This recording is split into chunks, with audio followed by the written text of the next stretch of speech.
And if you're either with him and you operate by his power and you kiss the ring, or he will literally put you in a cage in front of national media and take everything you own if you're lucky.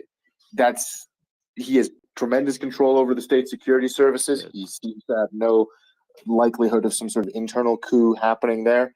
So the situation has to, unfortunately, get much worse in Russia and much more visibly worse before those rumors even start to become something worth discussing. I think it's probably the best end to the war, frankly, the least bloody, to have regime change in Moscow for some other bastard who is very similar to Putin in all respects, except he doesn't want to maintain this genocidal war. But we are still, unfortunately, at absolute best, barring something crazy, wild, and wacky happening, several months away from even discussing such a possibility. And I'm afraid far longer than that from it being realized. But I've been wrong before, and hopefully I'll be wrong again. Thank you very much for your estimation. Thank you. Yeah, thank you so much, Language. I know it's getting late for you, and so and I want to make sure you get enough rest this weekend so that we see you again. So thank you so much for being here tonight. Thank you guys so much for hosting. Thank you guys for having me again and putting up with my, monologues and rants. And I hope you guys all have a wonderful evening. Take care. You too, and have a great weekend. Thank you. So as a reminder to everybody, if you would like to come up and speak, please press the microphone button in the bottom left-hand corner and join Anda and I'm going to be here for probably about 45 more minutes. So come and have a chat with us. And when you get the opportunity, please let your friends and family know that Maria Report exists. We are on 24 hours a day, 7 days a week. And Maria Report has been on since before February 24th. When you do get a chance, please check out MriyaAid.org and see some of the really amazing things that they're doing. 100% of the proceeds go to providing non-lethal aid to Ukraine, and those include things like night vision, body armor, bandages, and so on. And none of it goes to either overhead costs or administrative costs. And the organization is completely visible, so we get like a really great sense of where the money is going to. As well, just a few announcements. So I did mention earlier that on Sunday, so that's this Sunday, October 16th at 1 p.m. Eastern Time, CJ is going to be, I guess, interviewing or having a discussion with Thomas Thiner. And as some of you remember, he was on, I think it was last week, and the his Spotify interview, I think was one of the #1 Spotify interviews. And he is a retired artilleryman of the Italian army, as well as a filmmaker and documentary. I did mention earlier, if you guys heard it, that he likes big booms and cannot lie. Some people thought I said big boobs, and I did not say big boobs. It was big booms. So just in case there was a bit of a misunderstanding there. So please join us this Sunday and hear a lively conversation between CJ and Thomas Thiner. So we have no hands. I do have a question for Colby, though, if you're open to it. I'm ready and waiting. Perfect. Thank you. So this was just around my question earlier when Prince Anda and I were talking about the UN Assembly and around Thailand. And so I guess I was curious why Thailand had a stain and thought it was maybe something to do with like the Russian tourists, and one of the listeners mentioned it probably has something more to do with China than it does with Russia. So I just wanted to get what your thoughts were on this. Sure. So the tourism definitely is a factor as well. That's not wrong. Thailand's a big tourist destination for Russia, so economic relationship is certainly at play there. But I think it's more about Thailand signaling to China that they are not going to be walking in lockstep with the West and the United States like they have historically. Historically, Thailand's been very close to the United States. They've been are a top purchaser of American arms, but Thailand is currently a military dictatorship. And I would imagine there's some concern about the security of their arms relationship with the United States for that reason, that they might be the target of sanctions in the future, due to the fact they are military dictatorship and have been for some time now. And since the coup, there's been a diversification of their sources of arms. They've purchased from China. They don't buy a lot from Russia, but ironically enough, Thailand has bought quite a bit from Ukraine, purchasing both their T-84 tanks and the PTR-3 armored vehicles. But that arms relationship with Ukraine obviously was not sufficient for them to vote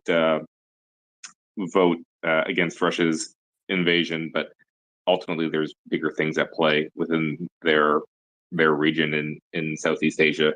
I think that's guiding the way that they view the invasion and how they're positioning themselves in the world. Yeah, thank you so much. That's really helpful and gives a lot more context. I know for my end, I was so curious about it because, I mean, especially for me, like I love going to Thailand and always notice there's so many Russian tourists there. So was just a bit surprised.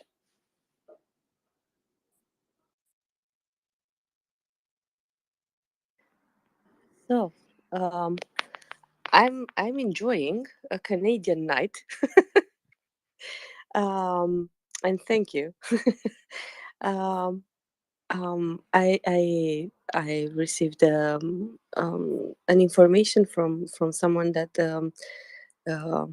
Kiev is being had received air alert, so everybody is advised to go back into shelters, and related to that, and until we have more news on that, I was wanting sorry. My mind went to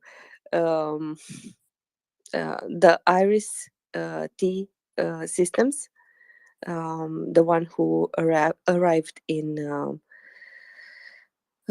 Ukraine. I saw Colby. You added tweet on in the nest. So I wanted to get you going on to ask what else can you say? How is this influencing the Southern Front? How is this going to help Odessa? So yeah. Sure. So the primary thing here is that Odessa's the airspace around Odessa is now covered by a very modern and capable surface-to-air missile system that should have a fairly high success rate in destroying any targets that come into that missile range. And then the bigger thing is they also have a very modern, capable radar along with that missile system, which has considerably further range than the actual missiles do. So the radar reaches out 250 kilometers. So anything flying within that range, Ukraine can now see. And if there are other systems present, they can potentially engage those targets beyond the range of the Iris-T battery itself. So if there are S-300s in the area, hopefully Ukraine can figure out how to get that radar data from this modern German system, and for the S-300s to be able to engage targets using that information, because S-300 has greater range than Iris-T does. And then as well, if they can, if that radar data can be useful for Ukrainian fighter jets as well, and give them an idea of what's out in the Black Sea. So now that they have that up and operational, hopefully it's going to help sort of deny the airspace to Russia, and we've had some indications that Russia's been pretty active with the Western Black Sea with different assets, including AWACS. So hopefully this kind of pushes Russia back and denies some of the airspace that they've been previously using. Would that help with, for example, the kind of missiles they sent from the Black Sea to Ukraine, the ones that crossed the Moldavian airspace? I'm not talking about engaging them above Moldavia, but would this system catch them and prepare everyone else to engage further on? Yeah, for sure. I mean, it should be able to detect Caliber cruise missiles or any other missiles that are inbound once they get into that range, and certainly the closer they get, should be a good chance that they're going to be detected and give Ukraine lots of warning to ensure that when they get into kill range for the IRIS-T or whatever other systems are present, they'll be able to secure hits and destroy them before they can strike any targets in and around Odessa. Awesome. I know Odessa has been fared, has stopped fairly well the bombarding on the city itself. But I do know they had some hits and people died because of that. So I'm glad. I'm glad they received this system. To my understanding, there are 3 more to come. One this year and 2 in the next. So I don't know where would they be needed more. Given the distance you said they cover, maybe they could use them in Mykolaiv, which is also heavily shelled from the Black Sea.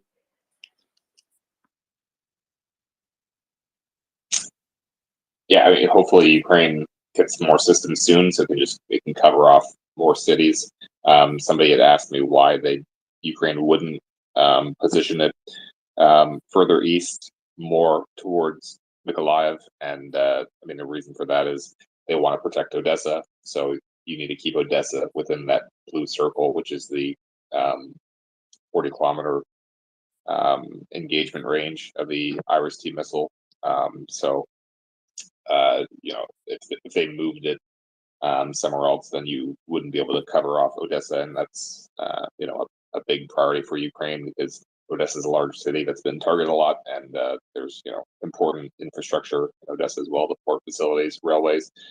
So aside from Kyiv, which Kyiv is already going to have significant amounts of air defenses already positioned around there, Ukraine obviously decided that they want to put this system in Odessa, and when they get the second one from Germany, that might go to Kyiv or might go somewhere else closer to the front line, provide more coverage for just the forces that are operating on the front. Yeah, I was thinking more or less of the second one, which I understood it's going to arrive this year. Michelle, do you have a question? Yeah, I have another question for Colby too. Poor you, you're having to answer all of our questions tonight because nobody else wants to come up and speak with us. We're not that bad. So my question is just around, I guess T-62s were trending today on Twitter, and it seems like Ukraine stole a bunch of T-62 ammo, and that there was also the Ukrainian forces had captured a Russian T-62 tank in Kherson. So what would be the significance of that in your opinion? Especially coming from someone like me who has absolutely no military background, so I'm sure it makes sense to a lot of other people, but for me, I just need some clarity. So the significance is, I would say, less for Ukraine and more for all of us, because it just kind of solves a mystery that everybody, the OSINT community and the military community would be interested in knowing the answer to, which is, what's Russia doing with the T-62s? What ammunition are they being supplied with? How successful are they going to be in the field? Because this is a very old tank, and the T-62 uses a old gun. It's a 115 millimeter gun, and the rest of Russia's tanks, T-72, T-80, T-90, they're all equipped with a 125 millimeter gun. So two different calibers, two different kinds of ammunition that need to use. So Russia has a lot of 125 millimeter ammunition, because that's their main tank gun that they have on all their primary tanks. So when they're taking this old tank, T-62s out of storage, they need to supply those tanks with ammunition. And Russia has not had a need for 115 millimeter ammunition, really, because the T-62 hasn't been in frontline service, and they haven't been manufacturing it probably in a long time. So we've all been wondering, what kind of ammunition do they still have kicking around, and trying to figure out, what the tanks are being supplied with specifically, because there's all sorts of different kinds of ammunition, and they all have different qualities and abilities. So just going from memory, they found armor-piercing rounds. I think it was probably armor-piercing, thin stabilized discarding sabot, which is just like a more advanced sort of armor-piercing round. And then there was also just sort of more regular high explosive ammunition as well. I don't think they found any heat ammunition, high explosive anti-tank, which is a different kind of round to destroy enemy vehicles. I think it was just those first two.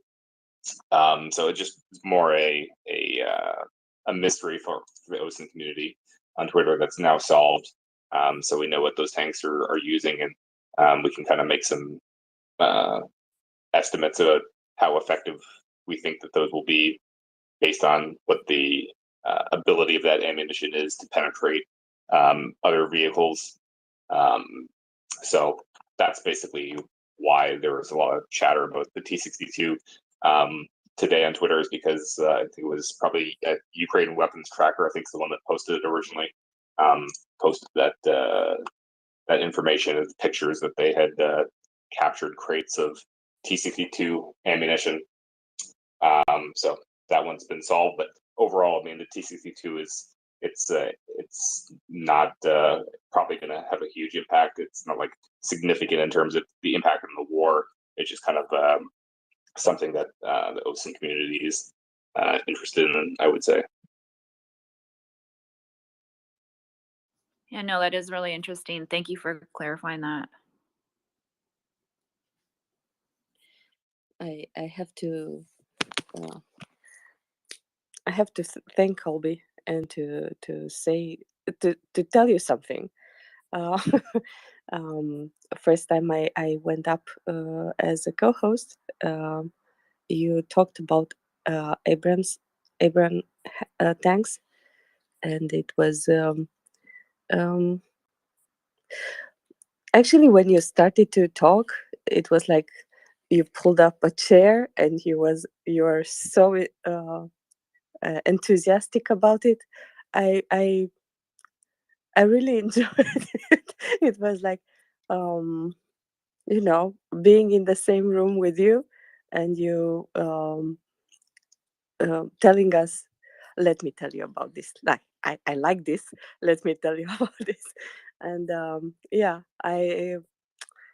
it was a really nice moment. I every time I talk, I hear you talking about the tanks. I remember that moment. Via Faenza, you have your hand up. Please go. Okay, hello. First of all, thank you for this space. So I have a comment rather than an actual question. So one of the things that's really great about this space is when several experts on a similar topic all gather at once, and it's almost always military related, right? So when Chuck Farr and John Spencer are talking, Jason Giroux, Colby, also Yehuda, CJ, the conversations they have amongst like people who really know their stuff is just excellent. But like I said, it's often military. And on Thursday, October 13th, there was an excellent expert on information warfare that I really enjoyed, Dr. Biljana Lilly. And the hosts or moderators at the time kept, or throughout the day, said, yes, she'll be coming back. We've asked her to return to the MriyaReport. And I thought it would be really cool if she could join maybe in a conversation with other info warfare experts, or I don't know, I'm thinking of like Rosalie or Decoding Trolls, maybe even Tom Zimbardo. Doman seems to know so much about so much. I think that would be kind of to maybe get maybe 2 or 3 of those people together talking would be a fascinating conversation to listen to. I mean, really, the quality of conversations on this space is excellent. This is why I don't speak, because I don't have anything to add to that. So that was just my comment, and thank you for the space, Anda and Michelle for hosting tonight. This has been great. Thank you. And thank you. I know you have been a great supporter, and you help us, but by tweeting and retweeting the space. I see you. I don't always reply, but I see you, and I truly appreciate that.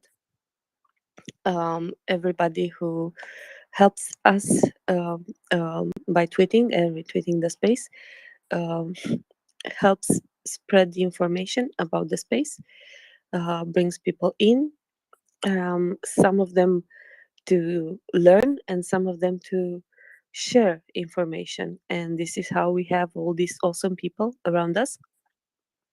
And you have a really good point on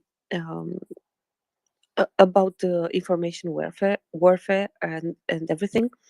Unfortunately, sometimes some of the people are not available to come up at the same time. So we try to provide but to the best of our abilities, and Domen is the best of us, to try to give you the best experience of these interviews, and to bring as much information from our guests as possible. We did have, for example, CJ with Thomas Steiner, and we will have them again on Sunday. And I think in a natural way, people come up when the topics they are interested in are brought up. And for example, yesterday we had a really interesting discussion, having up CJ, John Ridge, in the same at the same time. So I think it's an awesome thing, the diversity of the people contributing here, and also the depth of the knowledge that is brought here in front of everybody. Someone once said in this space some months ago that this is better than a master course, a master's, because you get free information from the best of people. Yeah, on your own time, so you can tune in whenever you have time, and there is also always someone with something interesting to add to the conversation, like we have today, for example, Colby here in the panel, and Gunter contributed also a number of times. We have in the space Jingu, we have John Stewart, we have Daniel, who usually comes up around this time. I think actually it's late for him. David, Dryfly, Sojo, so many people who come into this space and bring information, bring their questions, bring their opinions, and help us understand better what's happening around us, what's happening with Ukraine, how we can help Ukraine better, how we can acknowledge their suffering, and what can we do about it. So we feel, I feel, I feel empowered. When this war started, I felt desolated that I didn't know what to do, how I can help. I felt my small contribution and my donations to MriyaAid and to other organizations were not enough, and I wanted to do more. I jumped in. I I tweeted and retweeted. I think everybody can contribute with something, and we get power from being together and doing together our little bits. We managed to make a difference. Gani, you're up. Please go ahead. Yeah, just if no one else has got their hand up, and if you want, I just thought 5 minutes we could just talk about tanks and armor and do a bit of a layman's introduction to why the T-62 is quite important that we're seeing that on the battlefield. Please, by all means. This is what I was talking about, right? This is what I was talking about just before you came up. So I'm very glad you came up. Okay, all right. Let's see how many people we can send to sleep. So what's a tank?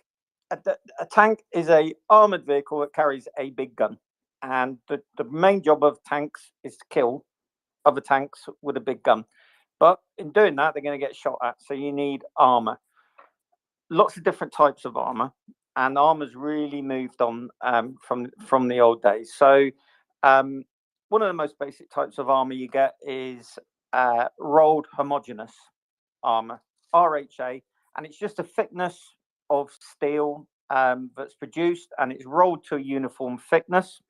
And the idea is that if you shoot something solid at it, it won't go through the front of it. So obviously tanks shoot at other tanks mainly from the front, so the thick armor is always at the front. Now the thing with armor is if you slope it, you get a better thickness. So if it's 20 millimeters thick vertically, if you slope that at 60 degrees, say, you will get a thicker amount of armor along the plane, and also rounds might well kind of, ricochet off it. Now that's all very well, and that works against solid anti-tank rounds, or what today are called sabot rounds. So it's like a dart. It's very narrow. It can be made of tungsten or depleted uranium, and through sheer kinetic velocity, this dart is designed to punch through armor and then wang around the inside of the tank, and everyone inside the tank has a very bad day. Bits hit ammunition stowages, fuel, hydraulic oil, tank catches fire, turret goes up in the air, tank commander launches into orbit. But the problem is there are other types of anti-tank round. So there's something called heat, high explosive anti-tank. And what that does is it forms a molten jet. And that molten jet burns through steel. Molten jet goes into the inside of the tank, ammunition explodes, fuel, hydraulic oil, tank commander goes into orbit. So steel's not particularly great at that. You need a hell of a lot more steel to stop that. But what is good at stopping heat are laminates, glass, compacted sand, things like that. But those things are absolutely rubbish against solid shot, long rod penetrators, sabot rounds. Then you get squash. Squash is basically a blob of high explosive. You fire it at a tank, it impacts on the armor, spreads out, and then it goes bang. Now, it doesn't penetrate the armor, but it sends a shockwave through, and that makes flakes of armor fly off the inside. They wang around, ignite the ammunition, ignite the pneumatics, hydraulic oils, that kind of thing. Turret goes in the air, tank commander goes into orbit. So you need different armors to counter different shots. And what happened was, and the Russians, the Russians really looked at the experiments that the Allies did in about 1945, and they went, hey, we can do something with this. And they started developing something called composite armor. And that's what modern tanks have. So they will have a combination of rolled homogeneous steel to deflect sabot rounds. They'll have laminates.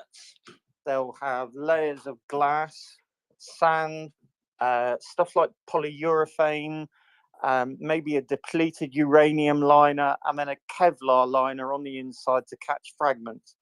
And what that does is it produces a barrier against all these anti-tank rounds. Now, the problem with it is, you can't form it into complex shapes, really, which is why tanks tend to be very square looking these days, certainly around the turrets, and you need a lot of it. The upside of it is if you produce the right composite armor, you can make about, I think, equivalent of 1,000 millimeters of steel simply through using all these materials. Now, the T-62 doesn't have that. T-62 is an old school tank designed in the late 1950s, and essentially it's just a steel box.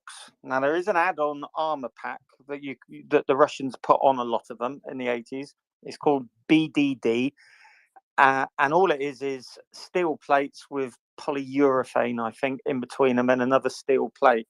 And what we've seen is they seem to be taking that off these and probably replacing it with something a little bit more complex, and then you'll see the bricks going over the top, what looks like bricks on tanks. They're explosive reactive armor, and these are just blocks of explosive that essentially go off whenever an anti-tank round hits the vehicle, and it tries to mess up the velocity of a sabot round, or it messes up the jet plasma from a high explosive anti-tank round, or it will absorb the blast from a squash head round. So it's going to be a real push for them to make this anything other than a death trap. They'll probably stick loads of applique armor on, so sheet steel, ERA blocks, maybe some kind of updated composite armor block on it.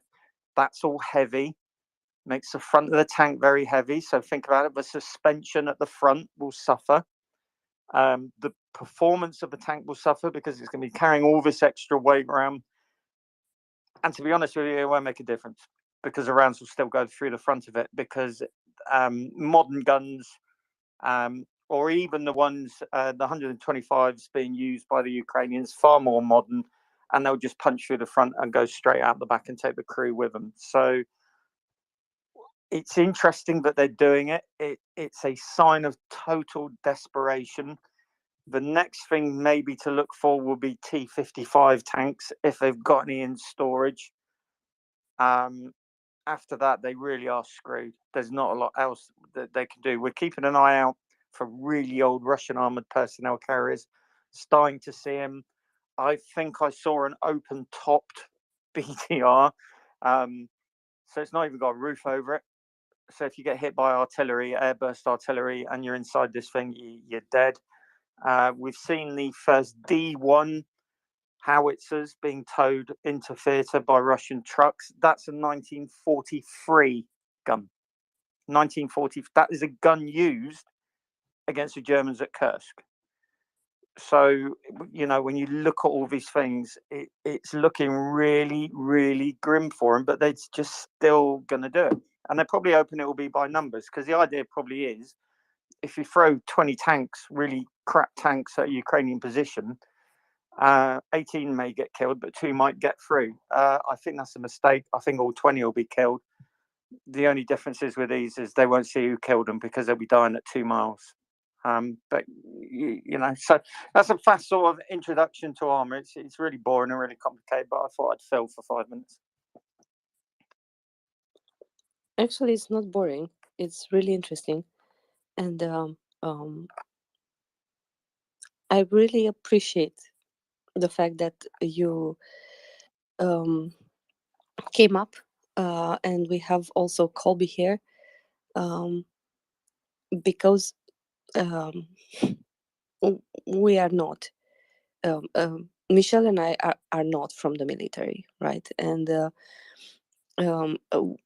I'm sure in the room there are a lot of people who are not in the military, but they do support Ukraine, and having a bit of a knowledge of what a tank is, how it works, why is it better or worse, right, than others. This helps for better understanding, and actually for somehow relieving our minds of worry, because you hear, okay, Belarus sending tanks to Russia like 3 days ago, 4 days ago. You think, okay, this is bad. There are a lot, but actually, I think, I don't know if you or someone else said, you can. They still kill people, but they are easier to be taken down, right? And I think this is a good thing for Ukraine, as Ukraine is getting newer tanks, and not only tanks, but any other system that they are getting. It's above and beyond, which helps them to be more precise, which protects their people, which saves lives in the end, and helps them push forward when the time comes, and liberate the occupied territories from Russian army. Yeah, I'm glad you approve, and thank you. I have 2 more hands up. I have Spirit Soul, and then Danielle. Yeah. So I'm a kind of advanced engineer, quantum and computer engineer actually. But I see all these tanks coming from Russia and stuff, and as an engineer, I look at the maintenance and complexity of those things, and I would expect that you know, gaskets and valves and hoses and all that stuff, you know, I would expect like, I don't know, half of those probably are functional, even if they worked on them prior to sending them to Ukraine, but you know, spare parts and so on. So, you know, they talk about the numbers of tanks, but the actual operational numbers must be dramatically less. And then going into winter, I don't know what the, you know, the reliability rates are, but you know, is it 20%, 50%? I don't know, but can you talk to some of those aspects, you know, in terms of true reliability and you know the delta between the numbers and the actual operational tanks? Yeah, I mean that depends on a lot of things, doesn't it? So you can have an inherently unreliable car. Some car brands have a reputation for being unreliable, like Alfa Romeo's used to. You can have tanks that are renowned as being fundamentally reliable, like the Sherman, like the Challenger. You can have tanks that had a bad reputation, but actually because they will run into the ground, like the Tiger One, or initially the Panther. So a lot of it depends on how you use the vehicle. And I'm more sort of World War II than modern vehicles. But tanks are big and imposing and heavy, but they need a lot of tender loving care. So they need parking up, close of play every day. They need basic maintenance, which all the crew will do. The crews are phenomenally cross-trained in a really good tank crew. You know, so there'll be lots of checks: oil, water, hydraulics, grease nipples. You know, 101 things that need to be done. If you don't do that and you keep running the tank, say you keep doing road marches because you're going from one spot to another instead of using low loaders, you'll break the tank. Some tanks are more reliable and more capable of doing very long road marches than others, but availability, say on a American armored regiment in Iraq 2003, tended to be phenomenal. Lavish supply of spares, excellently trained crews that knew how to look after the tracks every single day, and vehicles that are inherently designed to be easily fixed. So these days, you know, if the engine goes wrong, the engine management system will tell the driver and you swap out the power pack. You don't sit there with the engine decking up for 5 hours trying to work out where a valve's gone wrong. The recovery vehicle comes along, you hoist out the power pack and you put a new power pack in. Saves a lot of time. And then the old power pack goes back and it gets fixed. Russian tanks are, as a rule, less complicated because they're designed to be maintained by non-professional conscripts, people who only have a year, 18 months in. So their engines are very simple, robust, really good power to weight ratio, stuff like the auxiliary power units, things like that, fairly simple to maintain. But at the end of the day, the worse the tank crews get, the less maintenance will get done, or the less competent maintenance will get done, and the tank will break down, you know, regardless. The Russians are not stupid. They know a lot about operating armor in the winter, same as the Germans learned a lot in World War II. Their vehicles do tend to be pretty reliable, not high quality necessarily, but reliable in that they don't break down every sort of 5 or 6 miles. But we're not talking about new builds here. We're not talking about fresh off the factory floor T90s. We're talking about T62s that have probably been sat out in a tank park for years and years, exposed in the weather, which are going to need stripping down and refurbishing, but won't get 100% stripped down like you would expect with an M1 Abrams, where it goes to the tank factory and they do basically, they zero the chassis. So they take everything off. Wheels come off, turret, engine, everything comes out, strip it down, sandblast it, rebuild it from fresh. These Russian tanks are on a factory floor. They'll, you know, then they might replace the power pack. They might look at some of the running gear. they'll tinker around maybe with the optics on the gun or something like that. It's still going to be a crap tank. It's just going to be a shiny crap tank as opposed to a rusty crap tank. So the availability, things like that, is to a large extent going to depend on the competence of the crew to do daily maintenance, the competence of the squadron, the regimental workshop, which will probably be piss poor because they've probably combed out rear area units, logistics units to fill the gaps in the T-farms, the infantry, the artillery, and the tankies. And the supply of spare parts probably won't be fantastic either. And then, as Colby was saying, the ammunition. I had a look at one of the high explosive fragmentation rounds, and the fuse, the shiny bit at the front, I don't know what was wrong with that, but it did not look particularly safe to me. It looked disjointed. It looked like it had probably corroded. And they're going to stick that in the breech and fire it.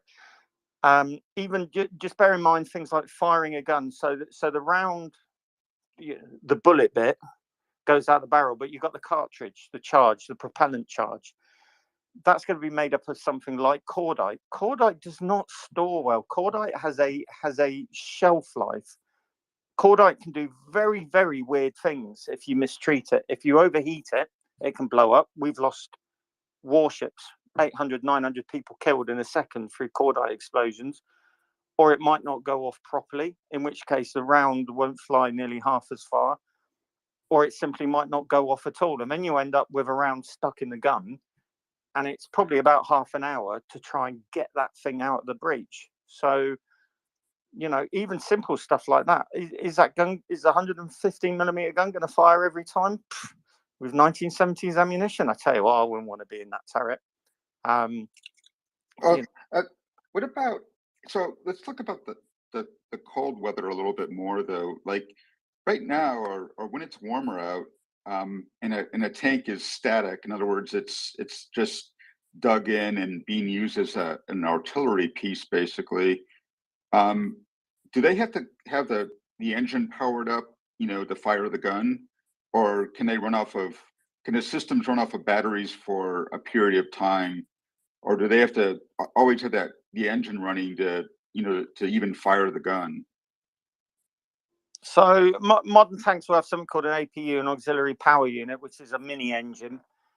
So you can power the comms kit, the turret thermals, the optics, and traverse the turret, thing like that, without having to use the main power pack. I don't think the T-62 has that. Mm-hmm. So they will have to use batteries for any radio equipment. If they're fitted with radio equipment, I tell you what, I wouldn't hang my hat on that. I would not bet that every single vehicle has a radio, and they might end up having, I'm not sure about the exacts on it, but they might end up using manual traverse if it's parked up without the main engine running. The cold and stuff like that, Russians have got a lot of experience with petrols, oils and lubricants at sub-zero temperatures. And I don't think we're talking about Russian front December 1941 tanks actually freezing into the ground and becoming physically frozen, as in they couldn't turn the engines over, things like that. And there are things that you can do to mitigate that. You can do manual starting handles where you actually put a crank handle in the back of the engine. What I would say is the indications were during the summer they've got real issues with engine power packs, because we saw an awful lot of tanks running with the rear engine covers up, big armored covers with grills for the intakes and exhaust. And we saw an awful lot of Russian vehicles running with these permanently up, which is not a great thing to do, which says to me, even though they're water cooled, normally their engine power packs are water cooled, they have had an overheating problem in the summer. So what that tells us about their ability to run them in the winter, because if the fuel's not coming forward, you can't run your engine. Right. So that's what I'm getting at, is that, so when you transition into winter, you can talk about the mechanical aspects of the tank and stuff in terms of cold, and it might, over at this point, evolution has, got them pretty well figured out. But the people, I mean, you got to keep that tank running, 24/7 basically, so that it doesn't freeze up and that the people can survive the temperatures inside the tank. I would think though, that they, the amount of fuel, and it generally just takes more fuel in the winter. When something's cold, like our cars, they aren't as efficient. They require more fuel in the winter. Yeah, I mean, I don't know what the lowest temperatures the Ukrainian sort of countryside will give them in winter. As I say, it's not going to be -30, which the thermometer was hitting Russian front a couple of winters. The fact that the Ukrainians are capturing these vehicles, we thought that they'd bring out T-62s and they'd use them as self-propelled guns, as a form of artillery, because then you can just put a crew of 3 in it. You build an embankment, because obviously tank guns aren't really designed for indirect fire IDF. But if you build an earthen embankment, you drive 6 tanks up the embankment so that they're pointing upwards, and that gives you increased range, and then you can use the tank gun as a form of artillery.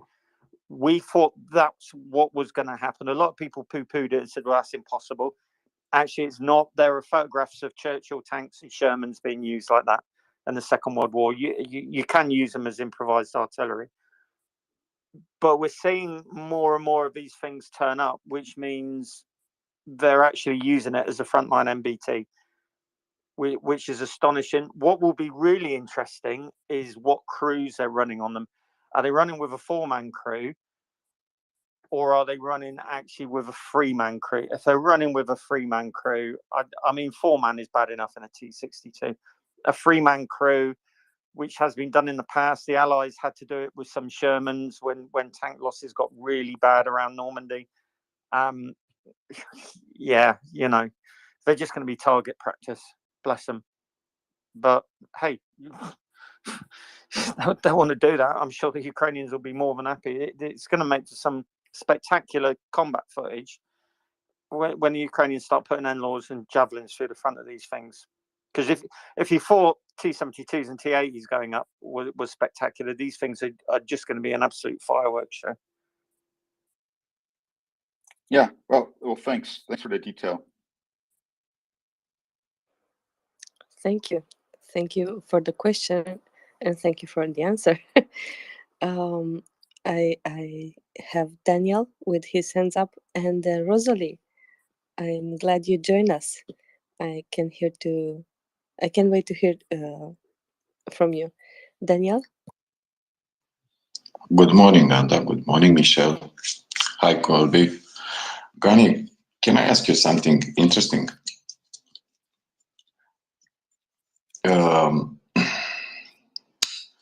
So, what I want to speak is about 3 things, and I want to pick your brain a bit. First, past 2-3 weeks, what I see from the Russian side, timid or just blatantly in the front of the media, is their expressed will to have peace talk. I don't want to be triumphant and explain how much weakness represent this, how good is for Ukraine, how bad is for the Russians. But I see this. Another thing I see, every time something goes in online or mass media about reinforcements, troop movements, conscripts, all the jazz. I see a lot of BTRs, not even BMPs, BTRs. I saw a lot of gas trucks, very, very old. Like you said, piece of artillery from 1943. And the third one, which you touch a lot, the T-62 who are captured in some numbers on Kherson, and we saw that triumphalist position on Russian television about the factory who will repair and upgrade T-62. And my question is a bit insidious. It's clear Russians decided to go in defense. So they banned the offensive of DNR and LPR. Their logistical train is hardly affected in the south because Kerch Bridge. My question for you is this.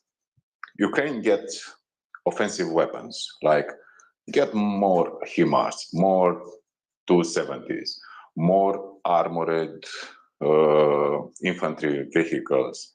I see even Americans and some MRAPs. But how can you defend without good tanks? You get 22 T-72s. I don't know how good order are from Belarus. You have conscripted. You have howitzers, which are worse and worse, because even the good one of them, the modern one, probably they have problems with the barrels, and experienced officers who know how to conduct batteries, and the plotting things, they are made it with pencils on the paper. How can you defend this? Because every defense doesn't mean just a trench and people stay there and expect the tanks are all over them. You need to get back, try to make a small counterattack, try to regroup. But all the odds are against. I don't know if people realize in how good position Ukraine is. How do you assess this? Because you have a clear image about more wide landscape.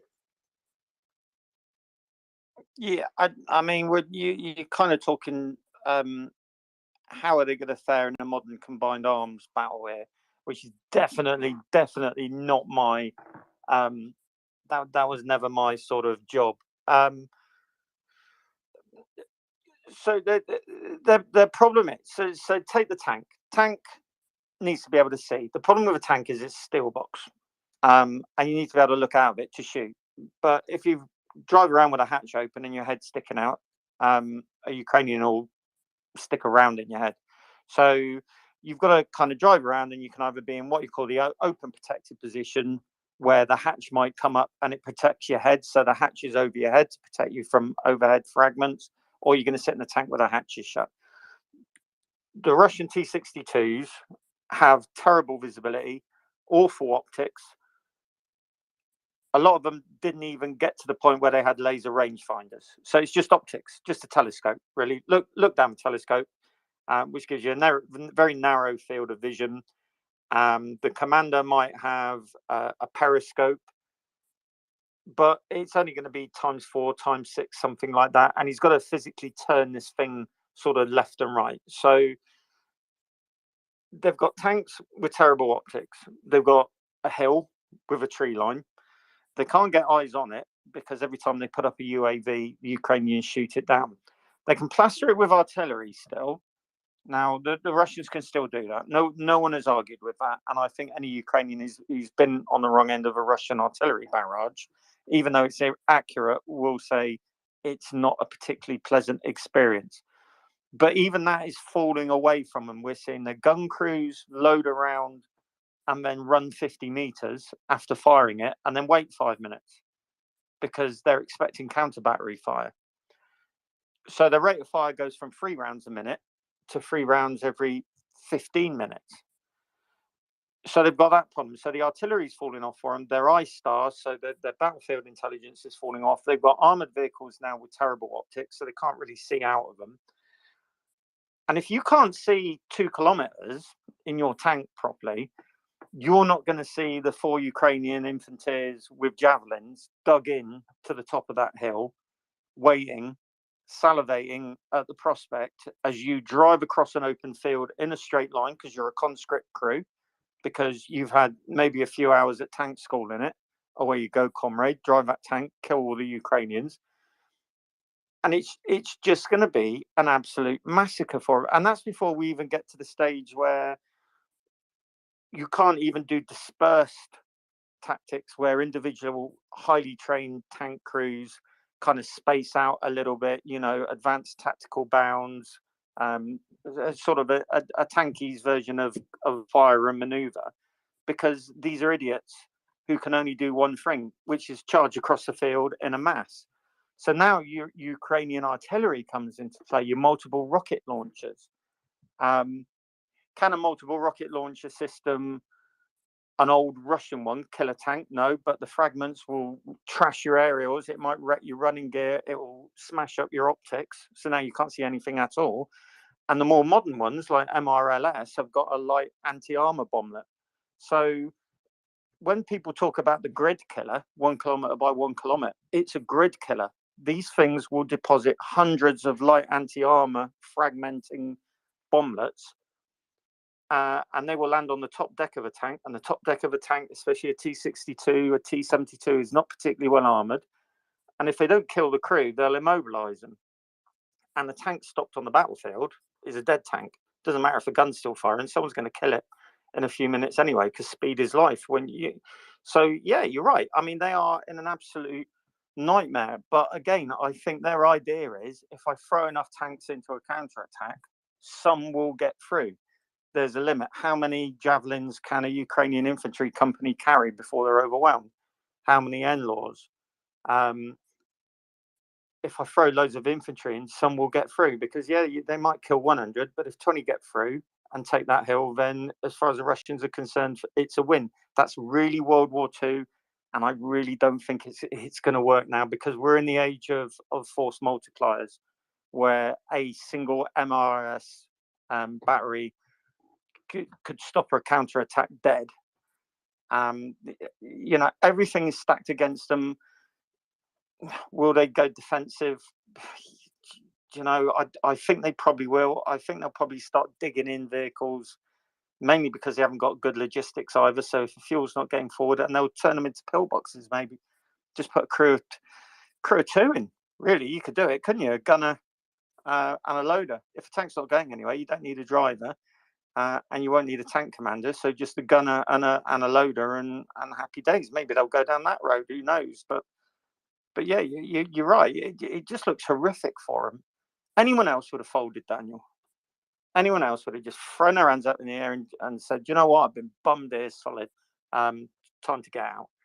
And they're just not, because they're stupid and they're obstinate, and they think that they can probably still carry this off somehow. And that's a real shame, because a lot more people are going to have to die before they get the message, which is that they're just crap. If Anda, Rosalie is kind enough, can I put another question to Gani? You sure can. Gani, let's say they don't get the message. You must cut this war probably 3-4 months ago after Severodonetsk. At this moment, they want just revenge. They are hitting like German army in 44, 45. And we go to your favorite subject, the ships in Black Sea. They're using like platforms to launch missiles, to terrorize people and keep them, I see, like in a defensive position around Sevastopol or even Kerch or Azov. Is any utility, I know you are against, but is any utility to hit Sevastopol? I ask this because I think is another good, how I can say, incentive to demoralize them and make ships unuseful if you hit the ammo depots or the piers, or even go full harpoon in Azov, Black Sea. So I'm not sure about their operating tempo now out of Sevastopol. There are some ships there. The problem is that people look at the overheads and they see ships alongside and they go, oh, well, let's kill that. A lot of the ships are demanned now. They've taken the crews off. They're not going anywhere. The Krivik class frigates, people point at them and go, well, sink them. There's not a lot of point. They're not being used. They are of limited use, and I suspect they're not even mechanically available. So there are a handful of ships that we really want to sink. The two Makarovs, the Kilos, that's very difficult because you got to kill them alongside, and some of the corvettes. The ones over in the Sea of Azov, they're untouchable, unfortunately. Could an Atacams get through and hit Sevastopol? Yeah, I think so. I think looking at the dire state of their air defense and the fact that they're pushing their airborne early warning aircraft really far west to try and extend the air defense bubble. Are there better targets for, say, an Atacam strike? Yeah, probably. I think the fact that the Ukrainians didn't go after the Kilos when they were alongside in Sevastopol means they've probably got more priorities, higher priorities. And then, unfortunately, again, I have to say this, while the Russians are shooting cruise missiles at apartment blocks and at hospitals and at schools and at air raid shelters and at playgrounds, they are doing two things. Well, they're doing one thing and they're failing in the other. The one thing that they are doing is they are pissing off the Ukrainians mightily. And bombing civilian populations does not work. Historically, it has not worked. At the very best, the population becomes stoic.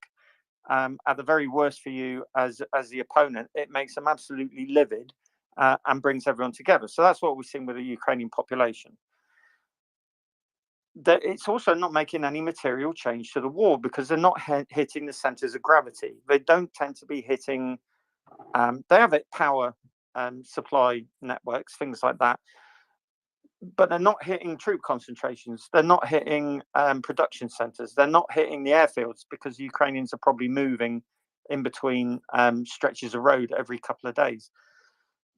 They don't seem to be hitting Ukrainian munitions dumps. If they are, it's fairly irregularly. So whilst it's a tragedy, civilians are being killed, it's not changing the course of the war. But it's the only option that they have got because they're probably lacking targets that would help them. And they can't hit frontline units because they know the air defense is pretty good. And the more systems like NASAMS and IRST and things like that come through, the harder it's going to be to hit the cities. Now, the downside of that is, well, they're out to kill Ukrainian civilians, so they'll hit towns. And you can't defend an entire country the size of Ukraine in terms of air defense, because if they run out of towns to hit, they'll just hit villages, because that's a mindset. The idea is to break the civilian population's will to fight. It's not going to work, obviously, but they genuinely think because brutality in Russian society is standard across the board. Yeah, we all agree with that. So we've seen kindergartens, things like that. So they're kind of brought up on brutality, the rule of fear, the rule of violence, the rule of expectation of retribution if you step out of line. And I think what we're seeing is that executed in terms of a strategic bombing campaign. They think that they can terrorize everyone. And it won't work. But they'll do it anyway because they're stupid and they don't understand any better because that's their society. If I hit you hard enough, you'll do what I say. So, it's stuff like that. So the warships, they're going to launch cruise missiles at targets. They'll probably start leaving Odessa alone because Odessa, whoever the air defense commander of the Odessa region is, he's an absolute hero. They've done a fantastic job. So they'll go after other places. The warships will. We saw a multi-axis attack a few days ago. They fired them from around the compass to try and confuse and overwhelm Ukrainian air defense. Ukrainian air defense did a really good job, actually. We're seeing varying figures, but they intercepted a very sizable proportion of the inbounds. That's only going to get worse for Russia the more systems that come in. But the warships themselves, they're at the point where they're an annoyance, and I would imagine they're an annoyance that the Ukrainians will probably live with until such stage as something happens.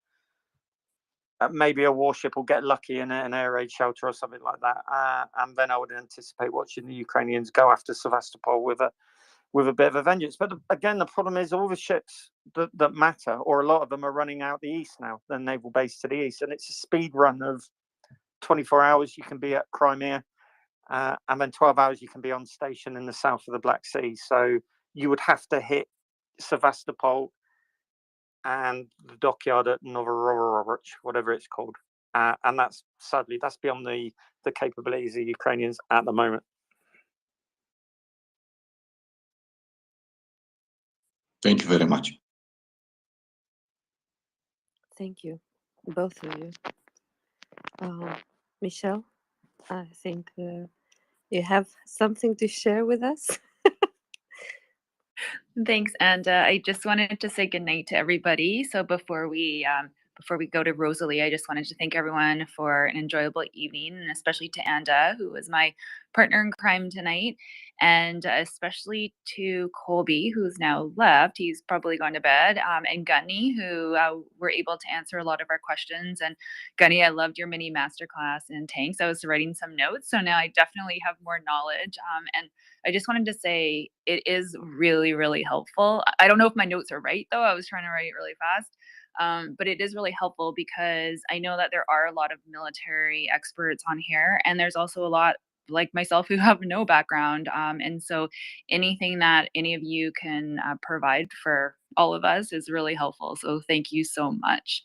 And I'll pass it on to Joseph, who's going to be with everybody for the next hour or so. And I hope everyone has a great rest of your Friday evening and enjoy your Saturday morning for everyone in Europe. So good night.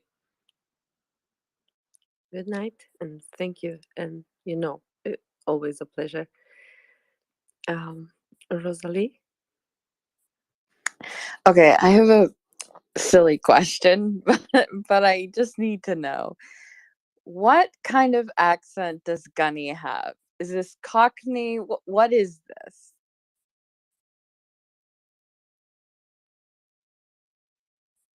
Gunny?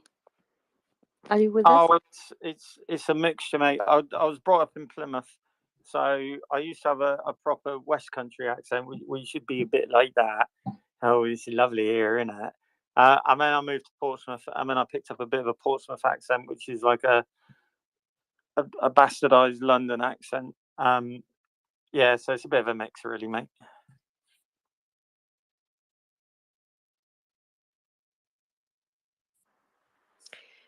Rosalie,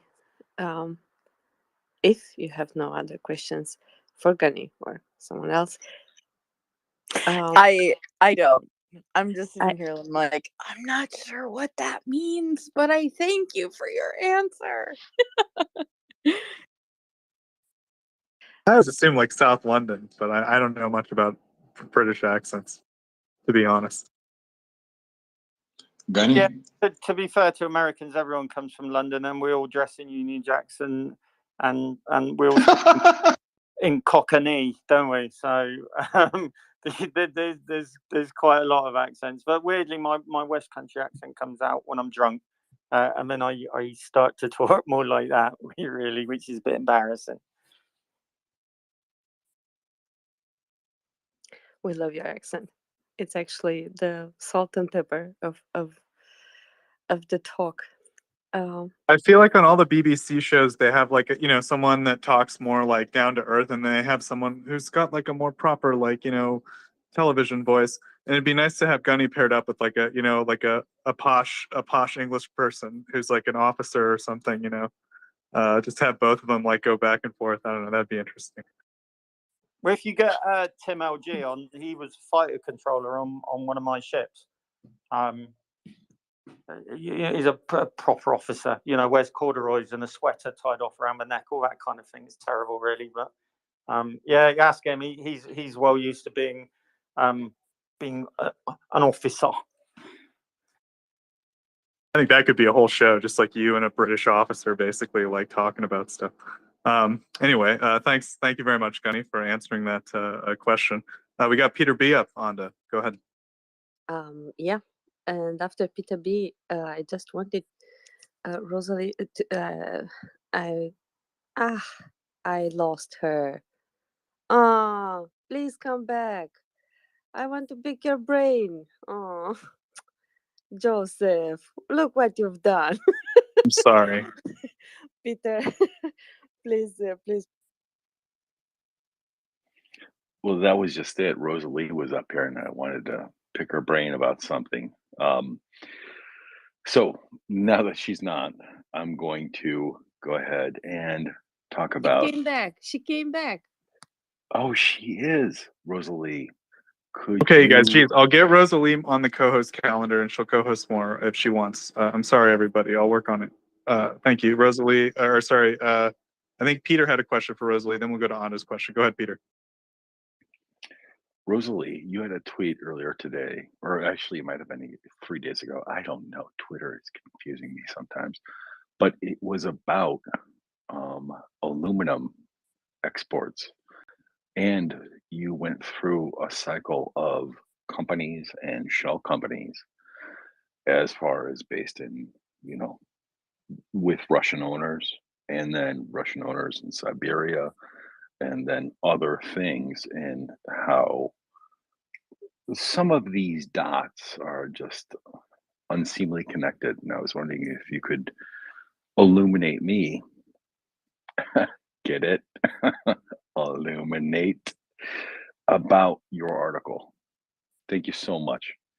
Thank you, everyone, for being here. And remember, Ukraine fights for democracy, it fights for sovereignty, and it fights against genocide every single day. Thank you so much.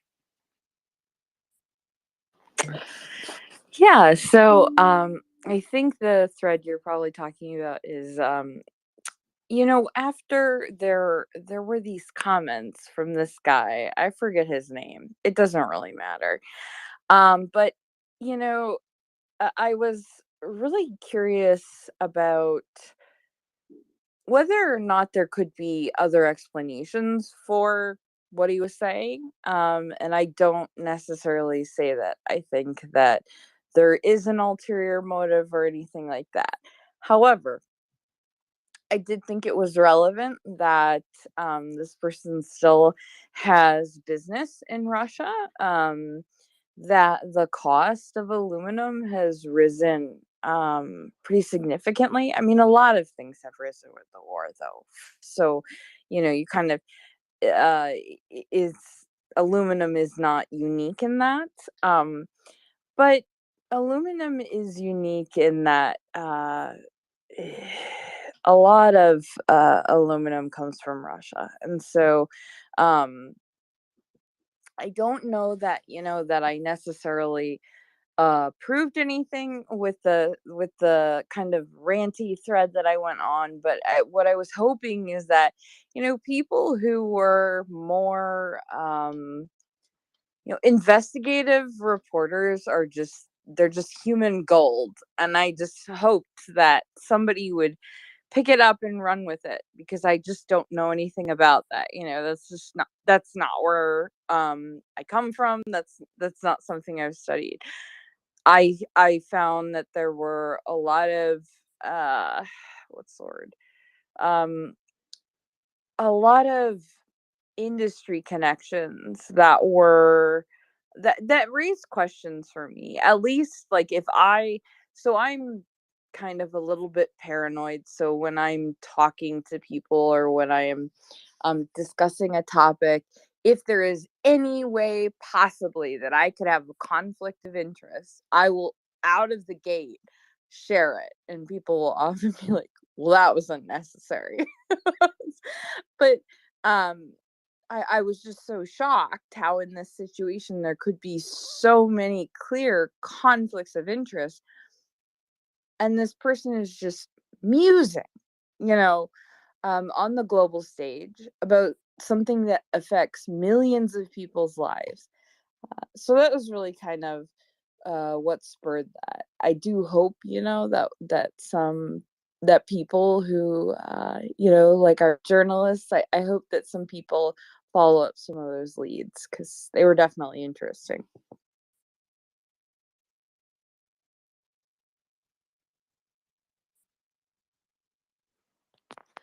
Thank you, Rosalie. I think I see in the meantime, Peter, you have a Peter? Yes, ma'am. I have a follow-up question, and this was in regards to about 10 years ago when there was an aluminum debacle in the American aluminum market. And it was, somewhat at the timeline you were speaking of in Russian aluminum. And so I was wondering, 10 years ago, was this happening in congruence to what you were speaking of? I know this is a very way off topic, but it's somewhat interesting to me because of the initial investigation about and or complete ban of Russian aluminum exports. So thank you so much. I'm very sorry for everyone for indulging your time in this conversation, but I just had some questions. Thank you so much. You're always welcome, Peter, and I think your questions were really interesting. Daniel, you had your hand up earlier.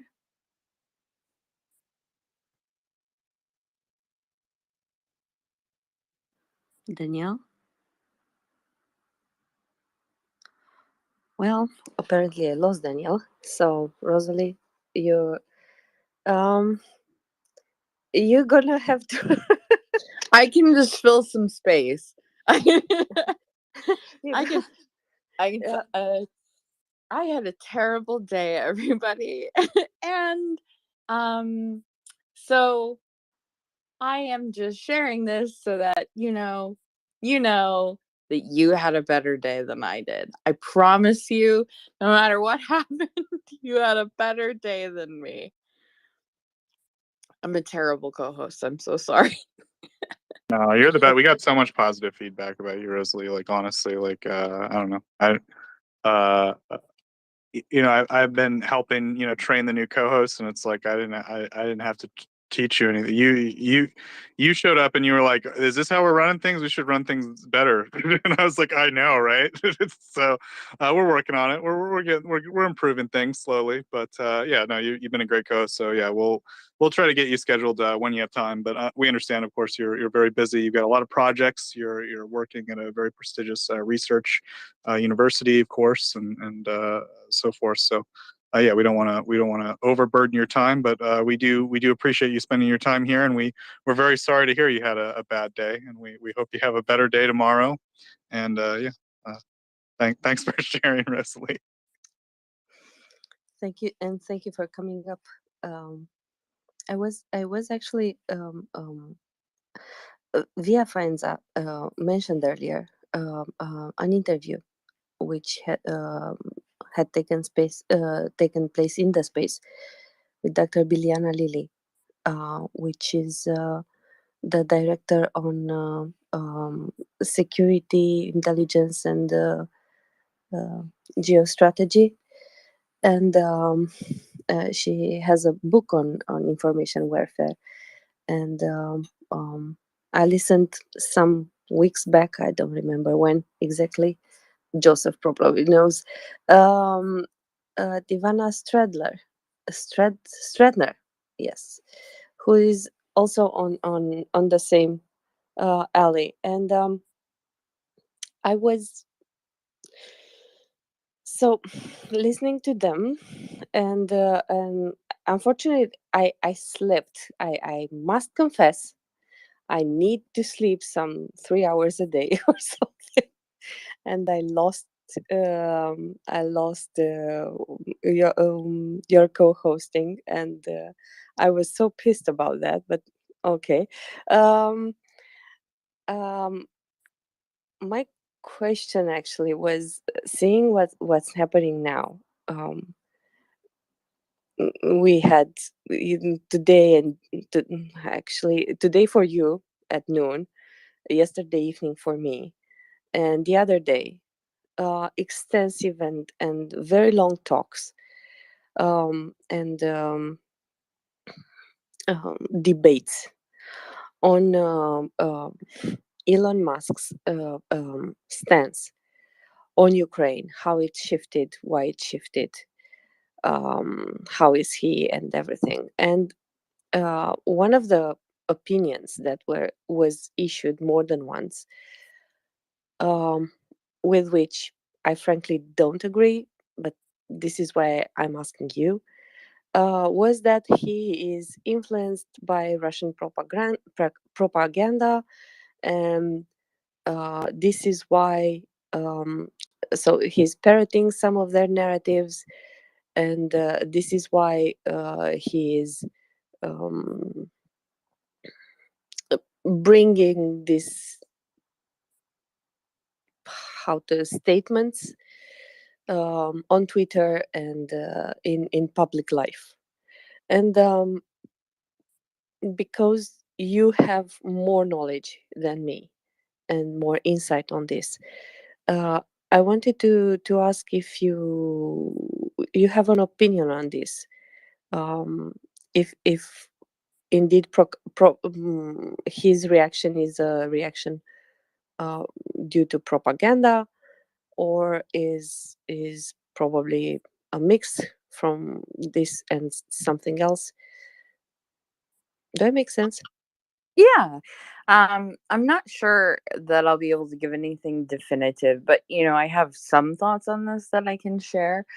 We know that he does read or consume some Russian propaganda, because he had to surrender text messages for the legal proceedings with Twitter.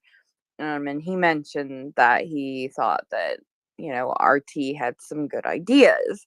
So that's concerning. I don't necessarily think that that's the reason that he said what he said. uh I don't know much about him, to be honest. I know that he has like a cult following that knows all about him, and I understand that he is very polarizing. But to be honest, like I've never found the guy very interesting, and so so I just don't know much about him. And I think understanding who he is really what is needed to answer that question. It's totally possible that somebody like him, if he is a narcissistic type of person, I don't know that. This is just a hypothetical. But if he were, it would be very easy for somebody to be like, oh, it's too bad, that there's not someone like you in power, because you could really solve this problem. And then, really feed that idea, that ego, and get him to kind of parrot whatever you've been saying to him or that he's been hearing. That's something that could totally happen. I don't know that it did. You know, it's possible that he is totally ignorant of the situation, which I think is very frustrating. Just um, I I have almost, no followers compared to him. But when I say something, when I talk, I know that are people trust me, and I take that seriously. I take that responsibility seriously. So it's very disappointing to see somebody with infinitely more influence just take apparently very very little care in what they're saying. Unfortunately, I can't offer more than that. I think he could. I think it's possible he could just be influenced by propaganda around him, since we know that he thinks that RT has some great ideas. But he's kind of a question mark for me. I don't know. It makes me really nervous if he is communicating with Putin or anybody in the Russian state, because of course that could compromise Ukrainian safety. That's kind of my only concern with him. So real quick, I should just say we're close to banning hot takes on Elon Musk, just because it's gotten almost out of hand sometimes where we go too long with hot takes on Elon Musk. But I just raised it, so I'm not going to give my hot take. I'm going to point people to a thread by Camille Galiv, who we often bring up on the space. I think he's got a really great, just general interpretation. This works for more broadly than Elon Musk. And then I'll turn it over to Jingu, who I think could maybe hopefully elaborate on this a little bit. Maybe he's got his own angle here. Camille Galiv basically said, someone like Elon Musk, right? The thing is, they've lived in a world like the United States, and I understand he's from South Africa. Maybe he's got a different experience from there, but like he's an entrepreneur in the United States. Okay, bottom line, he's lived in a world where entrepreneurs, people who have ideas, can own their ideas and have a successful business and become what Elon Musk is, invent, right, create new things. And like Camille Galiv basically described him as like a greenhouse flower, right? Like he's someone who lives in a protected environment where all the predators, the people that in Russia would eat him alive, basically, have been weeded out by artificially, for lack of a better term, right?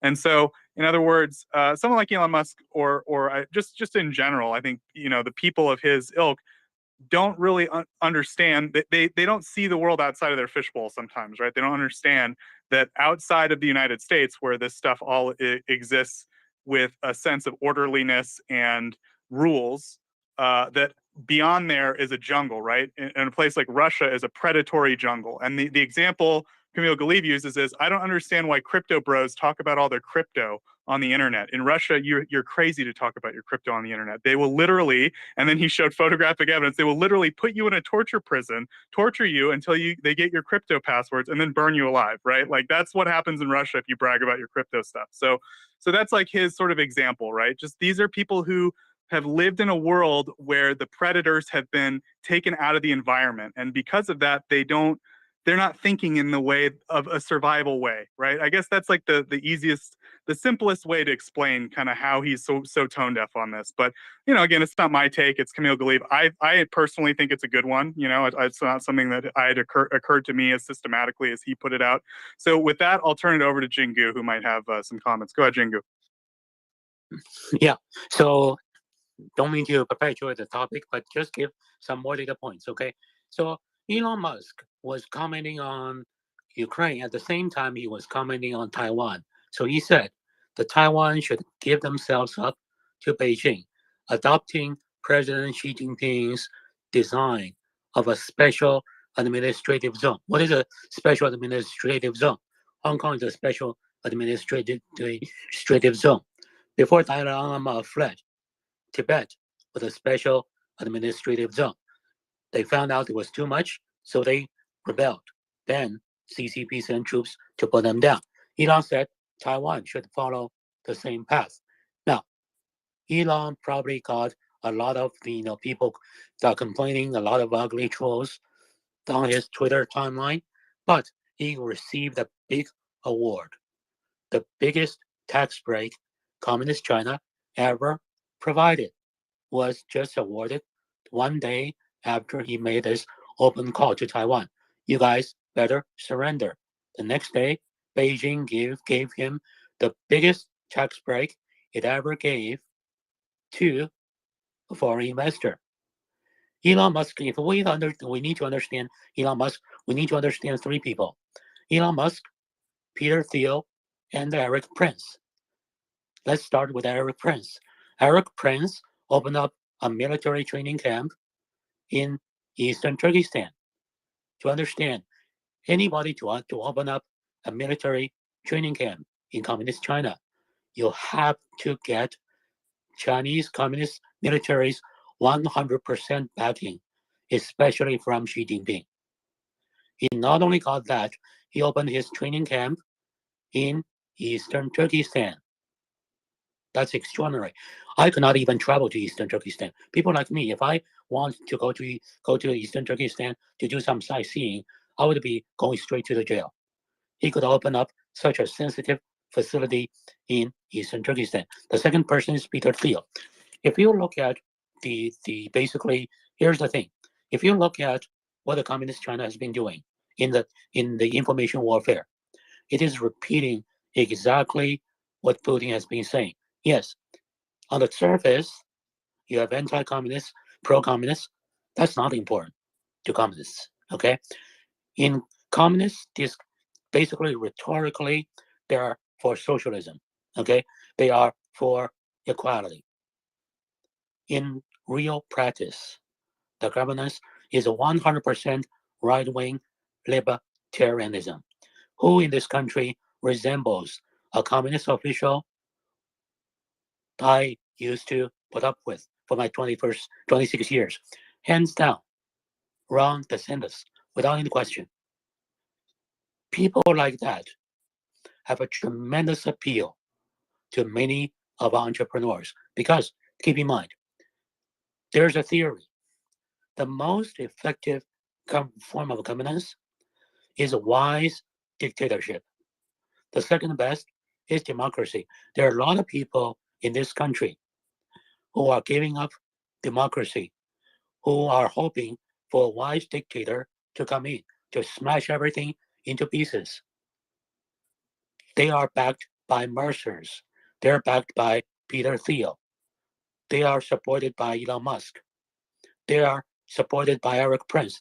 This is not by coincidence. So here's one thing we are seeing.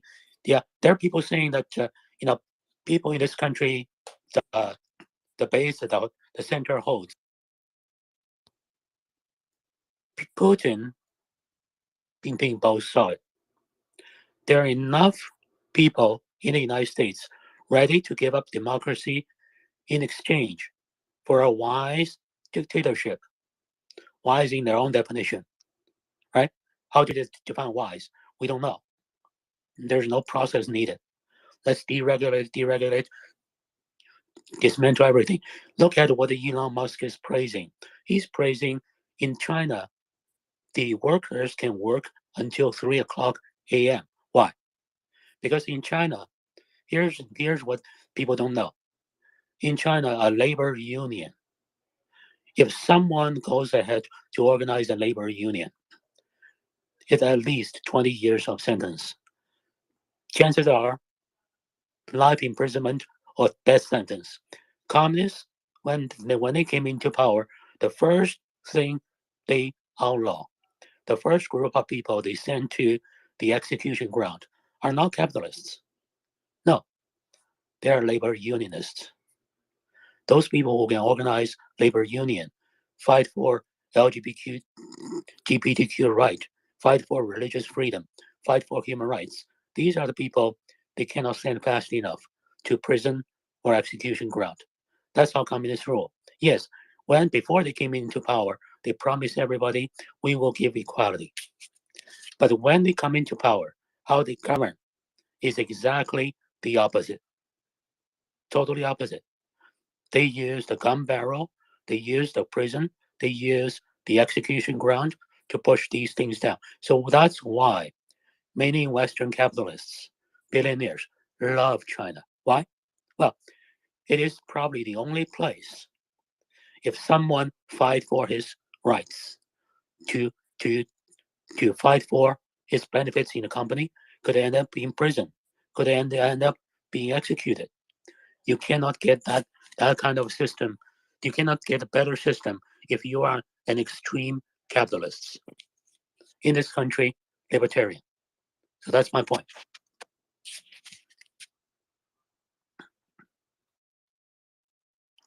Thank you, Jingo.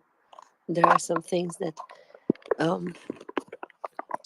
you bring to the table that we could not get from anywhere else, and I think it's a really interesting point of view. Thank you, Peter. You have something, and then we will move from this subject to others. I just want to thank Jingu for being in this space. It's always great to hear his voice. And it's always a true voice of what it is, what is being fought against. That is what he truly represents. And it's always great.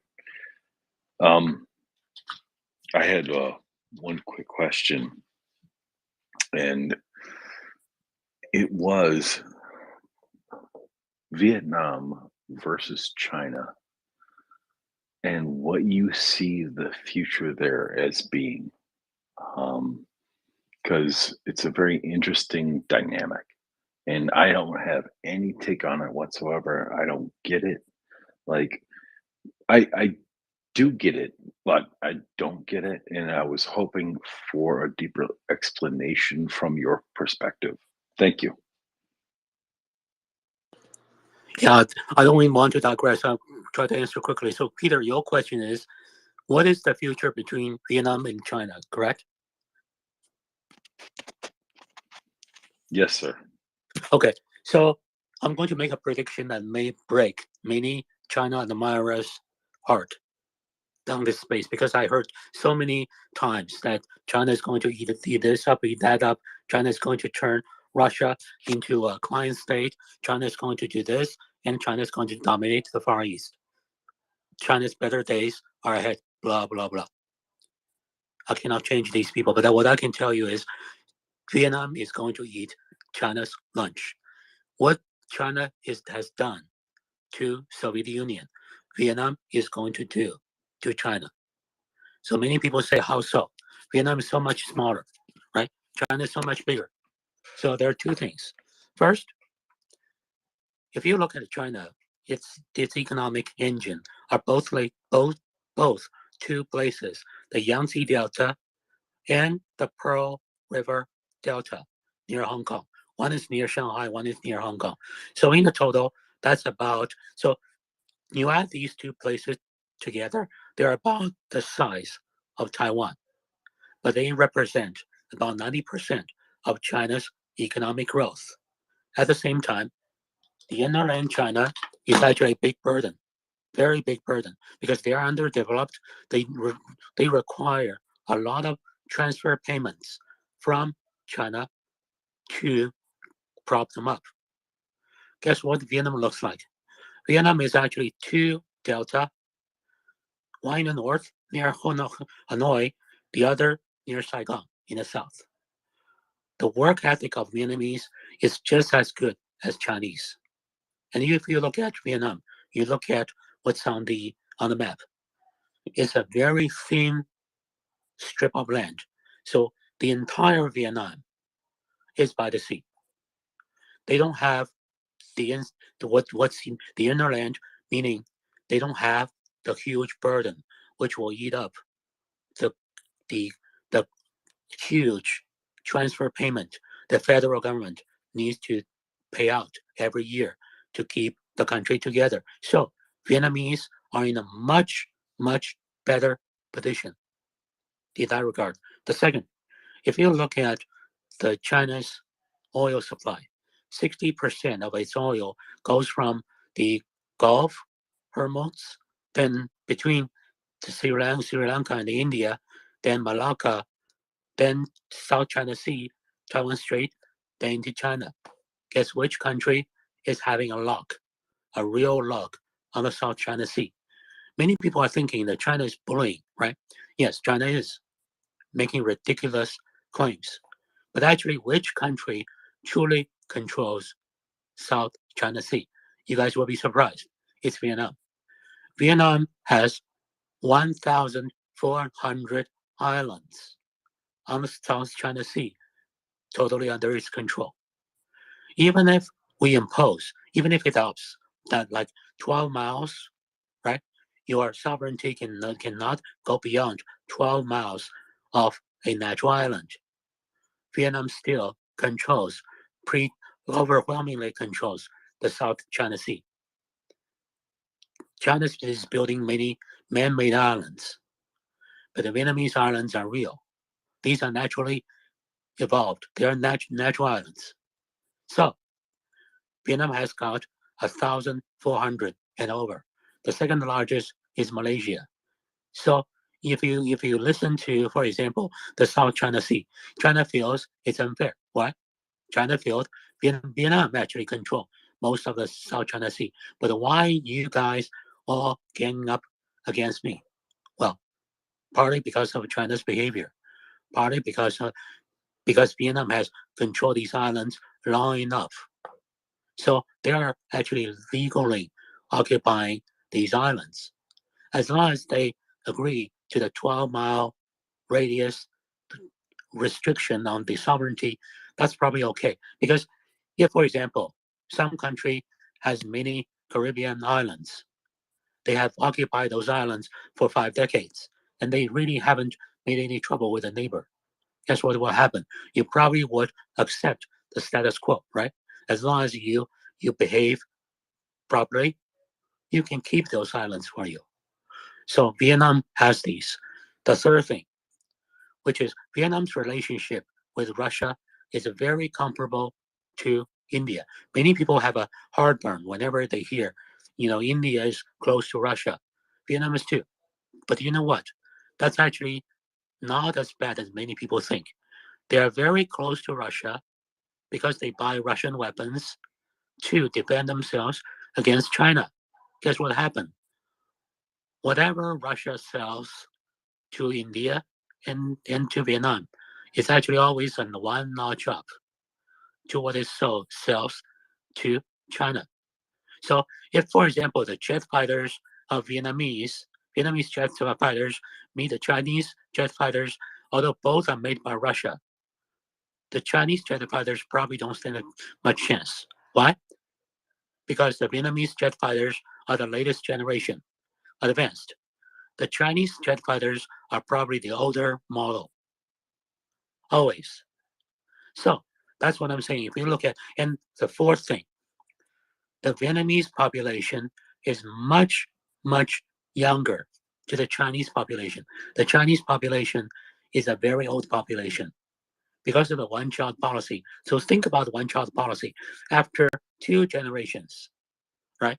So the 2 spouses can have only 1 child. Then the next generation, you need 2 to make 1 child, but you can only make 1. So the whole population, the demographics is collapsing. This is not a problem to Vietnam. Now, Vietnam does have one major issue. Vietnam is a very imperialistic nation. If it's not contained, it can in the future create trouble in that region. But we know the world operates this way, right? In order to bring down China, bring down Russia, bring down Soviet Union. So the West gave China 4 decades. That's what the economic boom was about. And now China becomes a major threat. Guess what the world will do? My bet is the world will this time give Vietnam maybe 3 to 4 decades. So if I'm going to say, if there's a mutual fund for Vietnam or India, buy into it. Just buy into it. The better days are yet to come. China is like Soviet Union in 1984, which is 1984. Gorbachev came into power 1985. The first thing he learned from his colleague is that although on the surface Soviet Union looked invincible, at its core, it's rotten beyond rescue. That's what Gorbachev realized the first month he was in power. China is in the same boat. So that's my point. Peter, does that answer your question? Yes, sir. Thank you so much for being here. I really appreciate it. Thank you. Jing, that was absolutely perfect timing. Anda, your time's up. You got to go to work, huh? It's Saturday today. Oh, I don't get to well, work. Today, actually, I have a free day. Yeah. oh, well, are you sticking around then for until Doma gets here, or you want to go home or go offline? I guess would be the phrase. I am home. My cat is around. The people have heard her in the morning. I can stick around if you want me here. I can stick around. Yeah, sure. Yeah. You can see. You can say hi to Doman. Okay, so yeah, thank you very much, Jingu. As always, I thought it's just Anna's trained me a Pavlovian style that she leaves 11:30, but not today. So yeah, so I was like, oh, this is perfect. Like it's the perfect wrap up. We'll get on out of here. Well, Jingu will say his thing about Vietnam. We get on out of here. We can move on to a new topic. But so we still have Anda, which is a pleasant surprise. So yeah, I guess we can maybe transition to a new topic. I don't know. I'm trying to think back. So I think Language Learner said something interesting to me, which was that the Russians have basically acknowledged that the Kerch Bridge is going to take what did they say, like a year, like a little under a year to fix Anda? Was that right? Did you read anything about that? Yes, they issued a statement that it will be fixed until July next year. So that's their estimate.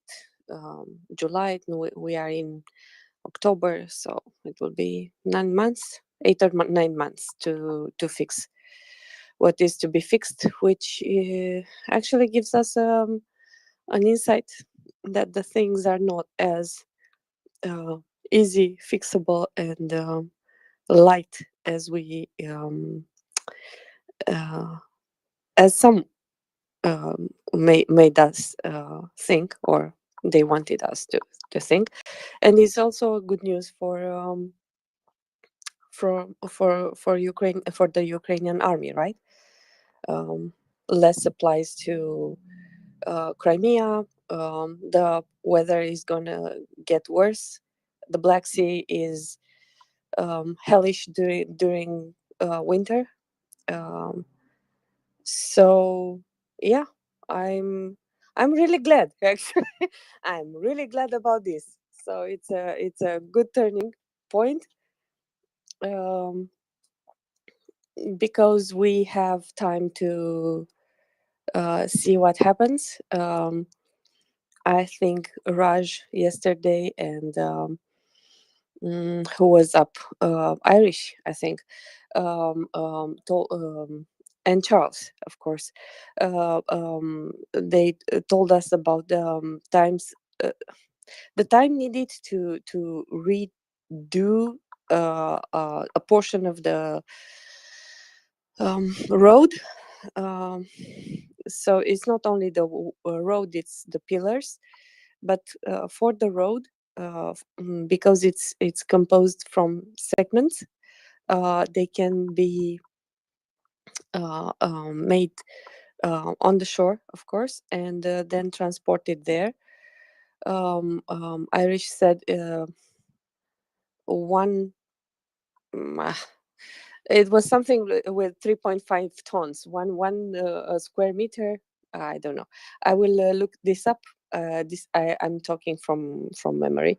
So the base of the fact is it is really heavy. It's gonna be really heavy, heavy to transport, heavy to. So you have to have with the trucks and the equipment that to transport it there.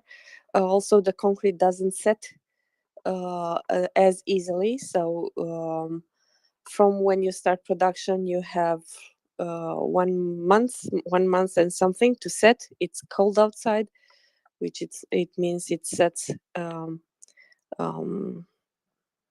slower. I wish it's gonna rain on them so that it will never gonna set. Yeah, I love to rain on their parade. What can I say? And basically, their estimate right now is 8 months to fix it up. Probably not. So you really have to have a very good team and everything handy in order to finish a construction project on time. They foresee for delays, but usually never enough. So I really hope they are not going to meet the estimated time. They are going to be delayed. And yeah, I wish them every problem that they can have on this, and every problem they have, it's a good news for the Ukrainian army, and it's a worse news for the Russian army, which is still in Crimea. So yeah, that's what I have on this. Thank you, Wanda. So yeah, I guess we got a little lull in hands on to this is about what happens 11:30 my time at night. I guess it's your morning. Usually you're going to work around now. But yeah, I guess apparently people get days off work. I haven't around here. I've never heard of that. It's very interesting to me. But anyway, yeah, so we got a little here, so maybe it's a good time for some announcements. So the first announcement, guys, we got the all time. First off, Thomas Steiner has stormed our Spotify and taken over. He is he's just dominating the Spotify now. Very popular guest. We're very, very excited to have him back today at 1 p.m. Eastern time. Is that right? Am I right? Am I right? That's what I heard. I'm waiting for Okay, good. Do we have the card yet? We should get the card out. Anyway, yeah, go ahead. About the card. I wanted to ask you the same thing if you had the card. All right, I'll find out. I'll find out about the card. Anyway, yeah, so we're very excited to have him back. I've been letting everyone know he's going to be here Sunday, which is today, of course, for everyone but me and maybe Hawaii. It's not quite Sunday yet, but for all you normal people, it's today at 1 p.m. Eastern time. And I've been talking about this for days because Thomas Steiner, he was a real great guest. Everyone I think really enjoyed having him on. I'll tell you, CJ doesn't get super excited about all these grain people Doman has on, but he's absolutely stoked to have Thomas Steiner on. So it's a really interesting to see CJ to lead an interview and to see him interview a guest like that. I don't know. He's a real good CJ's a good interviewer, actually. I don't know. That's my impression based on the first interview. So I'm looking forward to it. I was asleep the first time, but this new one's going to be at a more accessible time. So I'll be there, Anda. I'm ready. I got my alarm set and everything. I'm not sleeping in. I know you're an early bird, so you don't understand, but this is a big deal for me. Go ahead, Anda. I will call you up. It's on Sunday at 1 p.m. Eastern. So that will mean it's gonna be on Sunday, 8 p.m. Today. No, Sunday. It's the next day. Today for me, it's Saturday. We have Crap. we have 2 days off. So yeah. 2 days off. Oh my god. I'm the scheduler too. This is like a disaster that I've lost a day and I'm the scheduler. Okay, yeah, thank you, Anna. No, you're right. It's not tomorrow. It's or today. It's tomorrow. I get a little mixed up sometimes because of the time zones and the math and whatnot. But so yeah, it is tomorrow at 1 p.m. for all of you. For me, it's the next day. I'm sorry, everybody, for that time rabbit hole. Anda, I'm gonna stop talking now. I just wanted to plug the interview, and I messed up. So I'm gonna turn it over to you now. Go ahead. No, I think it was a lovely moment, and thank you. And before going to Mockers, I want to thank you for being always mindful of the fact that I do need to go to work during the week. So I have to leave on time, and usually when co-hosting and talking, I am not always mindful of my time. So it's been really great for having you and support and having your support. The trains will run on time. That's what I've been saying. And for some reason, my new slogan makes everyone uncomfortable. I don't get it. But anyway, okay. Thanks, Anda. I appreciate it. Mockers, you want to add something to our banter or something else? Yeah, I just came up because Joseph really freaked me out because I've just worked all night, Friday night, and he's telling me it's Sunday now, and I was like, I've lost a day. I know I've not been to bed yet, but I was like a bit freaked out by that. Here's Um, two facts about me, mockers. Don't think that because I follow someone they're good, and don't trust me when I tell you what time it is anywhere but where I am. Those are two fun facts about me. Sorry, go ahead, mockers. fair enough.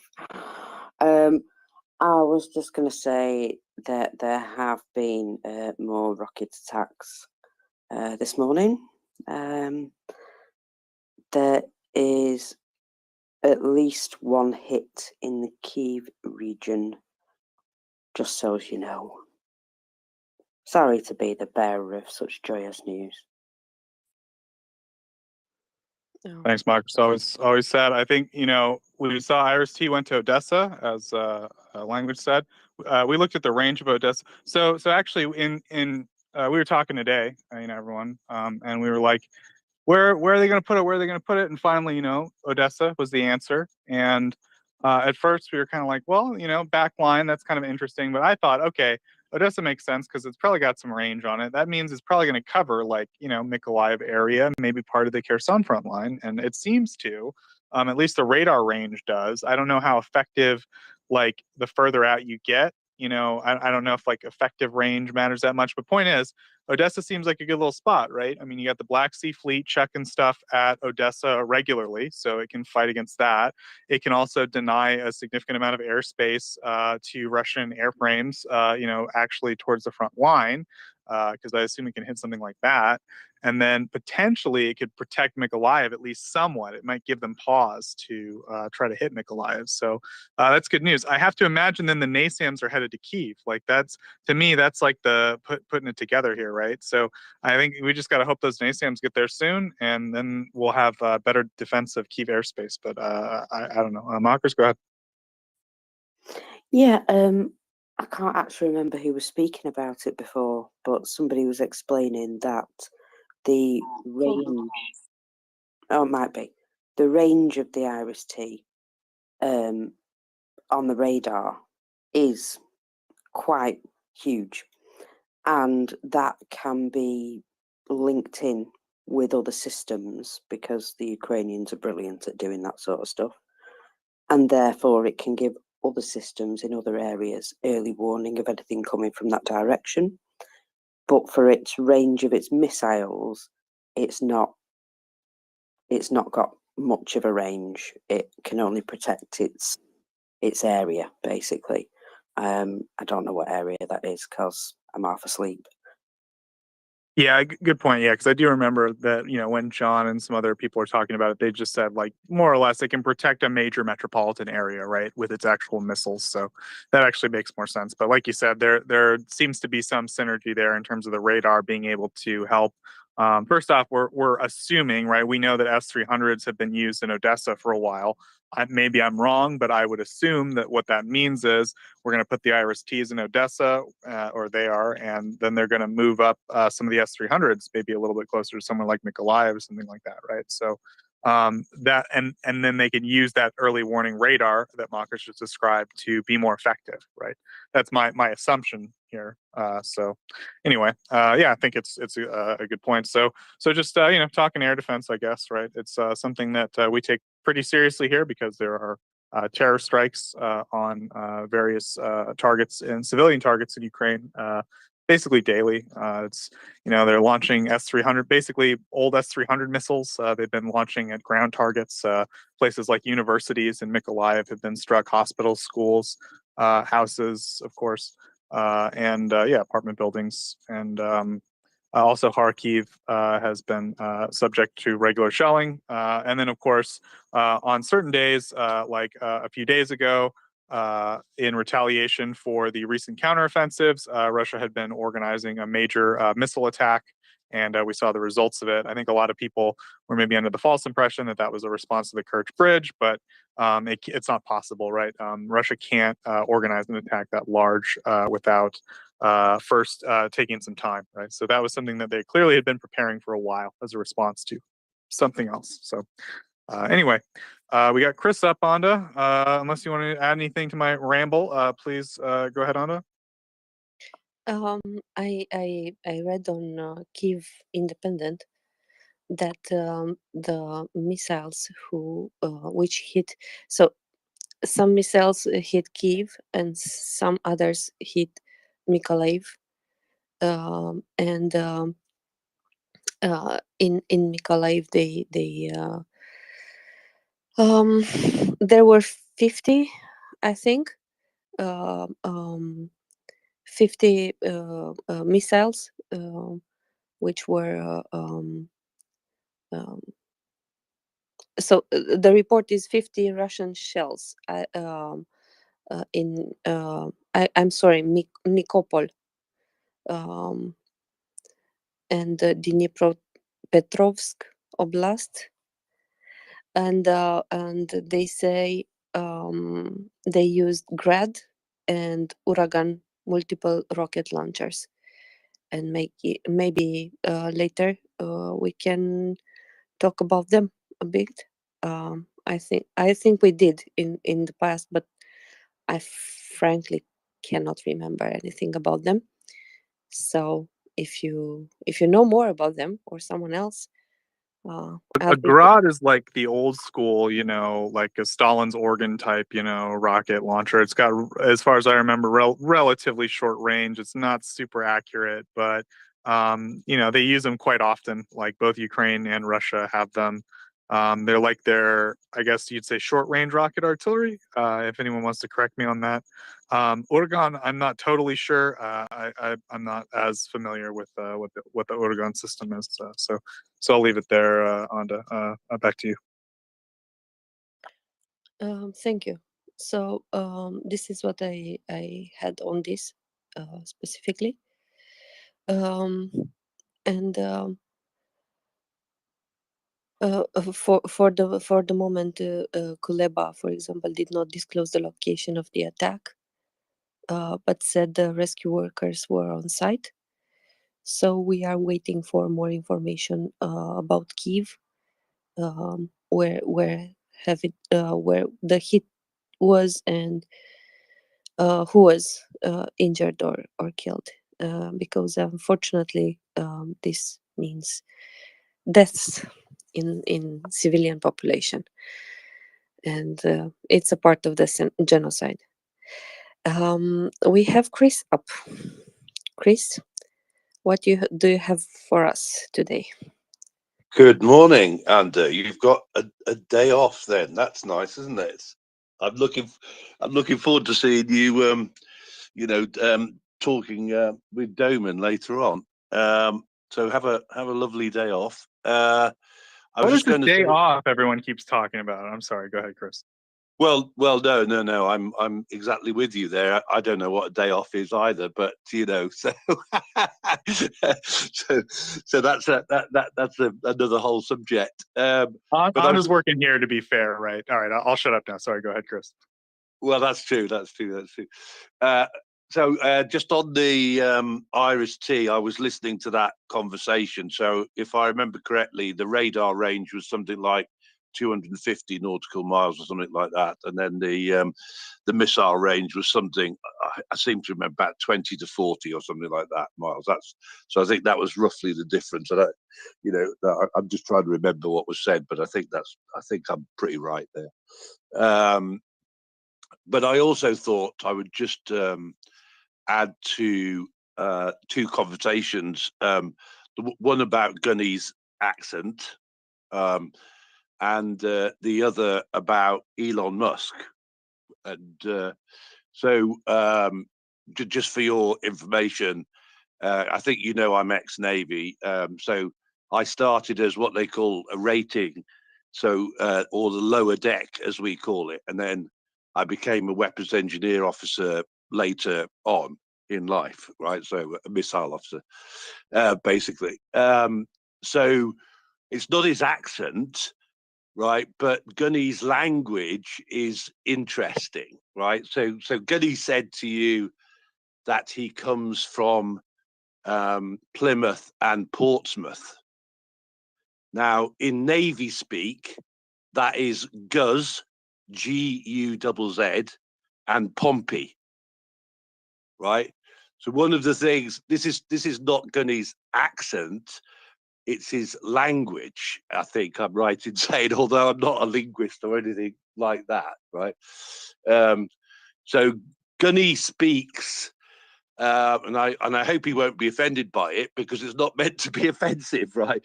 But Gunny speaks what we call Jack, right? So he has Royal Navy slang in what he says, but I think actually, if I'm right, did he go to the army after he went to the Navy? Is that right? Did I get that right? I don't know, honestly. Anna, do you know? To my recollection, he went off the Navy, but I don't know exactly what he's doing right now. So, and No, I don't okay. Well, all right. Let's just speculate. let's go with my assumption. Let's go with my assumption, right? And then it can be corrected, can't it? If I'm wrong, right? I think what I heard was that he left the Navy and he went off into some sort of army role, which is how he knows like everything about tanks and stuff like that as well, right? So I don't, I don't want to know exactly what he does. I guess he's some sort of military analyst or something, yeah. But so just going back to Jack, right? So Jack is basically Navy slang. Do you understand what I mean? Yeah. Yeah. Okay. I'm just checking. That you're still with me, right? Yeah. So that honestly, it's like for me, it's just like wonderful listening to him because obviously I haven't been in the Navy for 30 years or so, So it's just wonderful to hear. But that is, so he's got this like mix of, obviously he's got an accent which he described, which is from the southwest of England, which is like basically. What's Hampshire, I think, Portsmouth is, and Devon. But in his language, he's got this mix of Navy slang, probably Army slang, and he's also got like intelligence terms as well. So, which is quite, really quite fascinating in that. So that's, I don't know whether that helped you. So if you look up like Navy slang terms or something on Google, then you'll see, sort of like where that comes from. Obviously from the old days of the Navy. And Yeah, I know what you mean. He's got this like he'll be talking about like really complex radar stuff, and it's just like I don't know the diction he's using and stuff. Like I don't know. Yeah, like you said, it's kind of all over the map, but it's I don't know. It's fun. I think it'd really be cool to put him with some kind of posh officer. I feel like that could be a show. Just him and some posh British Navy officer talking military stuff. Anyway, go ahead. Yeah, well. I'm that posh officer probably, but I don't have his knowledge anymore of the detail of the stuff, so I'm not sure it'd be a good banter. Anyway, but and then the other thing, which is maybe like slightly probably very controversial to say as well, is about Elon Musk, is that as was mentioned, ban Chris. Everybody, we got to ban him. Sorry. I'm just kidding. Go ahead. Yeah. Is that Elon Musk is that archetypal white South African in terms of his origins, right? Now I'm going to sound racist by saying this, if you like, right? But let me just say this to you, right? White South Africans are a breed on their own. Right. So if you start off being like a privileged white South African, and then you go to America and you become, an incredible success, which he is, that's an interesting combination in its own right, in my view. So I don't know whether you guys have come across any white South Africans, have you? No, I haven't. Okay. So trust me, they are a breed apart. Right, so it doesn't really surprise me. I would not know what to compare them to at all. right? Yeah, but you know, if you think so, if you sort of think about the origins of that, and I'm not really good at it, but you know, obviously there were Germanic, you know, the Boers, obviously were like white South Africans. So, but I don't know whether that was their only origin. I just don't know enough about that, right? But obviously the whites, you know, ruled South Africa for a long time, and yeah, you know, they have their very particular breed, and then of course they left South Africa after apartheid, and they're, you know, now distributed all over the world, you know. So you sort of come across them, you know. I come across them in business, in networking and stuff like that, and they are a bit of a type, is all I'll say to you, and I wouldn't know what to compare them to. So that may be a bit controversial, but I just thought I'd throw it in. Thank you, Chris. It was a white hot take on Elon Musk. So, Anda, we're going to take a chance that this next comment is not about Elon Musk. If it is, I don't know what's going to happen. Back to you, Anda. So, bearded Brit, I hope you want to talk about Gunny's accent. Hello, you unmuted? Hello, You can did? you hear me? Can you hear me? Yes. Oh, yes. I know from speaking with Gunny that when he did indeed join the army, he was fortunate enough to get to know some of my former colleagues. As you can see from my profile picture, I'm a former man in black, the oldest armored regiment in the world, and hence him having the knowledge he's got about tanks. So I just wanted to say that I haven't interrupted him when he's speaking, because generally he's pretty much spot on for the audience here. That's what I wanted to say. Thank you very much, Bruce. So we got UK4UA up. They're a charity that's getting non-lethal aid to Ukraine right now. I saw you guys get some tourniquets there recently. So it's just so you guys come up, I thought I'd give you the floor. If you guys had anything you want to say, go ahead. Good morning, mic check. All clear. Thank you very much. Thank you for you guys continuing to run this space. It's been invaluable over the past 8 months for us, keeping up to date with all aspects of the illegal invasion in Ukraine. And yeah, we've had a bit of a day or so. Had a breakdown yesterday of one of the vehicles, so we're running quite behind where we should be, but back on the road now, and hopefully getting where we need to be within the next day or so. But yeah, we're all good. We're doing lots of different things with lots of different people at the moment. Actually doing our first stuff with MriyaReport. We're collecting some used laptops, and that's for drone operations. So they're looking for older laptops that might be of a high specification, or laptops less than 3 years old that may be not required anymore.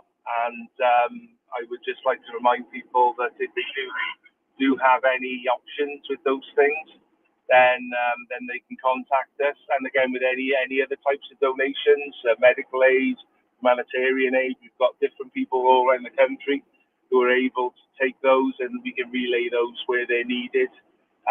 We go out to Ukraine about every 7 to 10 days since the beginning of March, and we've got quite a good network of contacts now, helping me and helping our team in South Wales get what's needed, where it's needed, and when it's needed. So that's all I wanted to say. And I think Gunny, really interesting guy, absolute wealth of knowledge on all, on a lot of aspects of naval doctrine and armour. And yeah, I do believe that he did spend the time in the army as well as the Navy after he left the Navy from from what he said previously. Couldn't tell you what role he was in the army, but he certainly did spend some time in the army. Yeah, thanks very much for stopping by and letting us know what's going on. Sorry, I got to mute you real quick. Just clean the audio up. Okay, so yeah, so thank you very much for stopping by. We really do appreciate it. As you said, we're working together with UK for UA now, and also I would just recommend in general people do give them a follow, see what they're all about. They're doing great work over there. I saw that before we even started working with them. I was like, wow, these guys are cool. So yeah, definitely check that out. And one thing I just wanted to ask you real quick was, in terms of, you said you wanted any kind of in-kind donations. For example, people might have old laptops, they could get in touch with you. This is for people in the UK, right? Because I know that we had some issues with MriyaAid where we want, for example, if like a hospital in the US wanted to give us some, equipment, then we'd have to get it across the border to Canada. There were taxes and stuff. So now we're working with Ripley's Heroes and some other organizations in the US to, not have to deal with that cross-border stuff. So is that true for you guys too? People in the UK should contact you. Is that correct? Yeah, our sort of history, but we've been working very closely with the Australians, so we've got experience. We're still moving stuff from Australia to Ukraine. They've been fantastic. They've moved about 15 million Australian dollars worth of orthopedic plates and screws over the past 7 months, and we've facilitated that via London due to some partnerships with different airlines. But yeah, we mainly concentrate on at the moment now the UK and Europe, so France and Belgium and Germany and Poland. So if there is anything in those countries, we do have people, and we go via those countries in and out of Ukraine. So we can do some detours to facilitate the movement for different groups. Ukraine Aid Ops, we're doing some stuff with them on this current trip.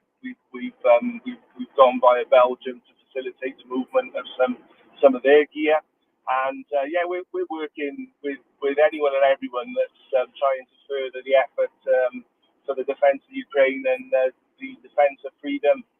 So if there is certainly if there is aid in different parts of the world, don't be afraid to reach out, because I'm sure we can figure something out to get it where it's needed. But yeah, it's mainly the UK and Europe, and but Australia as well. And I say, if you do have something that's worth us moving to Ukraine, then I'm sure where there's a will, there's a way. Thank you. Yeah, thank you very much. I mean, it's absolutely great to be, increasing our collaboration, and also MriyaAid to be increasing their collaboration with, everyone. I think we all have just one goal in mind, right? We just want to help Ukraine and support Ukraine through this illegal invasion of their country. And we're all pretty single-minded about what needs to be done here. It's pretty obvious, right? We need to get things like drones and tourniquets and body armor and thermal vision, night vision, firefighting equipment, mine disposal equipment, things that they need to deal with all the things that Russia's doing in their country. So, it's been a real privilege to meet all these people and to start trying to, in some small way, we're not taking credit for any of it, but to try to help coordinate in any way we can, any collaboration between these various groups. And of course, MriyaAid is getting involved too. And it's absolutely great. And we really hope that by increasing the collaboration, everyone can streamline and focus on what they're doing, and so we can all just focus on the mission and get non-lethal aid to Ukraine as effectively and efficiently as possible, and everyone can use all their connections and pull it all together. So yeah, anything you wanted to add, UK for UA? So I've not really. I mean, I've had a hell of a night of it. We had a late night the day before yesterday, 3 a.m. I think we got into the one stop. we tend to drive in the day now, and then try and sleep overnight. But say when you have breakdowns and delays and bits and bobs, that sometimes does go a bit out of whack. But no, again, I just echo what you're saying. You know, it's fantastic if all these different groups can coordinate, and there may be an opportunity in that coordination sometimes to assist without the expenditure of any extra people or vehicles or fuel, and it certainly just helps the whole effort, gives people more options rather than having to worry about logistics.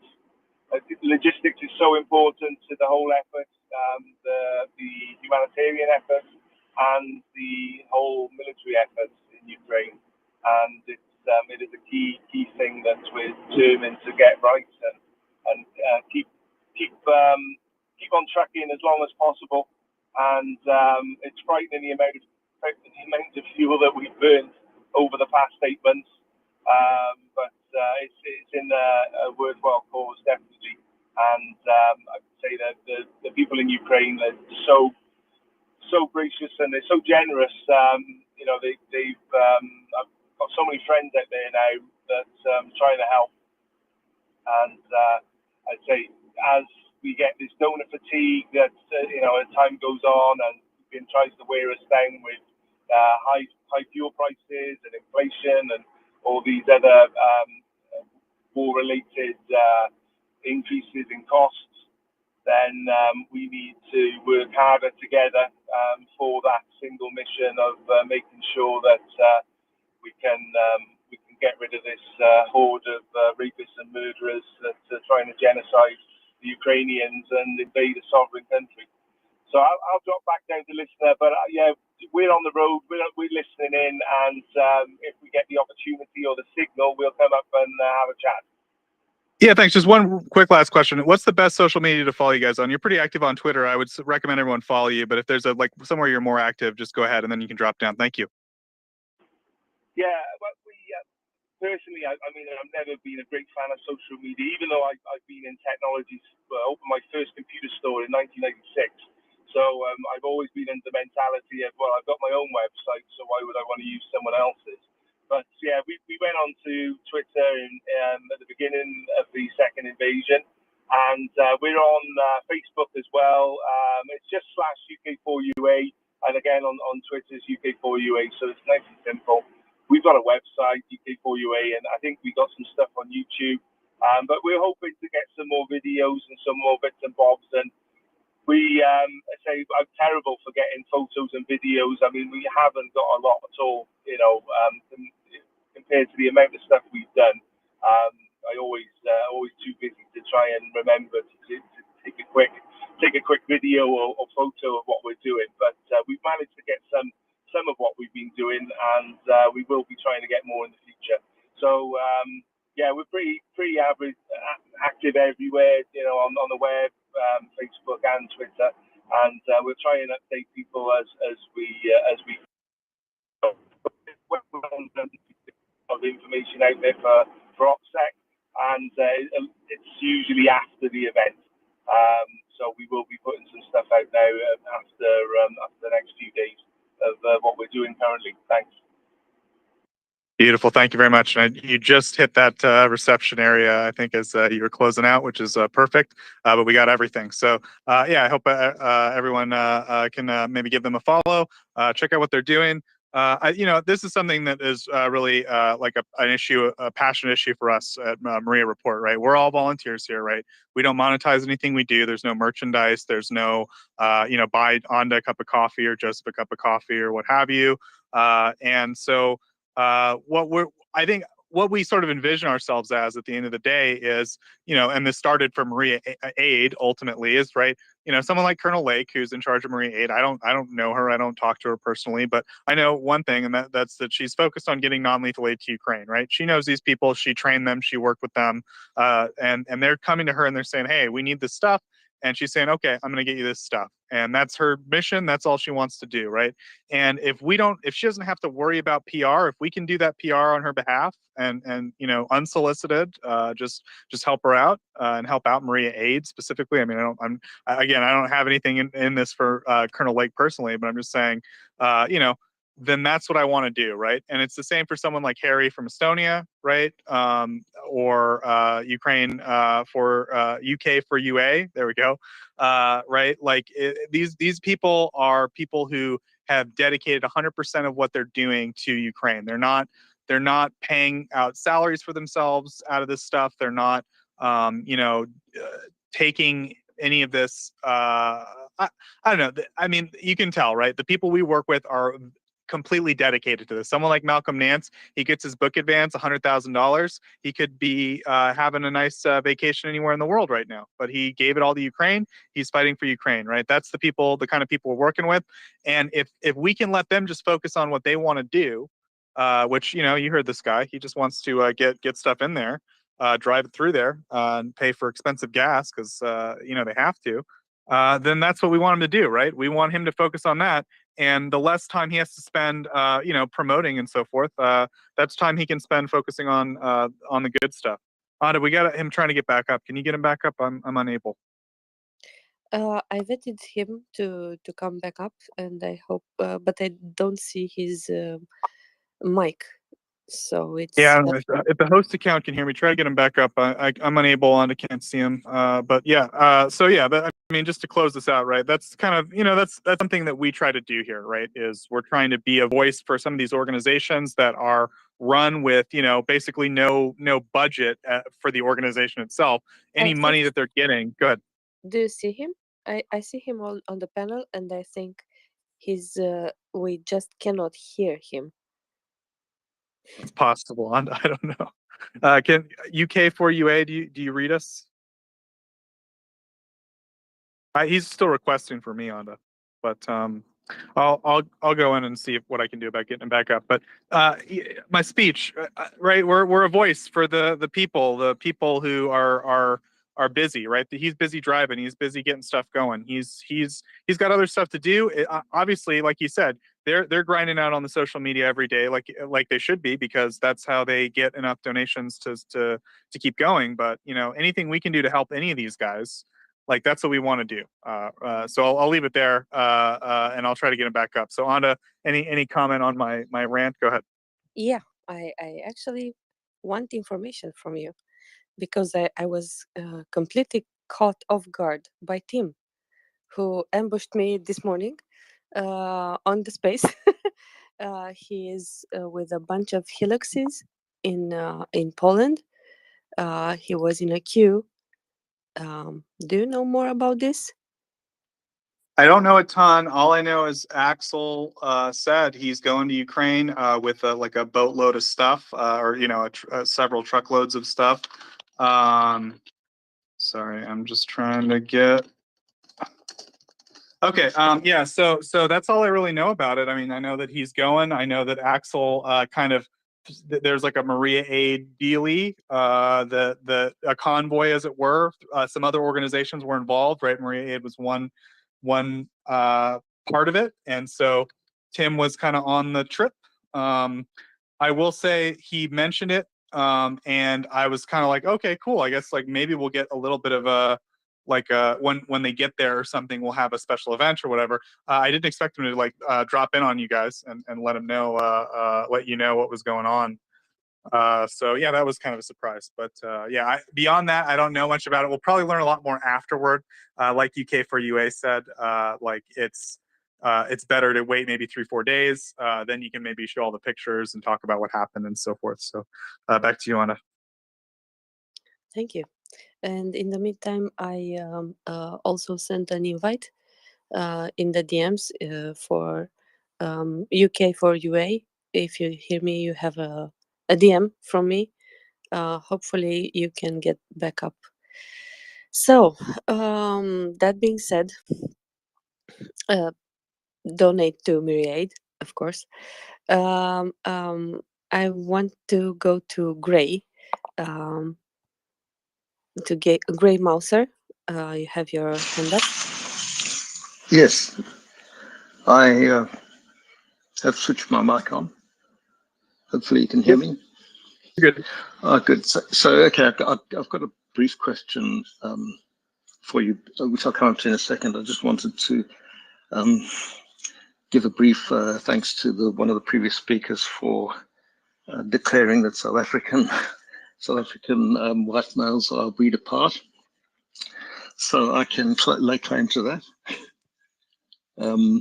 But I might draw his attention to the fact that there are two white tribes from South Africa, the English and the Afrikaans, and there's quite big differences between them. Neither good nor bad, but very big. We acknowledge each other as different tribes. Having said that, you have, in order to earn the status of a fellow, one donates to the Georgian League. Is it League? Legion. Legion, yeah.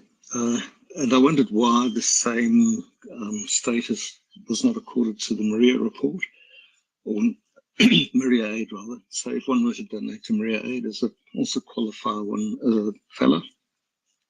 I think so. You know, so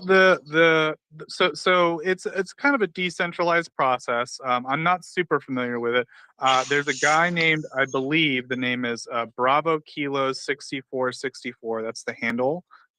He's like sort of in charge of the forgers, and they have a forum. And so, I mean, the bottom line is you show a donation. Yeah. You show a donation to the Legion. Sorry, I got to mute, but we can't have two mics on. So you send a donation to the Legion, or quite frankly, I've seen people send donations to other organizations, including MriyaAid, to my knowledge, and you get a fellow like Anda. I mean, do you know much about this? Like, it's not exclusive to Georgian Legion, is that right? It's starting exclusively for Georgian Legion. In the beginning, Kama Kamila, the guy who started all this, thought it would be a good idea to give people back something for their donation to the Georgian Legion, and to incentivize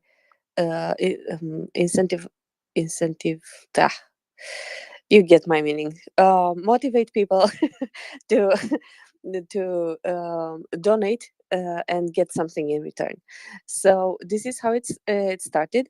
Along the way, Georgian Legion was helped by many other organizations, one way or another, and indeed some of the avatars were created at the request of some for others who already donated to MriyaAid or helped the Georgian Legion in one way or another. MriyaAid, because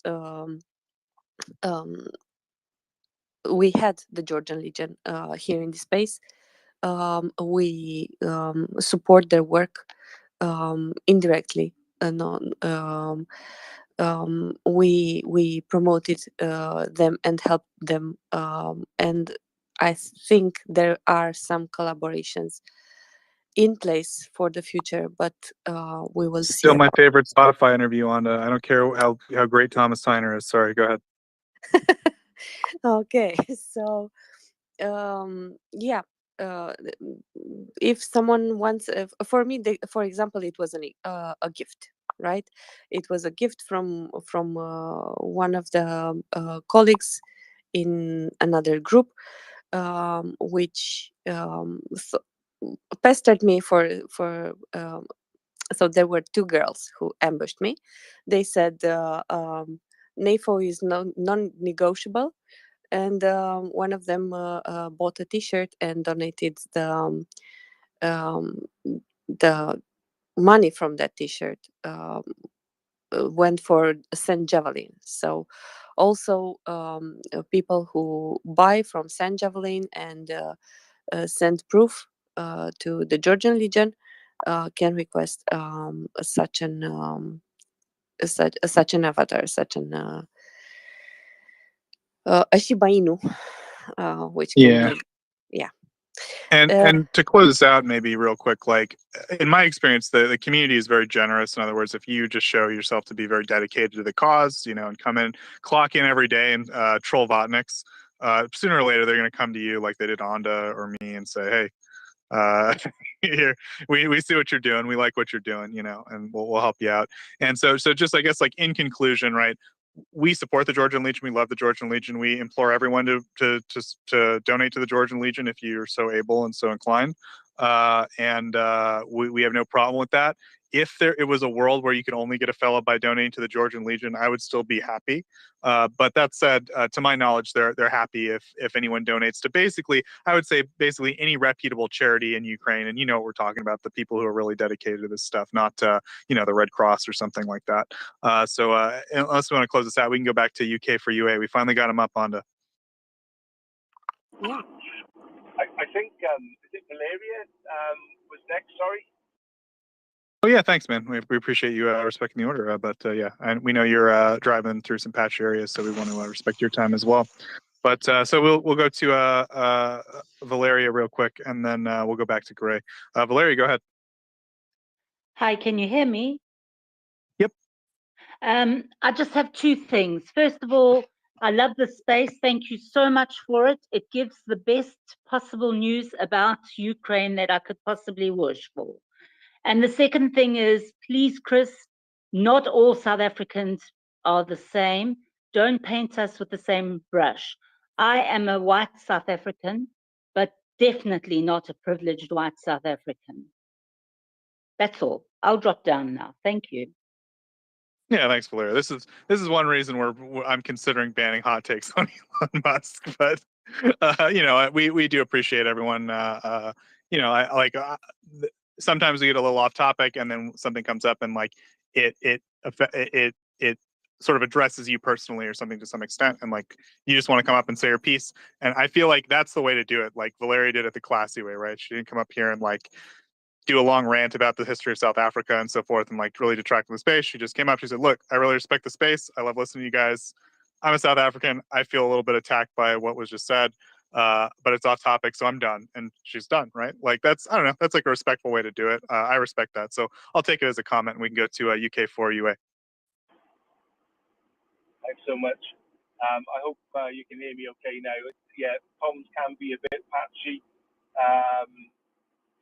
And it sometimes is awkward to speak on spaces when we're actually moving. But a couple of things I just wanted to touch on with regards to supporting organisations that use volunteers. Unfortunately, I've had the experience of seeing quite a few Ukrainian organisations turn into the antipathy of the larger NGOs and start paying themselves salaries and things like that.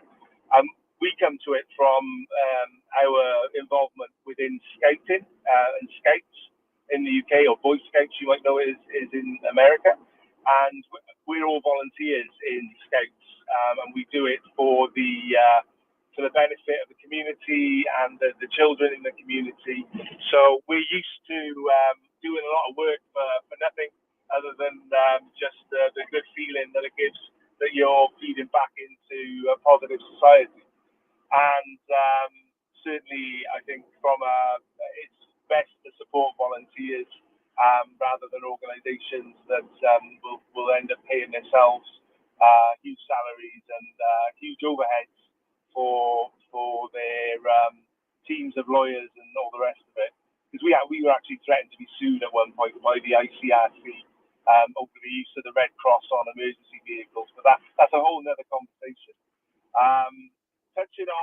Touching on what you guys were saying on NATO, something we've been following for a long time and tying in with them, and we've been supporting fellas in the UK and in Europe, and we've been working on different projects with them.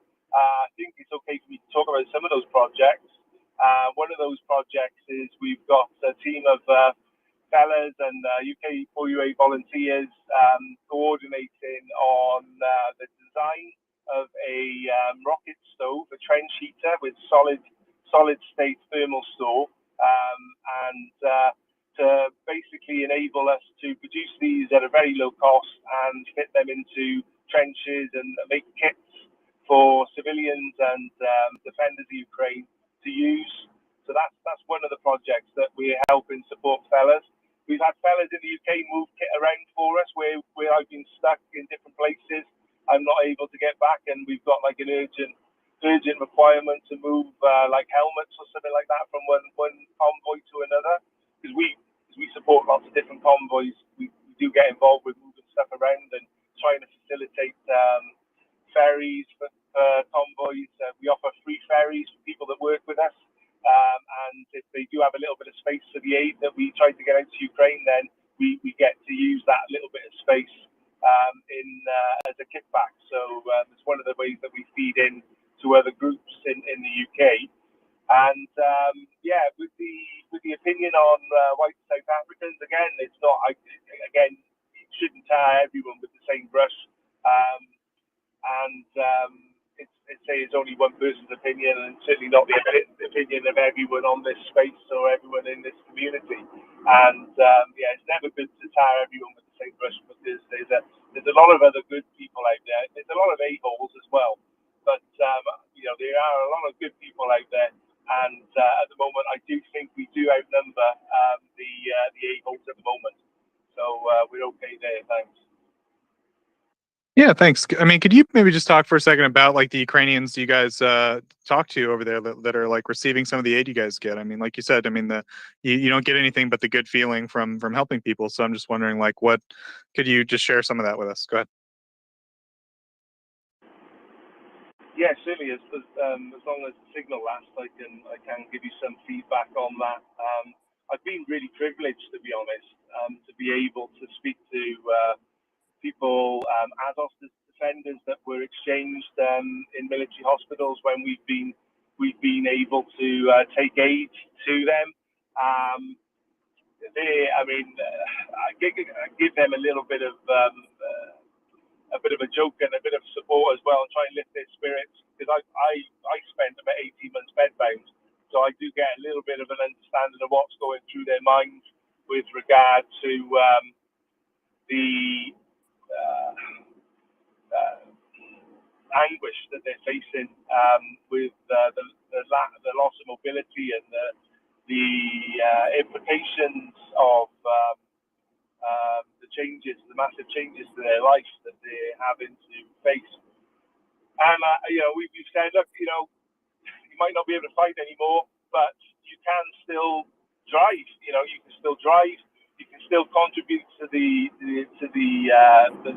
effort of defence and helping your country. And even if you are an amputee, your contribution is still as valid in a different format to what you're doing. And we've had a good laugh with some of the guys out there. Some of the other guys, they've been so thankful. With some of the orthopedic plates we took out, the surgeons and the doctors. I mean, some of these supplies, they're literally waiting for us. They've been put inside people within 6 hours of us delivering them. And we tried to put out some tweets of the results of some of the good work that the doctors are doing.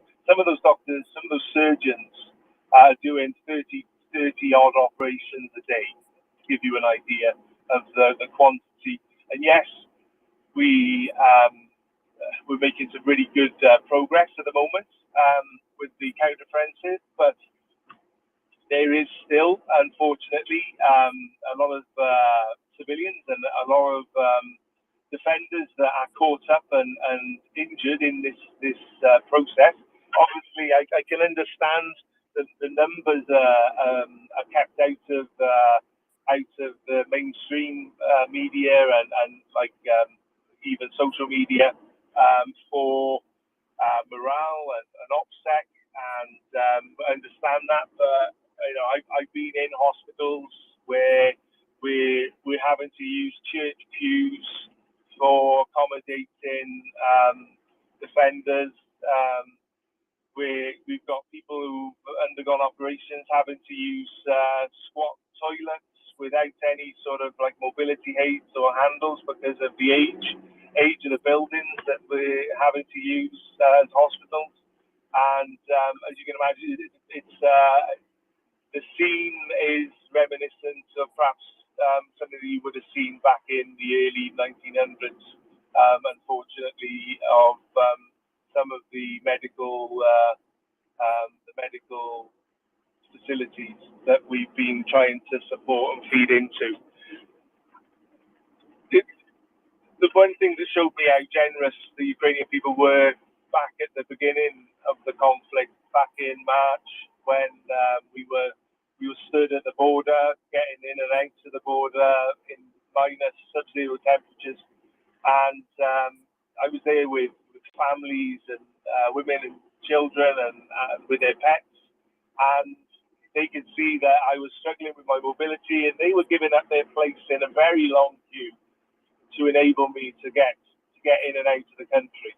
And that really just showed me how generous and the respect that's there within Ukraine for other people. And you know, I do get overloaded sometimes with gifts of food and beer, and they're always welcome. And I do take them home and drink them and eat them at home as well, which is fantastic on my few days off when I'm back in the UK. And yeah, really generous. And like you said, look, I'm here to give you stuff. It's not you to give me stuff. But they do try and keep me stocked up for my time on the road, which is fantastic. We've got a couple of things at the moment we're trying to accommodate. There was a hospital that approached us that had issues with the power, and they were struggling to locate shrapnel in victims of shelling, and we're trying to get them a mobile ultrasound unit at the moment. We've had a letter of request now, and unfortunately all the ones that we previously delivered are allocated already, so we weren't able to help them with that. But we've actually set a separate project up, try and just fund that one particular unit for them to get them one from Europe or the UK as quick as possible. And I will try and get someone to tweet that out later on. That's probably the most pressing thing really out of us. It's the same old problem, you know, week in, week out, month in, month out for us is fuel, keeping vehicles on the road, and just basically being able to pay for ferries. We used to get a lot of support from ferry companies. Unfortunately, we're down to one company now that actually gives us some free space for aid going out to Ukraine. And what company is that, if you don't mind saying? We'll give them credit. I can say, yeah, Irish Ferries. A big shout out to the guys at Irish Ferries. They've been absolutely superb. You know, they're facing increased costs as well, and yeah, it's been amazing that they've given us the support that they've given us, and I think we've saved donors something in the region of about £35,000 now in ferry costs from between Irish Ferries and Stena Line. Stena Line pulled their support back in the summer, back in June, and you know, unfortunately, I think their feeling was that the issue was sorted. You know, the media was calming down with regards to the refugee flows and the whole problem in Ukraine, and that's been an issue really for people because they don't understand. It is not so present in the media because other things are topping the bill really with the news agenda. They don't. Yeah, didn't Boris go down there and sort it out? Yeah, Boris. Yeah, I mean, he's one to divide opinion, really, isn't he? I do like reminding people, though, a lot of the time that David Cameron, he's a former British Prime Minister. He's the guy that started supporting the military in Ukraine in 2015. I can't remember the operation name now exactly, But yeah, he's the guy that started sending military aid and training the Ukrainian armed forces in 2015. And he's also, I've seen him driving a vehicle out on an aid convoy back April or May, perhaps.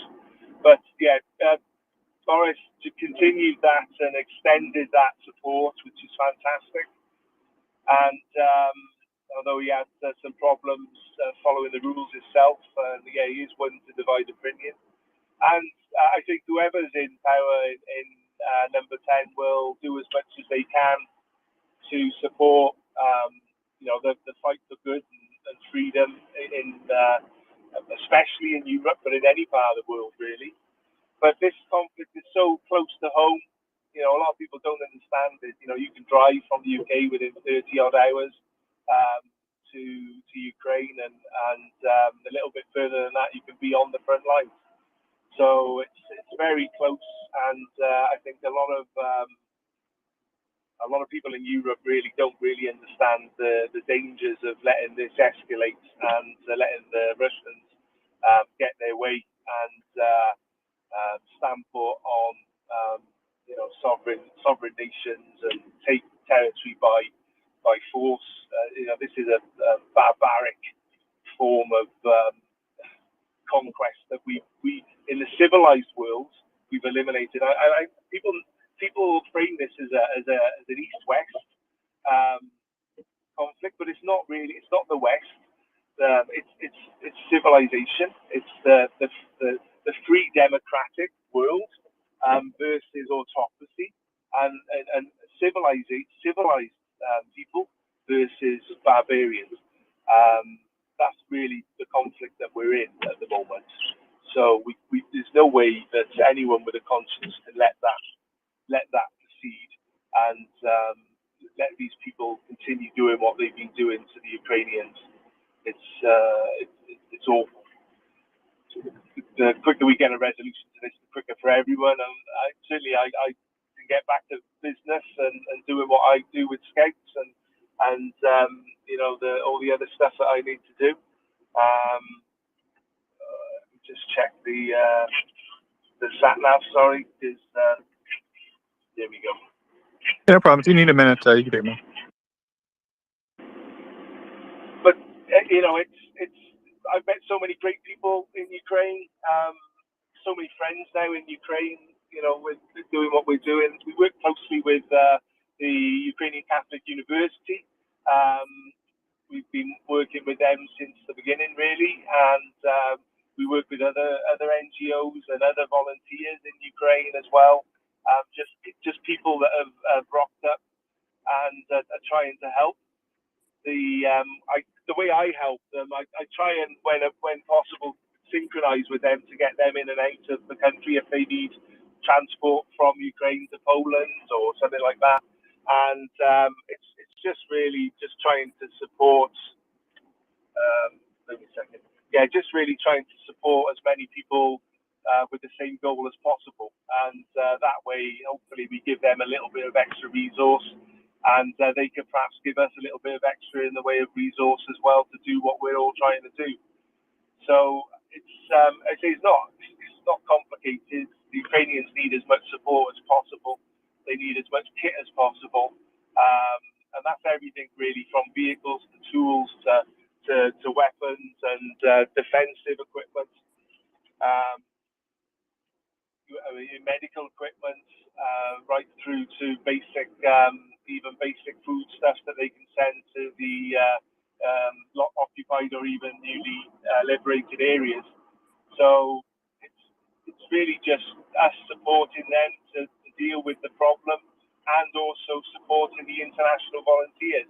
And one thing with us, with the NATO support that we've been trying to give to fellas in the UK, because they're like-minded individuals, and it's been easy to tie in with that group of people because we're all on the same wavelength when it comes to Russians and Russian propaganda and what the Russians have been doing in Ukraine and keeping across the situation in Ukraine. So they've enabled us to increase what we're doing to help Ukraine by tying in with individuals who are active NATO members and we've been letting them sponsor vehicles to help us, with fuel costs. And so we put their NIFO avatar on our vehicle and just send them some pictures, and I think they can do that at nafo.me.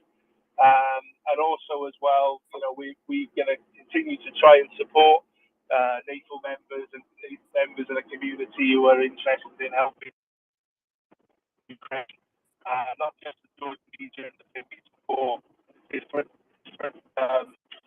different units and the international volunteers and territorial defence as well in Ukraine as well, stuff that we do.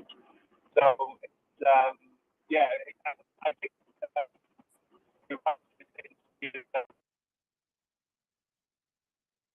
Ooh, I think so. You're breaking up now here, buddy. We got everything up till right now, though. I cut you off as soon as we lost you. Yeah, I'll drop back and better signal at some point. Okay, great. Yeah. It's been great talking to you. Hope we can get you back up with a better signal soon. But yeah, thanks so much for coming up and sharing all that information with us. I think it was great. I did have a couple more questions for you. I wanted to turn it over to Anda if she had any questions. Or I had one more question. Maybe I'll just shoot it now. Maybe we can just try. So my last question to you was going to be, I mean, you're spending a lot of your days now, driving around in rural Ukraine, as far as I understand. So I just wondering, did you have any like stories, or could you just like paint a picture for us? Like, what's that like driving around rural Ukraine?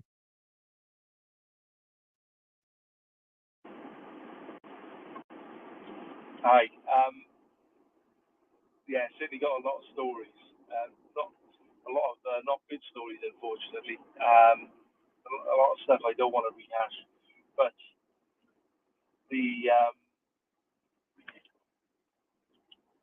it is difficult to go to areas and just see the mindless vandalism of modern buildings, just because the fact that they're modern, and the jealousy really that the Russians have damaged those buildings just for the sake of damaging them. Yeah, and it's mindless. This is it. This isn't an army.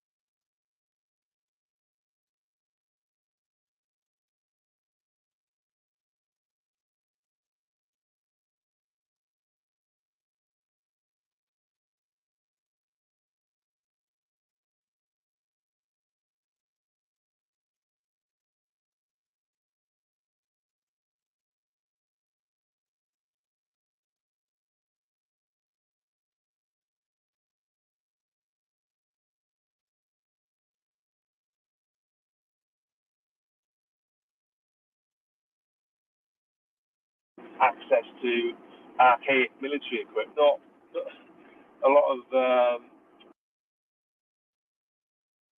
Beginning the process of trying to evacuate whatever equipment they can and troops, believe it or not. It looks as though they have forces engaged north of the Inhalets River, and they might very well be trying to leave on barges as soon as possible for an anticipated Ukrainian offensive onto Kherson city itself. So that means that most people suspect that the Russians don't have much left to give in Kherson.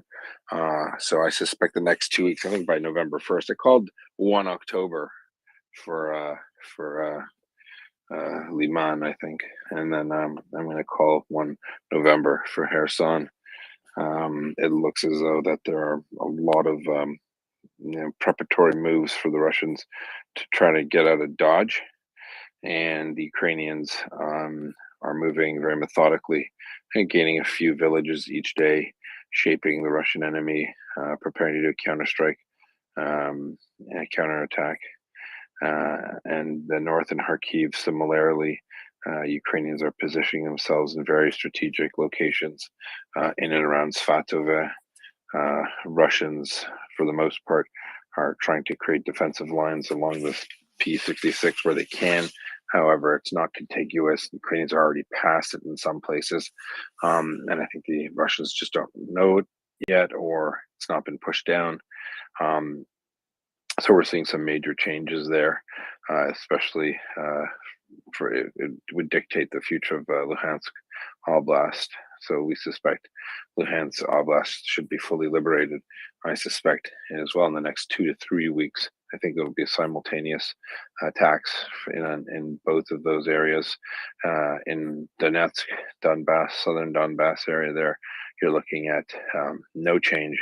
Russian forces are still attriting themselves along the lines of Bakhmut. This leaves the big question: what about Zaporizhia, Melitopol? Ukrainians have substantial forces. Are they a blocking force to prevent the Russians from trying to push up to hit Ukrainian forces near Bakhmut? The Russians don't have the ability to, so I suspect that it is probably laying the groundwork there, setting the conditions for a counteroffensive in that area too.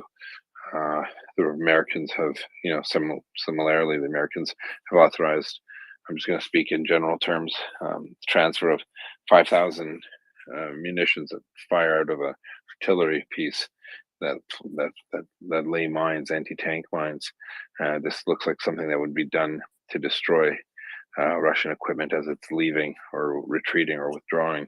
So that's interesting that that's on its way over, because if the Ukrainians were to attack in the Melitopol area, where a large concentration of special forces and partisan activity exists, and the Ukrainians were to push in Kherson and chase Russians across the river or destroy them in the process, you would see Ukrainians deploy this weapon ahead of Russians where they're retreating. So behind the Russians, but as they're retreating backwards, which would then destroy all their heavy equipment or large portions of it. So it looks like these orders for munitions are being custom tailored. Maybe the Ukrainians are saying, well, this is our plan. This is what we need to do this. May we have them, please? And the Americans are saying, that sounds like a great idea. Here you go. So this is very important. We're seeing these changes on the ground. I say that we can expect in the next 2 weeks, who knows, the next few days, you might see things in Kherson kicking off. But the Russians are maneuvering and positioning themselves to leave Kherson. This is something we've been saying in the space since the beginning, or for the last few months, couple months, that Kherson would either have to evacuate or would have to be destroyed in place, or it would have to surrender. Do I think that all three will happen? I think all three will happen. I think it'll be a combination of some troops being evacuated, very little equipment being evacuated for the obvious reasons, because there's no bridge. I think some people will be destroyed in place, and I think others will surrender. It'll be an enormous operation. It'll probably be easier for the Ukrainians to do as winter's setting in, the first snowfall. If they're not fighting, they're processing Russian PWs or attacking Russians as they scurry across. The only real question mark on this in terms of military considerations would be, what will the Russians do between the Dnipro River and Melitopol? Will they stop and fight? Will they retreat? Will it be a retreat or route back to Melitopol or Mariupol? And I think that's when we will all see what happens with Russian forces, Ukrainian forces in Zaporizhia. Will Ukrainian forces then exploit the Russian withdrawal and attack south as to make their bad day a worse day? So a lot to unpack. But again, I'll say it. Expect in the next 2 to 3 weeks, Ukrainians moving in all of Kherson, also all of Luhansk province, all the way to Starobilsk. And then the only part that I'm a little fuzzy on is what will happen with the remainder of Kherson Oblast and Zaporizhia, going from the Dnipro River east to Melitopol and then further east to Mariupol. The Ukrainians would have to provide a large guard force to act as a big cutoff for any Russian forces trying to get in to Ukraine to Ukraine, to the rest of Ukraine from Crimea, because Crimea is also Ukraine. But I don't see Crimea being an objective before the winter. I think in the perfect scenario, Ukraine would conquer, reconquer, or liberate its territory up to the border with Crimea, and really before winter, more than well, all of Luhansk, and just leaving parts of Donetsk under Russian control for the winter to be attrited. I see that as an option. I think Luhansk, we're not talking about Ukraine losing, we're not talking about Ukraine leaving the Russians with their 2014 to 2022 lines. We're looking at even those lines being chopped roughly in 1/3, 2/3, or maybe 1/2, depending on how the next 3 weeks go. So it's very important. Heady days. So the new information would be that there's no information in the Bakhmut area, no transfer. One village or half of a small village might have passed to Russian hands yesterday, and it usually just becomes terrain that's denied to both parties. And then we're looking at the Svatove line there, the P66 from Troitsky, Svatove, and Lysychansk being it's interdicted as it is, but being taken by the Ukrainians, and that would lead to the collapse of those Russian forces. Those supply lines in that part of from Kharkiv to Luhansk to Donetsk are actually north-south, and there's nothing past that rail line Starobilsk that's meaningful for the Russians to resupply. So once the Ukrainians grab that next major north-south avenue of approach corridor, the next one is Starobilsk with the major rail line. So the Russians aren't in a good spot.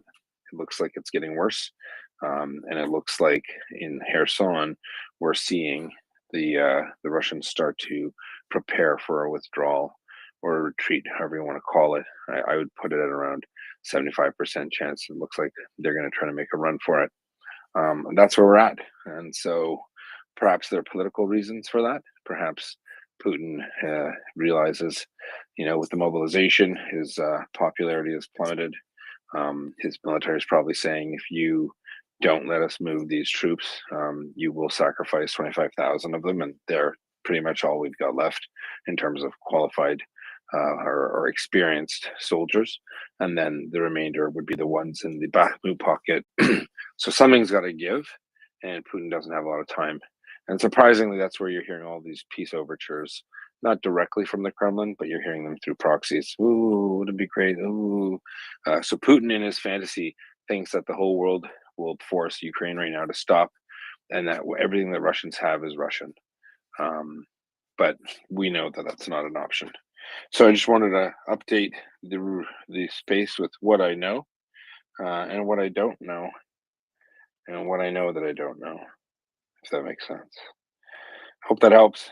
Peter, if you have a quick question for me, we'll go to you. And if not, we'll bypass. But go ahead, Peter.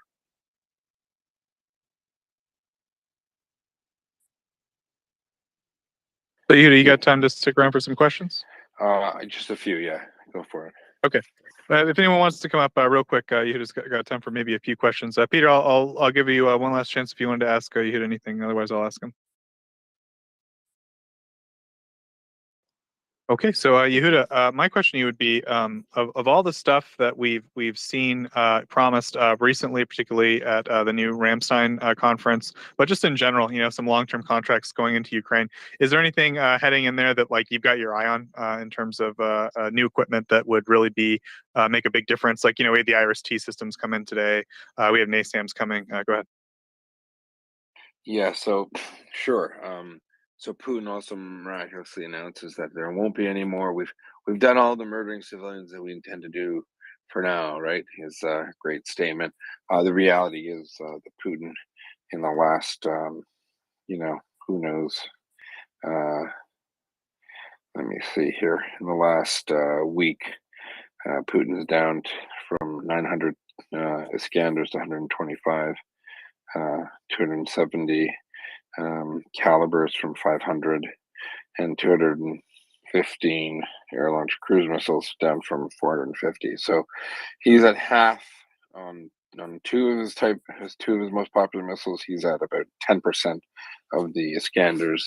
He spent $1 billion in the last week firing at playgrounds and kindergartens and the occasional electrical plant.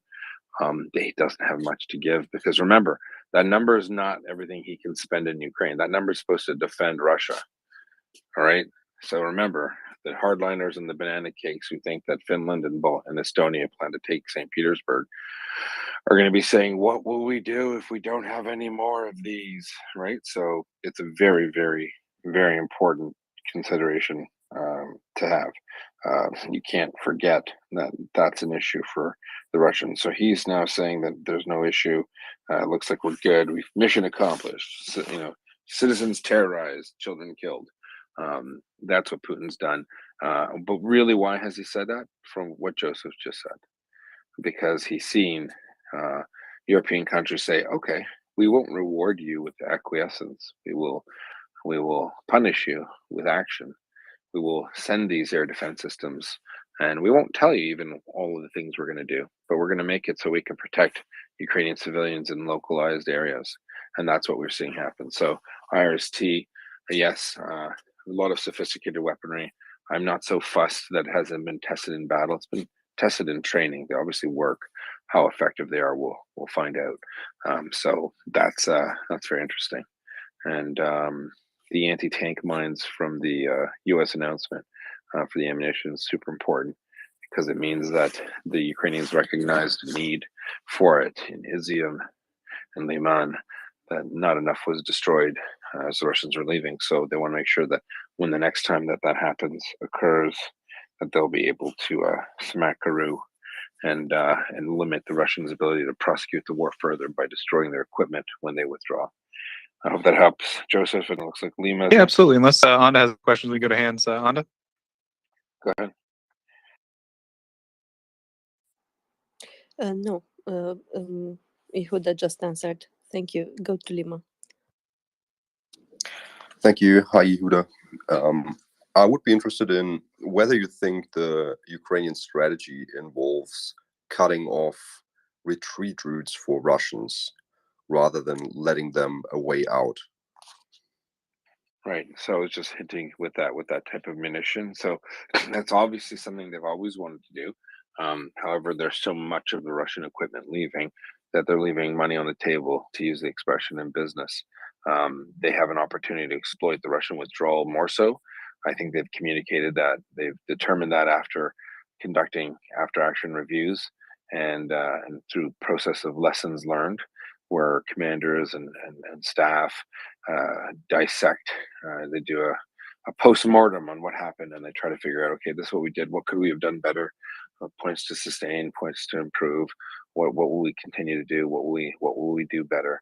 And in part of that process, they've determined, you know what, if we had this type of munition, then we could have our arty folks fire that type of munition in the rear as the Russians withdraw. So it's not going to kill soldiers, perhaps, but it'll destroy any tanks leaving, any of their armored personnel carriers.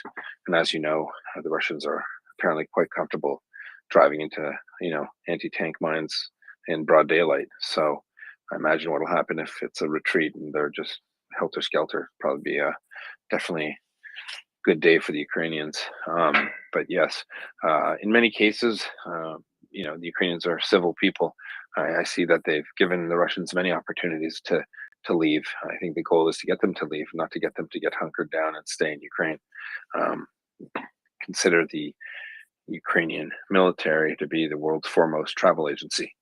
They want to help the Russians get to where they need to go, which is out of Ukraine, but not with their equipment, perhaps.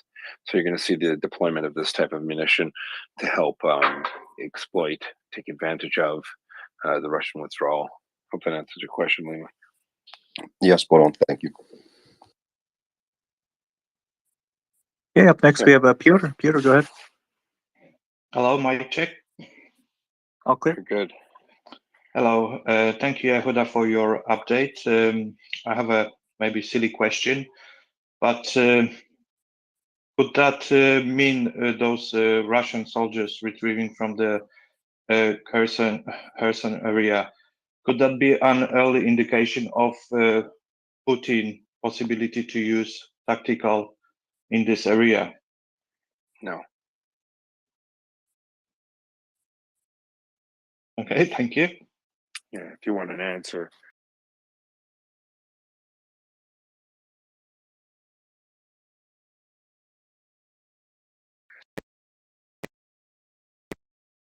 The Black Sea Fleet, probably the Baltic Fleet, disappear.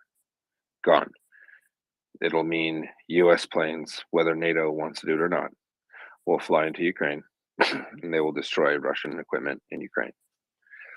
It'll mean that Putin has to either quit, get killed, or think of some fancy way to get out of this pickle, because he can't. And you might say, well, what if they did and then the Americans do that? Then the Russians will launch missiles. No, they won't. They won't. There is no mutually assured destruction at this point. You know, I'm not convinced that the Russians are will be in the position. It won't happen. There are way too many.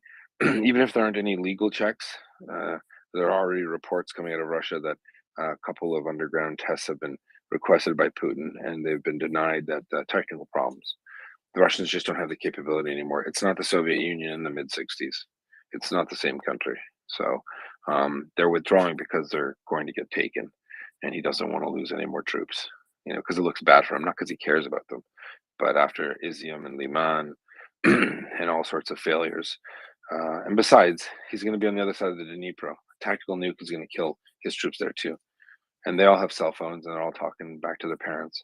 And, you know, after 3 months, they're going to come back and they're going to die of, you know, skin falling off their face. Putin knows this. So there is no concern about tactical nukes being used in Kherson. This is simply, you know, I know people. I got a few messages. Well, people are legitimately concerned. Why? There's no nukes in London, no nukes in Paris, no nukes flying in New York. If Putin was able to use a tactical nuke, if he was even, which I even highly doubt he'd be able to deploy things successfully. They're not a competent army. If every single part of their military sucks, what makes you think there's one part that doesn't suck? You know, we said at first, well, it's the army. Maybe they were the bad soldiers. They were conscripts. Wait till they get their good guys. They get their good guys. They're worse than the conscripts. Yeah, but the Navy, the Russian Navy, ooh, that's top of the line. Don't play with the Russian Navy. What happened to the Russian Navy? Their flagship gets destroyed by a MacGyver missile made with croutons and wax paper.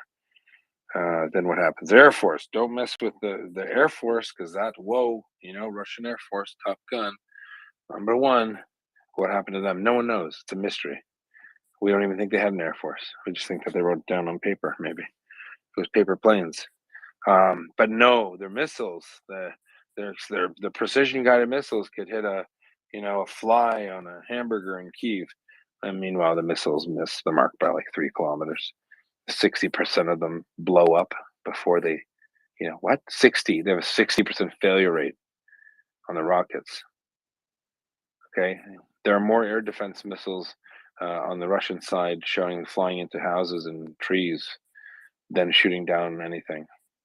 But I should believe that their nuclear team, that's the only team that I think there'd be a bigger risk for them deploying a nuclear weapon to themselves. Absolutely. In fact, they've been apparently launching air-based cruise missiles over the sea because they're afraid to do it over Russia, because so many of them are duds and don't hit their target. Like, that's how bad they are. So what are they planning, to use a nuclear weapon and have it blow up in Rostov-on-Don by accident? Yeah, and even if they could, every retired general worth his salt there is telling the world, we have a plan. If Russia does this, we will do this. And the Russians know it. They've stayed, there are more people in this space talking about the Russian nukes than Russia itself now. Russia literally shut up after the world pretty much told them, keep it up, and try it, and we'll do this. And now they haven't talked about nukes at all. In fact, he's not even talking about. Putin is walking back, murdering children with his crappy missiles. Oh, it is stopped for now. We stopped for now. We've achieved our goals. We will not, no. Europe turned around and said, "Here, we're going to give all of this air defense equipment to Kiev. You're not going to hit Kiev again, buddy." So what is he going to do? Use the last, bit of a weapon, rockets he has, just to have 0 hit their target? So out of 80 shot down, half got shot down by sometimes handheld devices from Ukrainian soldiers. Now you're going to have IRIS-T and all these other things shoot down 100%, and it's going to be reported. He's embarrassed. He knows he's getting set up. So what makes you think he's going to use a missile? Nothing. I wouldn't worry about it. The Russians stopped talking about it because they got told in not so many words exactly what will happen, and not only just what will happen, but keep talking about it. You see what happens. So I think we're safe, Peter. Poland is safe. I think Polish border guards could probably take St. Petersburg if they wanted to. I'm not really concerned about the Russians right now, and I don't think you should be either. Hope that helps. So real quick, Anda had a question for you. Then Doman's got a question. Then we'll let you get out of here. Okay, Yehuda. Anda, go ahead. It's a really stupid question, but my question. It's about the missiles which hit Nikopol this morning. One of them, it's called Uragan. And I was wondering if you can give us some, in brief, what's this missile about, and if there is a possibility for them to use it further, or so. People switch around me. Does it? Okay. Yeah, are you talking about the anti-ship missile? So there is an article in Kyiv Independent which said the Nikopol was hit by Grad and Uragan missiles. Oh, the Uragan. I think you said Ragam. I was gonna say. I'm sorry, it's my Romanian. No, it's my okay. Romanian take. It's okay. So, why are you asking me? What's the significance of the Uragams? They've used them before. Yeah, just what is an Oregon? Just explain for lay people, Yehuda. Well, I'm definitely not the guy to ask, but I'm not an artillery individual, but it's just an MLRS. It's a multiple rocket launcher from the Soviet Union. It's an older piece. I don't know. It's got like 10 or 15 or 20 rockets. What else? Probably a range of 40 kilometers. Older. Is there something in particular you want me to say? That's all I remember from it. But yeah, I think that's probably what I said. I think like Grads are more the short range. Oregon is a slightly longer range. Is that about right? Yeah. I don't know the exact range, but I think it's about 40 kilometers. But it's definitely like vintage. I mean they were in the they used them in Afghanistan. So, and it's yeah. But if you're asking me, if they're using it as a sign of desperation because they're older, is that why? Yes. Yeah. Okay. If because they're older and because they are shorter range, I suppose they are out of stock, out of ammo, considering that they are being short range. They must have hit from below, from Crimea or the area below Nikopol. So they must have problems with inventory with ammo. Yeah, that's the water's wet statement. It's that they have big problems. I mean, they were moving Iskanders up for some bizarre reason, which have a range of like 500 kilometers. They're moving them from Crimea into towards Melitopol. So no idea. Maybe that was part of their dumb move to attack Lviv. I don't know.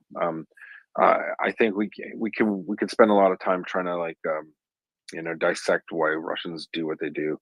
I just think they're trying to throw everything at everything at the wall and hope that something sticks. Not really. There's no 4D chess move here. It's just desperation. Let's hold on to whatever we've got for as long as we've got, and then that somehow will scare the Ukrainians. It's just it's a silly. It's like it's like when you're pulling your toddler by the hand to go somewhere, and then they're flailing their arms and trying to drop their body down. You're still going. You can mess around a bit, but the flailing about's not going to stop what I'm doing. We are going to the dentist, right? So, but unless you're in the UK, I don't think people go to the dentist. But you know what I mean. No, I'm just kidding. UK for you, eh? But yeah, Romanians shouldn't laugh either, though. I had a fish called Anda. Did you know that? No. Anda? Yeah, a fish called Anda. Does it come with French fries? Yes. Sorry. What do you call a journalist chasing a celebrity through the sewer? Don't know. And paparazzi. Paparazzi. It's pretty funny. I thought On of an that unrelated earlier. note, we're going to let Yehuda get out of here. But Yehuda, if No. there's anything you want to close out with, I think you left us with a lot of knowledge. If you want to close out with anything, go ahead. Joseph, I got a few more jokes. Slow down. No, I'm just Okay. kidding. I actually don't. But if anyone has any questions, paparazzi. A fish called Anda. Help me, Anda. Help me, Anda. I could I do knew this it all was night. coming. You knew it was coming. Yeah, Exactly. I could have finished that sentence already. Help me, Anda. Boom. Get her out of my life. I was a singer in a past life. A torture singer. All right. I hope that gives some light, shed some light, add some color to the conversation. Look, I'm going to do one of my more thorough ones where I like to talk about all the soon-to-be forgotten and non-existent Russian units forever. Will go down in infamy as having a lot of words in the name of the brigade, but having very little effect. The 38th Cossack Separate Motorized Rifle Brigade. I mean, I'd love to see the patch. It's got to have a patch that's like a, the diameter, like 30-centimeter diameter, so you fit all the words around the perimeter of the patch. There's so many words, and I find it very strange. All right. I hope that helps. Doman, over to you, unless you have a question about something military. I've got a question about something very military, my love. Sorry, Milove. What's going on in Milove? There has been a lot of It's chatter. not love. Yeah, It's I mean, yeah. look, things It's are the moving. other one, right? Tell everyone the one in Kherson you're talking about. Yes. Okay, so Ukrainians are going piecemeal.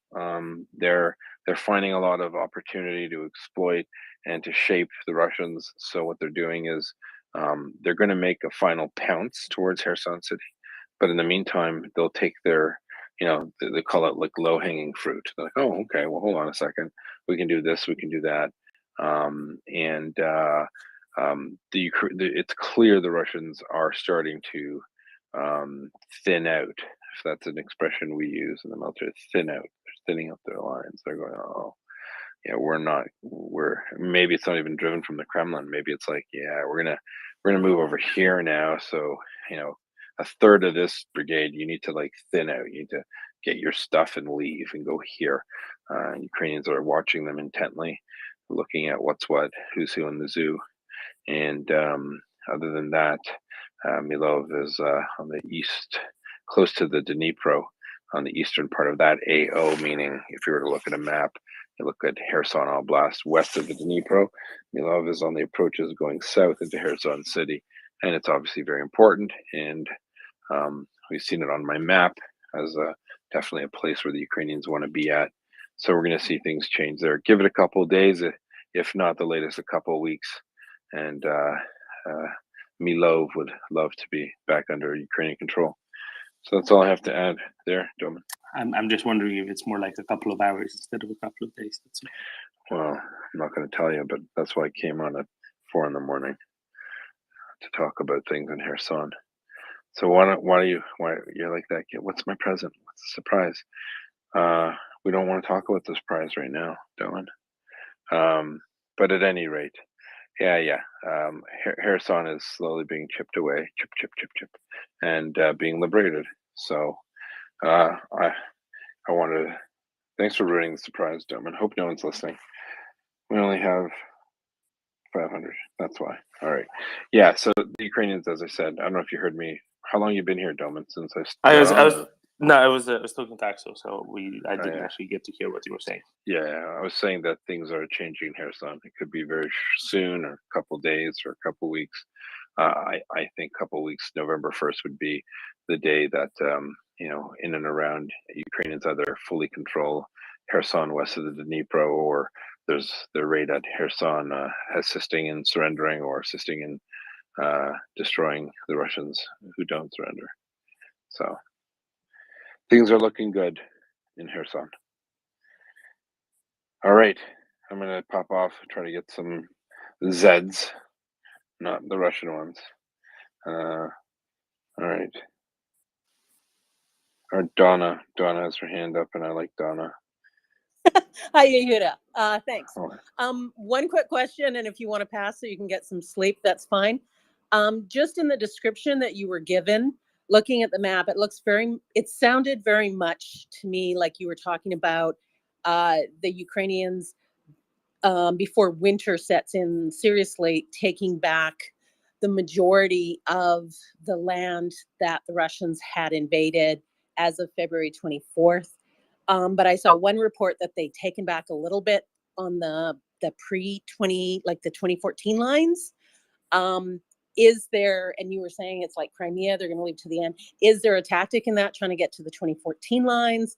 Are they like, I guess my worry is if they get to that 2014 lines, will there be pressure, world pressure to say it's like, okay, you're back to where you were in 2014, or you're back to where you were as of February 24th. Let's do a peace deal. By world, if you mean Zimbabwe or North Korea, no, no one cares, right? It's what the Western supporters of Ukrainian independence have made it very clear that all of Ukraine is Ukraine. Number one. Number two, just the Ukrainians aren't wed like the Russians are to taking certain areas by certain dates, or because this is an entire oblast. The Ukrainians are going to go where it makes sense. So to the Ukrainians, there are no oblast lines. It's get what I can most effectively, and so I can preserve my force to keep fighting. So, for example, all of Luhansk could be taken, including the parts that were the 2014 to 2022, and they might stop there and do the rest in the spring with Donetsk, right? When it comes to percentage of land taken, I have yet to feel comfortable to make a prediction as to what happens to the territory east from the Dnipro east to Mariupol. Can you picture that in your head? So the swath of land that goes from Kherson over to basically the mouth of Crimea and Mariupol, I'm not sure about that before winter. I'm not sure if that's just a bridge too far. I don't know. It could be the Russians collapse after Kherson in the south. It could be. It could be that they just make a beat a retreat for Crimea. It could be a mutiny. It could be like, yeah, we got nothing. We're done. We're not going to defend Mariupol. I mean, we won't be able to defend the approaches to Melitopol. We're not going to be able to defend Mariupol. There's a big question mark for the Russians with regards to the Ukrainians in Zaporizhia. What, if I was the Russians, I'd be saying, what's Zaporizhia doing, right? Where's that force? We know it's there. What's it doing, right? Russians haven't tried to play around there. Why? I suspect there's something pretty potent there, and that might be that that core and that army in reserve, let's just say, of 3 or 4 Ukrainian divisions hung out right there, ready to push down and deal the coup de grace, which is a death blow in French, but it's not translated literally. Coup de grace, who knows? So really, the most conservative estimate before a real winter sets in is Ukraine controls everything west of the Dnipro. It's putting pressure on territory east of the Dnipro, and it puts pressure on the area south of Zaporizhia. And I still think that all of Kharkiv and Luhansk will be fully under Ukrainian control, leaving parts of Donetsk under Russian control. And then that would be through the winter would go a whole ton of artillery attrition, destruction. The Russians, even if they don't go crazy with their rockets, they'll lose them all by December. There'll be nothing left. The Ukrainians really will kick off in the spring and route the Russians all the way to Crimea and take Crimea. I mean, I suspect they can easily. Do I think that they want to negotiate Crimea? I could see them by mid-spring having everything in Ukraine except Crimea, and then just basically, the ashes of a post-Putin regime saying, we are taking Crimea back and you're going to give it over to us. It could very well be that way. That's my best case scenario. So the worst case scenario is before winter that Ukraine takes west of the Dnipro, but not east, and holds the line in Bakhmut and in the Zaporizhia Oblast, and then fully takes Luhansk and Kharkiv. That's what I suspect the minimum expectation for Ukrainian forces is before winter. The best case scenario is they've pushed the Russians past Melitopol towards Mariupol, and they hold Melitopol, or they take Mariupol back, and then they put a guard, force to guard the approaches to Crimea, and they don't take all of Donetsk. I see Donetsk as being the locus of Russian forces that will be remaining.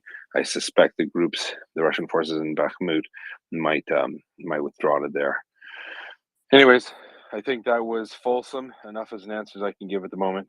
So help me, Thanks. thanks Donna, and help me on to go to sleep. Help me on. All right, thanks everyone. Go to sleep. These jokes gotta stop. Can't stop, won't stop. Have a good night or have a good morning to Europe. Remember, Slava Ukraini. They're gonna win. They're gonna win. Heroям Cheers. слава.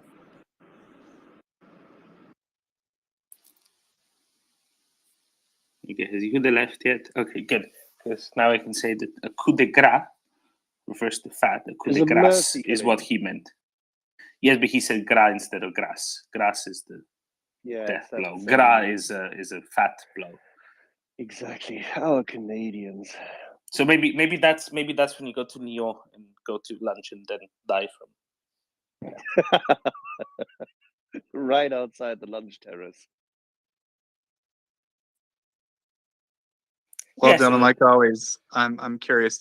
I want to go to bed. I stayed up like Dome, Dome, and I'm a kid on Christmas waiting for my present, and I'm just too excited. But I was just making sure we don't have any guests coming up today, Doman. We have Thomas Steiner coming tomorrow. I lost a day, Doman. I'll be on. I'll level with you. I lost a day earlier, and I announced Thomas Steiner's tomorrow, but he's or as today basically, but is tomorrow at 1 p.m. Eastern time, New York time. Sunday. So I know that's coming up. Yep, Sunday. So do we have anything else coming up, or that's it right now? We have plenty of other things coming up, but that's the most immediate scheduled guest we do. I will note, Axel Joseph, do you like my change of title? Hope you do. You better do. That's part one. Part two, I've included a little tweet from Thomas Steiner up in the nest. Since he's joining us tomorrow, I don't feel bad about very pointing melon. things out. It is. There's a great video yesterday on the Ukrainian telephone. There's a Ukrainian soldier, a Ukrainian officer, I think, that was being interviewed from Kherson. It's like, how are you doing? Are you gonna take back more Kherson soon? And he didn't say anything. He just reached over and grabbed a piece of watermelon and brought it into the shot and bit into it. It's great. If you want to see it, it's somewhere on my timeline, like 3-4 tweets down. It's fantastic. I think there will be cherries before winter. Well, Yehuda just did a big old sign off, so I won't belabor it. But have a good shift, guys. I'll see you tomorrow. Slava Ukraine. Heroям слава and sleep well. Slava Nazi. Smith Ворогам.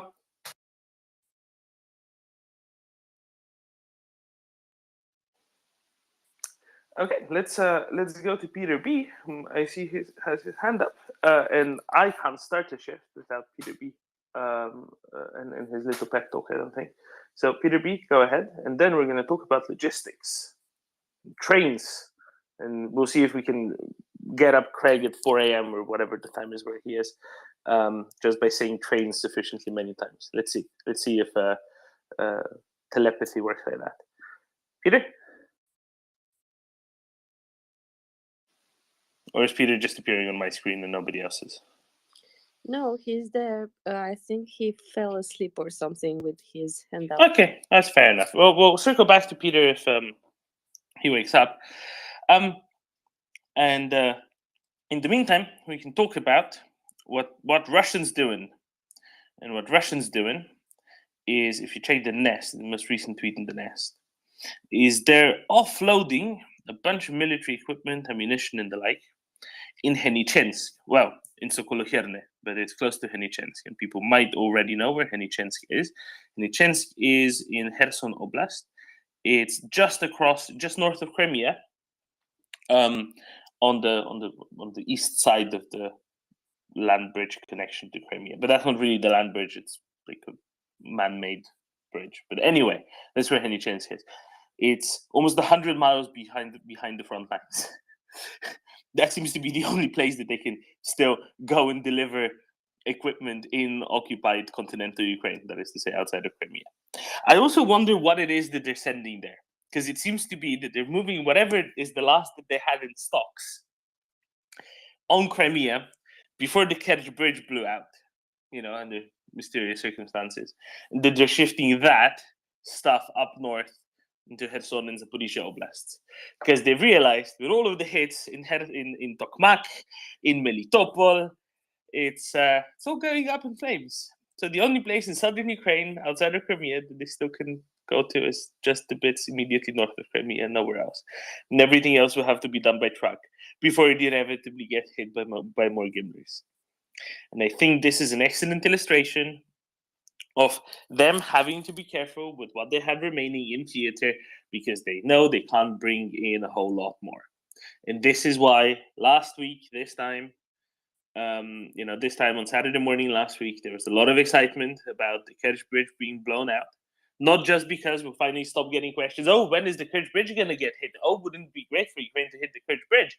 But actually, this is the bit that matters. Not how they did it. It's the fact that they did it somehow, right? Because this is now seriously impeding Russian logistics. So much so, even they realize that Russian logistics aren't going to be able to bring a whole lot more stuff into Ukraine. That's why they're saving stuff 140 kilometers behind the front lines. That's why. I actually asked this morning. I asked Language when he was up with the military update.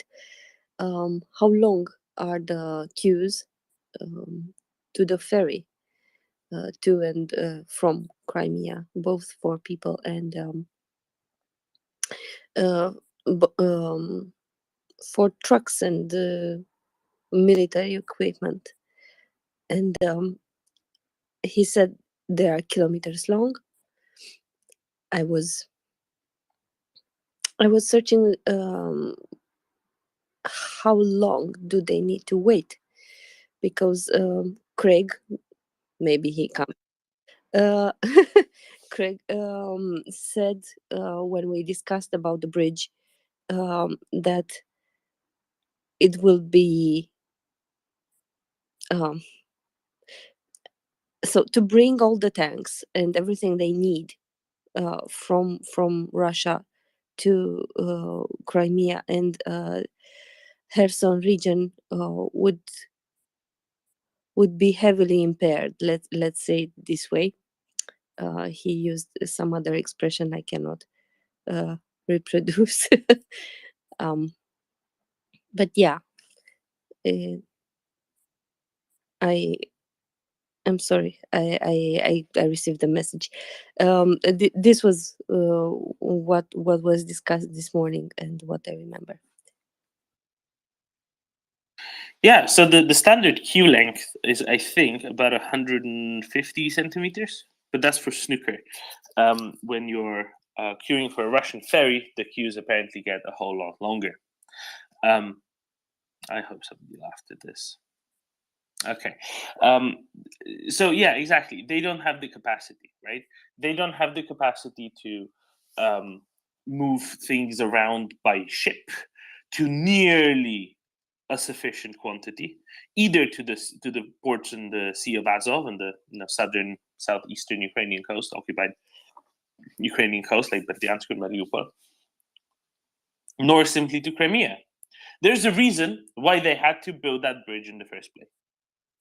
There's a reason why they were desperate to build that bridge, because they know that their logistics aren't good enough, right? There you go. They are not in a good state, and that is good, because Russians can't do JS without vast quantities of artillery shells, and they currently don't have vast quantities of artillery shells, because how are they going to get them across? Now, isn't that beautiful? It is. And Joseph asked me earlier about Kherson Bridge, and what I know. Kerch or Kherson, Antonivsky Bridge? Not. He asked me about Kherson Bridge. When can it be repaired? Not Kherson. I'm sorry. Kerch. Sorry. I messed that up a lot. Just few thousand, 100 kilometers. It doesn't matter. Okay. So about Kerch Bridge, when would it be repaired? And the predictions are for July next year. This is what they said, and well, what I said at that point was that if everything goes as it has been until now, they are not going to meet that due date, and that bridge is probably unusable for a lot longer, which plays into Ukrainians' advantage, and that's a good thing. We will see more trucks, right? No, I think it's perfect timing. I think July next year, 1st of July next year, I think is absolutely perfect timing for the Ukrainian liberation of Kuban. Yeah. And they can then blow it up again, I think, just to make it fun. So I was wondering, now that you asked and talked about logistics, they don't have to move only people and armament. I know everybody thinks about this, because are the two main things that are involved in the war. But also they have to move food. They have to move injured people. They have to move medics and mechanics and all the support which is easily overlooked, and because they are overlooking and not caring. I read today that half of the Russian people who get injured actually die. So even if they don't die instantly, they get into a hospital. Many of them don't make it, actually, because they don't have the supplies and the people and the conditions to treat to correctly treat their wounded persons. We also the kit they were given, with I thought, honest to God, I thought that was a joke. I thought that no, someone made that up. It cannot happen. To give tampons to soldiers to plug the wounds when you have a shot wound. I thought that's fake. That's what I thought. And then I saw some videos with infected wounds, because people actually do that, like really. And it's not only about sanitation, it's about those products have certain substances inside them. They are meant for something else, and when you get them directly into your bloodstream, that's not healthy. And yeah, actually you can get your arm amputated after such an endeavor from a stupid gunshot. It's easier to actually burn it, take something out, take the bullet out and burn the edges to sterilize them. It's mind-boggling what's happening. It is in Ukraine's advantage, but it's really, yeah, some things I fail to understand, fail to grasp. How can someone even consider using such a thing? So yeah, sorry, I ranted a bit. We have a lot of hands up. Peter B, we can rule him out. We know he's sleeping. We have Dan John, Kerry, Joanna, and Luis. I think Luis was first. Luis was first. I'm sorry, Luis. I'm sorry. That was on purpose, Anda. I noticed that on your voice. But let them You John know go. me so well. Yes, let them John go, please.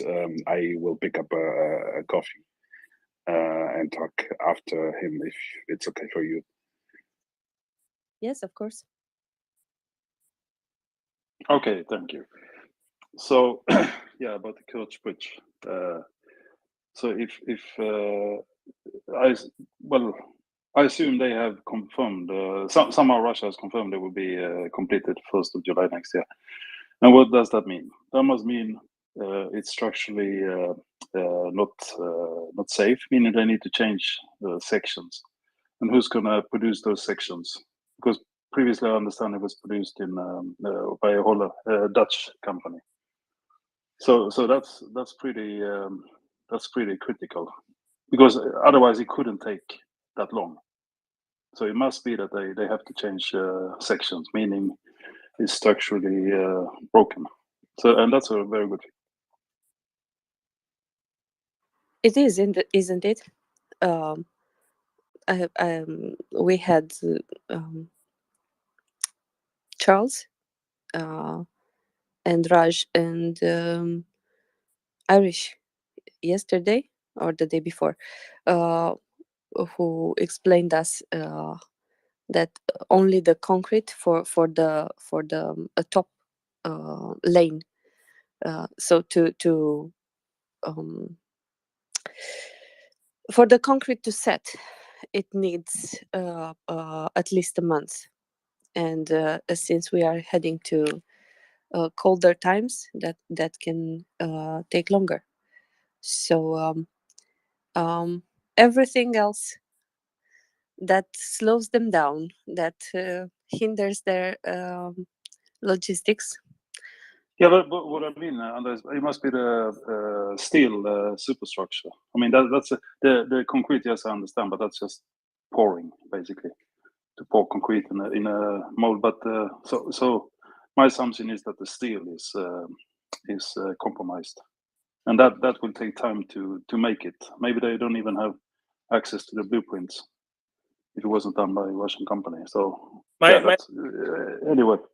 pile driving and the like was done by the Dutch, but not the whole thing. Somebody else actually did the asphalt. Yeah, but I mean, the structure is the key, right? I mean, to lay some asphalt, they can do in a day. It's to get the structure, the foundation. Yeah, you're right. And what does this mean? This means that the damage is substantial, and that means that the bridge can't actually be used a whole lot until then, right? That's the important bit. It's not like, oh, we can kind of use the bridge and we'll take it slow on the civilian repair stuff, right? No, because they can't really use it at all. Yeah, and because if they, I mean, the only reason for it taking so long must be because they need to change sections. That's the only reason I can see. But maybe I'm wrong. But otherwise it would take weeks or months, but not half a year and more. I concur. Especially since this is, the number one infrastructure priority in Russia right now. Exactly.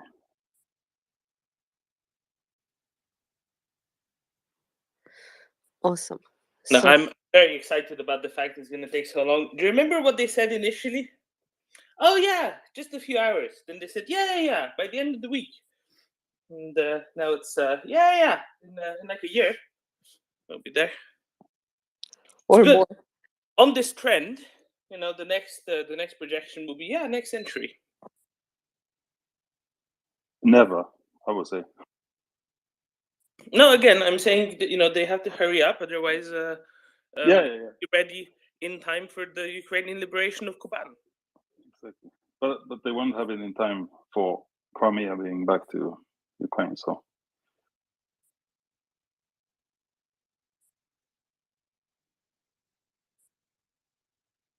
yeah, free Massandra. That'll be the next one. But you need to free the leopards first for Ukraine to be able to free Massandra. Shall we go on? Shall we go to Joanna?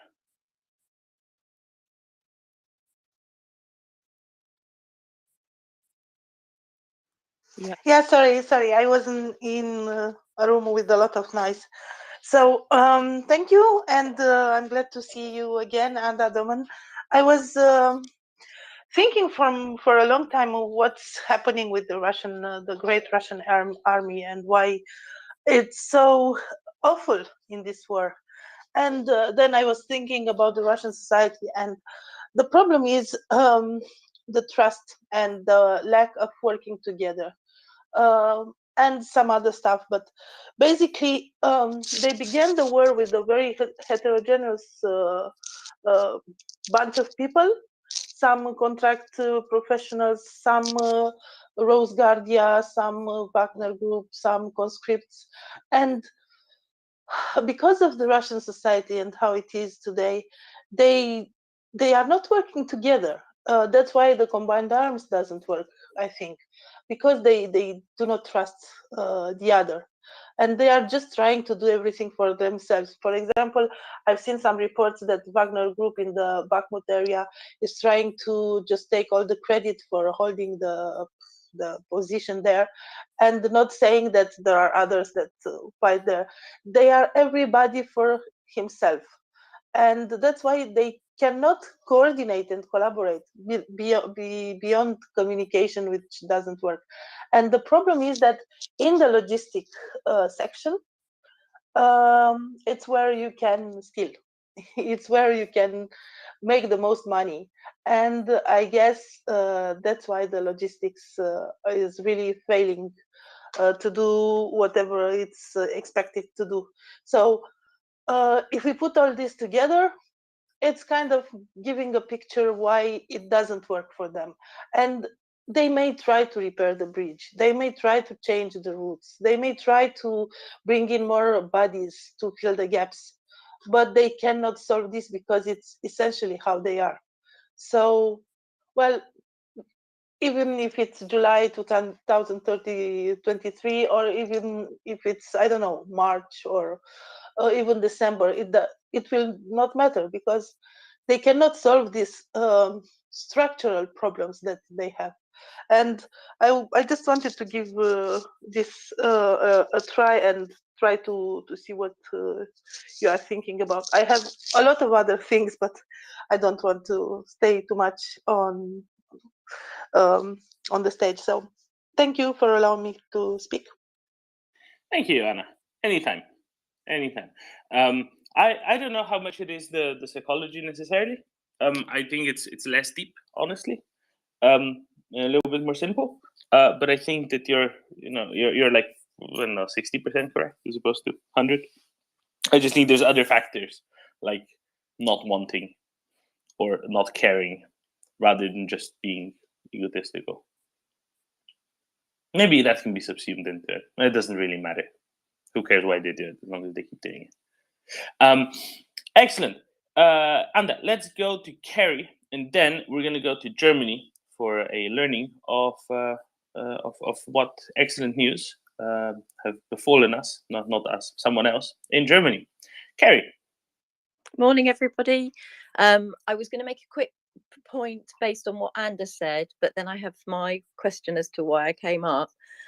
So I think Anda and Doman's just referred to it as well. It's so hard for us to get our heads around the fact that they actually don't care, that as a large body, the Russian state really, truly, and I know we've said this many times, does not care about its forces, does not care about its people. So what's the easiest thing you can do to give the impression that there's some vague support, medical support if they get damaged? Get them to use sanitary pads, get them to use tampons. It's an illusion of some form of medical response, and they really, really don't care. And that's so hard for us to wrap our heads around. But I think that's what it comes down to. Families can send it, they can stick it in a booty, they were giving them like little party bags almost. It's like an anthill. You've got to literally see it like an anthill. The individual person or groups of people do not matter. I think it's as basic as that. Does that make sense? Yes, totally. And that was exactly my point. That it's like it's a Potemkin medkit. Yeah, exactly. And then my actual point, but I don't know if you've discussed it already, because in Europe it's sort of mid-morning, late morning. And I was looking at G's account. He's part of the SBU, and he was trying to analyse one of the particular missiles that came into Kiev last night, and he ascertained that he thought it was a hypersonic missile. And so that was raising thoughts about, well, why are they using that? It meant that it didn't trigger certain air sirens, etc. And I know, Chuck, possibly Axel, Tim, Gurney, CJ, some of the group on here may have something to say about that. I'd be interested to hear. I have stuff to say about that. Despite being chopped liver, clearly. Sorry, just a joke. The hypersonic missiles, you're right? They don't trigger the air alarms, whatever. But Russia has really few of them. And by few, I mean between your fingers and your toes, you probably have enough to count them, even if you're not from Norfolk. There's not that many. There really isn't that many. They use them when they're truly desperate and when they want to hit infrastructure targets, right? Was that used today? Is this why there are going to be blackouts and brownouts today in Kiev? Yeah. Okay, well, that makes sense. It happened, I suppose, about Like 8 hours ago, and Okay. then he was since then trying to work out what it was, because it was unusual, and there were references to the fact that they don't have that many left. This shows how desperate they are, etc. Comments about the RST, but then saying, well, it's actually covering another part of the country. Yeah, the IRST is in the south, apparently in Odessa, because that way it can hit any of the stuff that overflies from anywhere to the west of Crimea from the Black Sea. So I think they put it there for that. We'll see, I guess. But you're right. It's never going to be perfect. Some things are going to get through always. I don't think there were any casualties, which is great. It's going to be a pain for the electrical workers, right, to get it all up again. But if I remember correctly, there were no, at least the initial reports said no casualties yet, something like that. Maybe there were. I'm sort of trying to keep an eye on it. If I find information, I'm sure other people will get it before me, but I'll share it. But it was sort of basically they don't know what the situation is on the ground yet because people are there trying to work out, what's going on, dealing with the situation. Yeah. Makes sense. Yeah, no, I keep an eye out on the various official Ukrainian channels. So when it will be out there, I'll have seen it. But yeah, what did I want to say? They have a few of these. What's really important is that the stuff that they used to have quite a few of, they no longer really have. The graphic that Alexei Reznikov, the Ukrainian defense minister, tweeted out yesterday was astounding, right? They're down to 100-something Iskandars, 200 calibers, 200 air-launched cruise missiles. It's not very many, and they can't replace them. This is where sanctions are really gripping hard, right?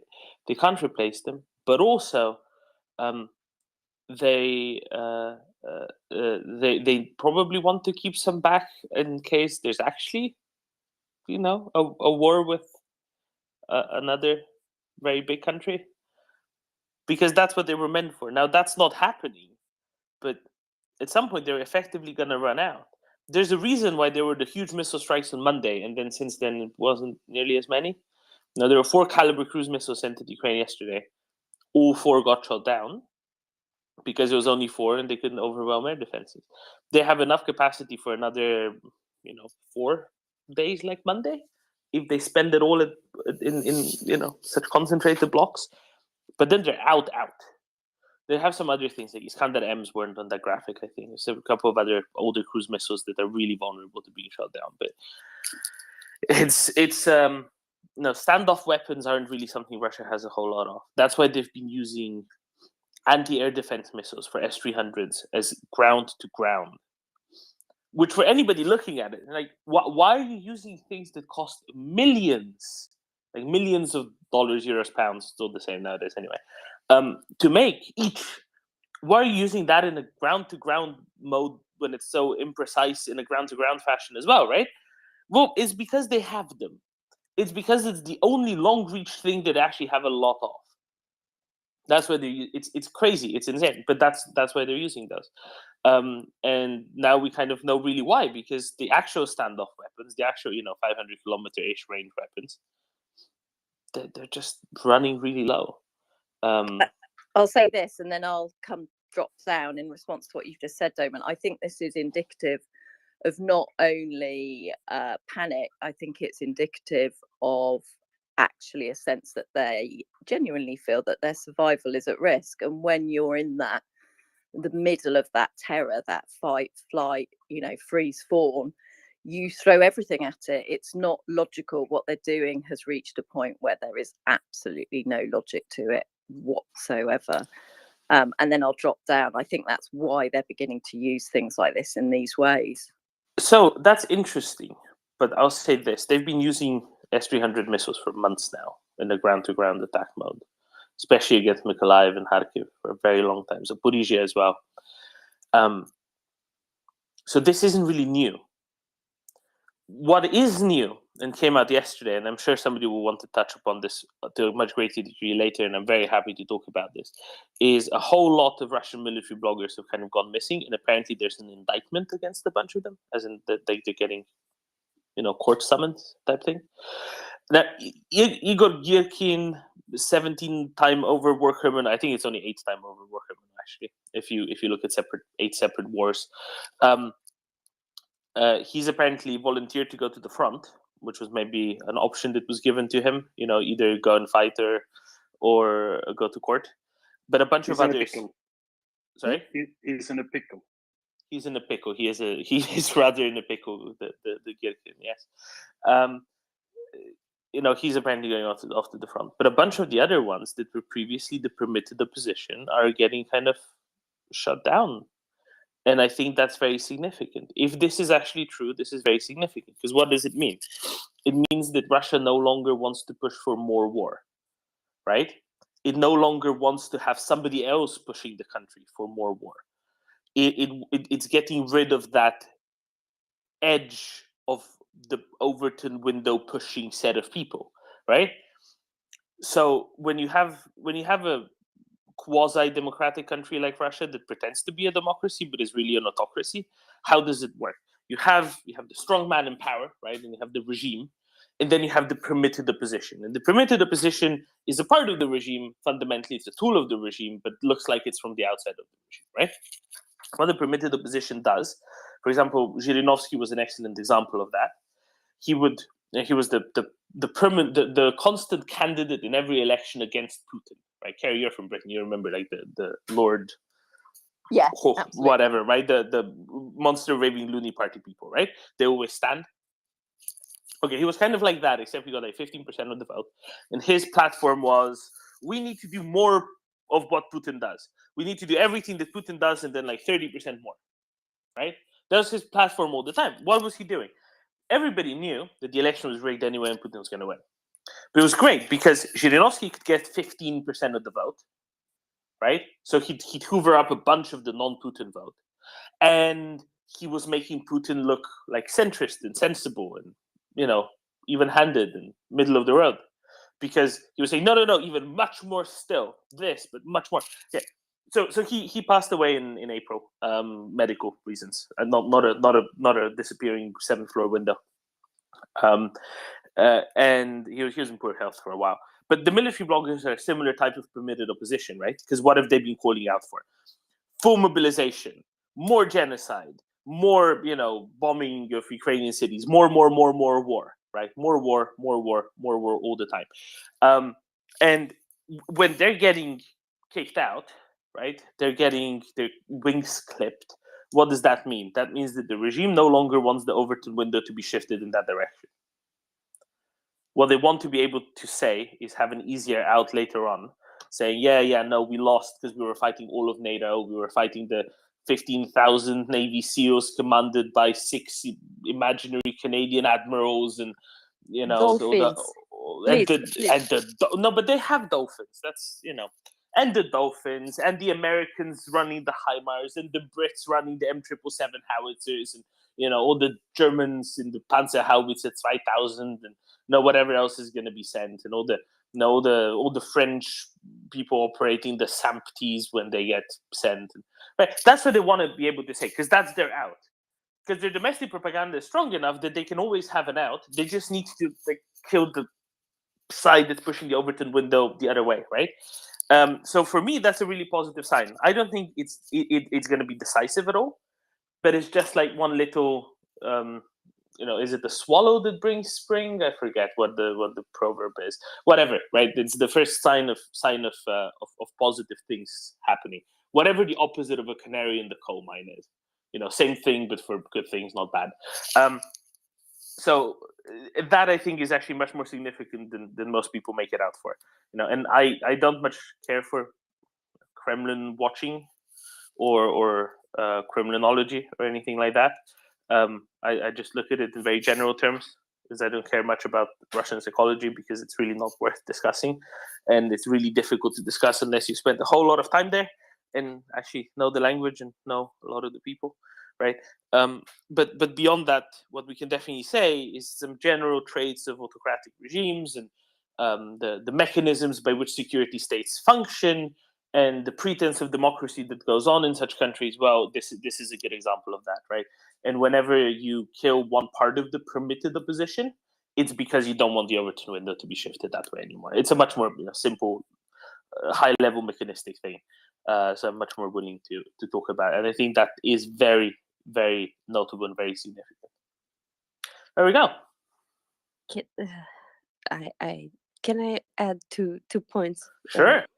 One of levity and one of the bloggers, actually, because we have had yesterday in our news an information that not the Russian bloggers don't believe the Kremlin data and the Kremlin numbers, and they started contesting the number of the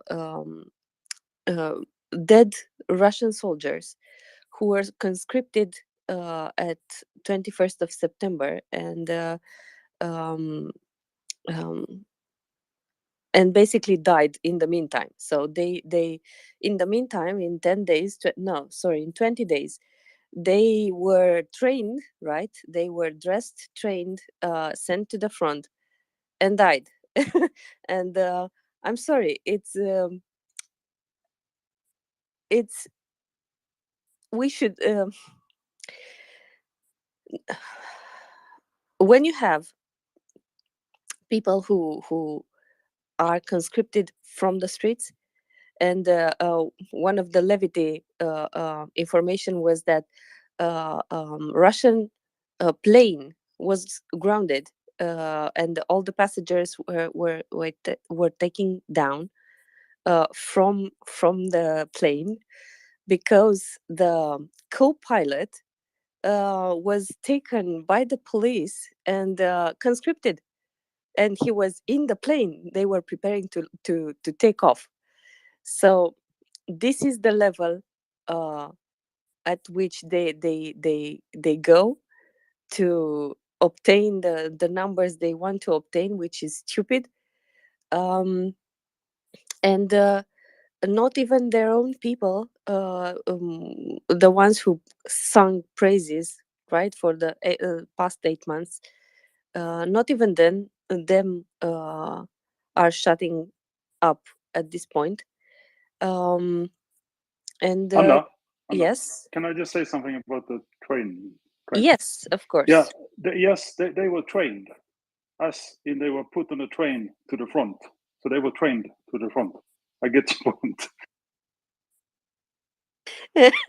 That's one way of that's one way of looking at it.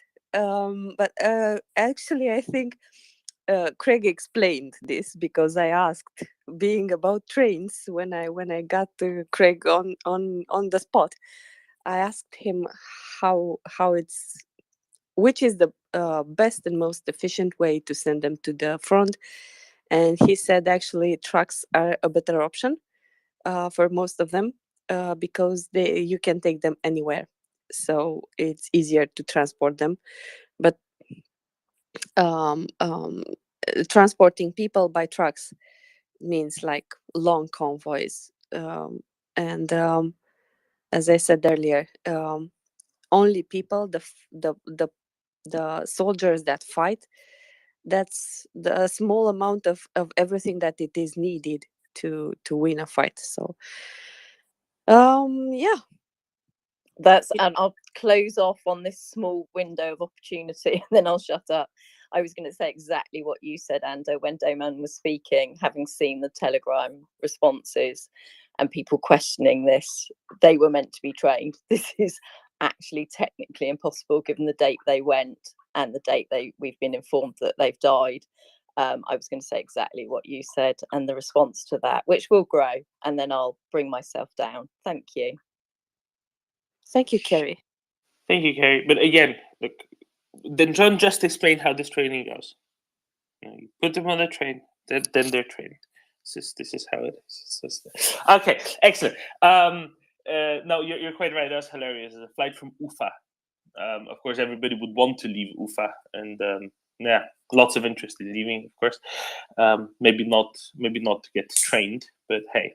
All right, Luis, you've been waiting for a long time. Hope your coffee has been well prepared and by now consumed, so you can give us a nice, exciting, positive update from Germany. Yes, good morning, everyone. My coffee is still not finished, but I'm working on it. How should we do this? Because you always lecture me how to start a story. Doman. Once upon a time, he had Once 7 upon a mountains time, and 9 yes. rivers. There was a genocidal Russian living in Germany. Exactly. That was posting videos harassing Ukrainian refugees in Germany and in Austria. and had a quite big audience, that we must say, with a Telegram channel that at the beginning were almost, I think, 80 or 90,000 people inside it. Yeah, and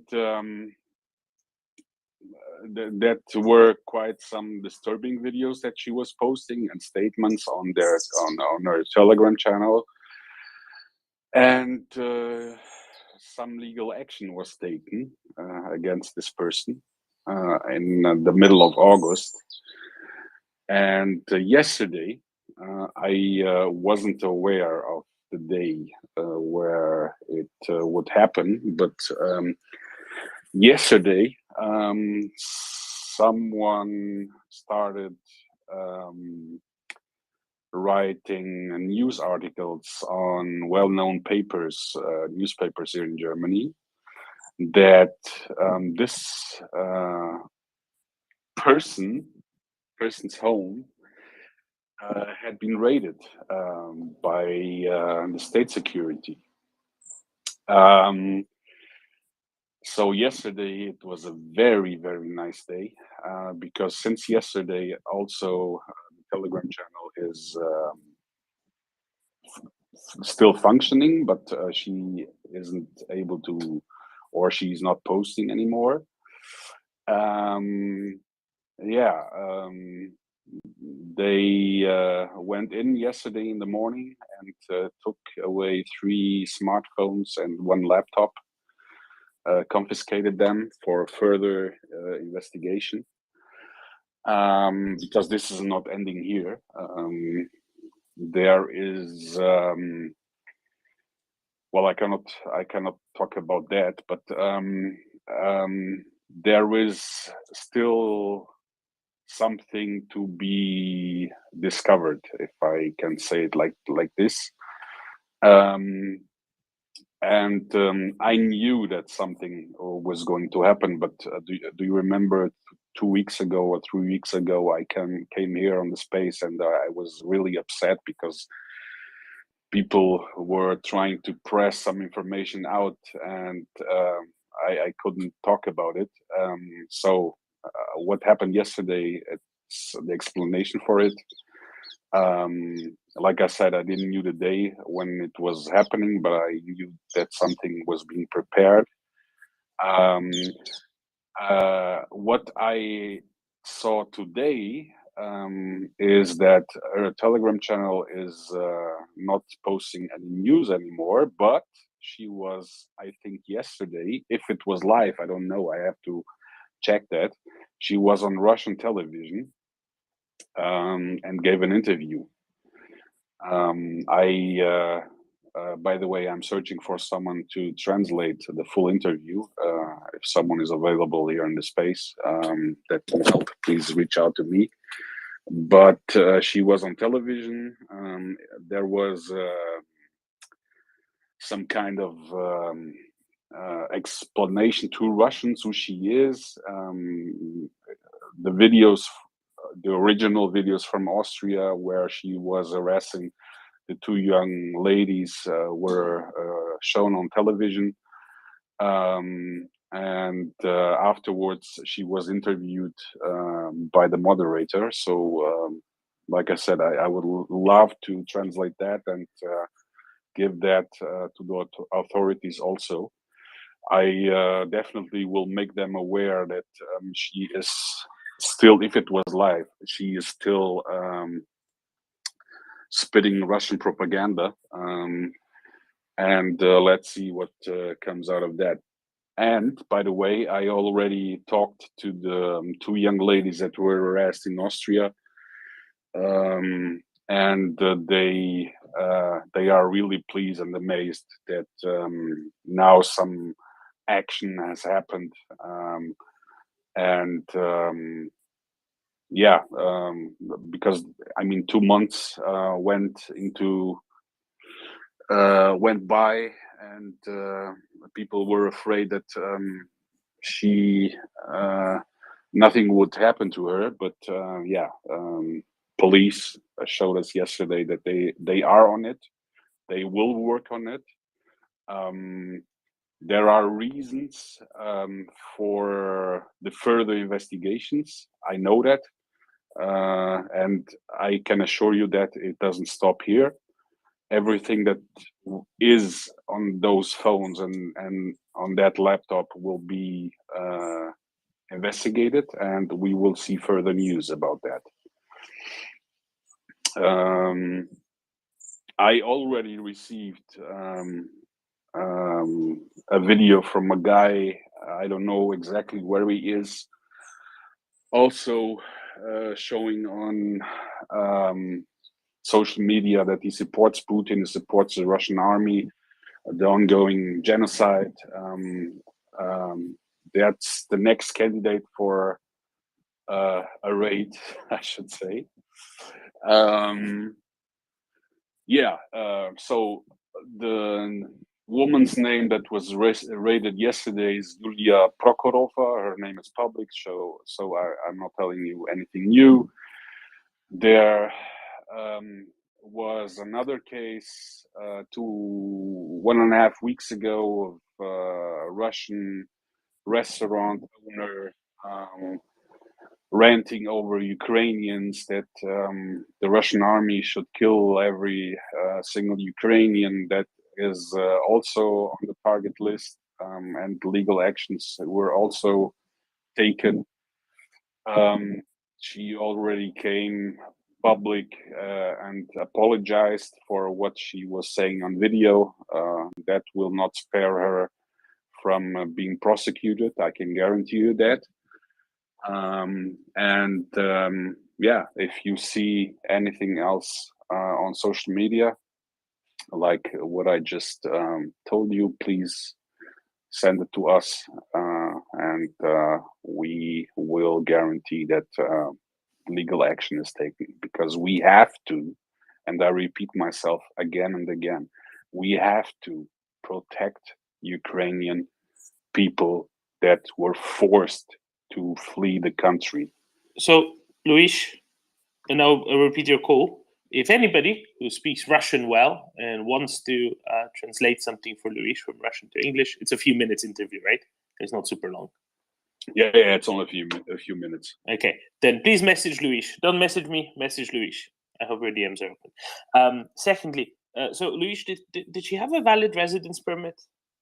No, she is illegally in, that was confirmed yesterday also. She is illegal in Germany. The problem that we have here in Germany is that Russia is considered now a war party, and Germany by law doesn't allow deporting someone to Russia. I said that in the beginning that it was very difficult to deport her, but if we are trying to get the maximum that we can get. If that means that she has to pay thousands of euros or gets into jail for what she's saying, I'm pleased with that. I know that it's very difficult to deport her to Russia at the moment because law doesn't allow that. But I take whatever it comes. And Luis, one more thing. That was a federal law enforcement service, right? Because in Germany, every state has its own police, but that was a federal law enforcement service that visited her, right? Yes. State security. Well, good. Okay, I'm out of questions. Again, anybody who speaks Russian well, please talk to Luis and help him out with that. Can't take you more than 20 minutes or something to translate that, transcribe that. Doesn't have to be perfect. It's just so that Luis knows well what's going on and whether it's actionable. All right, I'm gonna go to Doman. Yes. If you allow, Bionades, I'm just seeing Bionade. Bionade is the guy who connected me to the Ukrainian young ladies that were harassed by this piece of shit in Austria. Maybe he can also talk a little bit about that. Oh, excellent. Well then, Bionade, do complete the topic. Yeah, just wanted to add, we have also the possibility to get to her via the The legal system has two possibilities. One is the state is prosecuting the law, and one is the civil part of prosecuting. So you can get compensation for her. So I think this is the second part we will start to do. Get a civil order against her for compensation and something like this, because if she can pay, if they say she have to pay like 500 euro compensation and she can pay it, it's usually around a rate of, I think, 15 euros per day. So she will spend 35 days or something like this in jail just for not being able to pay the fine. So that's also a possibility. So the thing is, she can't leave Germany, and or she can leave Germany on her own. We can deport her, but we can fuck her up here in the country, because now she's here and she's a little bit in the corner.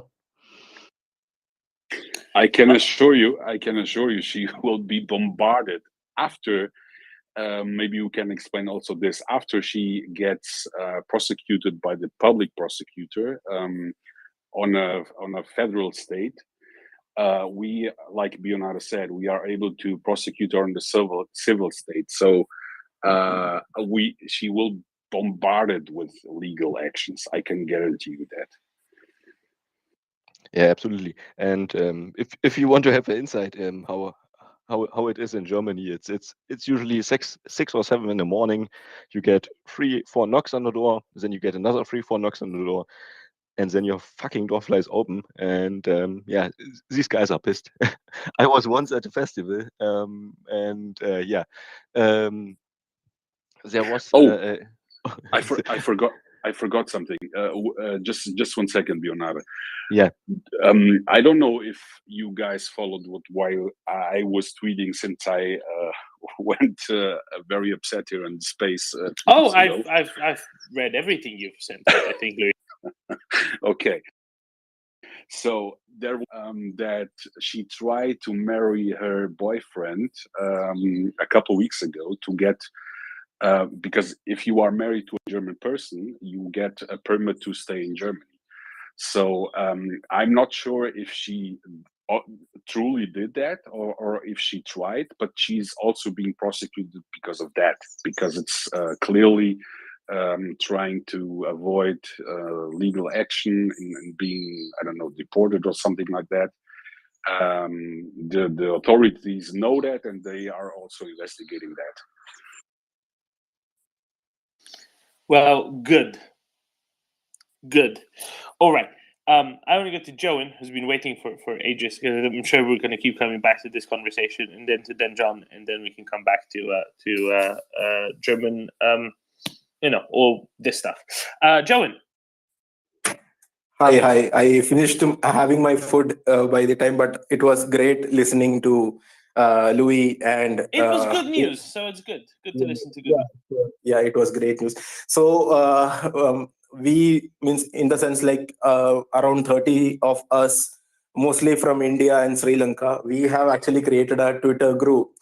So if they can target us, we can target them back. So we are concentrating on a lot of accounts that are spreading disinformation, and we are sequentially replying them back in numbers. And means I was actually feeling alone, but a couple of guys whom I have been noting for some time, I contacted them, and I understood that there's a separate group of Indians and Sri Lankans and other people from other places who are actually against the war and are in a group. So I joined them.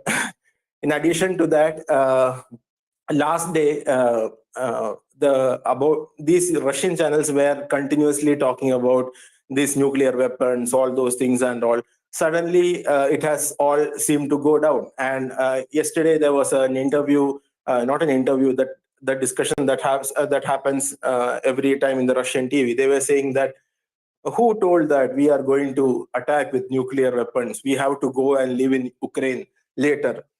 So that has come down. And also, as Domen mentioned about the what to say, their toning down of the war. Putin wants to some kind of negotiations and all those things. I'm sure what he wants is kind of a ceasefire so that he can regroup and arrange in different parts to attack again. So I don't want that to happen. I want the Ukrainians seizing the momentum they have right now and liberate places, more and more places, bringing good news. So yeah, that was the thing. And also I wanted to know one thing from the crowd.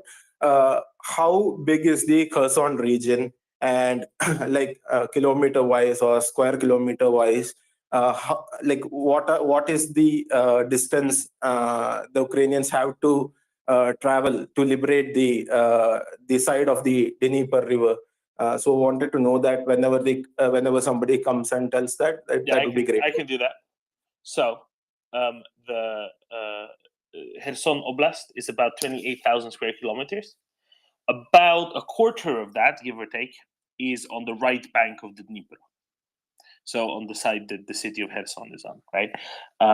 So Ukraine has already liberated the chunk of that. So there's maybe 5,000, maybe 6,000 square kilometers on the right bank that needs to be liberated still.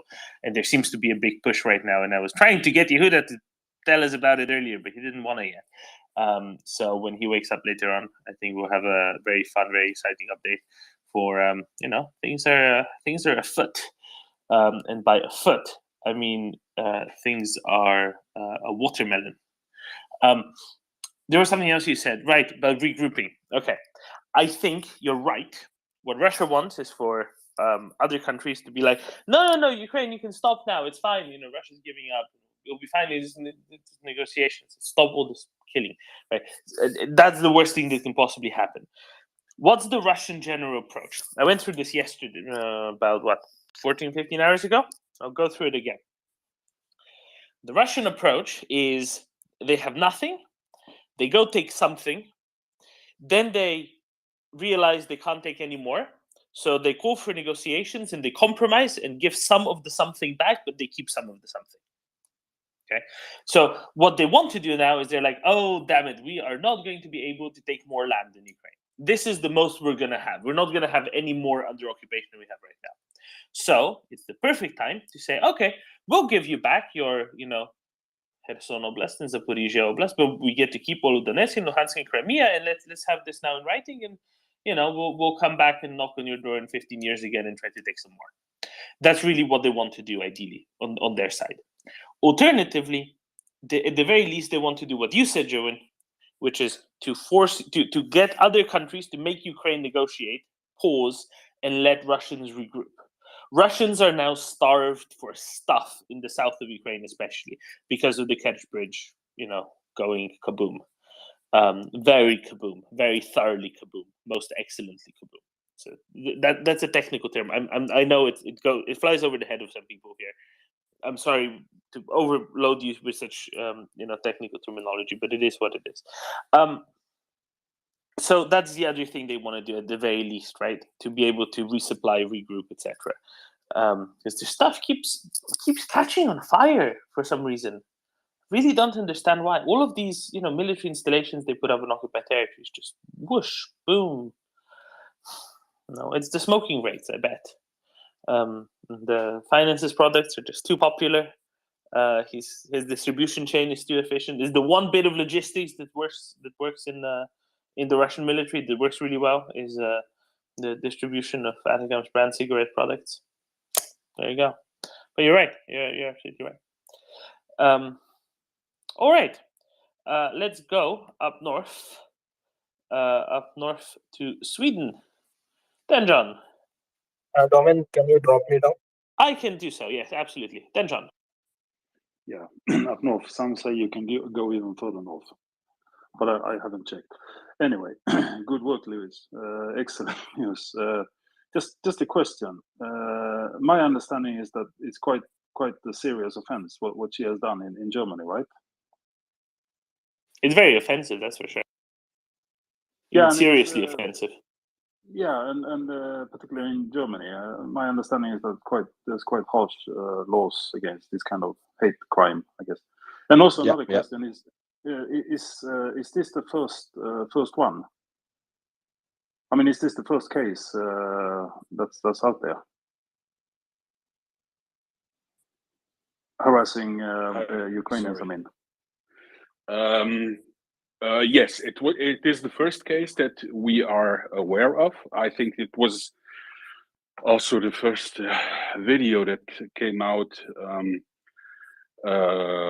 regarding this topic. So she is the first one, I think, and it is a very serious case. Yes, because she's being prosecuted for spreading propaganda and cheering for genocidal war that is going on, and this also shows that she's being prosecuted on a state level. It is very, very serious. Yes. yeah, and then I mean, now I guess we can see what's going to happen. I mean, if you have a first case, people are going to take notice, and probably this is going to start something. Most likely, I would say. Yeah, I'm absolutely sure that German justice will try to statue an example on her, and that would be simply great. Yeah, but I mean also other people who feel kind of helpless and don't know what to do, and now you have shown the way. Actually, that it's possible to take action, and it will make a difference. Yeah, but that's what we, Bionara, also keep saying from the beginning. If you see something like this, do not wait until someone else does or takes legal action, because here in Germany, you are even able to go online and make a legal complaint through a website. So you don't have to go to the police station and fill all the papers in. So you are sitting at home, you collect information you have to give them, and send them through the website a legal complaint. And if there are many people that do that, the public prosecutor will be put under pressure to take some action. And I think this is exactly what happened here. After we saw this video, we start talking about here on the space, and a lot of co-moderators also asked for legal action, and it was took. And the public prosecutor had no chance as to go and investigate it. And the result we see yesterday, but like I said, it's further good news are to come. Yeah, no, I got that, Liz. But what I mean is that it's all good to say that everyone should do this and that, and don't just watch it, just report it. But someone has to be first. Always, someone has to be first. And now it seems like you were first, and I'm sure others will follow now. Now it's not just a call to do something. People have seen it works, and people will follow. I'm pretty sure.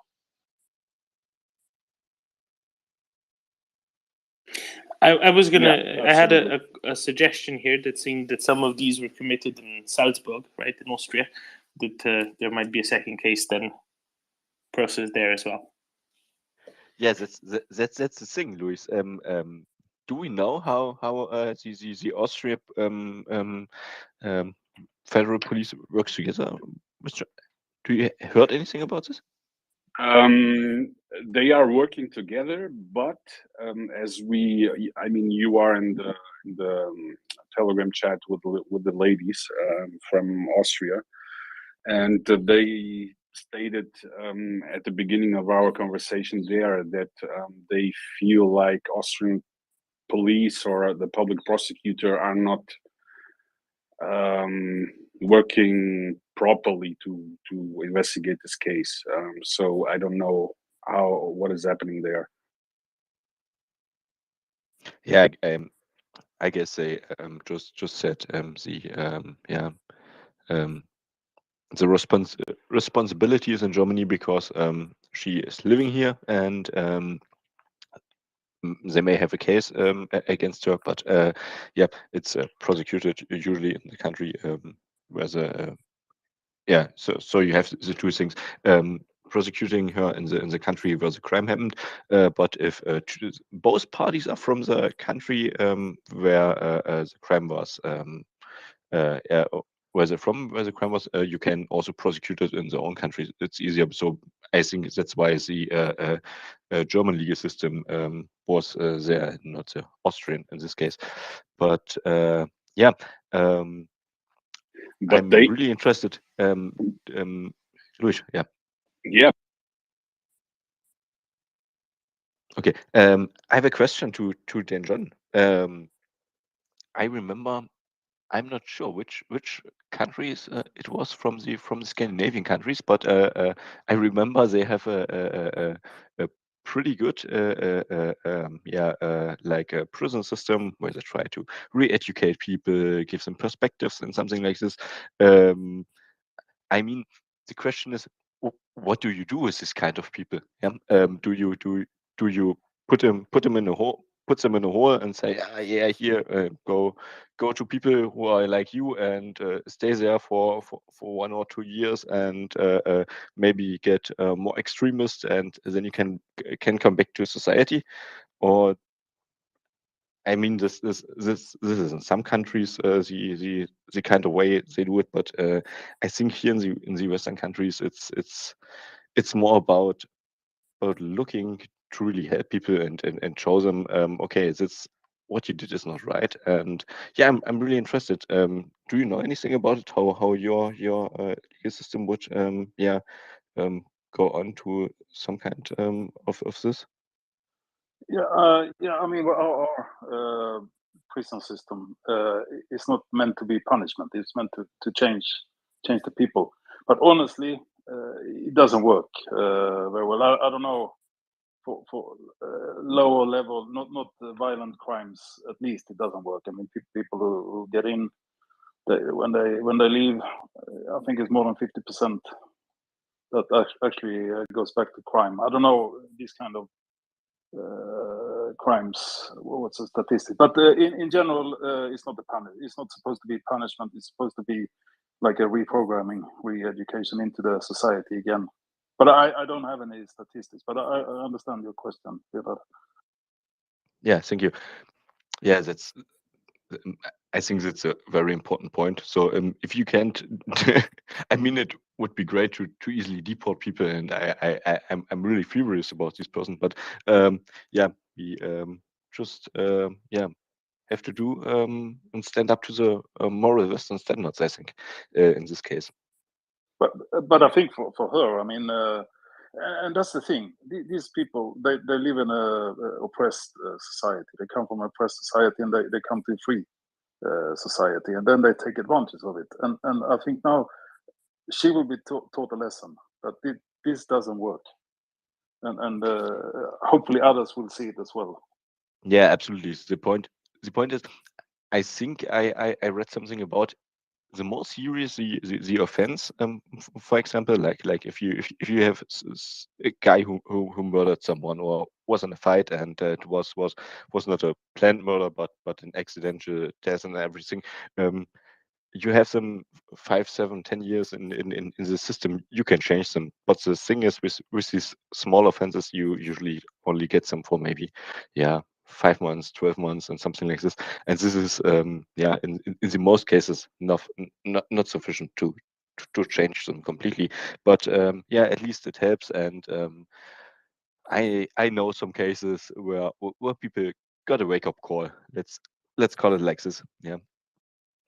I mean, guys, let's be serious. Let's think about this. Who can guarantee us that this is not a FSB prepared situation in Germany? That she's not being paid by the FSB, like the guys fleeing from Russia at the moment because they want to avoid military service. Who can guarantee us that there are not any FSB agents in there, and they we live in, and start doing some kind of shit like she does? It's absolutely probable that would happen. And like I said, she still has. I mean, at the moment we have 42,000 people inside their Telegram channel, and that's a lot of people here in Germany. So, and look at the Russian related people here in Germany. They absolutely support this war, this ongoing genocide. We have to stand up against those people that are pulling on social media and cheering for this war. Yeah, absolutely. Yeah, it's a thing here, and I think it's also yeah, a question for the society, what we do with this kind of people. I mean, it's a little like at least 1 million. I would guess at least 1 million out of 83 or 84 million living in Germany who have a background, really a Russian background here, living in Germany, and maybe also pro-Russian. So it's yeah. I mean, it's about 1%, but it's still 1%, and this is yeah. If you're in the wrong part of town, you're probably to meet a group of Russians or something like this. And I understand it's really annoying for Ukrainian refugees and something like this, but I think it's a question how society here works with that, and yeah.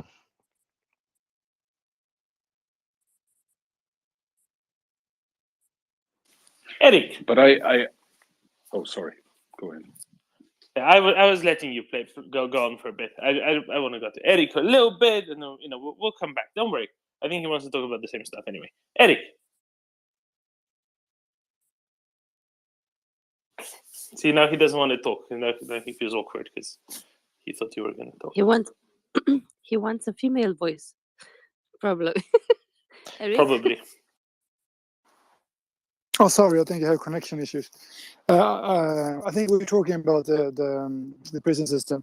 I think you're talking about the Norwegian prison system. There's been a lot of documentaries made about the Norwegian prison system. There's one on YouTube you can watch if you're really interested. It's made by a loathsome British politician called Anna Vidcombe. So if you Google for that, you can find, I think it's called The Best Prison in the World or something like that.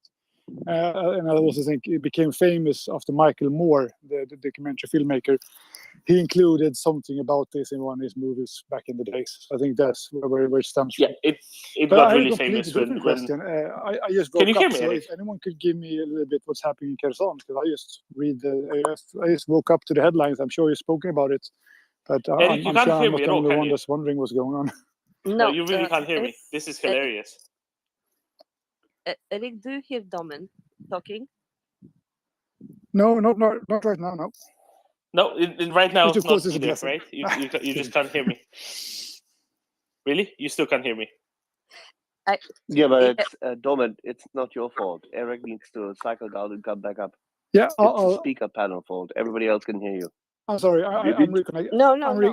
I'm reconnecting. Did he Thank just you. said it was a blessing not to hear Dolman? Yeah, I'm being flirtatious. It happened before. Actually, Twitter is twittering today, and it happened before today and yesterday, and some of the co-hosts could not hear each other, or they could not hear. Yehuda has this all the time. Yeah, he's bugged.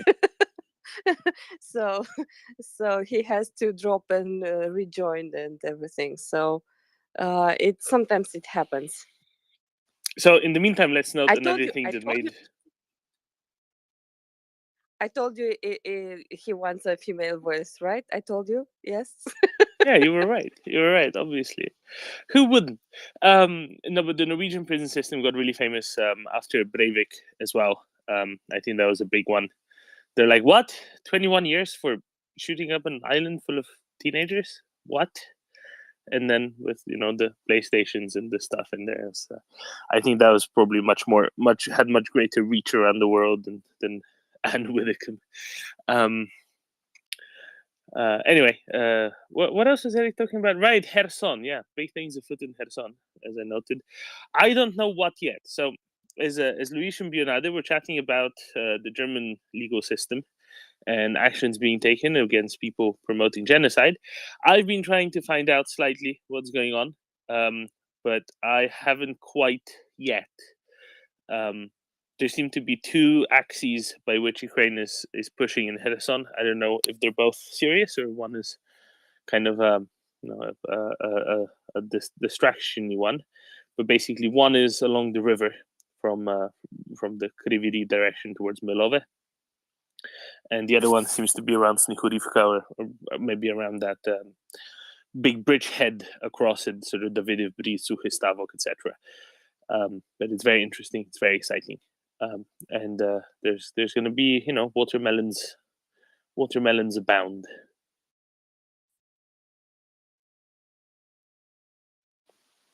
Hope Eric heard that. I can't see him. I don't think he did, but it's very exciting. Looking forward to learning more. Hopefully, when Yehuda wakes up, he'll give us a nice, good rundown of exactly what's been going on. We have an Edward who still hasn't changed his avatar. Yeah, since it's my real name, I wonder. I'm a bit nervous about joining NAFO and then just my account disappearing or something like that. But anyway, Doman, I can hear you. Little I came up to the speaker panel. That's good. It's good. In the hope of some relief, but never mind. And you're still there as well. It's a heroic stint you're doing in the chair.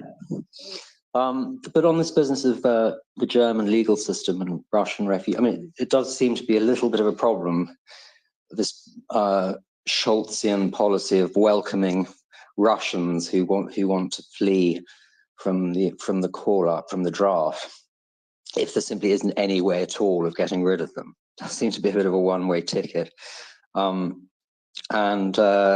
It seems, as a particularly, I don't understand this issue that you can't deport them because there are parties at war. Russia's not being invaded. For heaven's sake, it's a big place. You can go and sit in the Far East or something. You'll be pretty safe, even from attackers. So it seems to be a little bit of a flaw in the system. Yeah, but I think, Edward, you're forgetting about the danger of the Alaskan crabs swimming over. Oh, that's true. Yeah, and smoking incidents can occur across the entire country. Yeah, as I noted earlier, Finance's distribution channels are really ramping up ever since he moved to Estonia. Björn? I'm not 100% sure. I'm leaning a little bit wide out of the window, how we say it in German. But I think the point is not that Russia is a party of war. I think the point is it could be considered an unsafe country. That's a German kind of a spelling you use. And the point is it's we are arguing Russia as an autocratic regime, and we know Russia is an autocratic regime, and also we know, or we argument Russia is a state of terror. If we declare Russia a state of terror, there's no way deporting people back to Russia from Germany, because Russia is a state sponsor of terror. It's an unsafe country, and then you really can't deport people back to Russia. Yeah, it's fucked up, but it's a kind of way the German legal system was designed after 1945. So it's always focused on protecting the victim, and it's not bad, but in some cases, you have some kind of point of views where you think, how paradox is this? But it's a way it works, and this is kind of the way the Western defined their standards. Yeah, but it does suggest Germany ought to be a little bit more careful about who it lets in the first place. You just sort of let anyone come in as a tourist, and then they can just stay there indefinitely. The point is, if you declare, this is my opinion. If you declare Russia as a state sponsor of terror, and so it gets an unsafe country, basically many people can come as refugees to Europe, and especially to Germany. That's kind of a flaw in the system, but it's a design flaw. Let's call it that. But that hasn't happened, right? I mean, Germany has not declared Russia to be a state sponsor of terrorism. No. As far as I know, no. But I'm not sure. But this is my kind of view. I mean, this is what I think would happen. I'm not a lawyer, anything. I have no experience in this kind of thing, but I know how we declared some kind of countries safe and unsafe. For example, sometimes we declared Afghanistan safe and we could deport refugees back to it. But I think now with the Taliban, it's again an unsafe country, and yeah, absolutely, yeah, it's really. I mean, German bureaucracy is a nightmare, and German legal system. Let's not start about it. Yeah, no, true. But it does suggest that a little more care up front on who you allow in would remedy. Oh, absolutely. I mean, it would, but it's the kind of perspective we take on this. We take absolutely the kind you not look after what the people, what's the person. You don't look if it's a suppressor or victim. You don't look at the bad side. You only look at the victim side and say, oh, okay, he is somehow a victim. So, for example, I know someone who's from India who was somehow in India. I don't know which time it was. I think 1990s or something like this. India had a problem with some Muslim and other I think Singh people who had some very serious incidents, and it was a person who came here as a refugee, which was some kind of involved in some kind of in this dispute, and they did not look after what he had done in this kind of incident, or how he was involved on the active side, more on the passive side, like, oh yeah, he was a victim, so we have to take him. Yeah, that's the point. Singing Sikhs, you know. Yeah, absolutely. Singing Sikhs, yeah. That's the point. So you don't look like what the person has done wrong. You only look like, oh, he's a victim of some kind of oppressive neighborhood or anything like this, and you say, okay, you're a refugee now, and yeah. I don't like it either, but it's the high moral standard bullshit thing. So yeah, sorry, I don't want to call it bullshit, but sometimes it's really annoying. I mean, we talk about it often. How for example, sure, Ukrainian taking people prisoners, for example, in the extreme example, taking Russian prisoners and still being nice to them. Yeah, because it's sure, you're mad. You will do things differently, or would maybe do things differently, but you have a more high moral standard, and yeah, it's annoying, but this is a standard we take our hands to.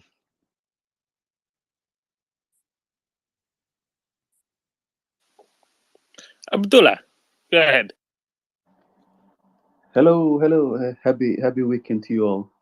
Not sure if you all have discussed this, but apparently the Norwegians have arrested a Russian guy, along with he had some drones and images of their energy infrastructure. And I was just wondering if the German government has already demanded that this poor guy be released immediately and apply for asylum in Germany, as not to piss off Putin. I'm just asking this for a friend. I'm just asking for a friend. Thank you. No, but we have funny stories to tell you about him, because it's really entertaining. So who do we have on to explain this? Erland, if you want to come up and explain what they got him on, feel free to request and we'll bring you up. But because otherwise I'll have to explain, I'll get something wrong. But basically, no, Alan's coming. Alan will explain. He'll do it better than me, but it's hilarious. So it's well worth the wait. I know, building up the suspense until we get our Norwegian friend up to explain exactly how he got arrested, etc. Good morning. Russian chap with drones. Good morning. Yeah, so he was arrested on the border in Finnmark, near Kirkenes. It's the only border close to Nordkapp, right? Well, it's a That's few what hours. people can think of. Few hours. Yeah, but like the far north Yeah, of yeah, Norway, where it has a little border with Russia. Yes, it's the only border crossing. And yeah, he had 4 terabytes of footage, a couple of drones, and 2 Russian passports and 1 Israeli passport. And they arrested him on the grounds that he had been piloting an aircraft, which is illegal due to the sanctions. The Russian citizens are not allowed to pilot any aircrafts in the within the the countries that agreed to the sanctions. In the sanctioned airspace. Yes. So that's why he is imprisoned until further notice. 2 weeks for now. That's normal procedure in Norway. Probably next time it's going to be 4 weeks, etc., until the trial. And they found, like, the information that we got for now is that they found several encrypted files on these chips, this SD cards. And there is a rumor on Twitter that there is this guy that has been posting on Instagram, etc. They even some people even published his name, but there's no proof that it's this guy. So I think his name will stay. His identity will probably stay undisclosed for quite a while, because it's the PST, which is the PST, the Internal Security Police, that is handling the case, and they will not release any details soon, I think. Erlen, has he applied for asylum yet? Well, this guy is obviously, like, due to the fact that he had an Israeli passport and 2 Russian passports. I think So did they say if the 2 Russian passports were in the same name or different names? That was my question. No, I yes. think I think this is probably just 2 different Russian passports any Russian citizen has, because they have like an internal passport. Oh, that makes sense. And they call it, it's called passport there, but it's not, like, one of them is effectively not an international passport. So it's quite normal for Russian citizens to have 2 passports on them. Yeah, so in various European countries, people might be familiar with the concept of an ID card. For any Americans listening at this very early hour in North America, it's kind of like a driver's license, except you have a separate driver's license for actually piloting a vehicle. But if you're, for example, if you're traveling within the EU, you can just do that with an ID card. And some other countries near the EU as well, or some other countries in Schengen, and some other countries that are not in Schengen but just decided it's okay because this way they get more tourists in. You can just travel around with your ID card. And in Russia, similarly, they have a similar concept, which is called an internal passport, which every adult has, but not every adult has an international passport, because if you want to take like a long distance train within Russia or a flight within Russia, you need it. It was historically a way to control the population and make sure they can't move around uncontrolledly as well. That's kind of the basis by which they were started. So they're very, I mean, they're such a common thing. Literally everybody has one. Pretty much literally everybody. I'm sure there's some, grandmas in some village somewhere that don't, but as a rule, everyone has them. My suspicion, anyways, in this case is that due to the fact that he had an Israeli passport, and Russia probably doesn't want some kind of diplomatic case with Israel. This is, I doubt it's an FSB or GRU agent. I think it's some kind of private citizen that has been paid by one of these agencies, just like the troll factories. Yeah. So he's in deep shit, to be honest, because he doesn't have, like, Russia is never going to negotiate for his exchange, for sure. Erlen, I was just asking, do the Norwegians think that this was a solo operation? Are they looking for anyone else? Oh, there are several dozens of people that are flying drones in Norway, Russians, for sure.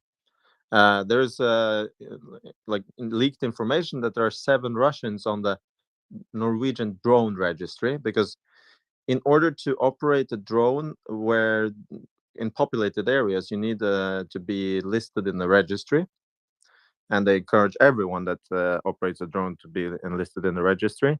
I think there are 7 known Russian citizens on the registry, and a few of them have their address at the Russian embassy. And they have like this registry is kind of a joke, because you don't even need to identify yourself with a passport or something. So yeah, that's a scandal. Like some of the names are like Mr. D. Yeah, and they're registered on the Russian embassy. So yeah, there's a kind of a internal security scandal coming up here. Like there's been lots of criticism about how naive authorities have been when it comes to Russian citizens roaming around here. So yeah. If I just one last thing, if I may, I just want to go back to Germany. The Russians living in Germany, I think, will soon become as more extreme ones join, since the German government apparently is providing them a safe haven, and I think they will soon become a fifth column within German society, and the Russian security and the German security apparatus will be overwhelmed. I think they're already overstretched, and I'm sure the Russian security services will be more than happy to see this development. Apparently their investment is paying off big time. It's really a sad story. It's really a sad story. Thanks, Domen. Can I chip in shortly? Yeah, you can answer that, Björn, and then we go to Watchful. So the German legal system is always overstretched. I mean, it's designed this way, but yeah, we already have a fifth column. I think we have some, like, I'm not sure when Pegida started, but it's a really long time ago. So yeah, they're already there, but it's always the same people. And I know we have a Russian living minority here in Germany, but let's say this: the people who are educated and integrated, they live very well here, and they are integrated and educated in Western standards. The people who live in the more of the direction of the lower income and something like this. I mean, these people are like these people are. Yeah, if you go in a trailer park in US, if you meet a redneck, or if you meet a redneck with a Russian background of immigration, I mean, it's all the same. But yeah. Pegida started on 2014. Yeah, it's some kind of a coincidence, no? How? Well, there you go. There you go. Abdul, I hope that covered that. And let's jump over to Watchful Eye. Good day, guys, wherever you are. Great discussion. I just wanted to first mic check. Can you hear me? Yeah, I'm hear you just fine. Yeah. Yeah, on the discussion about immigration status and asylum and all the Russians flooding into Western Europe, I've had quite a lot of experience in this area. Although I'm not an immigration lawyer, I'll add that, but I worked a lot through the courts and law organizations and refugee charities and so on. And you can deport someone back to a country at war if because what you have at the time of war, conflict all over the world, is frivolous claims, people that have not been in any way affected by the events in their country, and they go somewhere, they make their claim, it is considered, and it's considered against them. So if it is considered and not found in their favor, they can be deported. I worked on many dozens of cases where people were claiming that they were conscientious objectors of joining the military service in their respective countries, and they lost their case, went to appeal, and they were eventually deported from the country. So, but something else that might be happening in Germany is that if these claims and allegations are not being considered quickly enough, these people will, even if eventually, say in 5 years' time, the cases come before a court and they are found not to be genuine refugees, they will have acquired human rights under the European Convention, and that is a minefield. That really undermines the legal systems of many, many countries. I live in the UK, and we've had that here for a very long time, where your legal system has found that that person has got no valid claim under the convention, 1951 UN Convention on Refugees. But because they've been in the country for such a long time, they've maybe got married, and now they've got kids who are going to school and so on. So they acquire a lot of rights under the European Convention, and it becomes almost impossible to remove them. So I just wanted to add my 2p to the discussion. It's been fantastic listening to you guys. And yeah, thank you very much for this space and for the lively and exciting discussions. Thank you very much, Watchful. Yeah, you're right. It can be difficult after a while, but that's why, somebody whoever it was said, maybe it was someone else saying, it's important to, under the current circumstances, to pre-screen appropriately. That's that's important as well. Thanks for that. Let's go to Denjon, and then we'll go to our German contingent. Denjon. Yeah, thanks. Question for Arland. I don't know if it's relevant, but I put it there anyway. Has there been any reporting if the names of the guy were the same in the Russian and the Israeli passport? No, and I think this stuff is leaked information. Probably border guards or someone that just wanted to leak it to the press. It hasn't been debunked by anyone, so I guess it's true. But no information on that. Okay, thank you. Yeah, I'd be wondering that as well. Okay, let's go to Luis and then to Bionade. Luis. Yes, regarding, I think Abdullah made pretty good points regarding the security issues and fifth column in Germany. You guys know me. I keep saying investigate deeper, because many things will come to light if there is a truly investigation what is happening in Germany. I mean, the guy, the president of the security agency in Germany, we have learned that the last 2 weeks has or had or still has deep ties with FSB, KGB, and they are cutting him off the last days.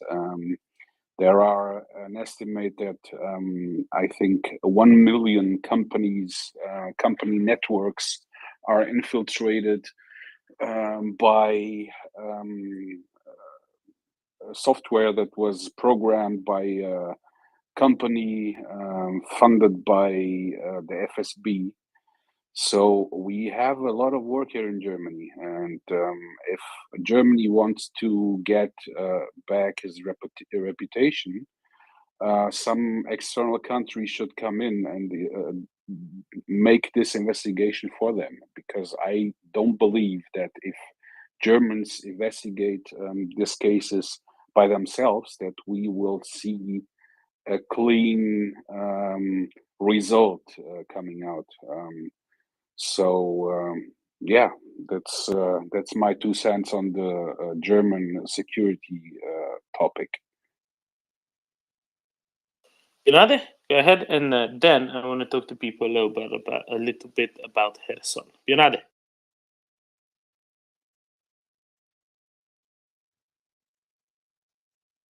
Oh, sorry. I just we just got a baby kitten yesterday, so yeah, yeah. This thing with the I just wanted to pick in back to Erland. Yeah, the thing, or what I'm not sure if it was Erland. The thing about yeah, it's the legal system in the West is not designed about removing people. It's always designed about re-educating people. So this is why you don't remove the people. You take them into your prison system and try to re-educate them. And yeah, so this is why we maybe expect to, we don't want these people in here, but actually our legal system, how it's designed, it's yeah, we take them in here. They have human rights. They are criminals maybe, but they still have human rights. We have to protect their human rights. We have to yeah, look to re-educate them, help them, and yeah, bring them back into society. And yeah, it's hard, but we are not Russia. We are the West, and we care about these kind of problems. So I understand everyone's frustration, but it's frustration in many cases. I mean, it's like the guys saying, "Oh, he's a murderer, or he's a pedophile. We have to execute people." I mean, absolutely, you can have strong feelings about these people, and I understand this. But we are the West. We are have high moral standards, and this is also why Ukrainian soldiers don't execute Russian POVs or something like this, and don't go killing civilians, because we have these high moral standards, and we have to respect the very extreme and the very other kind of things, which we, yeah, have to respect.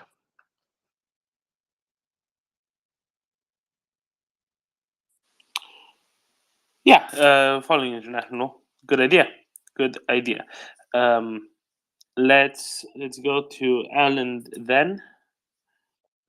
Yeah, well, I just want to correct something I heard earlier. Domin mentioned that people around Europe were pretty shocked when Breivik got apparently 21 years prison only, but it's actually a translation error. Yeah, because it gets to be extended, right? Yeah, he's never gonna get out. That's the basics of it. It's 21 years to life, and after 21 years, he can ask every 5 years to be released, but no judge will ever release this guy. But about the re-education thing, it's also, you know, a guy like Breivik, who's obviously like is a neo-Nazi terrorist.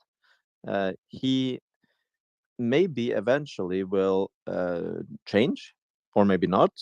But if he does, it will, you know, his followers will be, you know, they will get a real setback, because if the leader of some kind of cult changes his mind and asks for redemption, it basically dismantles the whole this whole image that he created. And that's the point of the rehabilitation part. And by the way, like he doesn't get any good treatment more than anyone else. He gets the absolute minimum according to the human rights. And I think it's been blown up in the media in Europe quite a lot. But yeah, he's been complaining a lot about that he cannot see anyone else than his psychologist and the priest, etc., and went to the court many times to better his conditions. So he's not happy.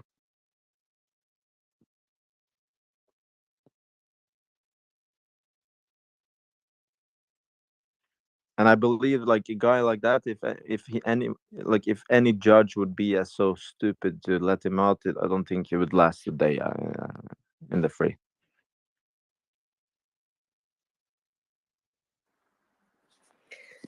Thank you, Erland. Abdullah, you have your hand up. Yes. Thank you. I just wanted to respond to what Pionade said. I agree. I agree. The West is not Russia. We agree with that, and thank God for that. But if you tolerate, a nation that has a fifth column, whose main aim is to undermine the very existence of the country that has given them a safe haven, is suicide. You have to understand the mindset of these people. Eventually, in the future, they will divide the nation. It will create a political turmoil. You will have violent protests, and soon, if Putin survives, you might see a what do you call what do you call Putin might pay a visit in a big conference of this fifth column. What do you call Russians? It's there's no way that you can just turn a blind eye to this. I We don't know we what. we we, we already did. We already did. I mean, we had Erdogan here having a vote, deciding. Germany was deciding Erdogan's vote to get more power as a president. It was decided in Germany because we have also a Turkish fifth column in Germany. We have a Kurdish fifth column in Germany. We have a fifth column from every country in Germany because we are a multicultural country now. But this is the thing. You can integrate some parts of people in society and some parts not in society. This is always a problem of a free democratic country. You can say, oh, the people of the fifth column go out here, don't support your country. I will soften this just a touch. Okay, I'll soften this in a second. Sorry. Yes, yes. I agree. There is a fifth column of Turks. Yes, I agree. But the Turks are not. The Turks are not waging a genocidal war. The Turks are not waging a suicidal war against the Turks. We have also living here in Germany. This is the point. Absolutely. We have seen this. We have people from Azerbaijan living here from everywhere in the world. And we have in East Germany a really, really, really big portion of Kurdish people living together with Turkish people here. They say they have Turkish shops. So this is the point. It's nothing new for Germany. We already have it here. You forgot the fifth column MriyaReport. Please. Yes, exactly. Absolutely. And we shall take over, right, Luis? No, but I wouldn't go as far as fifth column by default everywhere. But you are right, definitely when it came to Turkish elections last time around, there was a very, very, very, very, very significant proportion coming from votes from Germany. But I think it's a little bit more subtle, and a little bit more complicated than that. Different profiles are gonna be, let's say, dealing with integration in different ways to different degrees, and it can affect the host countries in different ways. Therefore, calling it fifth column or not, that's probably what determines it. Yeah, absolutely. But the point, what I pointed out, we have two kind of people, oppressors and the oppressed people living in one country. I mean, Kurdish and Turkish people living here in Germany. Are there demonstrations? Absolutely. But do we see some kind of hate crime from Turkish people against Kurdish people on regular basis? No, absolutely not. Yes. That's what you're getting at. Yeah, because they know better. And yes, they know better, and thank God for that. What I was referring to is Russia, the Russian fifth column in Germany. It's about to expand with all these extremists who are fleeing mobilization. That's the group I was referring to. It's highly unlikely that they will respect German laws. And a lot of the Turks, they have assimilated very well in terms of, but the Turks are not waging a genocidal war against their neighbors. They do against the Kurds, absolutely. No. Wage a genocidal war against that the is okay. And they're at this not point, trying to erase. And at this point, we shall stop talking about Turkey and Kurds because the requests are blowing up. And that's me making an executive decision. I tried to make hints, but people wouldn't take hints. So then I have to click the button. Right? This is how it goes. This is my purview. Okay. And yes, I tried to clarify. You need to be working against the host country from within actively, otherwise you don't count as a fifth column. Thank you for someone to have summarized this so very well. Okay. Our eyes should be directed towards watermelons. Oh, okay. Let's do this. Actually, this will be of some interest. Because this will be interesting. We have a judge joining us, a judge from Germany, from Hesse. Hi, Don. Hello. This is fantastic. If somebody wants a clarification on anything to do with German law, especially security politics, go ahead and ask Don, because he knows it all by virtue of what he does. Hi, Don. Welcome. Hi. Thank you very much. So, I'm member of the Supreme Court here in Hesse. This is one of the 16 federal states in Germany. Maybe the biggest city is Frankfurt am Main, and I'm working there. And I have relatives in Ukraine, which are in combat. So I'm very interested in your MriyaReport. Of course, I'm not objective in this war. I'm on the Ukrainian side, and I'm personal think that the Russians are that means my family and my enemies. Sorry for that very subjective and hard talking, but that's my feelings and that my personal opinion. But I can talk to German law very objective if you like to have some information and some thinking thoughts about that. Thank you, Don. Now, I'll maybe start it off, and I'll ask this: at what point is in Germany? Because I know that Germany has very strict Holocaust denial laws, right, for obvious reasons. Yes. At what point, or what needs to happen for genocide denial in the case of the Russian genocide in Ukraine to be given a similar accord, so that a lot more of the speech in Germany can be sanctioned, perpetrated by various people who might live in Germany or might be temporarily in Germany, can be sanctioned in the same way? So that's difficult. We have two kinds of restrictions according to German penal law. One that is unique all over the world. You are not. You can be punished if you deny the Shoah in the 40s. So that's that is a law that's normally it's against the constitution because we have freedom of speech also in like other Western countries. But this special attitude that comes from the Allies when we got our constitution, which with the permission of the UK, the USA, France, and the USSR. So that's very unique all over the world that you can you're not allowed to give personal opinion about something historical.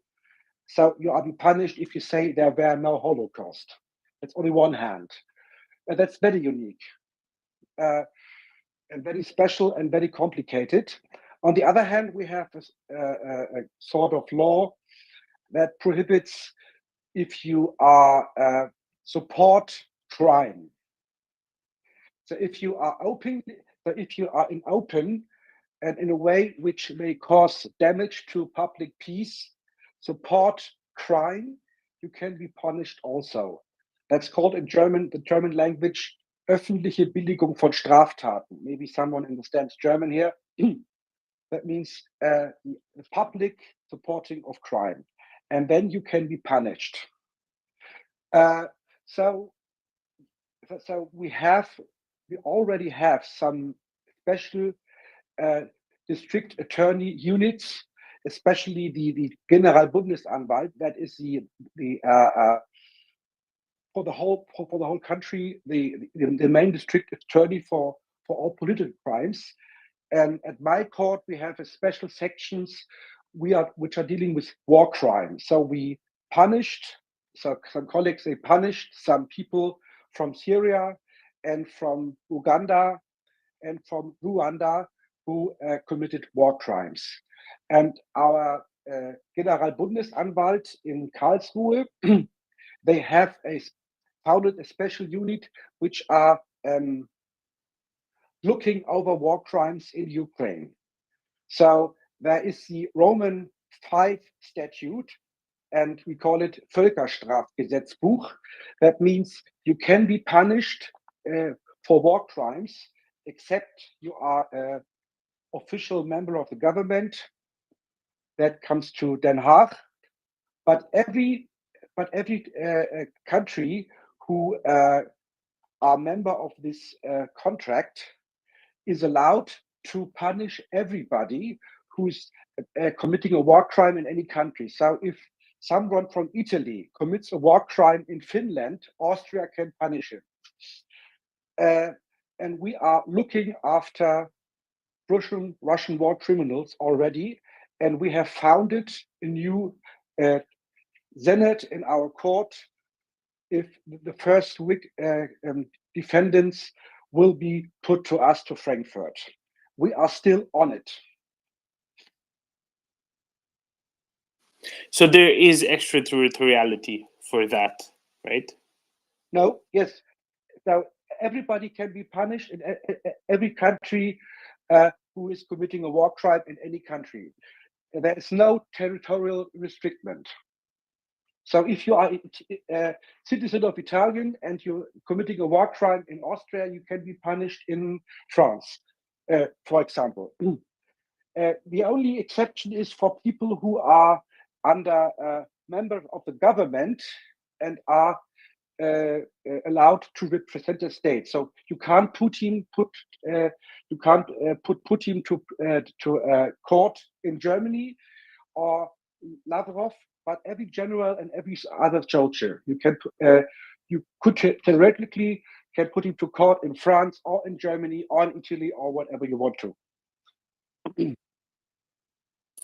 All right, thank you very much. One more. That's you can find it in the Rome Statute for war crimes. This was new formulate that put renewed the words in the law in 1972, but that's but the origin of this law comes from the trial of Nuremberg in 1946, and there are nearly the similar rules. So that the same standards they put to Jodl, Keitel, and Göring. Thank you, Don. I've got one more question, and I'll pass it on to Ellen and Edvard. There was a lot of discussion about Russians who might potentially be mobilized seeking asylum in Europe, and my understanding. Very difficult question. Exactly. Yeah, I know, but you're the expert, right? So he'll be able to help us with this a little bit. My understanding was that if someone is forcibly enlisted to be sent to the front, then they might be eligible for asylum. But the mere threat of being in the category of people who might be getting a summons would not, and just getting a summons would not either, because just getting a summons and ignoring it only gives you a financial penalty and nothing else. At least initially that was the case. So at what point is there actually consideration under German law that they might be eligible for an asylum application? It's only at the point when they're actually mobilized, right? Is that they still couldn't have made their mind. There's highly political and controversial discussion in the German government, especially between the three parties of the we call it traffic light coalition: SPD, the Green Party, and the FDP. So, according to the German Constitution, that's Article 16, and the foreign people law, Ausländergesetz, you can only get asylum if you are under political pressure. So someone like what was his name, who was sent to prison and he was poisoned. I forgot the name. Nemtsov? No. Do you mean Navalny? Yes. For example, so if Navalny would flee to Germany, he will be definitely he could get asylum in Germany according to German law. What's difficult if you ask somebody who wants to get asylum because you don't want to go to war. So if you are a soldier, you are recruited and you want to flee because you are afraid for desertion. That's difficult. It's very difficult because desertion is also a crime in Germany. And maybe some might say that is not a political reason. and according to a member of Secretary of State, he said they are still thinking about, and he said it's very difficult if you get some Russian soldiers or young male Russians in Germany, and if they are getting in contact to Ukrainian females who fled from the war, and that might cause a lot of trouble, because the most people in Russia, although they want not to go to war for themselves, they support the war of Putin before. So we have some. So I have. Sorry for my very bad English. I'm too awfully sorry for that. So we have a lot of Russian immigrants from the 19th. We call it Deutsch-Russen, or from Kazakhstan, and they are still watching Russian state TV, and they are still in front of Putin.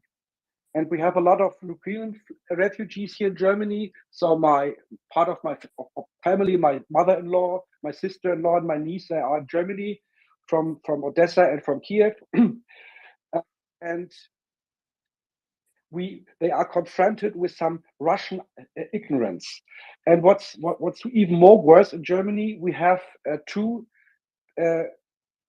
influential political parties: the Linke, that is the former socialists from the GDR, and the AfD, that's a right-wing party, and they are supporting Putin, and they are supporting. They say, okay, the war is not allowed, and that is a criminal war, but they ask against the German government to support the Ukraine, and they're very afraid, and they try to mix up the social problems in Germany because of the high energy costs, and they try to influence German politics to restrain their sanctions, to restrain their support with weapons, and to get in contact to Putin to get back cheap energy. And this movement is growing in Germany, and that causes a lot of trouble for me and for liberal people, because they are dealing with the anxiousness of the people for high energy costs.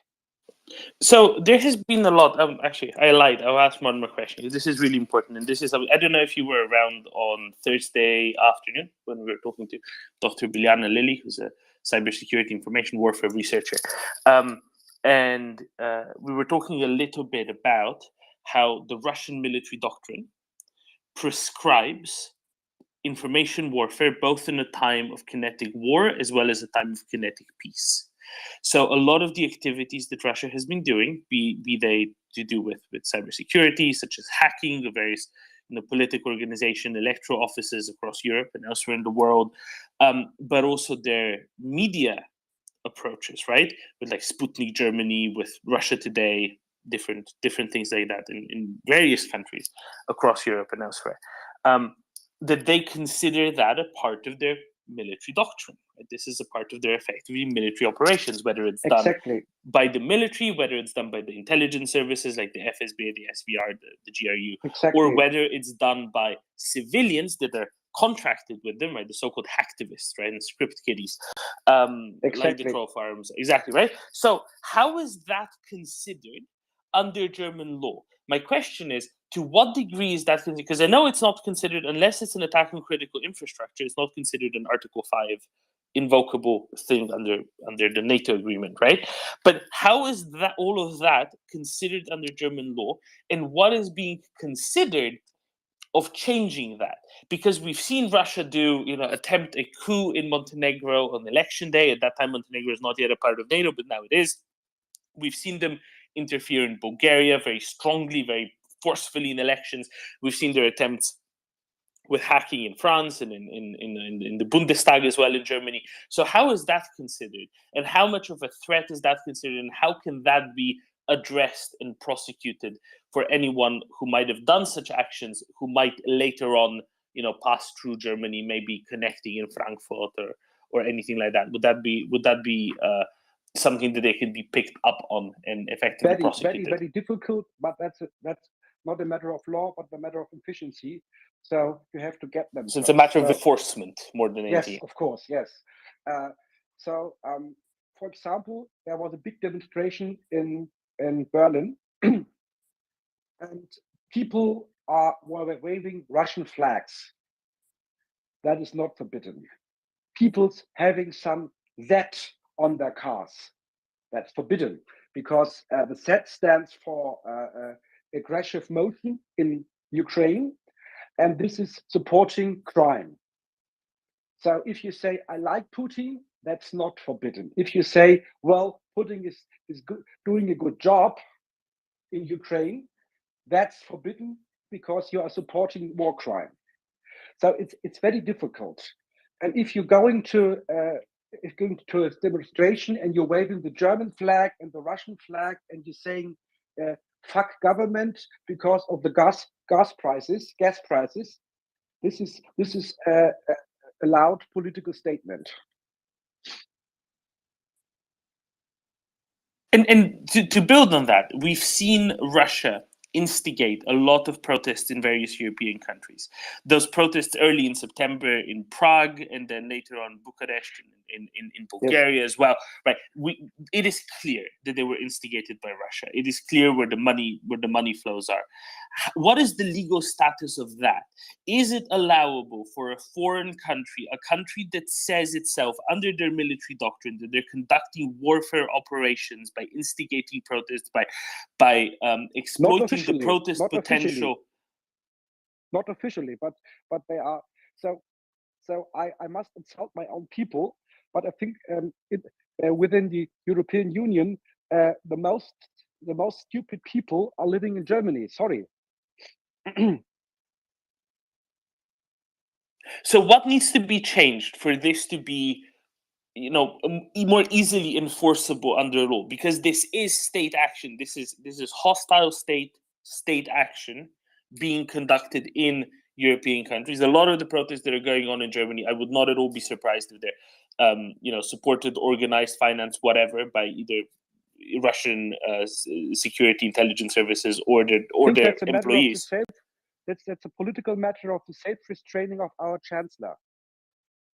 He tries to be very calm, and he wants to be very.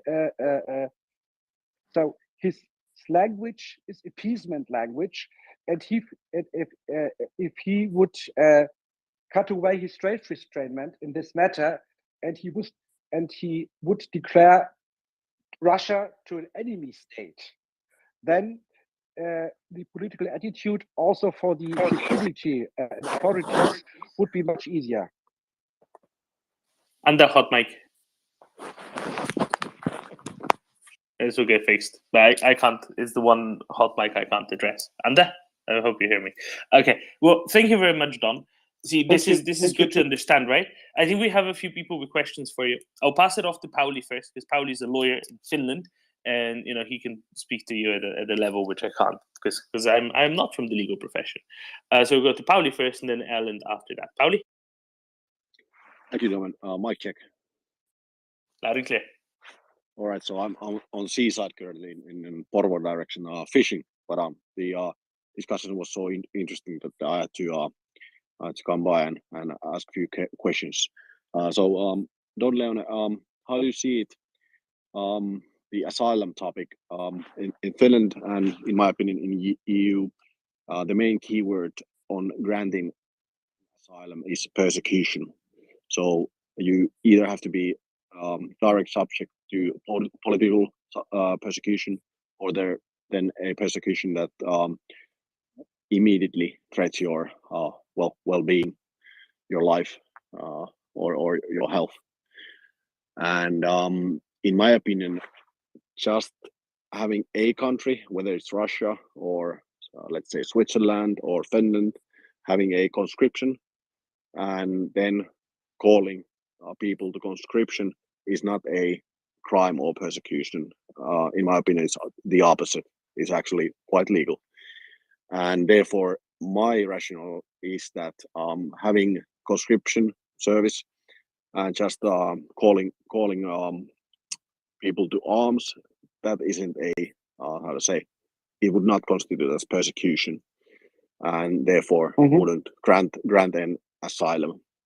Where do you see the line, or where do you see the gray area? I would say that if Russia would institute a death penalty for the ones who desert or flee, then I think the EU would have a how would I say, more difficult question at hand. Yes. Or just my pondering, and maybe the question is that how do you see the So I'm not very familiar with the problem in other European states, but seen as a whole, I would agree your position. Yeah, thanks.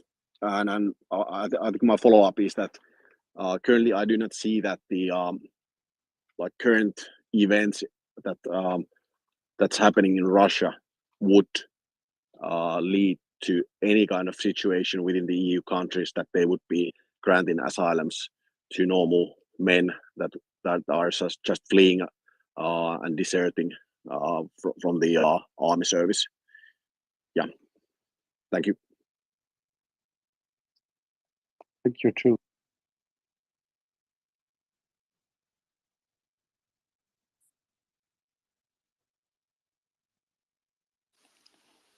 Okay, thank you both very much. Erland. Yeah, question to Don.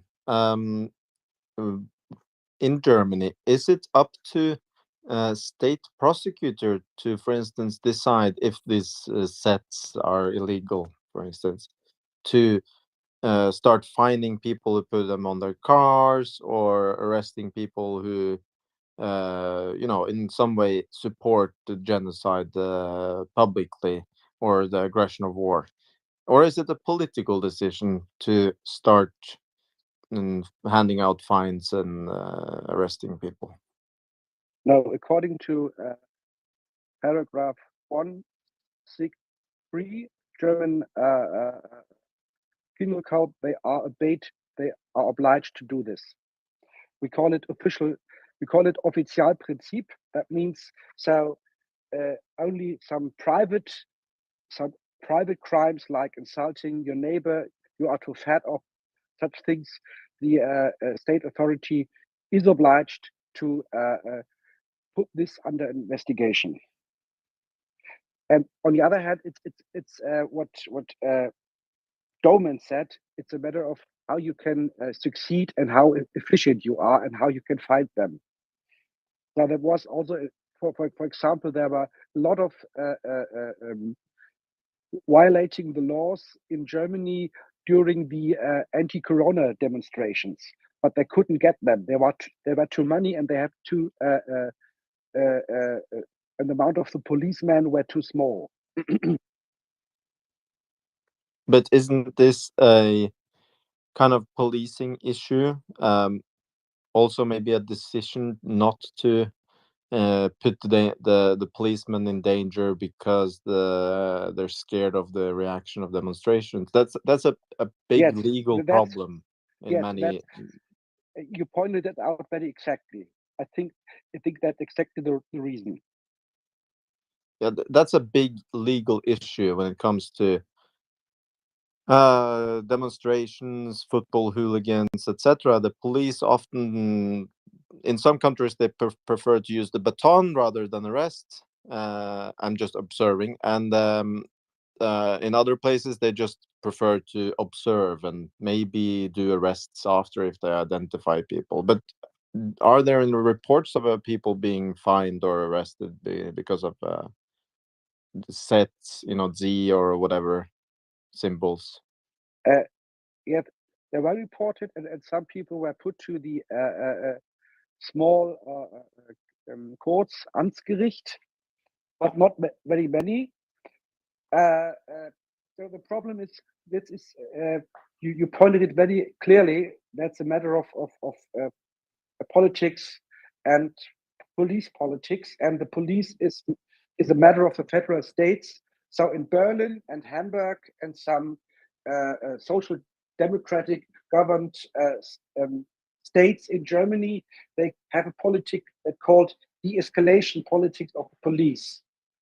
And the conservative parties, they are criticizing this de-escalation politics of the left-wing government, but that's in a matter that now it's a matter of fact presently.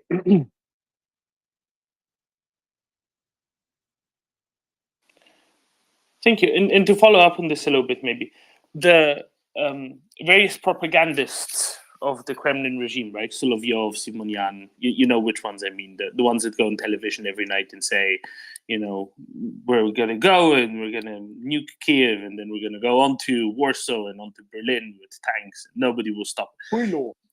Exactly, those ones.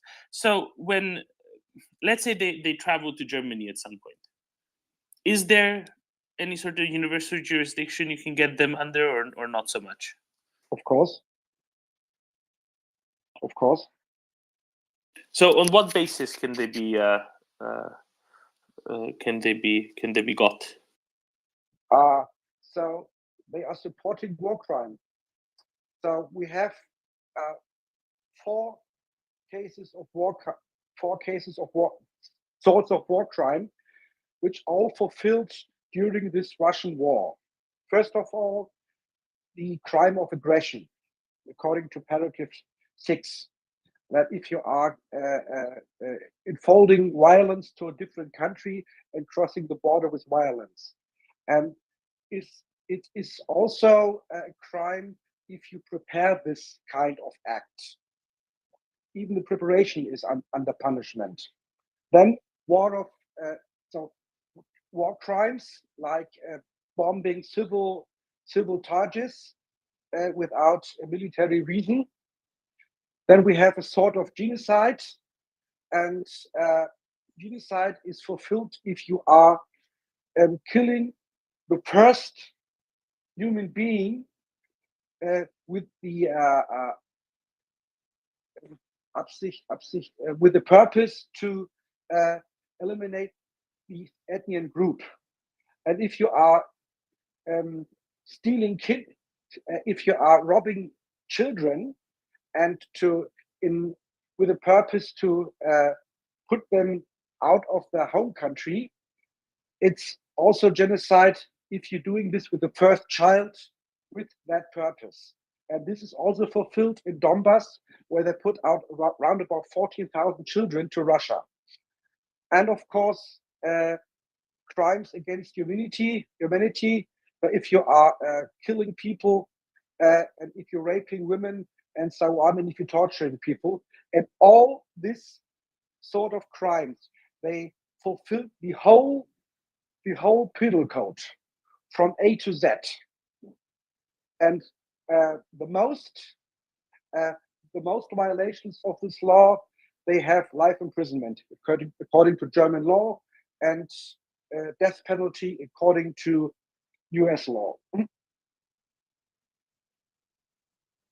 And if you're supporting that, you can be also punished around about 5 years prison.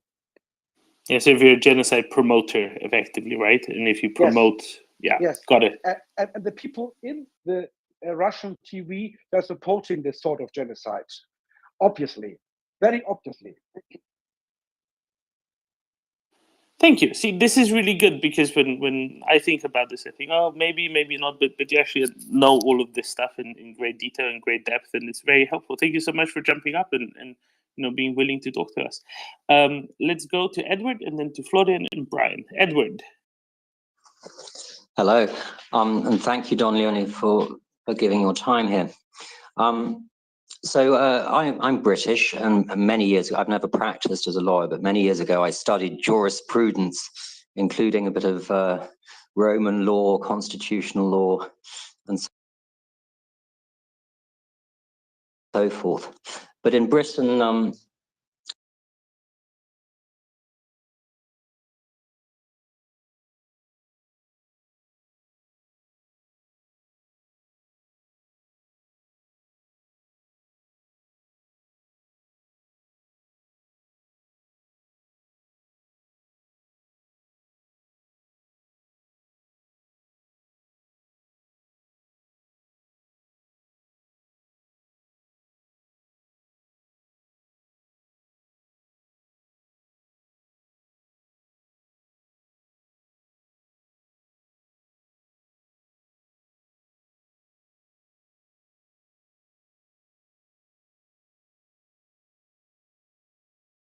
law in the university.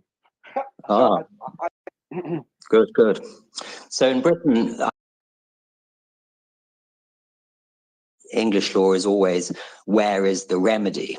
And there are many aspects of our legal system where, although technically something may be unlawful, if there's no remedy, then there's not much that anyone can do about it. So thinking about this in relation to Germany, I mean, I've been concerned about the influx of Russian citizens into the West, and in particular into Germany. And it seems that the Scholz government is quite happy with the idea that every Russian that comes over, at least they're not going to be enlisting to fight against Ukrainians. But hypothetically, if there was a different political will in Germany, let's say the German chancellor just decided, we don't want Russians to come here, what legal mechanisms could be introduced in Germany that would not fall foul of the UN Convention on Refugees, 1951, the 1967 Protocol, the European Convention on Human Rights, EU law, Schengen, etc., whereby they could, let's say you did have a political idea to try and exclude as many Russians as you possibly could, and maybe kick out any people who just arrived on tourist visas that you really didn't want to be there any longer. What sort of mechanism could you maximally devise that would pass muster under German constitutional law? Well, I think there's a loophole in German law. So we call it the safe third state clause. So if you're coming with a car and you're coming over Hungary or Turkey, you have been safe in this country, so you're not allowed to go to Germany. What's difficult if you're going by plane?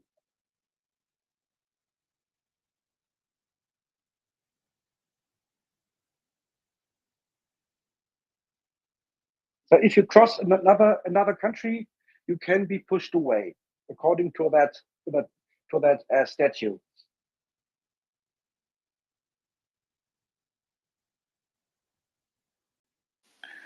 Is there any sort of, or what's the degree of judicial review in Germany? Because in some countries, a court can change quite a lot of what's written, or change the application of it quite substantially.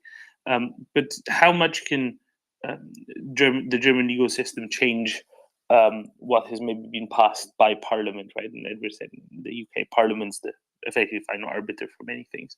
But how much can be changed in Germany through judicial review? Be it government policy, be it statute, be it whatever.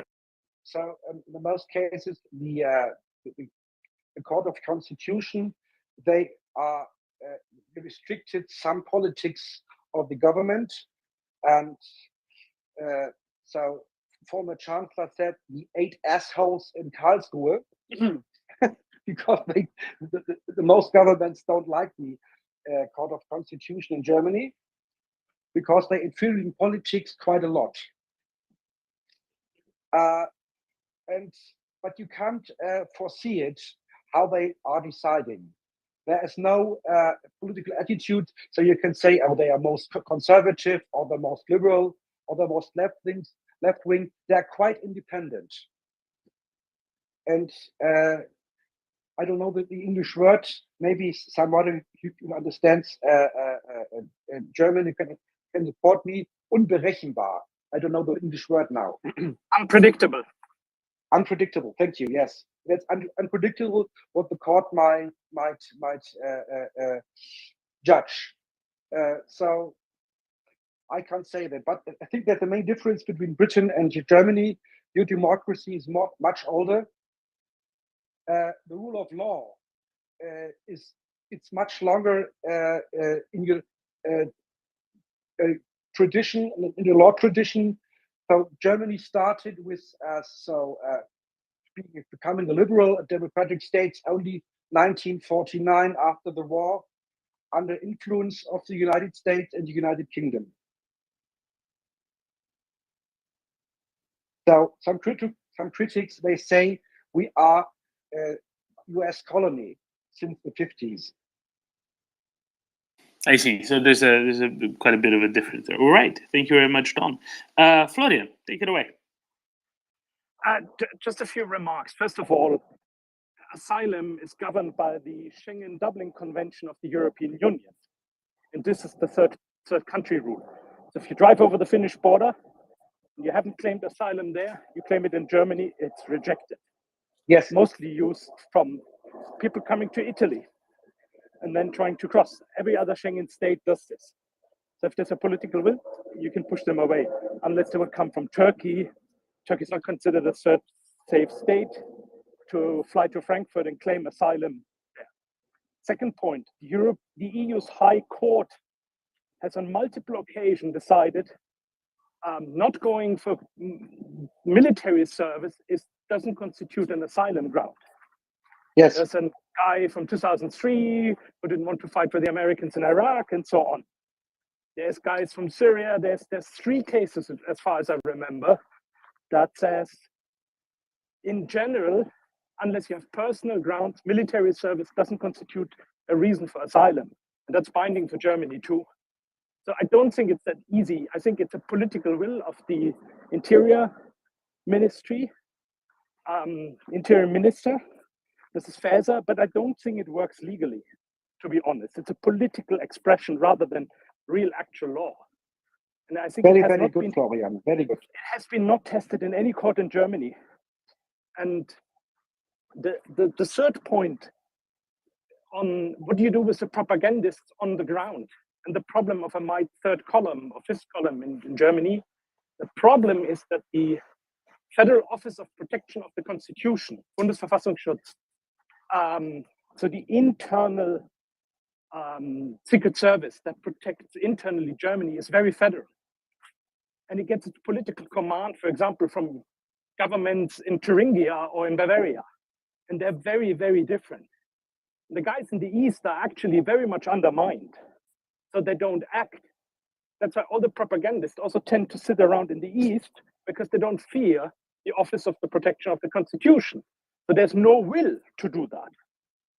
And that's why they also keep away from states like Bavaria or Baden-Württemberg, where the political will is clearly different than in Thuringia and Saxony.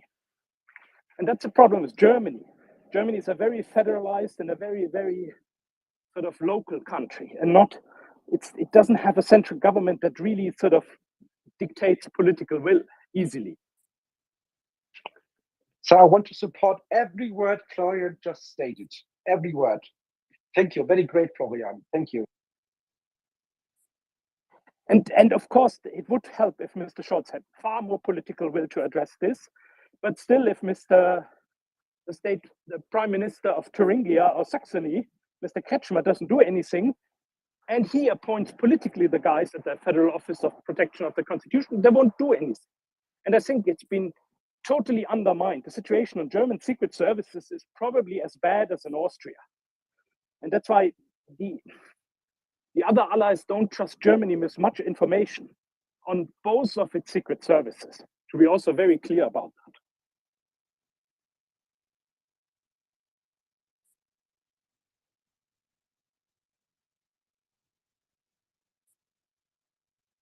Ich rufe dir mal auf Deutsch zu, Florian, das war ein absolut geiler Beitrag.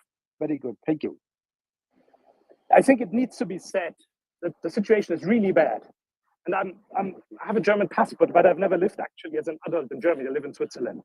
But viewing it from the outside is almost absurd how it works.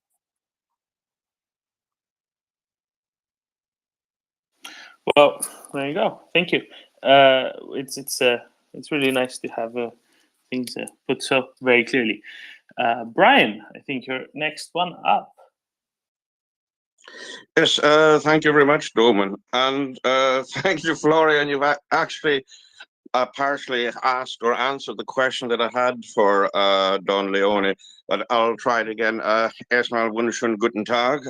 And my question was to do with the authority of the, well, either Bundesanwaltschaft or the Bundesverfassungsschutz, as far as, shall we say, the utterances on occasion from political representatives of either the Die Linke or the AfD. Do they skate by on the borders of what would be permissible, or is there any way that they might be on some sort of a watch list for any of their utterances which are supportive of Russia or undermining the efforts to support Ukraine? So the AfD is under suspicion, and they are watched, and they're crying about that.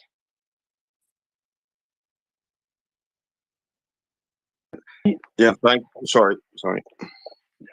The left partially too, but the problem is the left is in government in Thuringia. The prime minister of Thuringia is from the Linke.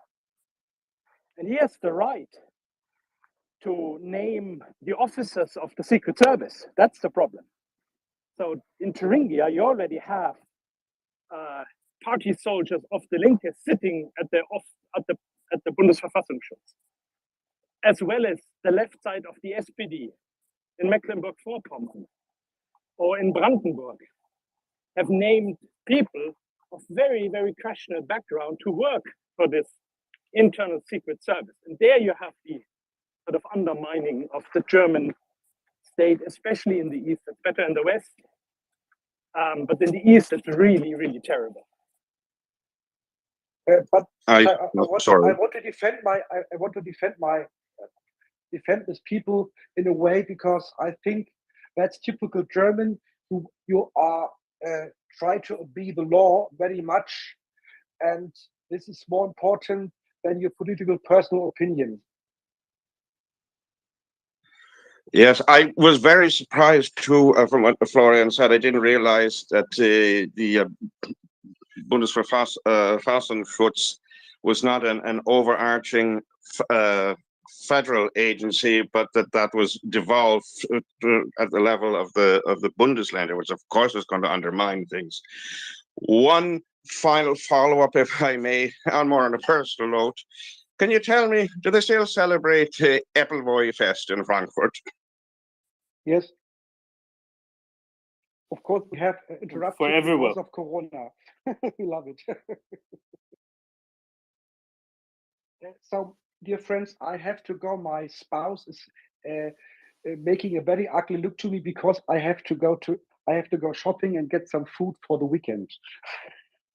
Yes, before they close the stores in 4 hours, right? And, it was very nice. It was very nice to join you. I loved it quite a lot, and you're so cute people. I love you very much. Thank you for the support of Ukraine. Well, thank you very much for hopping on and joining us. It was great talking to you, and it's great when one of the great things about this space is you get so many people who have expertise in various fields who are very willing to come up and share and discuss, and that's very helpful to a whole lot of us. Have a nice weekend and Slava Ukraini. Heroim Slava. And I hope that you'll support our animal welfare program here, Free the Leopards. Yes, of course. Okay, bye. Thank you. Thank you. Have a nice weekend. Peter S. Yeah, hi. Yeah, I was just listening to this conversation, and I'm from the UK as well. And it's a shame he's gone, because I was going to discuss a little bit about that. But obviously, we had our Brexit, which was very influenced by Russian money pumped in here. Oh dear God, we're not going to go into that. I'm sorry, Peter. No. Yeah, I'm not going to. Don't worry. But there's 2 points. I mean, there's going back to the broader picture. You know, when the Ukraine war started, everybody was totally shocked.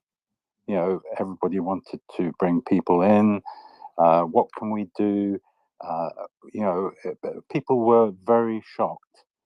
And I think you come to a point which is probably saturation, where these things, these horrors which are happening every day, people start to become more and more immune to it. And if that's the right word, I don't know. But on the other hand, they also start to look at the damage it's doing them. Now, my feelings are that, you know, I go back to, I think it was the ex-foreign minister, Russian foreign minister, who, when this started, could not believe how the West was not standing up to Putin. And he said the only way you can stop Putin is to stand up to him. And I sometimes wonder if we'd, at the very beginning, when they were doing their exercises around Ukraine, if the West had stood up firmly and said, look, you take 1 meter into Ukraine and we'll all throw you out, we would not have all these terrible energy bills, rising costs, and all the problems that we have now, which you could say comes from weakness. You know, we were weak at the beginning. And I think we need to really now be really strong to bring this to a conclusion and finish it. That's all.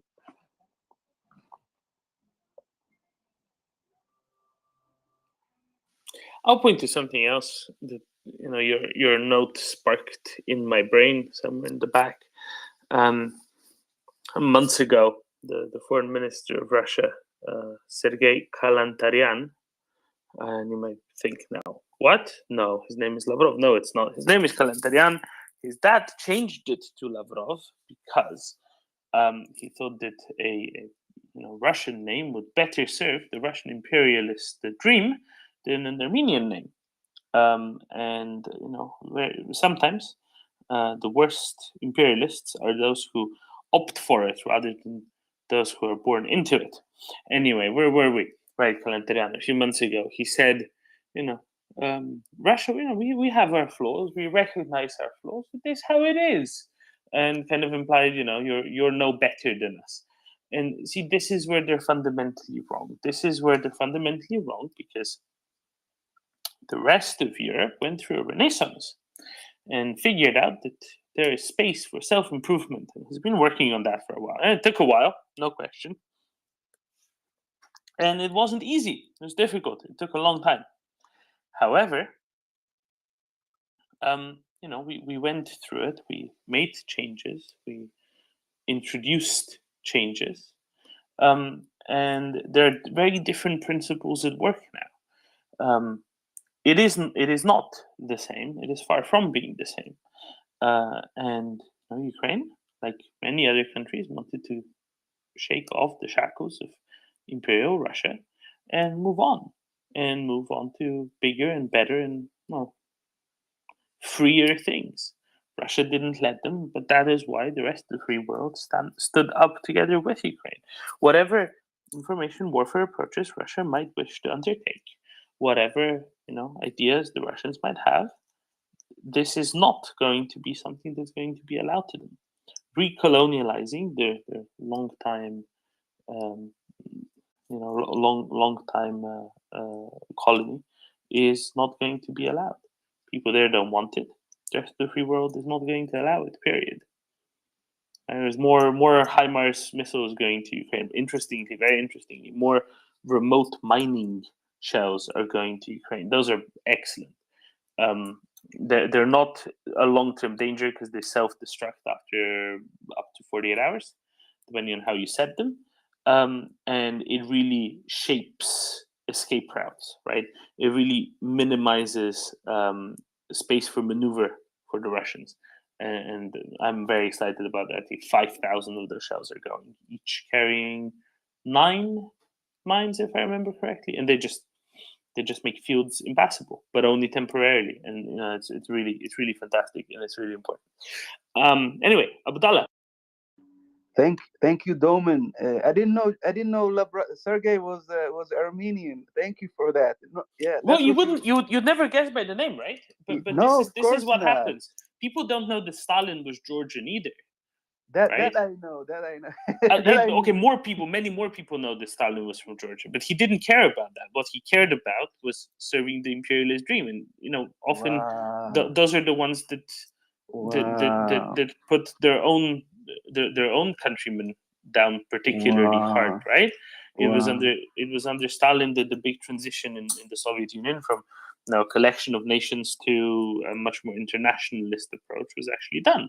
Now that was kind of by accident. It was always probably planned to only take about 10 years. But anyway, it's just good to remember. Margareta Simonian also likewise, right? It's not a reflection of anything else but of the dedication of those individuals to serving the Russian imperialist dream. That's the only thing I want to stress here, right? This isn't about their actual national origin, not in the slightest. What it's about is about the dedication of some people to serving the Russian imperialist dream, of how far they go. That's all. But yeah, Abdullah, if you have a question or not, go ahead. Thank you, Domen, for that. Armenia must be pissed that they're not getting much help from Russia nowadays.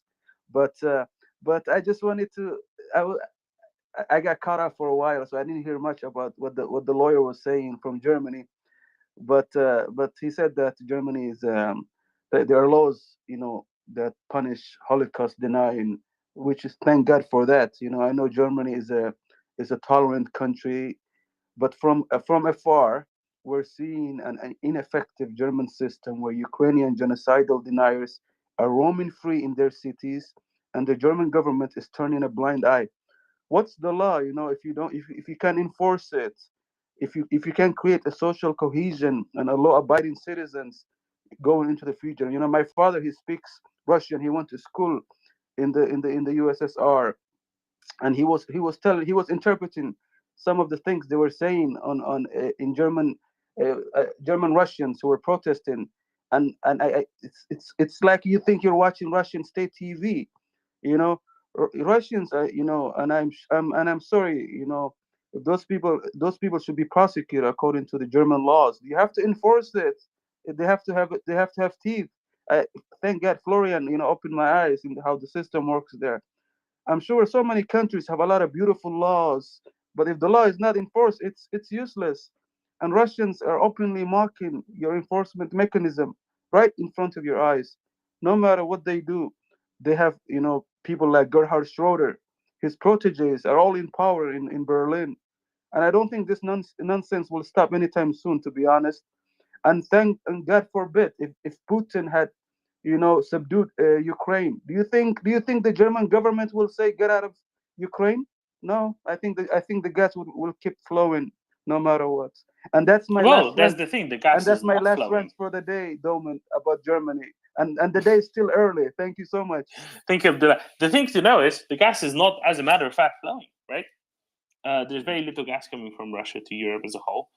Almost all of it is now coming through the Ukraine transit or Turk stream. Well, all of it is actually coming through the Ukraine transit or Turk stream. Ukraine transit is at a very low level. It's fundamentally going, mostly to Hungary and a few other countries. But that's principally the general direction in which it's going, right? Hungary, Slovakia, also Czech Republic, and then Italy through Austria to a small degree. All the rest is going only through Turk stream. Turk stream is running at a much lower capacity than the theoretical maximum, because they haven't set up all the compressor stations yet. Both Nord Streams are out. Poland transit is out. So there is honestly very little coming from Russia. That's a good thing. The choice was forced to be made. The choice that should have been made a very long time ago. Well, the choice that never should have been made the other way, but the choice that should have been made a very long time ago in the first place. And Russia effectively chose for Europe, thinking that this can somehow affect things. However, at the same time, the domestic consumption in Germany is down like something like 20 to 30% compared to previously. Now, the reasons for that are complex. Not all of the reasons are good. However, the total consumption is down a lot, which is a good thing. If you're just thinking of, can Germany get through, or can Europe get through? Effectively, no supplies from Russia for a winter, and the answer seems to be yeah, probably, actually, yes, which is very good. There you go. Thank you, Abdullah. I've been asked a question. Sorry, Edward, I'll go to you and Joanna in a second, but I've been asked a question about the Russian chap from Norway. Well, he's not from Norway. He was arrested in Norway and carrying some drones with him. He was actually carrying 2 drones, 4 terabytes of footage, and both Russian and Israeli passports. So he was arrested trying to cross from Norway into Russia. And now drones are under sanctions, right? So you can't legally take drones from Norway to Russia. So he was detained. Then they looked at what he had, a lot of footage. And apparently the footage was of drones flying over energy installations, mostly, I believe, or possibly exclusively, over oil and gas platforms off in the North Sea, around which a lot of drones were spotted over recent weeks, both before but also after the sabotage of the 2 Nord Stream pipelines. Of course, Norway is a key provider of energy to Europe now, both gas pipelines, but also electricity. And oil, of course, but also electricity. Norway has a lot of hydropower production, and there's a big cable that runs from Norway down to continental Europe. And that's very important because A, it's on demand, and B, it's free of carbon emissions. But it's fundamentally it's on demand. It's the only type of renewable non-nuclear energy that you can just turn off and turn on. Most of the time that has to be done with things like gas-fired power plants specifically, but a hydroelectric power plant, you just open the dam and suddenly there is electricity, right? That's how quick it is, and that's very important. So they caught this chap, and they got him on piloting an aircraft in restricted airspace while Russian, right? So Russians are not allowed to pilot aircraft in EU airspace. He was piloting an aircraft, well, it was a drone, but still a type of aircraft in Norwegian airspace. Norway has signed up to the same sanctions as the EU, so that's what they got them on, and that's pretty cool, I think. Good idea, good thinking, and now they're analyzing the 4 terabytes of footage he has. It's a lot of terabytes of footage, depending on how high resolution it is. It might be many hours indeed. So yeah, it's good. Good thing they finally picked one of those up. What seems to be going on, and Alan was discussing this yesterday, I think, is there are Russian fishing vessels that are based in Norway because Russia doesn't have sufficient fish processing capacities. Not legal processing. This is like canning and cleaning and drying, that sort of process. Pickling, a lot of pickling. So there's Russian fishing vessels that keep going into Norwegian ports, and it's likely that that's how they manage to fly drones around these offshore oil and gas rigs, which are really far away from the shore, right? No commercial drone is going to be able to fly from the shore over these gas rigs, over these oil rigs. So it looks like that he boarded the Russian fishing vessel and then was flying them off a Russian fishing vessel near those platforms. But because these Russian fishing vessels don't actually dock in Russia an awful lot, he had to apparently go on shore in Norway and try to cross from Finnmark, which is the extreme north of Norway, into Russia there, and that's where he was detained. Right, that covers that question, I think. And let's go to Edward. Thanks, Doman. I hope they can get some AI to process those 4 terabytes, or it could be quite a boring watch. Lots of kind of waves and sea and things like that. But I wanted to just tell a very brief anecdote about Lavrov, which might be of some interest. Someone very close to me, shall we say, in the medical field in London, this person has the sort of job where she goes to visit people quite a lot every week, sort of thing, for quite some time. And she's very senior, and one of her clients turns out was a professional translator, interpreter for both Putin and Lavrov for many years. Is now living in London. And this person stated that Lavrov is just a stooge who made a bad early career decision, and his family will be exterminated if he does anything. So just ignore him. Yeah, just ignore him is a good start. I genuinely approve of that because that's very easy to do. Thank you, Edward. Joanna. Yes, thank you, Doman. I raised my hand when you were talking about the gas because I remembered the statement that Putin gave at the Russian Energy Forum or something like this, when he basically asked Europe to... I had a call. Asked Europe to take some gas still from Nord Stream 2. And I wonder if you talked about the events in the last few days, because Putin surfaced again. Basically, it was this energy forum. It was the meeting with Erdogan, and yesterday the Astana meeting, when the president of Tajikistan sent a very powerful message to Putin. Have you discussed this event? Thank you. Only a little bit. Which one do you want to talk about first? Whatever. I think all three are significant. Maybe this about the energy and his attempt to still sell some gas. Maybe this is of meaning now. Okay, let's start with Nord Stream 2. So Putin said, but you can still buy through Nord Stream 2. That's not blown up completely, right? So this will confuse people now a little bit, because everybody remembers the big Baltic Sea jacuzzis that were there for a while. There were these pipes are double. Basically, there's two pipes per pipeline, right? They run in parallel. What happened here effectively was there were two explosions, one on Nord Stream 1, one on Nord Stream 2. The one on Nord Stream 1 took out both pipes of the pipeline. The one on Nord Stream 2 only took out one of the two. So there's still one pipe left that, in principle, could maybe hypothetically, theoretically, transport some gas from Russia to Germany. However, I have my doubts, because these pipes are pretty close together. The explosions were very powerful, so much so to reach 2.3 on the Richter scale, I think, the one on Nord Stream 2. And what does that mean? That means that I think the other one is probably a little bit compromised, just because it didn't actually rupture. I wouldn't be sure that it's not gonna rupture. I wouldn't be sure that if it's fully pressurized, it wouldn't rupture. My understanding is that a few weeks before the blast, the pressurization in Nord Stream 2 was dropped a little bit. I don't know by how much, but it wasn't fully pressurized. It wasn't up to 100 something bar that it usually is. Don't ask me what that is in PSI. I have no idea. PSI are an abomination of a unit. A bar is sensible, because that's roughly how much the atmosphere weighs at sea level. So it's really, really easy to say, how many. Really easy to get the grasp of how many it is.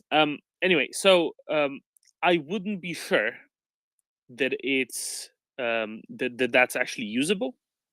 And I think that suggestion from Putin either illustrates that he has no idea what he's talking about, or alternatively, that it's not actually a good faith suggestion that he's making there.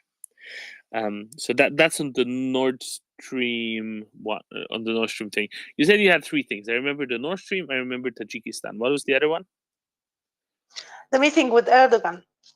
Oh yes, the meeting with Erdogan. Did anything come out of the meeting with Erdogan? I forgot. Not really, but he basically Erdogan announced that they will be talking about Ukraine. And finally, after the meeting, there was nothing about Ukraine apart from the grain deal that Putin managed to stop. But they didn't talk about negotiations or whatever. Did they talk about the grain deal? What did they say about the grain deal? The only message I have is that Putin managed to stop it. Okay, so my my thinking on that is that Putin did say a while ago, about 3 days ago, I think it came out, that Russia said that they wanted to not extend the grain deal, right? And this would obviously be quite bad for Ukrainian grain exports, because right now that is more than half of their exports have been going through the southern Ukrainian ports, right? The greater Odessa ports of Odessa, Chernomorsk, and Pivdeni. So for them, it's kind of a big deal that this does continue. For Russia, it's a pressure point. So I think it was always to be expected that after about 2 to 3 months of the grain deal running, that Russia would be trying to end it, or at least talking about trying to end it or considering ending it. That is that's meaningful, or maybe it's not. But it was always going to be another tool in the Russians' toolbox by which they can pressure other countries, and by which they can pressure Ukraine. So saying, "Oh, we might be considering to end it," that was always a consideration. I think a lot of it comes down to Turkey and Turkey's own, let's say, inflation and financial situation. The inflation in Turkey is exceeding 80%, 80%, according to Turkey, I think. I think that was actually the Turkish Statistical Office that came out with that number. At the same time, this past week, Turkey instituted a new law that says that anyone spreading misinformation, disinformation, but also crucially, I think anybody spreading information that leads to public distress, societal disquiet. I forget exactly what word they used. Obviously, I don't know what word they used, but what word was used in the translation. There's something along the lines of societal disquiet. Can be sent to jail for it. It's just wow, that's impressive. But we know why it's pretty clear why they're doing it, right? Because the inflation situation is so bad. So the grain deal, the reason why Turkey was heavily pushing for the grain deal is because it would allow them to get more cheaper grains in. Turkey used to be self-sufficient with grain, but because of some policies over the last 20 years, their grain production massively fell, and they became ever more reliant on imports from both Russia and Ukraine. And taxes, because everything that passes the straits, there's that as well, yeah. Turkey. So this is a little bit more complicated. So there's a big queue now in front of the Bosphorus of vessels waiting to be checked, vessels from Ukrainian ports waiting to be checked. And this was another ridiculous stipulation of the Istanbul Initiative, that not just vessels going into Ukraine, but also vessels leaving Ukraine going through the Bosphorus having to be checked for who knows what, right? Like weapons or something, as though they can't get it all through Poland, Romania in the first place.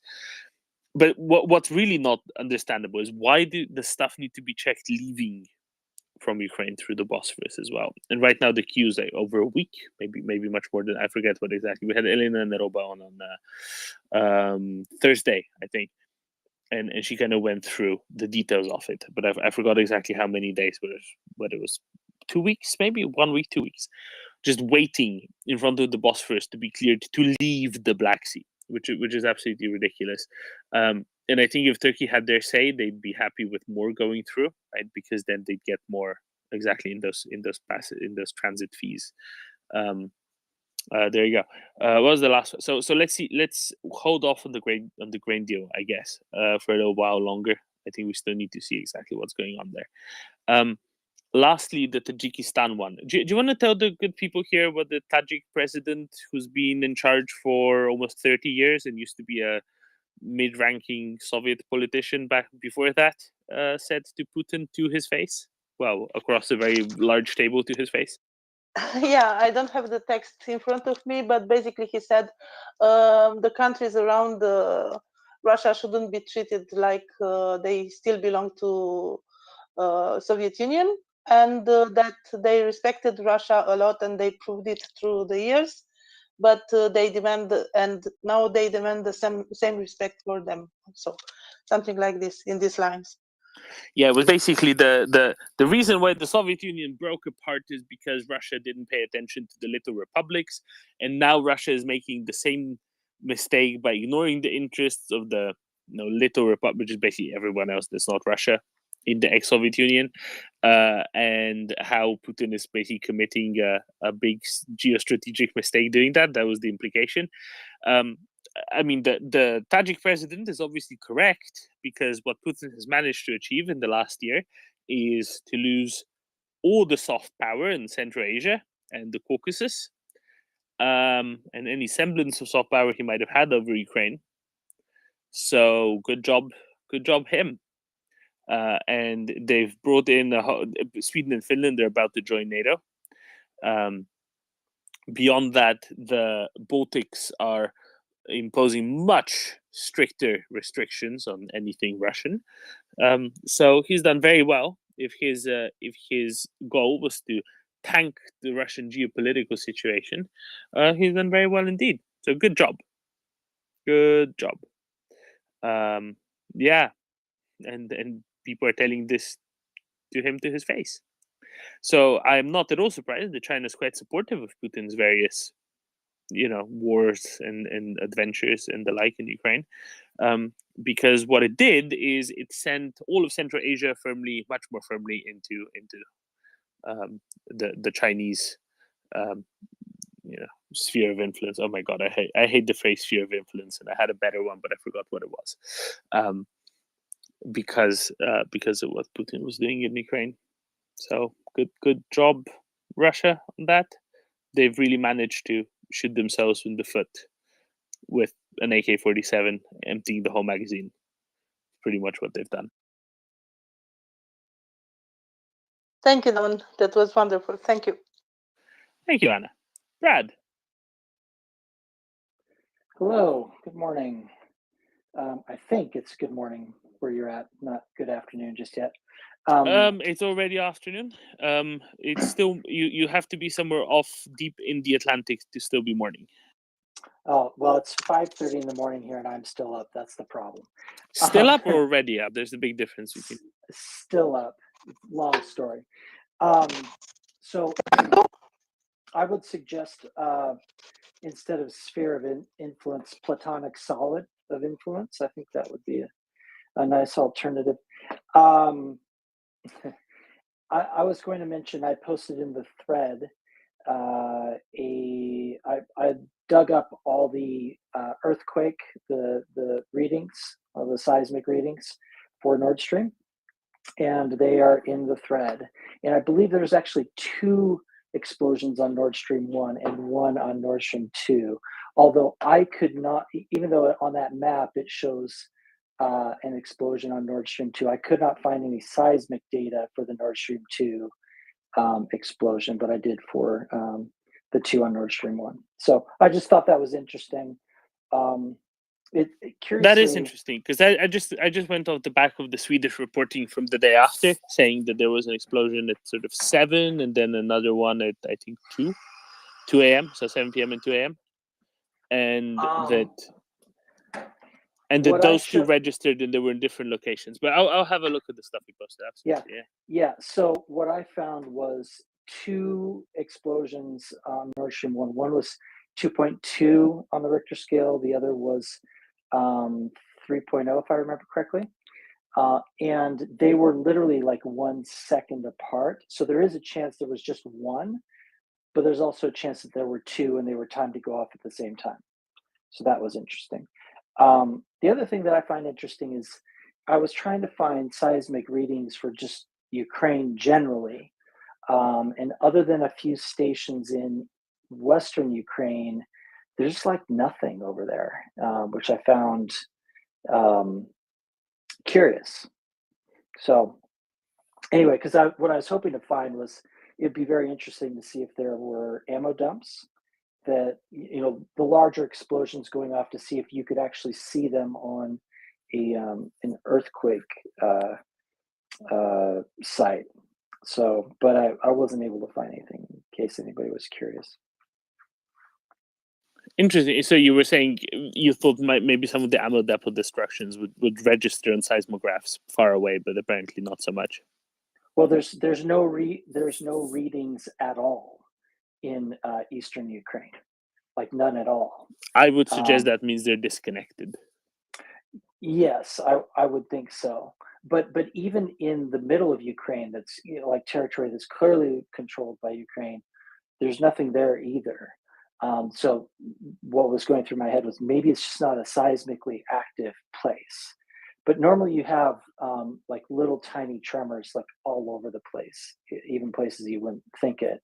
But it's just a complete void there. So either it's not seismically active, or they're shut off, or they, you know, or they just don't have them. So I'm not sure.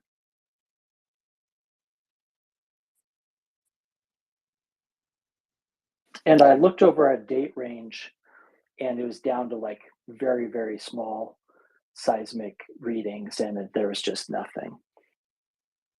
Interesting. The thing is, they are all above ground, right? And they have somewhere to go, which is upwards. That helps with not being so tremory. Let's see. I'm being asked about the content of the footage of those drones, because as of yesterday, Norwegian media was reporting that they're encrypted and there weren't any details on the contents as yet.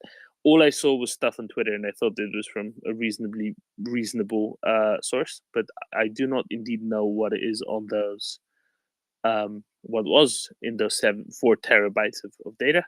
So if anybody does have a good source that's saying, yeah, there's actually the specific stuff on that footage that has been discovered, please do let me know, because I'd love to know.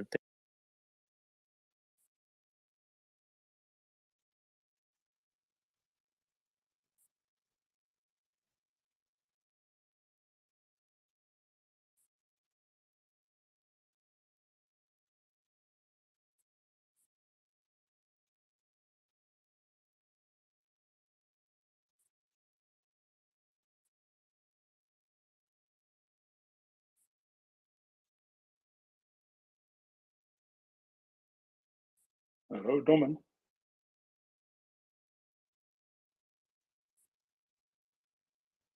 I think we lost Doman. Axel, are you there?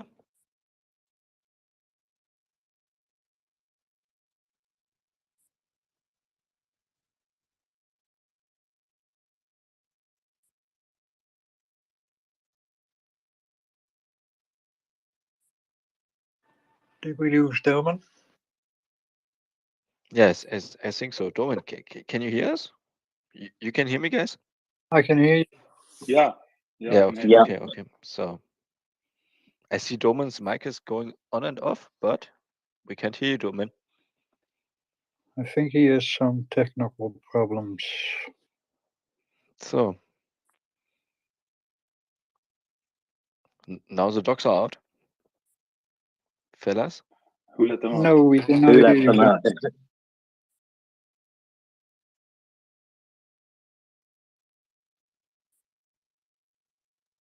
I just got the message from Bowman. He asked if we can hear him, but we cannot hear him.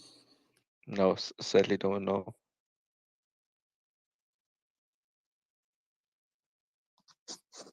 Go on, Bjornar, take control. Yeah, now the dogs are out for real. No dogs. That dogs are out for real. It's fella party time. Don't tell him we were all trolling him. Nah, no way.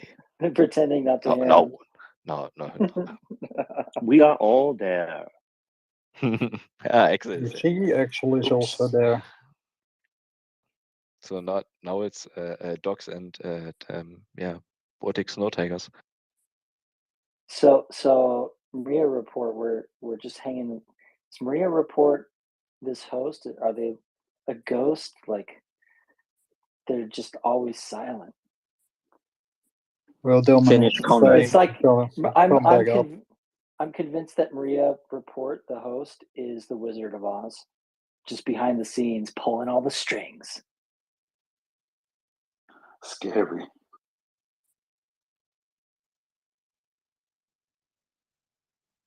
So, in the meantime, if anybody has a question, push the. Oh no, I can't get somebody up. So please retweet the space, and we hope to get Doman back up as co-host. Where is Yehuda? I want this military update. Yeah, In very Canada. cool. And Doman, what's happening in Serbia and Kosovo? Okay, so let's just clarify. When I was answering Brad very extensively, did anyone hear me? Yeah, we all heard you. Okay. Absolutely, Doman. Everything we heard. Yeah, no, nothing. You couldn't. I was talking to Brad for like 3 minutes and nobody heard me. Oh God. No, you were silent. All of a sudden, you were gone. We need more hand emojis, Doman, so we can do hand Yeah, there was sign just silence. Nobody was doing anything. Nobody was waving. Nothing. And I was just going on explaining stuff after you. So people heard the Tajikistan bit with the Joanna, right? That was audible. Yes. Okay, then I muted myself and Brad went on, and then you didn't hear anything I said back to Brad. Great. Okay. Is Doman speaking right now? I can't. I'm just Please messing don't. with you. Okay, then I was going to pass it off to Denjon, and then nothing came of it. So, Denjon, can you please repeat whatever you've probably already said? No, I never got to that because we were all. You're laughing at my technical issues. Okay, that's fine. Great. Yeah. Then we have content to talk about because Denjon wanted to say something already. Anyway, perfect. Denjon.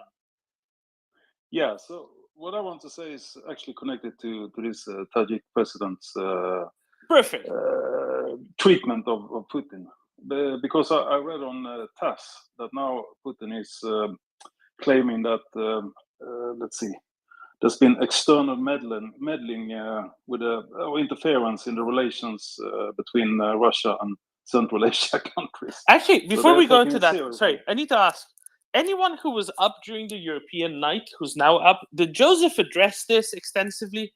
Because he's actually kind of like a Tajikistan expert, kind of. So it would have been great if he had, gone into this for like hours. And then we now hear amateurishly discussing it at a very, low level and high level, or both simultaneously. Carry on, John. Yes, no, that was basically it. That TASS is now going out with a statement which seems to be a statement from Putin that he suspects interference from the West, basically, in meddling between Russia and meddling in the relations between Russia and the Central Asian countries. So he's taking it seriously, definitely. If it weren't for those meddling kids. Exactly. Brad? Yes. I'm going to ask what, if I were in the wrong country, would probably be a suicidal question. Is there any chance of a CSTO minus, as in a CSTO without Russia, essentially aligned to protect themselves against Russia?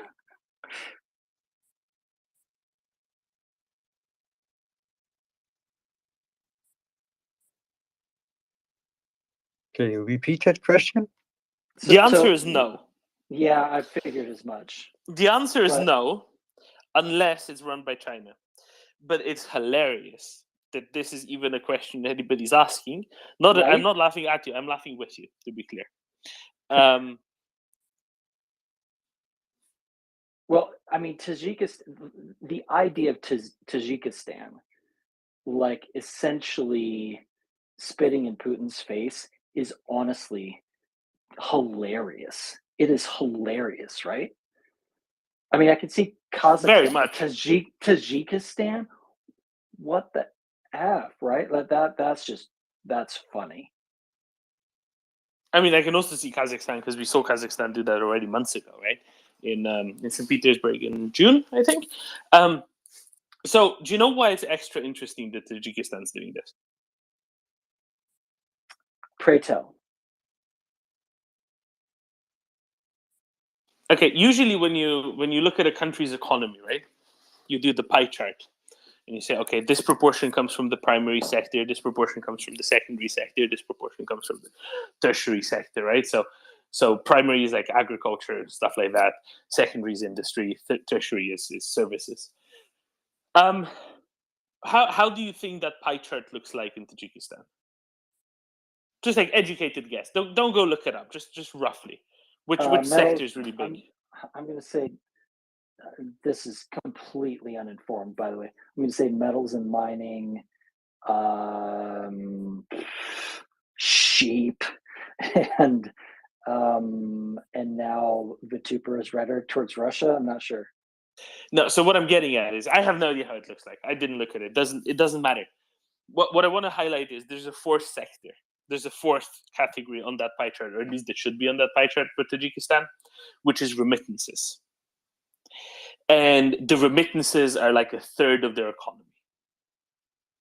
And those remittances come from Russia. There's a whole lot of Tajik men, especially, who work in Russia, who get remittances from Russia. Remittances from Russia are a ridiculous proportion of the Tajik economy. It's kind of like remittances from Germany were for the Yugoslav economy. I know this doesn't mean anything to anyone but me and, probably Axel and maybe Bionade. No, that makes perfect sense, actually, just because Russia's so understaffed, essentially. And that makes all kinds of sense.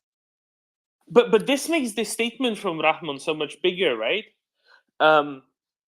Because it means that he was like, it's like a third of our economy, but we can do whatever. It's okay.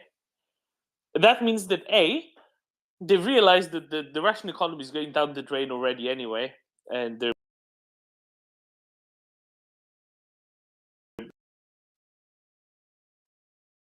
and I think that's fascinating.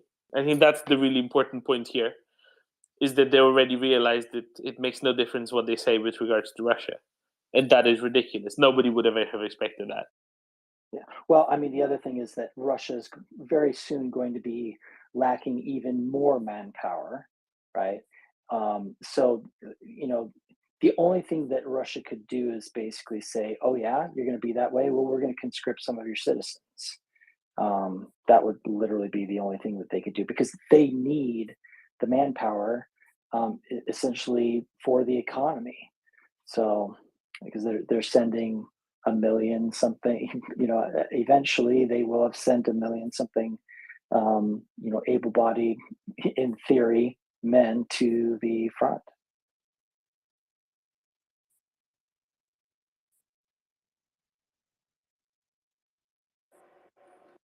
Well, there you go. I was trying to read something about the Russian economy going down the drain because of all of this, but then I lost the article. So there was something by the end of the year, Russia, something. I don't really care. Honestly, it wasn't that important. It makes no difference. We know it's going down the drain anyway. Bionade. Yeah, I actually had the conversation with was it John? No, I'm not sure. Some of the co-hosts here about Tajikistan because I have or had a colleague at work. He is from Tajikistan. And he worked for a while because he was self-employed with his company in Moscow, and but I think he already had German citizenship at this point of time. But they don't have a good life. It's like the Chinese treat the Central Asian people. It's in Russia the same. They are not have not a high standard. They are basically like labor slaves. I would call it. the economy was really dependent on these people, and yeah, so but they also saw the writings on the wall, and yeah, I mean, there are other countries where these people go, like for example China or the Arabic countries and something like this. So yeah, I guess the writing is on the wall, and if Tajikistan already says fuck Russia, I don't care anymore, yeah, we should do either.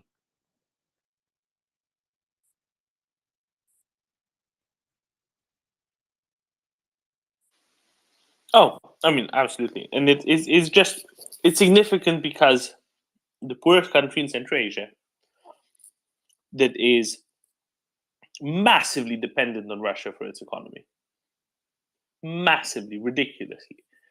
One of the few countries in the world where rubles are actually worth something, right? Because they buy so much food from Russia as well. So all those remittances in rubles are still very significant, despite being in rubles, not in the hard currency. Because Tajikistan actually buys so much from Russia that having stuff in rubles, having rubles is worth something. It's absolutely insane that they've gotten so far. Kazakhstan's a different story. Kazakhstan is, you could say, independently wealthy from Russia. Let's say, somewhat. It's very different, but this is just absurd. Okay, Bionade, 2 sentences, and then we go on to Peter, Florian, Edward. Was a different topic. Yeah, put me Okay, on Peter. later. Hi again. I noticed that both China and India seem to be softening a bit, and both call for a negotiated settlement. And I just wondered what people think will be the end point of this. I mean, will Putin suddenly say, okay, I'm pulling everybody out of everywhere, including Crimea, and sorry guys, let's all be best friends now and have gas and everything else? Or do you think there will be a settlement of some kind, and what nature? Why I say this is that a while back there was quotes of 800 billion to rebuild Ukraine. Now, it struck me at the time that Ukraine cannot rebuild until the prime thing, which is security, is there. And security means either an agreement with joining NATO or an agreement with America to rock solid protect Ukraine, because 800 billion, and it could be more now, would mean either donations or investors going into that country, and no insurance company is going to build blocks of flats without knowing that it is secure. So, number one, the priority after this comes to an end is security for Ukraine, so that allows Ukraine to move properly into the West and have the proper investment it needs, because without that security, everything else doesn't happen. I just wonder what your thoughts are.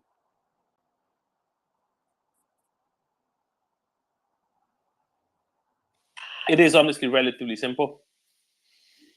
Some rebuilding has gone on immediately, and for example, the railway to Irpin was back up very quickly after liberation, weeks after liberation. The railway line to Balaklia reopened a few days after liberation, same for Izium, right? Where possible, and especially for baseline infrastructure, it's done real quick. You're right, however, no private investor is going to go in and say, yeah, I'm going to build a new block of flats here, because what if it gets hit? It's very hard to get insurance in a war zone. Right? I'm understating this, to be clear. No one come at me and say, no, it's much harder than just very hard. Yes, I know. That's pretty clear. But this is where you're right, and it matters to get proper security for Ukraine. Proper security for Ukraine will only really be there once all of Ukrainian territory is liberated, because then you get proper security guarantees from, say, the US, kind of like the Finland and Sweden got on their request to join NATO, right? And then it's fine. So I agree. That's why it's so critical for Ukraine to kick Russia out of all of Ukraine ASAP. It really comes down to that. Yeah, but Ukraine. Let's also add one thing. The focus, which is a very Anglo-sphere focus on insurance, is nice, but it doesn't really matter. It does not matter. This is when you think about pension fund investment. That's not the case. Predominantly, it's Ukrainians.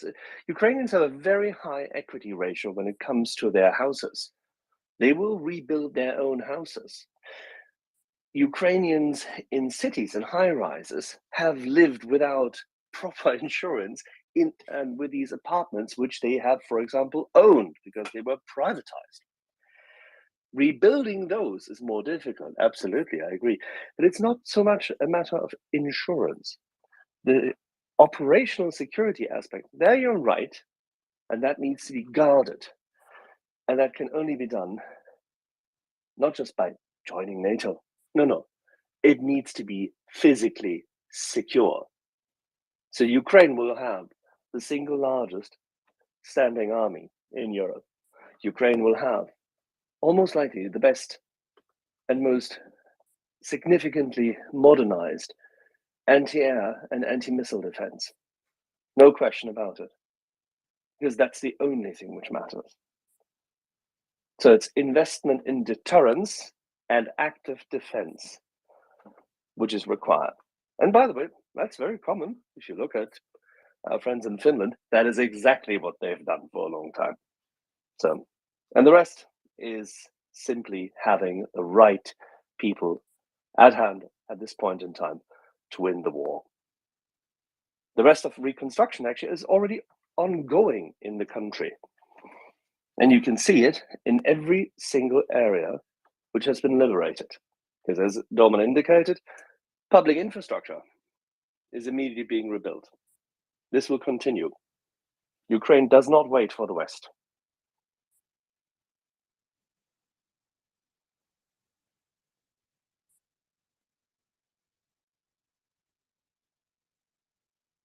What was the order of the hands? Edward. Okay. Hi. Yeah, no, I was just speculating that remittances to Tajikistan might give us a good indicator of what's happening in the Russian economy, since they no longer seem to publish any of their own figures. But I was trying to look up some facts, but I haven't got very far yet. Yeah, good luck getting current and up to date and real stats on that. That's a nice project for you. That's a nice project for you in your internship with the World Bank. Florian. Yeah, I wanted to briefly also comment on this. The Central Asian countries have warned the citizens because they might be drafted into the Russian draft to leave. And the people who go there as work migrants tend to go there to earn money and save money to actually marry and go back.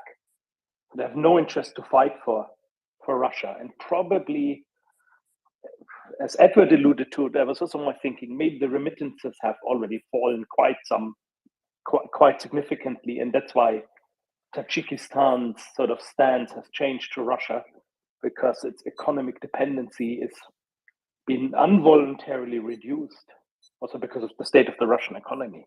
Just as a remark on this.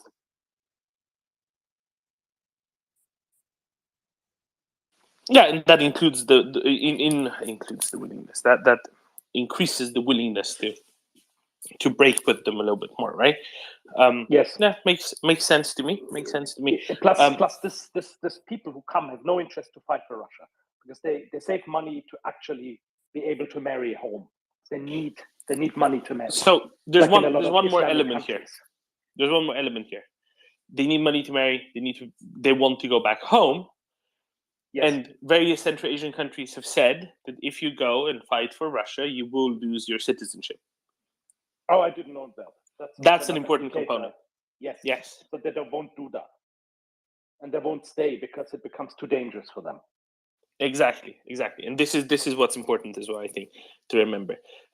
It's not just people going, it's people going, and by that, they really don't want to go fight for Russia, because even if Russia promises them more money, which, there's a question of how much that's believable and how much they know. Not to believe that, it is a bad thing for their long-term prospects. Axel, I just tried to bring up a chauffeur of sorts, a driver, a long-distance driver, but it fell through. Let's see if the second time round it will work.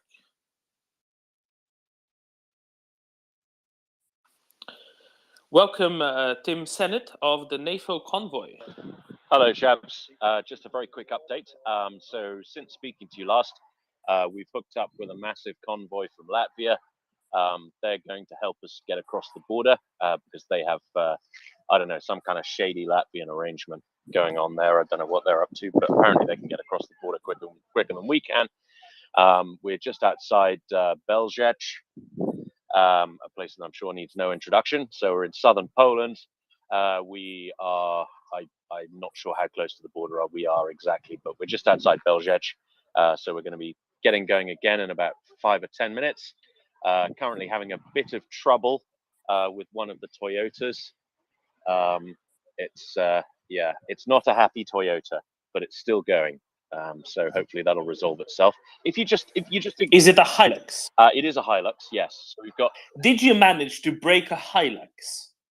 Interestingly, apparently yes. Our Danish volunteer Peter has managed to break a Hilux. But this is. How do you break a Hilux? Well, this is a UK Hilux, so maybe it's a Brexit thing. I mean, Top Gear even tested the UK Hilux. They dropped it from Exactly. a building or something like this. So Hilux is Hilux. So Hilux is Hilux. Well, anyway, this one's fucked. But it's not too bad. It's got problems with its oil light, and its turbocharger seems to have packed up. Yeah, we've got 4 Hiluxes. Oh, what is that? Hyluses? What's the plural of Hilux? A Hyluses. I'm going with Hyluses. And a Ford Ranger, which I'm now driving. The Ford Ranger has all of these luxuries like cruise control and electric windows, and an oil light that isn't blinking, and all of that good stuff. Yeah. That's all I have to report, really.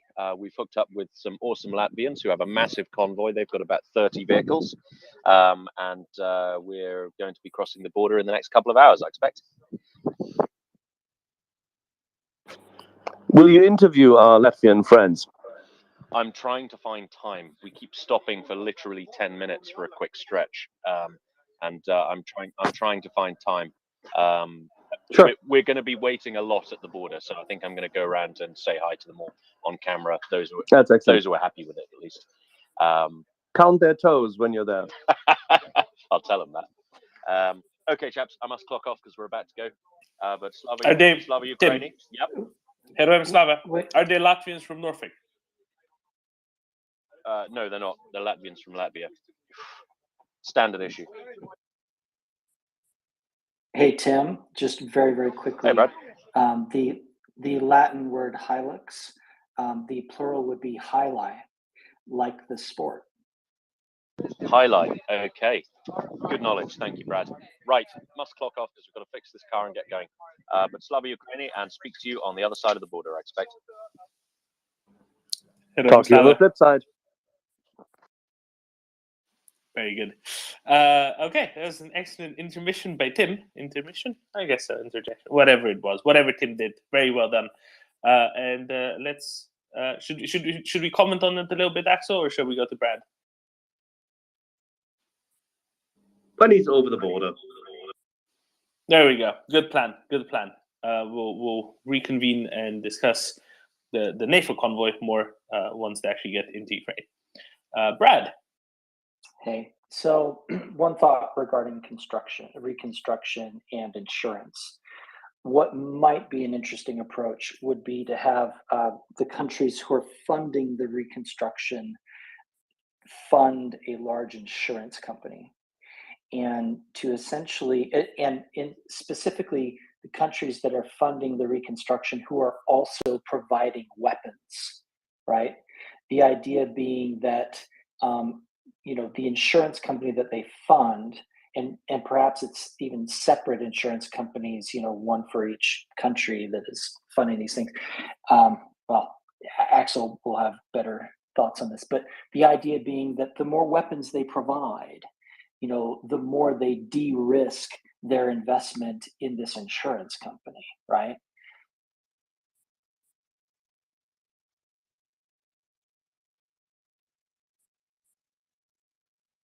That's all I had to say. The motivation makes sense, but I would suggest it imbalances the motivations for particular weapons types. Maybe I think it needs some thought. I agree. That the other thing that I was thinking was, to the extent certain weapons systems are essential, such as air defense, and a specific country was supposed to provide a specific system to a specific region, you could have an insurance company that they fund insure that region, right?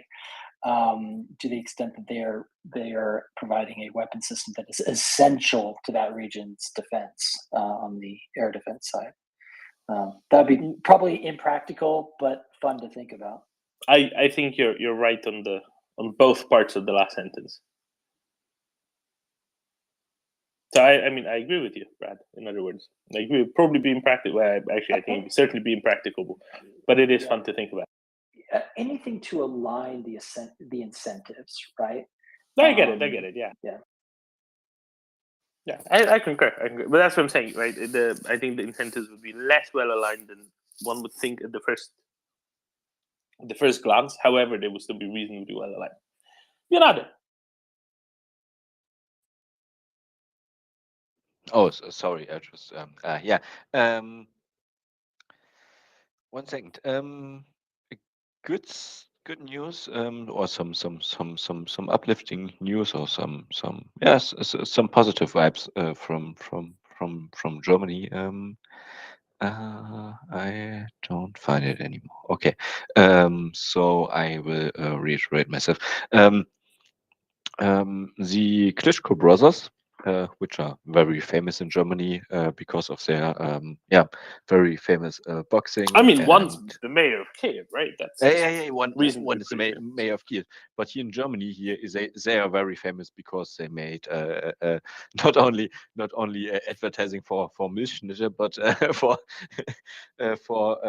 they were really famous boxers. I think, and boxing here in Germany. Sorry, did you say they did advertisements for Kinder Milchschnitte? Yeah, they did advertisements for Kinder Milchschnitte. Yeah, that's really famous. Domin, I will send you this clip. It's a meme. It's a meme. Oh, that is a fantastic. Fucking meme. Yeah. Of course it is. Yeah. It's but they. I mean, these guys are really courageous. Yeah, they were. I think I remember they were in schools here in Germany for against mobbing, for civil courage and everything. Yeah, I mean, these are people who are really engaged, not only in Ukraine, also here where they were living a long time in Germany, and I think one of them or both studied here also, and made many sport events and everything, and they were really couraged. And I think today or yesterday they got from a society, I think Heinrich Heine Society, gave them a prize for their civil courage, not related to Germany but related to Ukraine. Yeah, I just wanted to highlight this. Everyone in Germany knows them, and for decades they have such a high level of identification as people, as faces, as voices. Yeah, definitely in the top 50 of human people in Germany. And it's exactly that. It's the Absolutely, Klitschko absolutely. I mean, brothers, and they have positive connotation. There was this what's it? There's this PR firm which does positive connotation, say, review of figures, celebrity figures, and they were always scoring in the top 20 for years. Absolutely. And if you really not kind of a political ambassador, but a kind of civil ambassador for Ukraine, if you would call it like this, really the Klitschko brothers really put a really bright and good light on Ukraine here in Germany.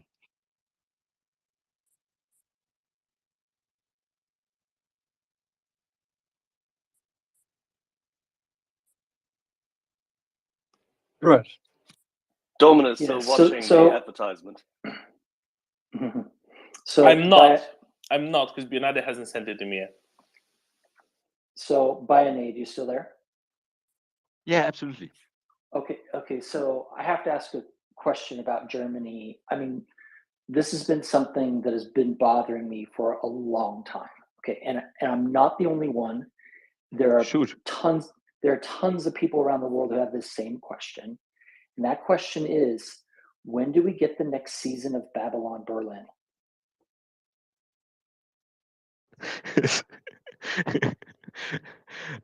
Seriously, when is the next season coming out? It's driving me nuts. Is that a kind of serious? Or... I mean, yeah, Nobody in Germany cares about it. That's the whole point. What? It's a great show. I actually look. I have some kind of shows I watched on Netflix. Last 7 months, I did not do because I really actually only cared about Ukraine and everything around Ukraine. My whole YouTube algorithm is totally fucked up. I had hobbies before that, you know. I really had a real life and hobbies, but since this shit happened, yeah, actually I'm really out of this. But let's put it this way. We Germans have so many history about Germany and the Second World War. If you want to see something about the Second World War, you just put on one of two channels, N24 or NTV, and you can see Hitler documentaries late at night, early in the day. Every time of the day, there are documentaries about Hitler. So there were really 2 or 3 decades where they really were producing only documentaries about the Second World War and history about this and Hitler and personality cult and everything. So yeah, so I think no German will possibly watch the series if he had a real was awake in education. And the funny thing, this is Babylon Berlin is about the 1920s. They hoped that it would stick, but it appeals in the way it is designed and created. It appeals more to an international audience which knows very little about Germany. So in that regard, because it's flashy and everything, you know, and it's very well scripted. It's certainly very well filmed. But if you're German, you're not surprised, and so what? It's also very personalized, which is a typical way of dealing with these things. But there's a series which from the early 1980s, which then is repeated in different iterations, which is called Heimat.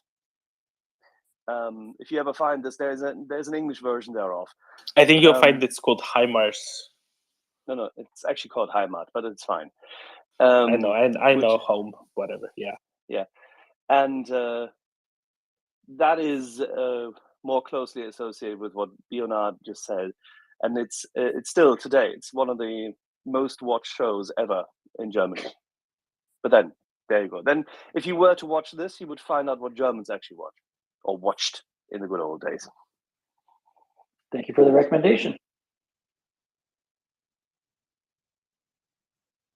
Okay, let's go to Abdullah and then to Jan. Let's see if they want to comment on German television as well, or maybe something else. Oh, please, no further German television. Please, Abdullah, no. No, I promise I won't talk about Germany for the rest of the day. I just wanted to ask Axel, who was speaking about reconstruction of Ukraine. How can we prevent and guarantee that any future contract will never ever go to any country that supported Russia, like China and India? Is there a way we can make sure that this never happens, that no contract ever goes to them in the future? I think that is legally and technically impossible. And as they say, pecunia non olet, money doesn't smell. So those will find the private companies will find cutouts and find ways to do so. But state support or state organizations depends on what you wish. I'm quite sure that the Ukrainians will deny the Chinese Communist Party and its organizations, because it's the party is the state is the party. It's one big organization. Nothing there is free. I'm quite sure that the Ukrainians will deny Chinese entities from buying land. That has already taken hold. I'm quite sure that they will not integrate them any further in reconstruction. India, that's a bit different. I think the interaction between, for example, the IT sector and in Ukraine and India has been quite, has always been competitive. It has had a very competitive aspect, and it has helped Ukraine sharpen its wits and senses. And don't forget, you will remember that lots and lots of Indian students were trapped in the first couple of days of the upheaval of the invasion because they were at universities of world repute, such as Kharkiv Technical University, such as Kiev, with excellent faculties for both medicine as well as, by the way, as well as information technology and research, physics, and even Engineering. chemistry and engineering. Yeah. So it is not unlikely that there will be interaction with both India as a state and Indian companies. It would also be more difficult and probably not so suitable to deny in future, because India, lest we forget, is a democracy, albeit that it sits on the fence at this point in time. I think it's more a matter of who has preferred access, and those who are partners in the coalition of the willing will almost certainly receive preferred treatment. And Ukraine can structure, just like Brad indicated, with the concept of a, say, donors council or collateral guarantee fund. Those will almost likely, by means of their requirements, don't forget the Marshall Plan was like that equipment or services have to be sourced from such coalition members or entities in such coalition states, will do the job. The EU certainly will play a great role in that regard, and it will demand that there will be EU content for EU money provided. So I think it will work its way through, but it will never be perfect. But then again, what is?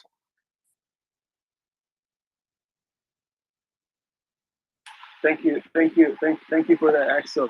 So say like if the US or the EU were to give money, they can put some strings attached to those donations, right? To make sure that such money will never. Okay, perfect. Yeah, and those won't be, those strings, by the way, that has to be said. Those strings will not be irrational. This is not to tie Ukraine down. On the contrary, it's actually something to guide and to assist. So it's nothing untoward from my point of view.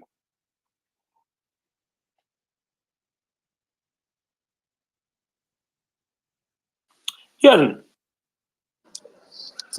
Thank you. Just a short comment before my question. And if anyone hasn't seen the spy drama Deutschland 1983 and the following seasons from 87 and 89, it's basically the greatest thing created for TV, maybe except for Miami Vice. But my question, I'm having some serious... Very well said. But it's old television, isn't it?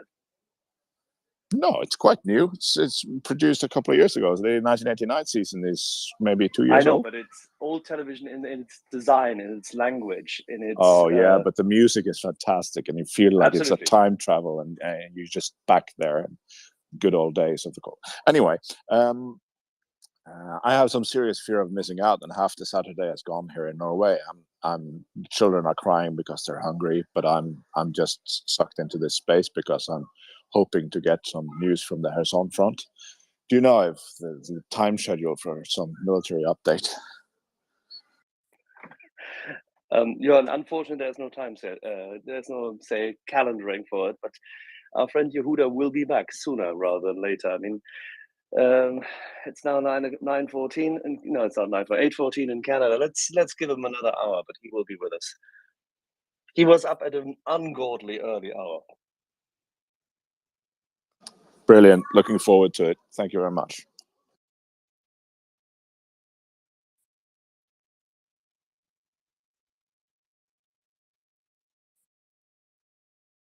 Okay, let's go to Brad and Peter and then to Nina. Brad. Okay. Another question about German television. However, this is a serious one.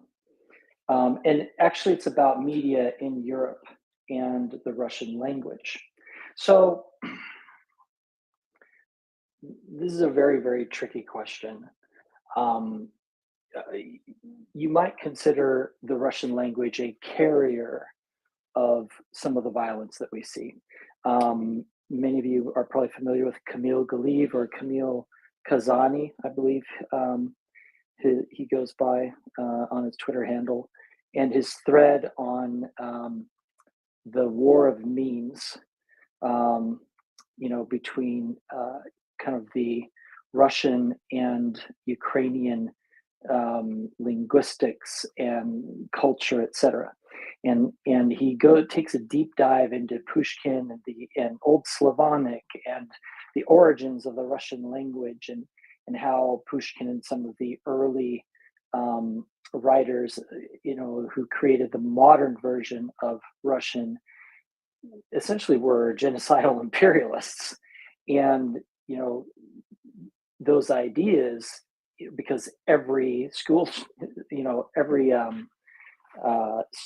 student growing up in Russia will read Pushkin and a lot of those other authors. We tend to see genocide come out in Russians when they go to war. They just have a different set of values when they go to war, and pretty much anything goes. And it's a problem. And so my question has to do with, would it be moral for the EU to ban any Russian programming on any streaming service, television, essentially ban not necessarily TV programs, but the actual language, right? Certainly, if we were in Russia and we did that, that would be immoral. That would be kind of a cultural genocide, similar to what Russia was doing in Ukraine, in essentially in schools, deprecating any type of Ukrainian language-based or literature-based education in schools, where you had Russian teachers forcing children to speak Russian instead of Ukrainian. It's different when it's in your country, but if it's the EU, I mean, there's, on the justification side, to the extent that people are essentially forced to learn these other languages, they are forced to take on new ways of seeing the world. And yet, on the other hand, it's a very, very tricky, if you were to do that, the propaganda value of that to Putin would be fairly high. But anyway, I was just wondering what anybody thought about that. And is there a moral issue? I'm not sure either way.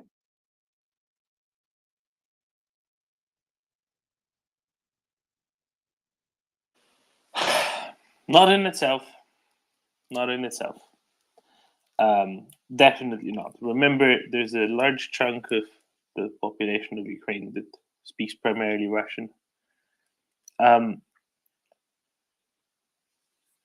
I'd say it's much easier to understand, which bits are problematic, and that starts with primarily the Russian state-sponsored media, various branches of Sputnik and Russia Today, and many others, many other, newly sprung up, independent-looking quasi-media outlets that that are funded by either the Russian state or various agencies of the Russian state or various proxies of theirs. But beyond that, I don't really know what else. Let's focus on those. Let's not focus on language itself. Russia's the one that wants us to focus on language itself, right? With its irredentist concepts. By doing so, if anything, you're playing much more into what Russia wants you to do in the first place, which is recognize the primacy of language over identity more broadly. That makes sense?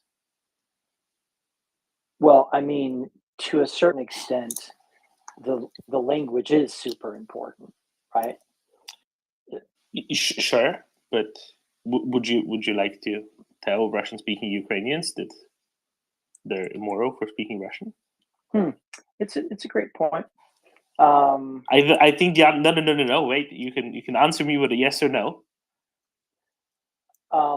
Would I want to tell them that?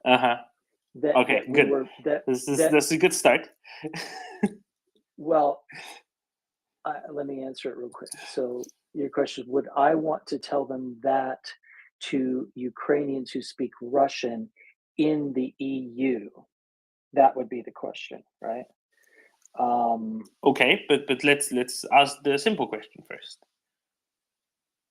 How many soldiers have we had who are serving in the front lines in Ukraine on this space who preferred to speak Russian over Ukrainian because they either don't speak Ukrainian very well? I understand the question, No, and of course, yes. but it's an important question. This doesn't exist in a vacuum, right? Your theoretical experiment, your thought experiment, doesn't exist in a vacuum. It exists in the context of a broader society, and it's the issue of language gets brought up, absolutely, but it primarily gets brought up because Russia wants it to be an issue, right? And yes, following 2014, different parts of the Russian-speaking community in Ukraine, whose home language would be Russian, let's say, reacted differently. But I don't think that any of them can be or should be, especially from the outside, considered morally superior to other options. Whether they just stuck with Russian because it doesn't matter, whether they switched over to Ukrainian, whether they incorporated more Ukrainian into their everyday life, whether they maybe started caring about the Ukrainian language for the first time in years or decades. It doesn't really matter. Not one isn't necessarily better than the other, and because of that, that's a case experiment that basically tells you, what? No, maybe going down the linguistic route, which is what the irredentist policies of the Russian regime want you to go down. Maybe that's not the best idea, and maybe it's best to look elsewhere. I'm not arguing with that at all. I don't think it's a good idea. But really, the question that I was trying to get to is, how do you assess the morality?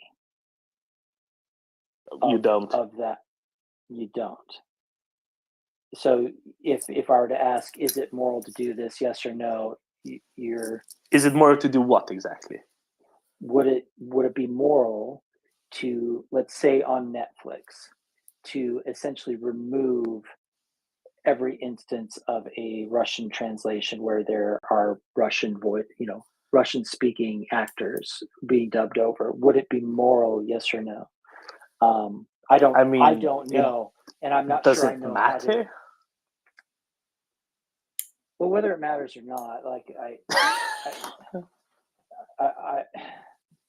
I'm trying to assess how. I'm trying to figure out how to answer a moral question that I have. How about I pass it off to Ukrainian here on the panel, who might be very close physically to this and philosophically and psychologically.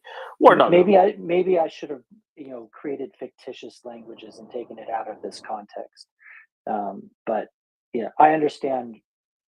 We're trying to deal with practical realities, but what I like to do, or what I tend to do, is try to create theoretical frames around which to make decisions. Because as Clayton Christensen, who many of you in the management space will know, often said, a theory is a statement of causality. And so I try and wrap my head around these things at that type of a level before I go into practical reality. I would Doggo. I would put it other way around. Look at it as like how beautiful it is. By the way, apologize. Hello from Ukraine. Yeah, it's okay. There's a bit of road noise. We can hear it loudly. I was so excited by the question that I forgot to greet everybody. Think about it from the different perspective. Like, Russia got its language. Russia got its literacy. Russia got their culture. Like, starting they got their religion.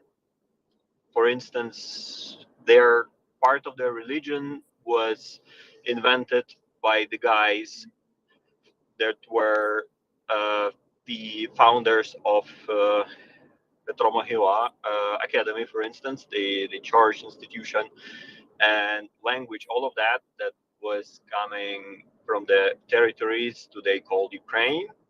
And think about it, that is like, I founded you, but it's time I finish you up when it's needed. Look how beautiful it is.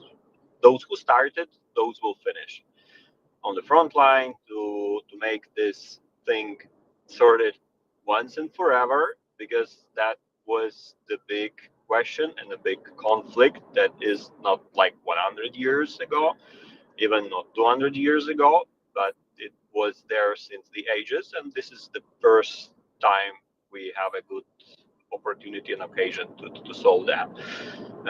Giving you some personal perspective and what I see sometimes traveling abroad about people who are speaking, being native Ukrainians, but speaking Russian.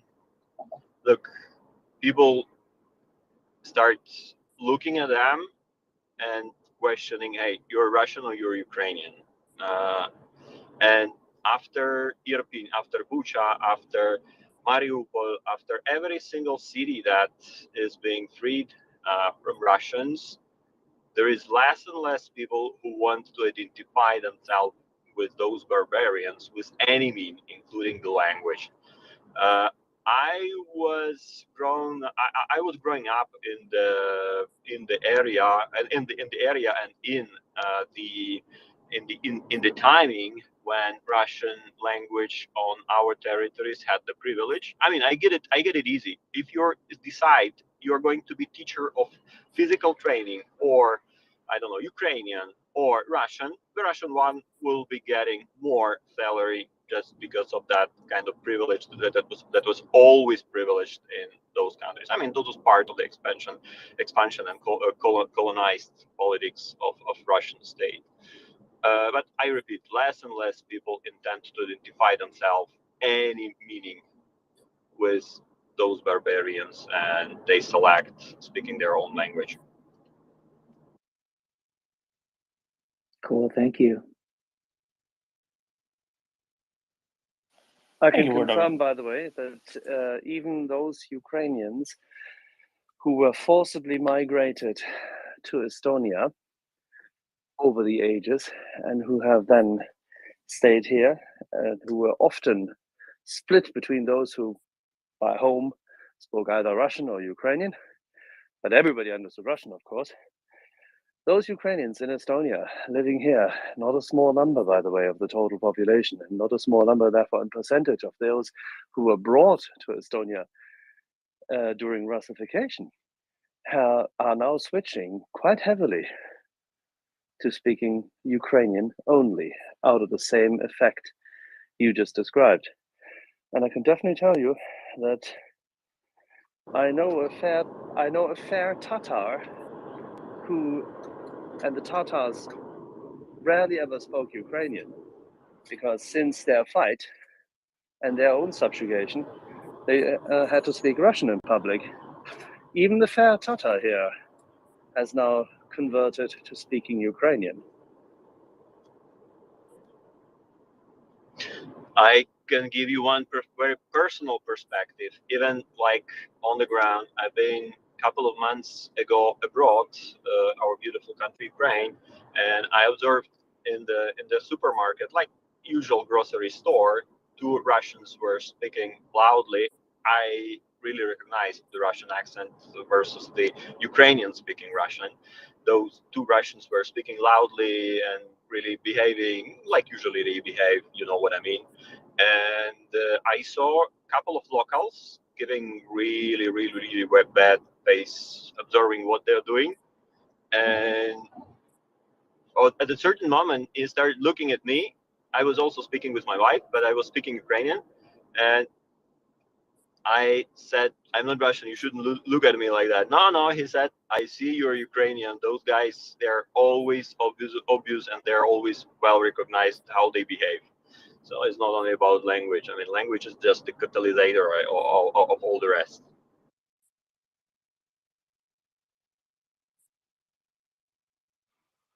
Yep. All is downstream from culture.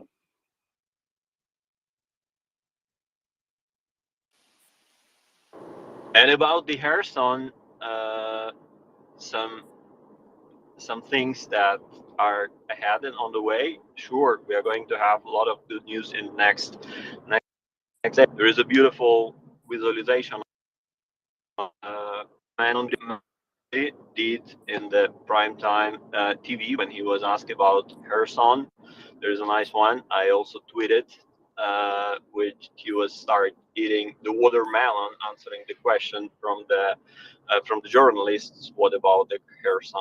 And a couple of weeks ago, I've been explaining you what means watermelon in this Kherson thing. So it's like a berry of freedom.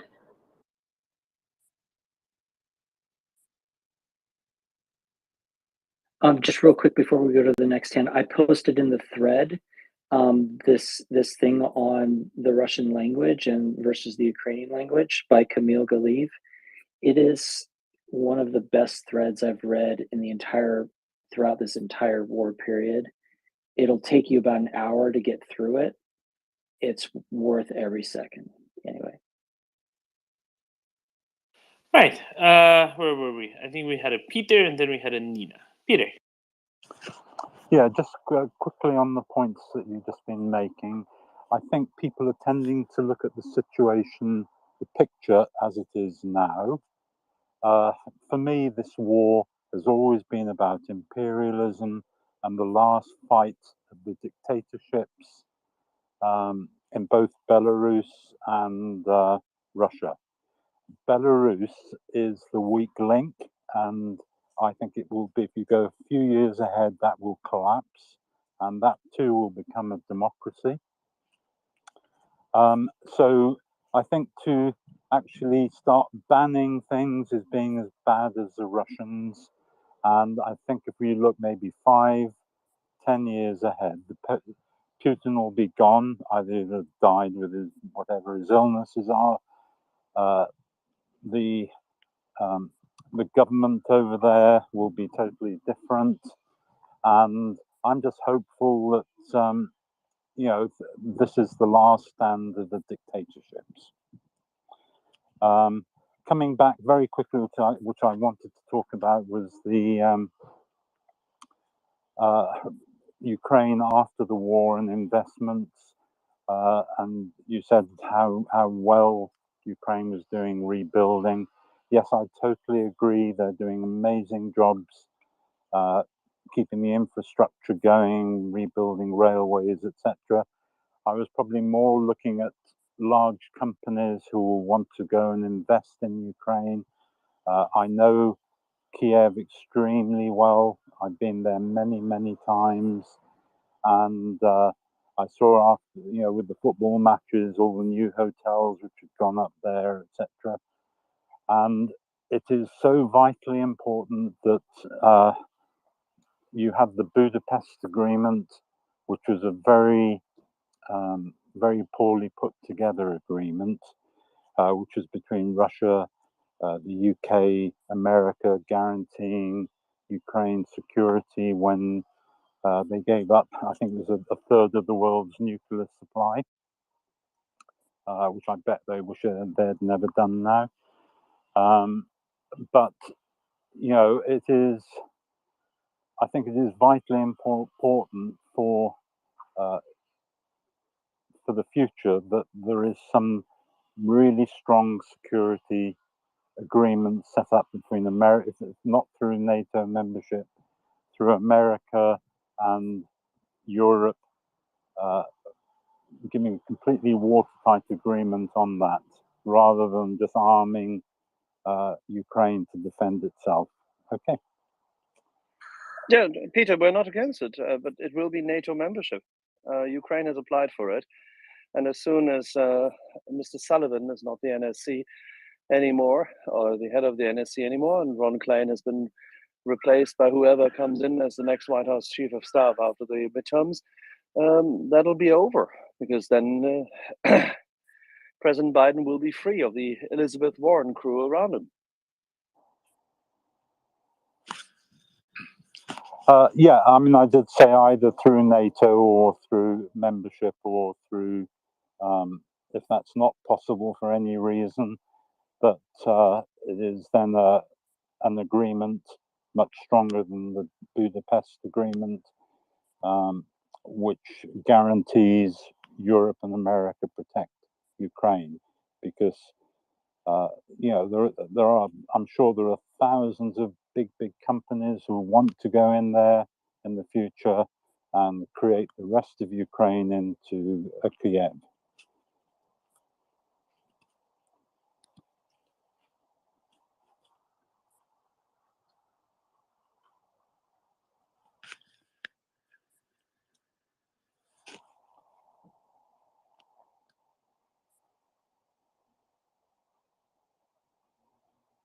Hello. Yeah. No, we're here. Just there's life to be done. Yeah. There wasn't a question mark at the end of what you said, so it's very difficult to answer a question that didn't have a question mark. Yeah, no, I was just making a couple of points about things that have been said, and I'm aware, but then I don't know why you expected an answer. No, I'm not expecting an answer. Okay, look, have a great day, and I'll speak to you again later. All right, all the best. All right, thank you, Peter, and I think we have a Nina next. Thank you, Domen. I am trying to look at the bigger picture right now. What is happening in the world? Domen, you have a hot mic. Thank you. I'm trying to look at the bigger picture right now, what is happening in the world. And because I have been following what is happening in Ukraine soon for 8 months in this space, I have a lot of more information that I have ever expected to have because of all the great experts who have been here. And so because Russia is now what it has been doing in Ukraine, also a big part of the world has had its eyes on Ukraine and Russia. And so I am not going to talk about China. We have had Jingu talking about China, but China is doing what they are doing. And but what I have been following the Iranian revolution and how to tie this up, because first of all, the people are having enough of the suppression and what their government is doing, and Russia has an ally in Iran. Iran has been sending drones, and I don't know what else they have been sending. My question would have been that let's say that Russia loses this ally, Iran. How does it impact like Russia, and how does this impact Ukraine, the war in Ukraine? And that was why I asked my friend Ali, who I have been following and getting like really important information about the revolution, because as we know, Putin is not only in Ukraine and in Middle East and Africa, as Ola has been telling about. So if you may, if Ali can tie this up in any way, what this means. And thank you, Domen, for letting me speak this. Yeah, Nina, I never understand why you think it's, you know, the sensible way to. If you want to know something, why can't you just go and ask him? Why does it have to be in front of other people? Okay, I didn't really understand your question, but never mind.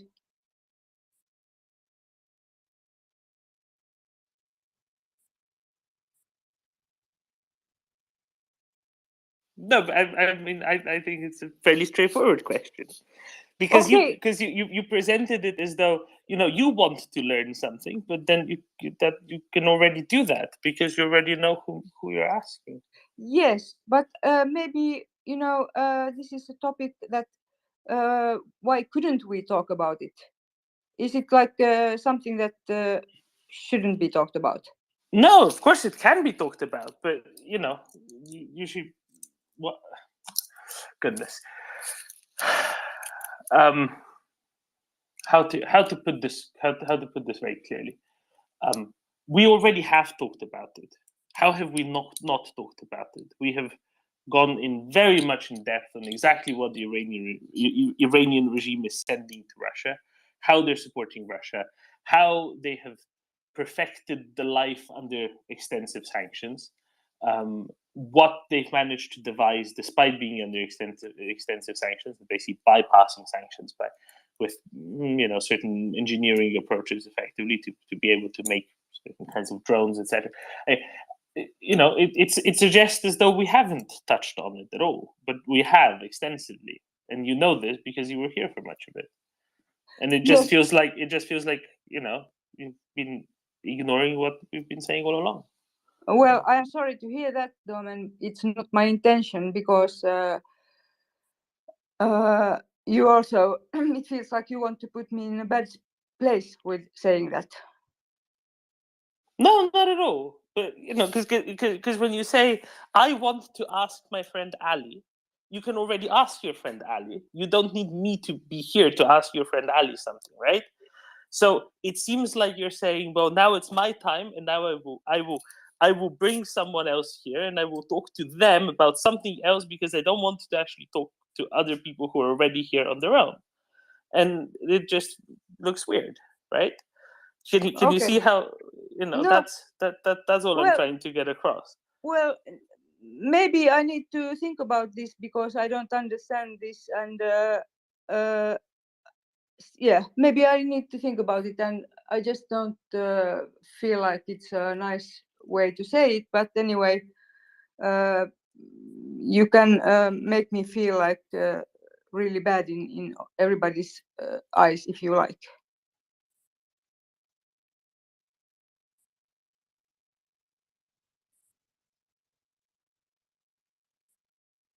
All right, I think this is not the intention at all. It's just the fact that we're talking about Ukraine. We've talked about Iran already. We've talked about Iran in relation to Ukraine, and what Domen just highlighted, what Iran means for Putin and his regime to learn how to deal with the sanctions evasion, and what this, in the inimitable words of a former US president, this axis of evil means. And if somebody has something to contribute in that regard, we're happy to listen. So let's move on. Next.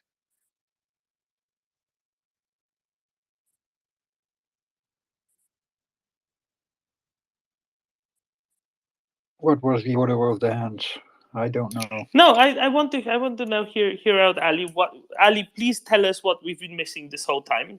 Nina arranged you to come and tell us what we've been missing this whole time, what Iran is doing to support Russia.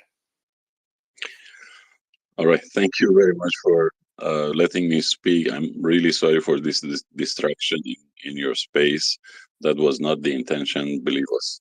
Thank you, Nina, for introducing me, and I'm sorry if we are diverting you from the main important issue for you guys.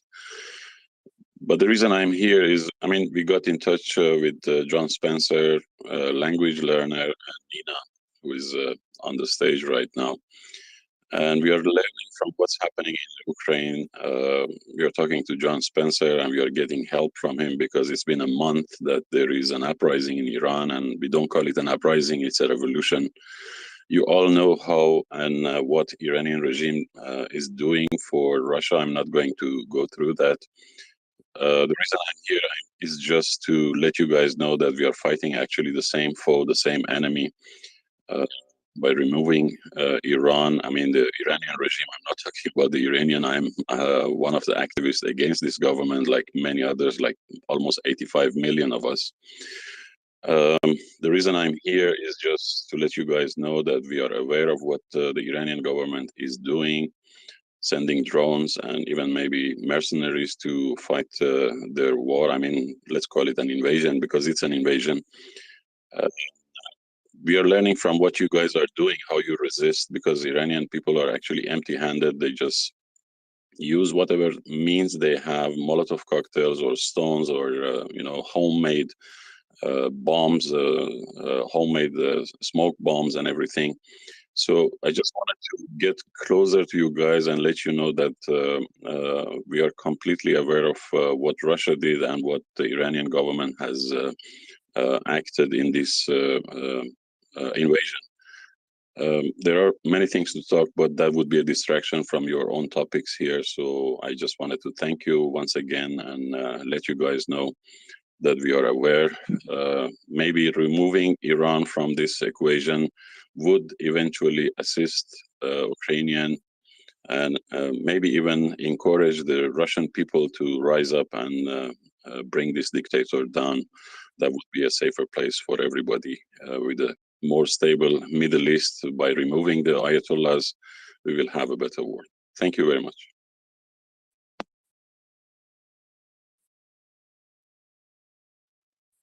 All right, thank you very much. I agree. It would be better for everyone if autocratic regimes vanish because they tend to cooperate with one another, such as in this case. And good best of luck, I guess, is the other part. Because the sooner you can do your you can dispense with your own autocratic regime, the better for everyone in the world.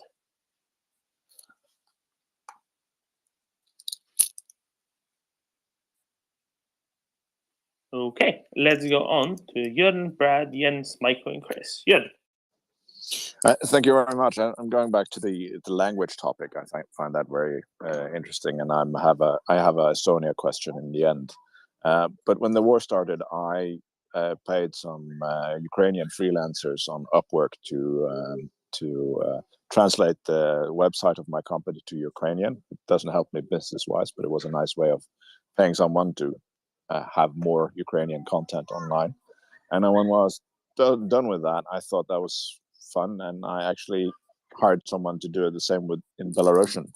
And the student that helped me with that, she was like, well, are you sure you want it in Belarusian? Because most people here just speak Russian anyway, and you get more customers with that.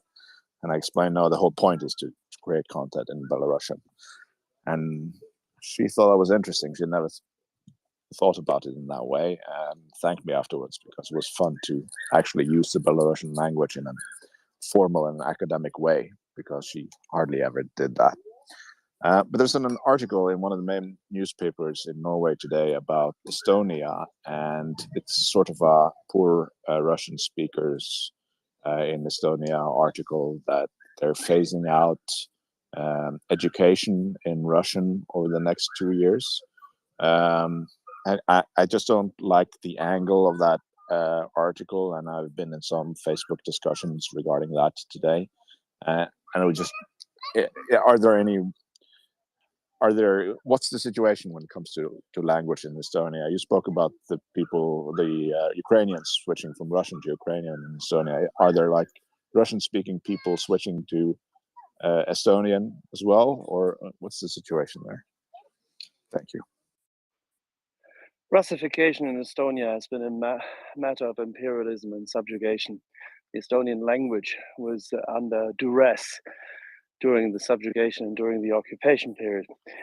Estonian, however, survived in families and in the diaspora, and fortunately, Estonians were still in the majority in their own country. And after its independence, a large bout of Russians left, others stayed, and today we're at about a quarter of the population which is of Russian descent.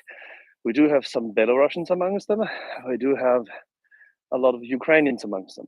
One of the worst compromises which happened in the 90s was that one of the politicians of the so-called Center Party leading the charge of pioneering because he saw that he could benefit from what I would call slightly more socialist position and accommodating the Russian diaspora, so to say, as he would call it then, or the Russians in country, was to appease them by means of providing pension access and the likes, but also in order to pressure one of the governments to allow primary schools to be segregated, meaning by language. So people could choose to have their children go to a predominantly Russian language school, whereas they would then teach their children throughout the curriculum in Russian, but have Estonian as a language which people would have to master, and latest after grade 6 actually be able to or capable to defend their theses and the likes, because otherwise without Estonian, you as a base language, you can't get access to services properly, you can't work in this country properly, and you also can't do university properly. Now, that being said, this has led to a self-segregation by a hardcore of the Russian minority. Fortunately, Estonia is the most successful country since in terms of GDP growth on average throughout from 1992 until now in all of what is currently the EU.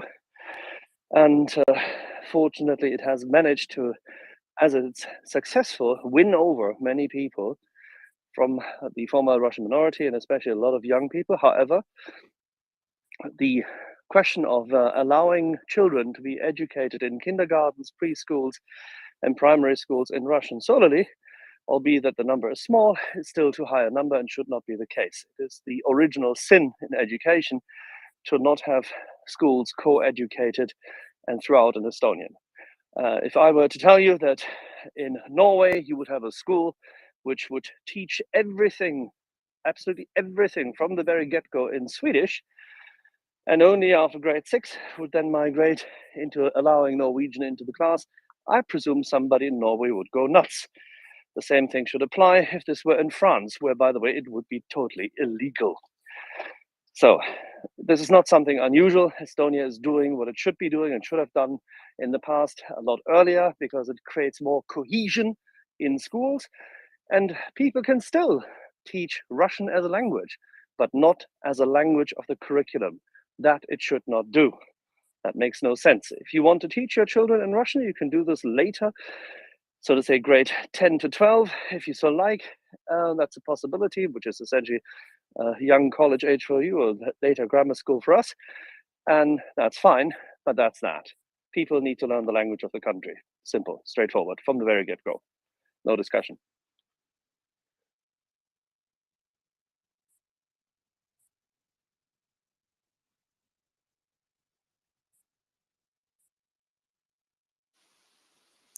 Okay. I hope that clarifies the Estonia situation. That seems like a very sensible approach, honestly, because it's not a very good idea when you have, multiple.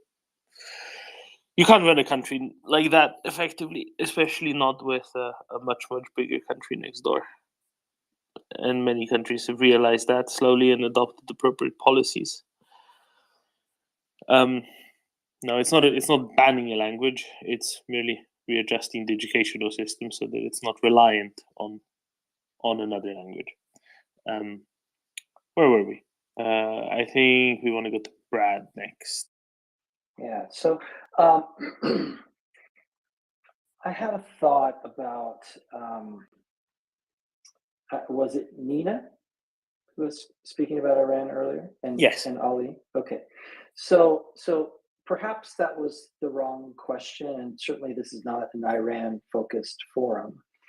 However, I think that there is a related question and pattern having to do with protest movements and culmination points, which actually is relevant to Ukraine. And that has, well, and here's some kind of random context.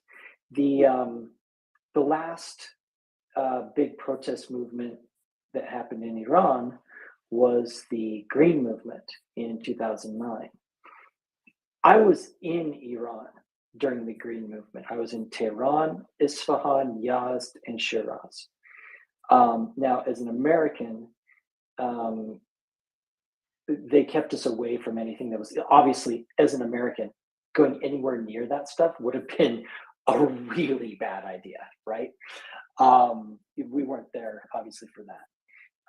But, you know, seeing that movement kind of fizzle and seeing this movement, which I hope doesn't fizzle, but in all likelihood it will, and I'll tell you why in a second, makes me think of protest movements in Russia that fizzle and Belarus that fizzle. And, and then there was the Maidan that worked. And the thought comes to my mind that a lot of times in these movements, what happens is, there will be a lot of pent up angst and people who want change. And then an event will occur. It's not a planned event. Something will occur that will enrage people and they'll take to the streets. But because there isn't a coordinated strategy behind this stuff, ultimately, most of these things fail when a police state cracks down, which is what we have in Russia, it's what we have in Belarus, it's what we have in Iran. And so my thought, maybe it's not a question, but I'd love to hear people's thoughts about this idea, is that you need to have a strategy for a movement that is lying in wait, and you need to have an organization that is ready, able, and waiting to harness, a movement like what's happening in Iran right now. Otherwise, these opportunities kind of go to waste. Now, eventually, places like Iran, Belarus, eventually the younger generation comes in, and hopefully that changes. That was my opinion of Iran. I'm like, hey, we just need to give Iran enough time for this next generation. They're just not going to tolerate this BS.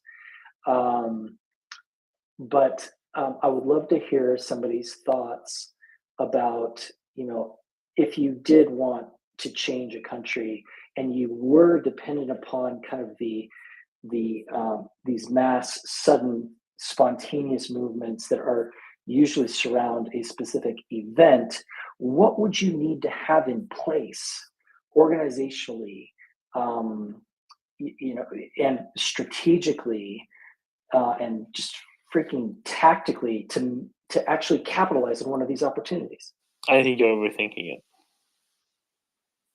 There were plenty of very successful protesty, revolutionary type events in Europe in the past 30 years. Not just in Europe, also elsewhere, but certainly in Europe, that didn't have much of an organizational structure to lean on during or immediately afterwards, and were very successful nevertheless. What matters more than anything else, and there were others which had a very good organizational structure, either behind them or supported, indeed externally supported, that collapsed and didn't get anywhere. And part of that is down to chance. A lot of that is down to numbers. Well, I might remind you of one very, very successful one that occurred in Iran, backed by the CIA. Well, yeah, in the 50s, yeah, whatever. It's a very different information space. But seriously, right? You've had ones that were, backed by civil society organizations that were, quite extensively financed and had structure that flopped completely. And you've had others that had next to no organization behind them that actually, managed to thoroughly and properly succeed. So it's really not down to that. It's down to the remaining strength of the regime, down to the numbers of people, and it's down to luck to some degree. Take it for what you will, but it is. That's much more so important than the organization in itself necessarily. Yes, it can help, but it can also harm. Yeah, I would say January 6th is also a very, very interesting case that had organization to it and also harnessed a crowd. So flopped, right? Not really. The propaganda value is massive. If you're Russia, Well, you're like, I big think success. what is there continuity of government in the United States of America? Yes, there is. So let's discard this for a second, because there's no such thing as a revolution at that point in time. It's a major hiccup, yes, but the government was never in danger, nor was the will of the people. So let's move on, please.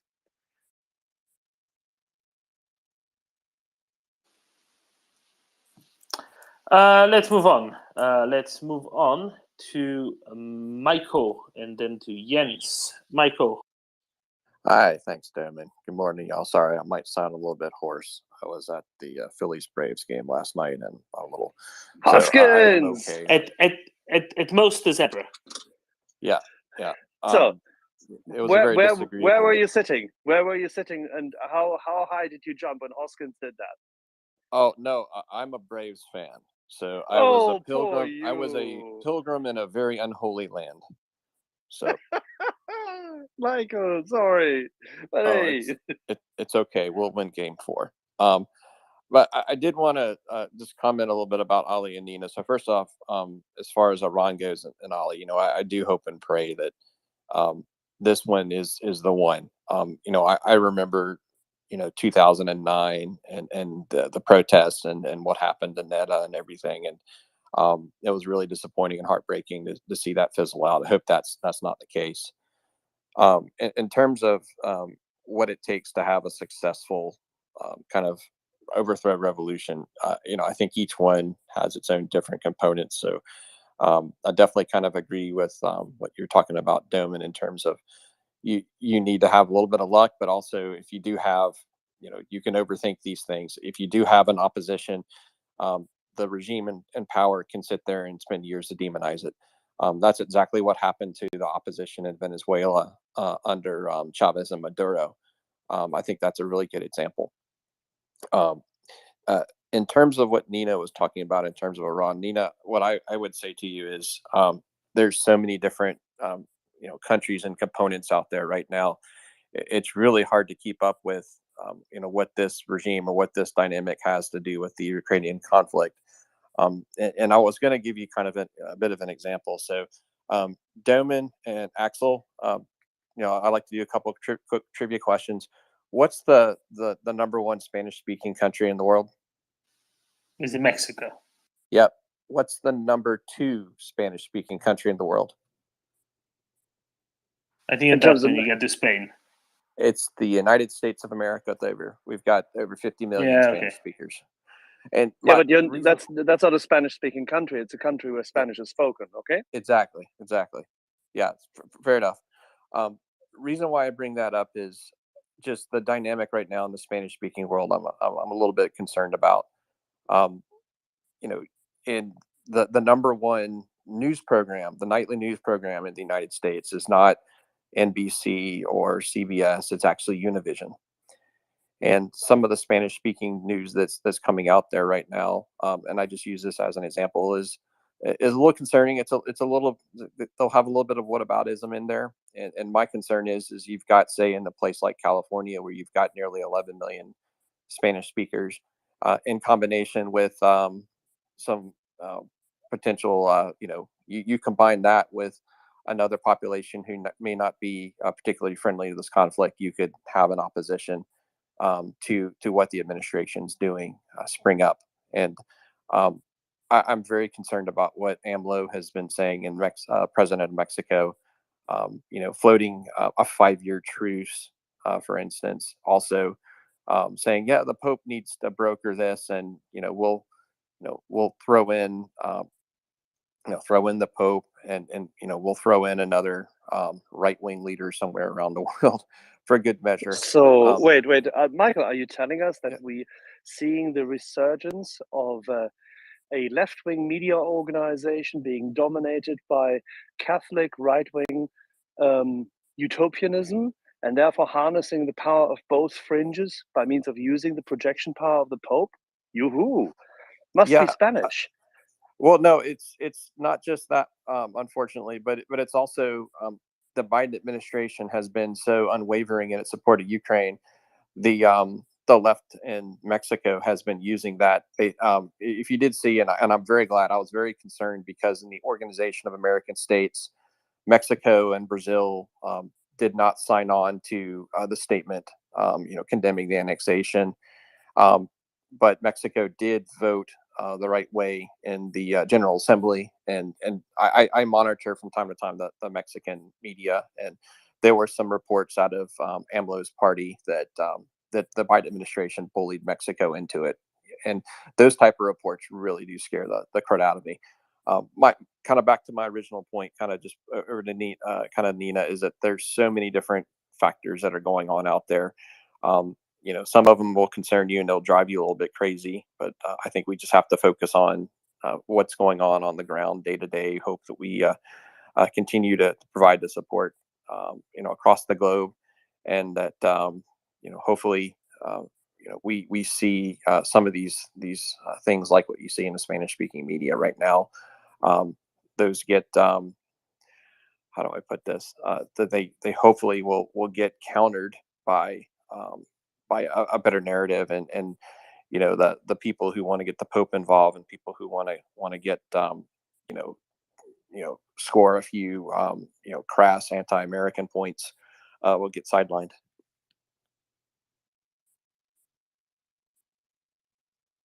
Very well said. I think, Michael, you touched upon the key element, and that is agency and winning. Ukraine has agency, and it can win by itself now if we continue the support. And winning will shut up everyone who wants to play a different game. Yeah, if I could just follow up really quickly, that's one thing that we do like in America is a winner, and that's one thing that they also like in the definitely the Latino community as well. I'll say, I feel like I could speak a little bit on Latino community, having married into a large Texas Tejano family, and being the father of Tejano daughters. So don't let my Southern accent fool you on that front. Well, you can bring, if you can, say a Texas-based Univision journalist here. We'll be happy to talk to him or to her, no question. It's just that maybe our Spanish isn't, whilst existent, it may not be as fluent, but maybe we can just join in the language of the United States of America. You're here.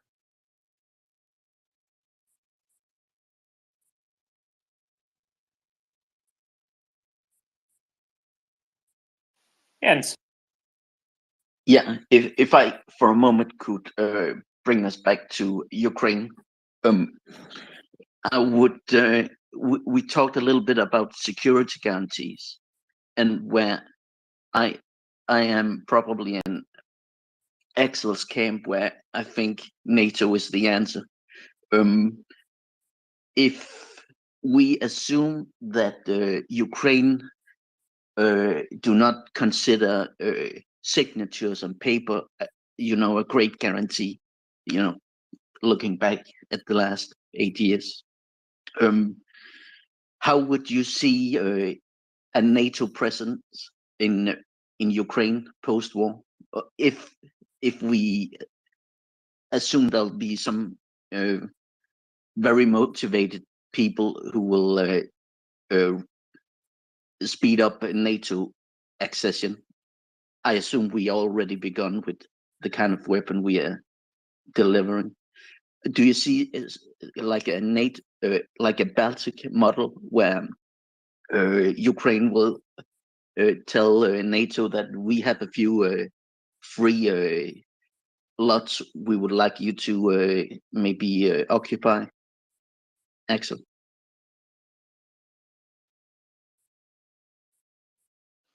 I think this will come quite naturally. I mean, there will be a multinational core. We may even see a sensible, in this case, NFIU setup, NATO Force Integration Unit setup, in a variety of locations across Ukraine, where essentially NATO partners cycle through to integrate with the Ukrainian armed forces. Tend to believe that the Ukrainian armed forces will be in, how should we say, very experienced, combat ready, but also slightly exhausted fashion after the war. But they will be extremely well trained, and they will be very, very keen to share their knowledge and their know-how. And I think NATO armies will do good to heed their advice, listen to them, and work with them. So I see definitely a large air base where NATO forces, together with the Ukrainian armed force and their air force, will have both a logistics base as well as probably 2 fighter air bases. That's how I would see it. And these would be led by the Ukrainian forces, as this tends to be the case. Don't forget, in the Baltics, in all 3 countries, that's exactly the model. So I think we have very, very good, flexible schemes for how NATO does force integration. If you look at the multinational core, for example, formed and stood up in Stettin, as well as now the new 5th in Warsaw being built up by the US, this is exactly the right kind of model. So I think NATO in that regard is a very moldable, but at the same time distinctly focused organization, and we're very good at adapting. Great, thank you.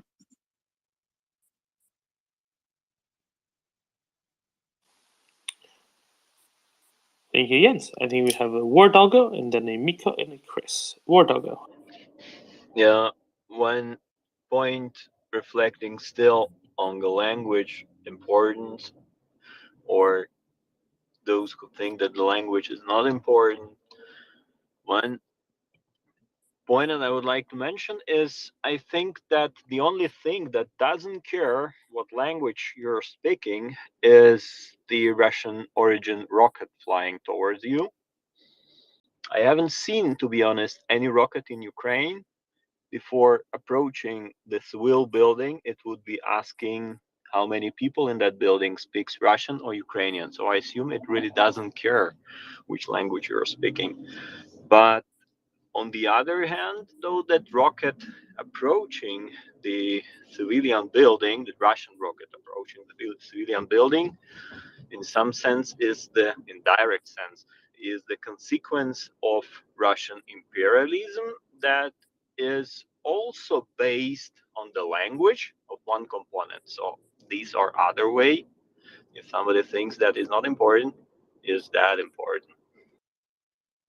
Short comment about the language. I hope to close that point. Yeah. Yeah, didn't you heard what I said about Estonia in that regard? So I think the consistency of a language matters in this regard, and consistency of education leads to a detachment from imperialistic languages, which you may learn in addition for whatever reason. So I tend to agree with you. And yes, these rockets, these Russian rockets, they should have had a different kindergarten language, and they would have turned in a different direction, but they not. Sometimes they change their mind and say they fall off before the border in their own territory. I think they are like. Yeah, that's a funny thing, isn't it? That the guidance systems of some of these rockets coming out of Belgorod often fail. Makes you wonder. It is but a troubled start of a new nation. They just feel at home, so well, they don't want to leave. Strong gravity in the area. Mika. Yeah. Hey, I have a question about that pickup. Actually, what Tim has been posting. Can you a little bit tell a story about that? What was the funding, etc. Did you hear what happened, Mika? No, I haven't. Today they broke a Hilux. What? Really? I know. I thought it couldn't happen. Okay, so it never got to Ukraine, right? They're still in Poland. They're just before the border. But Miko, there's a whole somehow, fleet. There's a whole fleet, yeah. An armada. How many? If I'm not mistaken, it's 6 from Estonia and 30 arranged from our Latvian friends. And this truck, the last time, I think, Ragnar's previous convoys had either 8 or 12. One, I think, had even 14. So it's a regular thing. And Ragnar Sass is arranging that together with a couple of colleagues, some of them old pipe drivers. And the little NAFO meeting point is 200 meters away from our office on Pick Street at the, how should I call this, coffee bar, clothing store run by Ragnar's wife. And that's where people met up. Yeah. This is how they met up this week Thursday and decided it's a good idea to snap up my GoPro and drive down to Lviv. Excellent. How was the funding done, by the way? People found money on the street. It lies around on the street on a regular basis, so you just have to pick it up, collect many coins, and do it. No MriyaReport, nothing like that. No, this is Ragnar and friends and colleagues. So this is different. Okay. But we highly support them, and we'll make a little road movie about it. And I'm quite sure we can arrange more. Nice. Okay, can you DM me the Sure. Yeah. Okay, thanks.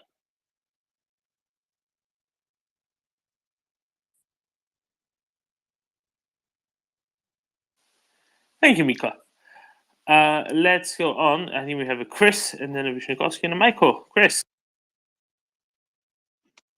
Greetings. How are we doing? Can you hear me okay? Yes, we can. Thank you very much. Yeah, I was just going to say, actually, Doman, that when you were talking about the Iran revolution, I think you were bang on. That's where I was going as well, in terms of the things that matter. Not that I'm a revolution expert, but I was thinking, I was thinking of the Maidan revolution, actually. That's what I was thinking about. So critical mass, determination, perseverance, patience, tolerance, etc., all of those things. And actually, I think it's probably, again, I'm not a revolution expert, but I think it's probably a difficult thing to put all the plans in place before it. So anyway, that wasn't the point I was going to make. As you know, I'm sort of like on a bit of I'm going back to the language thing. And as you know, I'm on a bit of a risk thing where I'm going, yeah, okay, what's the risk of basically listening to the Russian language? And I'm thinking, well, the risk is that it ends up with you getting invaded and your country taken over. Like that's the ultimate risk. And language is like, particularly the Russian language, is like the thin end of the wedge. in terms of risk. So you sort of start with, well, if you keep the language out, then, you know, I'm not going to do the scale thing again, Damon, but you know what I mean. You sort of start at 0 to low risk. If you have no contact with the Russians, you don't allow any Russians in, you don't allow their language in, you're sort of at 0 risk.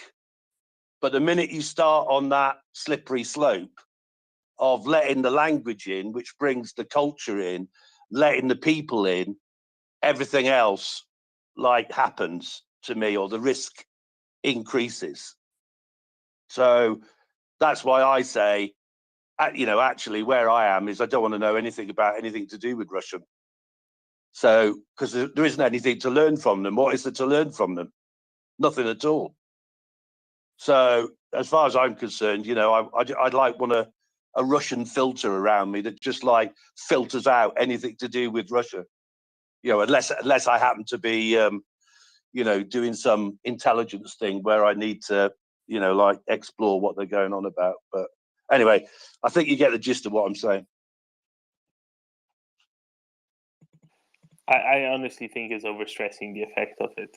It's just because there's so many other avenues by which Russian talking points move around, you know, the rest of Europe that have nothing to do with the Russian language. Most tankies, you know, don't know more than 3 words of Russian, and yet they are devout tankies. So I really don't think we should focus as much on it as a you know, carrier of meaning like that. It's very different, you know, when you're closer to the situation, you know, on the borders or, you know, formerly occupied territories, either recently or distally, but certainly, you know, far away, it doesn't really make that much of a difference. Simply because we know that's not where the tankiness translates through, really. Wisniewski.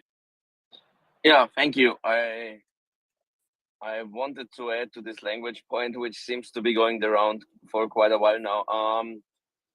I do think that we would be doing Putin too much of a favor if we make it about the language and if we ban the Russian language. I think that's really doing more harm than good. I know a lot of Ukrainians who do speak Russian. My wife's family speaks Russian at home, but also Ukrainian in public because they don't want to be mixed up with Russian nationals. I have friends from Moldova who speak Russian. I think if we allow Russia to dominate the language and to own the language, I think that's bad. I agree with Doman that very many tankies and also Austrian Russian assets, they don't really speak the Russian language and they are dominated by Russians, and they are, I think, even the soft edge of the wedge. I think they don't, or the thin edge of the wedge, right? It doesn't need to be Russian speakers. Like Karin Kneißl, this crazy Austrian former foreign minister, she pretends to speak Russian, but she just speaks a bit of some garbage version of it. Yeah, I think money is the way dangerous avenue for Russia to infiltrate us and to get into our societies. And I think that's where we need to keep our eyes open.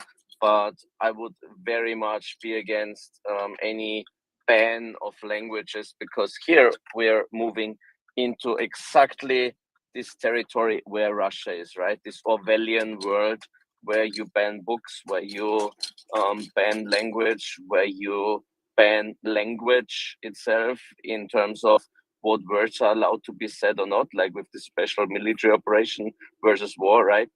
I would not go there. I think it's dangerous territory, and I think we do more harm than good. I think in the long run for Ukraine, certainly it's great if the Ukrainian language dominates the country, but I think that will go over generations, right? So now in school, if it's the primary language, is the primary language then of the kids, of those kids who now graduate from school, inevitably you will have the Ukrainian language dominate, but that by positive incentives, that by promoting the Ukrainian language and not fighting any other language. I think you don't need to ban any language. You just need to promote the Ukrainian language. And I think that's where one can focus on. Thank you. 100%. And I want to stress one bit that Vyshniakovsky stressed, that I stressed previously. Let's not fall into the trap that the Russian regime is setting for everyone around by overemphasizing the importance of a language, because by that one legitimizes the irredentist nonsense coming out of the Kremlin, right?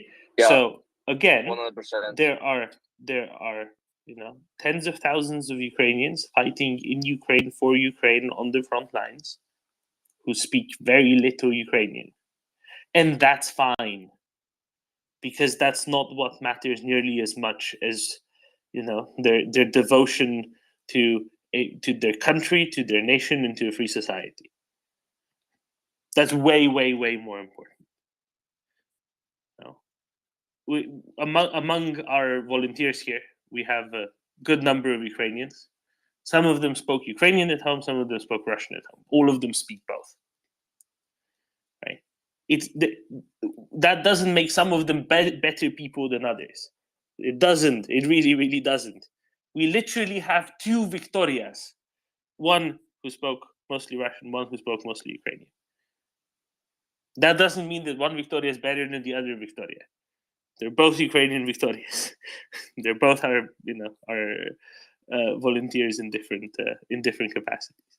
We live in a Victorian just want to make age. that really clear. In a victorious age, some would say. Someone please laugh at that. Okay, so it's let's not fall into the trap that the Kremlin propaganda has been setting about language being more important than a bunch of other things. It's really, it's very important, and it's very important to insulate oneself and one's countries from undue propaganda and cultural influences from nearby imperialist tendencies. That's really important, right? And this is kind of where the example of Estonia comes in and matters a lot. Isn't you don't it want funny? this promoting a segregation, but Yeah, this is a please, nuanced issue, and this is why it's good. I like it. I like right? it. Domin, you and I spoke about this earlier this morning. It would be nice if we could do another Culture Saturday, and somehow it happened. Well, there you go. So somebody's been writing to me in DMs, but what about Canada? They have English and French as both official languages. Yeah, but it's not that either Britain or France is trying to invade Canada. So it's different. It's really, really different. Neither Britain nor France lays claim to Canada as their ancestral land and wants to invade it and kill half the people there, right? Therein lies the difference. Neither Britain nor France, tries to run some sort of irredentist nonsense in Canada, by which they want to reoccupy all of Canada somehow. The Canadians would, I don't know, probably give them some maple syrup if they came because they're so nice. But other than that, no. This is where it's very different from, say, Estonia or Latvia, where it's having undue political influence, right? And undue political influence because of the irredentist tendencies of Russia. So whomever wrote that to me, I'm sorry, but you really didn't understand what we were getting at. And that says more about you than us, probably. Or maybe it says more about us. I don't care. It says something about somebody. But it really doesn't matter. Again, language is an issue that Russia wants to make an issue. So let's not make it an issue, and instead simply behave responsibly and appropriately to mitigate potential information warfare threats emanating out of Russia. How about And that? in what language, my dear Slovenian friend, in what language are the Frisians, Germans, and Slovenians communicating here with their Ukrainian friends and English. people in the world? In English. Oh my God. That's because English is easy. Have we been invaded? Yes. Yes, we've been invaded by whatever the guy's name was that invented Twitter. Shakespeare, Chaucer. Pretty sure it wasn't Shakespeare or Chaucer that invaded Twitter.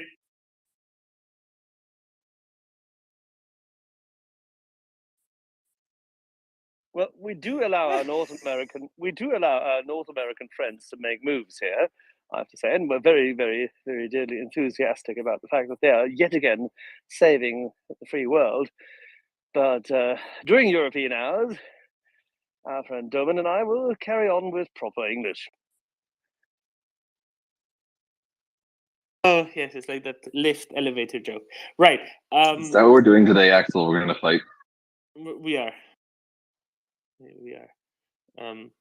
Okay. Should I dispel the tension by way of a little joke? Shall I? Right. I think Craig will appreciate this. Let's see if anybody else will as well. So an American arrives in London, checks into a hotel, and the check-in process is over, and the receptionist says, "And sir, if you go down to the end of the hall, the lifts are on the right." And the American says, "You mean the elevators?" No, sir. I mean the lifts. But we Americans invented the elevators, therefore we should better know what they're called elevators. Yes, sir, that might very well be true. However, we invented the language. And now that nobody laughed, we can go on and talk to Michael and Craig and then John. Michael. All right, thanks, Doman. And as soon as this is done, I'm fully expecting Axel to lead us in Amazing Grace in German.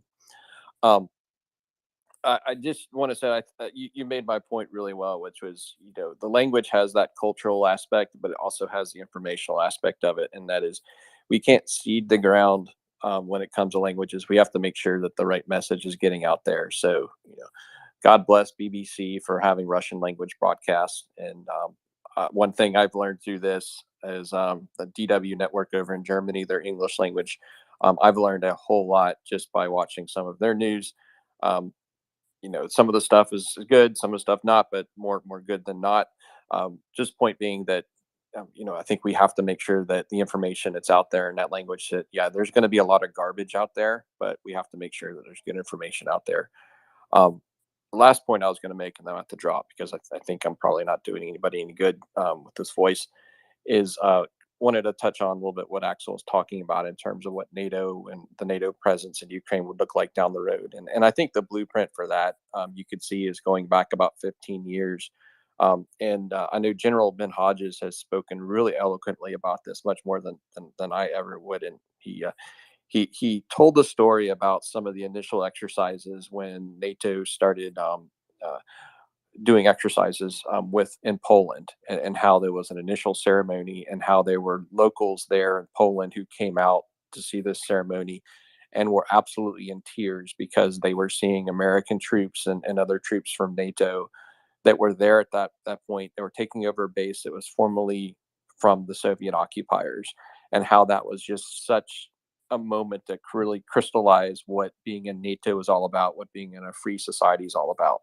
And I think it's been about 15 years since that's happened, and I think that it's time for us to see another demonstration like that in Ukraine. And frankly, I think that will happen down the road, and I think you'll see the Poles kind of paying it forward, so to speak, that they'll be in the vanguard of that very same thing happening to the east, where you see another brother, sister European nation become free, become part of further part of the rules-based international order, part of being NATO, and part of helping secure another generation, and hopefully extending, what it means to be in a free and open society, so that there are other people, and hopefully in Russia one of these days. I'm not holding my breath by any means, but point being is, I think that you're going to see that happen, and it's a high time that we have that.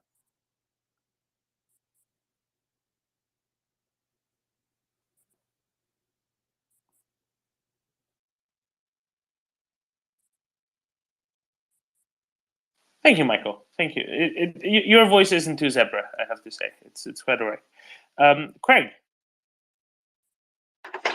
Oh, hey, Domin. Yeah, I just wanted to pop up real quick because you were about the language thing, and I think you made a really good point about we have to watch out.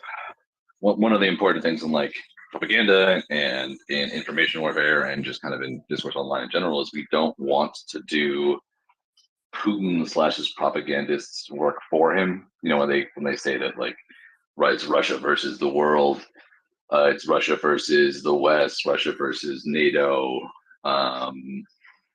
Russia versus like, you know, global Americanism. You don't want to then confirm those narratives by saying things like, you know, banning Russian language or, you know, generating like beliefs that like all Russians are innate, for example, hypothetically, all Russians are innately barbarians and violent, that kind of thing. Like we've learned this from World War II. Like that kind of propaganda only feeds into what they're saying and gets utilized by their propagandists against us. You want to understand that like in the end, when Putin is defeated, hopefully he gets out of power, there are going to be Russians we're going to have to work with and going to have to find to fix the change of the government, change the system. And they are there. I mean, we see reports of people burning down recruitment offices. There are, you know, opposition politicians who are in jail right now for being against the war, being against the war crimes, you know, talking positively about sanctioning Russians. There are Russians who joined the International Legion in Ukraine. There's a Russian Legion fighting for Ukraine of Russians. Obviously, the Russian people can do more, and the Russian people outside of Russia should be doing more to protest and fight the war, but it doesn't mean they're not doing anything. And by speaking in a manner that generates this kind of hard line between Russians and like the rest of the world, or Russians and like Europe and NATO and the quote unquote West, you're only fueling and giving credence to what Putin and his propagandists are saying. And it's hard to kind of mentally balance the righteous anger and frustration that we feel whenever we see the horrors unleashed by the Russian military in Ukraine, with the reality that like that full angry response sometimes will be used by the enemies to then strengthen their own resolve. So yeah, just wanted to throw that out there.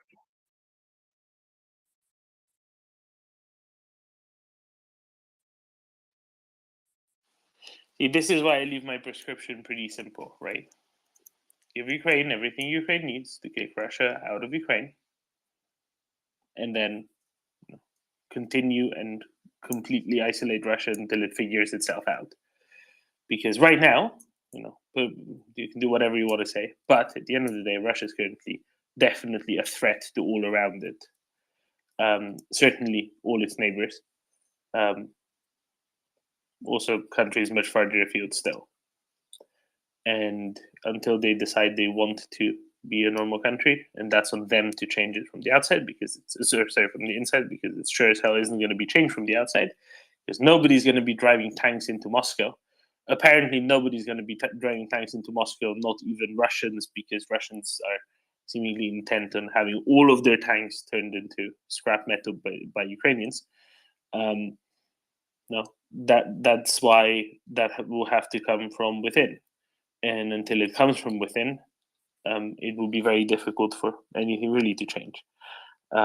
So, you know, any pronouncements aren't really worth anything. But the only pronouncements that are worth anything is things that can actually be affected. What can be affected is minimizing the number of Ukrainians who have to suffer injuries and death as a consequence of the Russian invasion, by expediting our animal rights campaign to free the leopards. What can be done is to give Ukraine more anti-air defenses. What can be done is, those are things that actually can be changed. What can be done is cut off Russia further from the rest of the world, right? Through sanctions, through various other means. Because again, it is on them to change it from the inside. Maybe it will take a few years, and it's going to take probably a few decades, but it's on those who are in Russia, on those who are from Russia, to figure it out. Because again, nobody's going to be driving tanks into Moscow. So it's not going to come from the outside.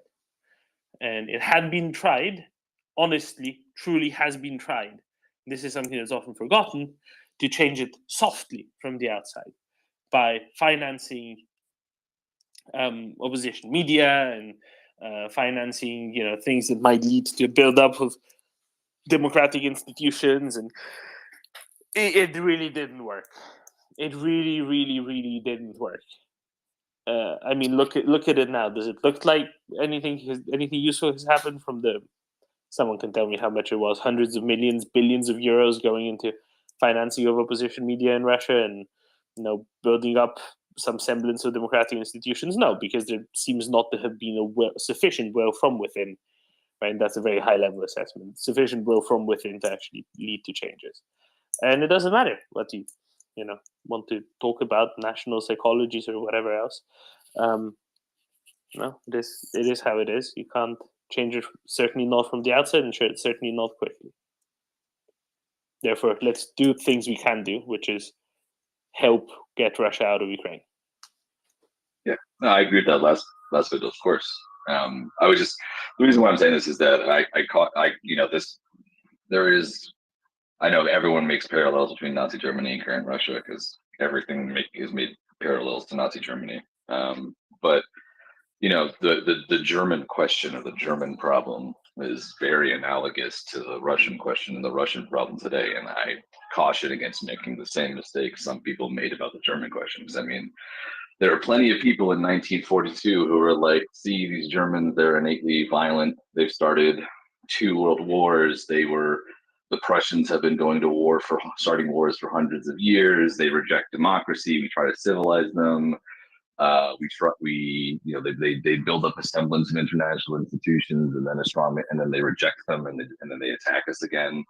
And now Germany is a peaceful, democracy that respects international law and the global order. So I just caution against the pronouncements that like this is some sort of like permanent irreconcilable Russianness that makes them do this, because we've seen the exact same rhetoric 80 years ago, and it was wrong then and it's wrong now. Well, if I may, Craig, Russia, as opposed to Prussia, has had no embrace of the Enlightenment. Russia, as opposed to Prussia, has kept on serfdom and enslavement. Russia, as opposed to Prussia, has had a history since its early foundation as the Duchy of Muscovy of genocide. The Prussians, and you're referring to the Prussians, did not have a history of genocide.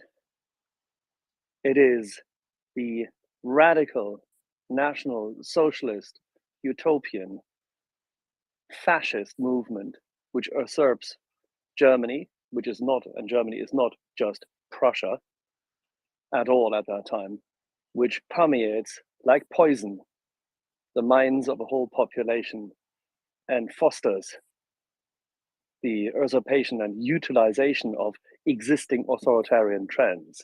I think we can agree on that, right?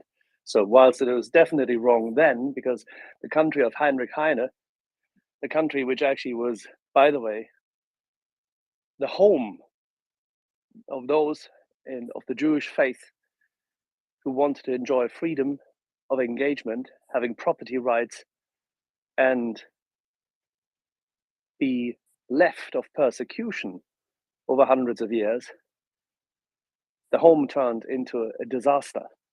But it was Prussia which provided that home at a point in time when other Catholic nations didn't. So let that be a reminder that the projection then may have been wrong, and that there was fertile soil still there in the rubble of the German nation, which had allowed itself to become so poisoned and so absolutely terribly fascist that it's a long-lasting, never to be eradicated shame. Russia, on the other hand, and I can't follow your argument, Russia, on the other hand, does not have that culture. It never had it. It has been a locust society for a long time. And that is the worrying part of it, and that's why many people, including me, have been advocating long-term containment. Actually, the only thing I would say is that my only concern is that we're just generating a Russian version of Zombievik, and that was I know what you mean. I know where you're going with it. You know where I'm going with it. So yeah, I mean, we might just disagree on this one slightly. I mean, there are pro-democratic Russians. There are those people out there. I mean, we could also debate whether or not democracy failed in Russia in 2000, or whether or not a strongman came into power, like with Hitler and Putin or in Mussolini, and then crushed democracy out of Russia through brutal repression, targeting political enemies, assassination. So that's the question too, is like, how do you view Putin's rise to power and take over from Yeltsin versus is it just like the natural inclination of Russians to switch over to a strongman, or is it a strongman comes into power and utilizes his power to break the will of the people that want democracy and murder his enemies and oppress everyone who doesn't go with him? So it's a thing, and obviously Russia needs to lose. They're the bad guys here. They have to lose. I'm just worried about some of the more, I would say, radical pronouncements about the nature of Russians themselves, and then what is to be done. Of course, like I agree with Tom and Axel. We've had this conversation before, where it's obviously Ukraine is not going to be conquering Moscow, so the after the war is going to be very difficult and strange, because Putin is likely. We'll see. That's a whole other thing, but that's the after the war is a whole other question. But that's what I wanted to get at.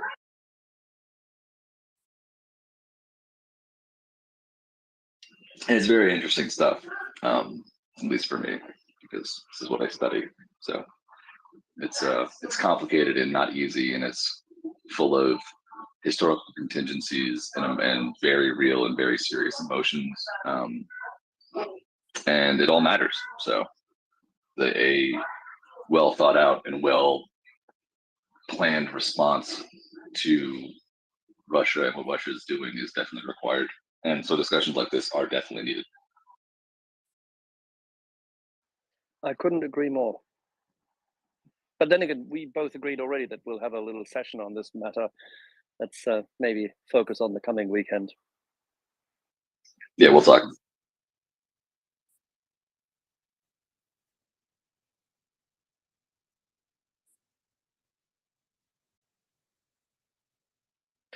I think while we have Craig still here and while we have Axel here, I think it might be a good idea to turn to Dr. Ho, who studies the other the other one of the two that compared to what Craig studies. So it's maybe a good point here, Dr. Ho. Thank you. Sorry, also like Craig. I mean, although my title at the University of Bath is and Russia, along with international relations and politics, I am a post-Soviet specialist, and I'm also struggling certainly with not wanting to tarnish all Russians as evil, and what is happening there. I think, in terms of asking Russians to topple Putin is unlikely to happen, primarily because the regime has been there for such a long time, is very effective at using state propaganda and even polling. And that is how the system works. They make sure, obviously, that not enough people know how unpopular Putin actually is, or more importantly, that they are more than just one person or a very small minority, because then they won't go out and protest. We also have, I'm wrestling with this as well. My personal opinion is that, as unpopular as it would be, that actually more should have been done in the past, supporting the ability for Russians to travel. Not now, but in the past it should have been. The one person who stopped that from happening was actually Putin, who realized that if Russians were traveling and able to see that the majority of Europeans, including Estonia, the people in the Baltic states who Russia has always looked down on, whether through imperialism, were richer than them, that would be enough of a shock for people who came back to Russia and saw this was the case. And it would lead to mass protests in Russia. This shouldn't happen now, but certainly I wrestle with this question as to how to treat Russians, because most Russians I've ever met, apart from a few who have told me they've liberated my country during the Second World War, have been very kind. And I think that this is certainly something that we need to remember, that obviously not everyone is bad. What is happening in Ukraine is terrible, and what Russia has done is reprehensible, and Russia should be defeated. We're not going to see NATO troops in Moscow, and there must be some sort of way out in supporting civil society and media against what is a highly autocratic regime, and one that I would argue is a continuation of that autocracy that was instigated by Yeltsin in the 1993 constitution, and also when Yeltsin was the person who fired on the parliament building and instigated the autocracy that Putin was fortunate enough and lucky enough, with the rising price of oil, to implement in the same way. So again, it's been a continuation over, you could argue, centuries in Russia of autocracy. Yes, there are occasional weak autocrats like Yeltsin, but on the whole, they are strong men. And I think that once this war is over, with a Ukrainian victory, with Russia defeated, then again, the West has to start supporting, and this will be a lot of money again, supporting Russian civil society to try and change the imperial nature once and for all of Russia, and trying to implement something that will make the Russian political system safer for Russians and for the rest of us. We all agree that Russia has to be defeated, and that, of course, is absolutely correct. But I think we have to start thinking about stopping this from possibly happening again, if and when the war is over and Ukraine is victorious. Because if Putin or someone like him remains in power, this will happen again, in my opinion.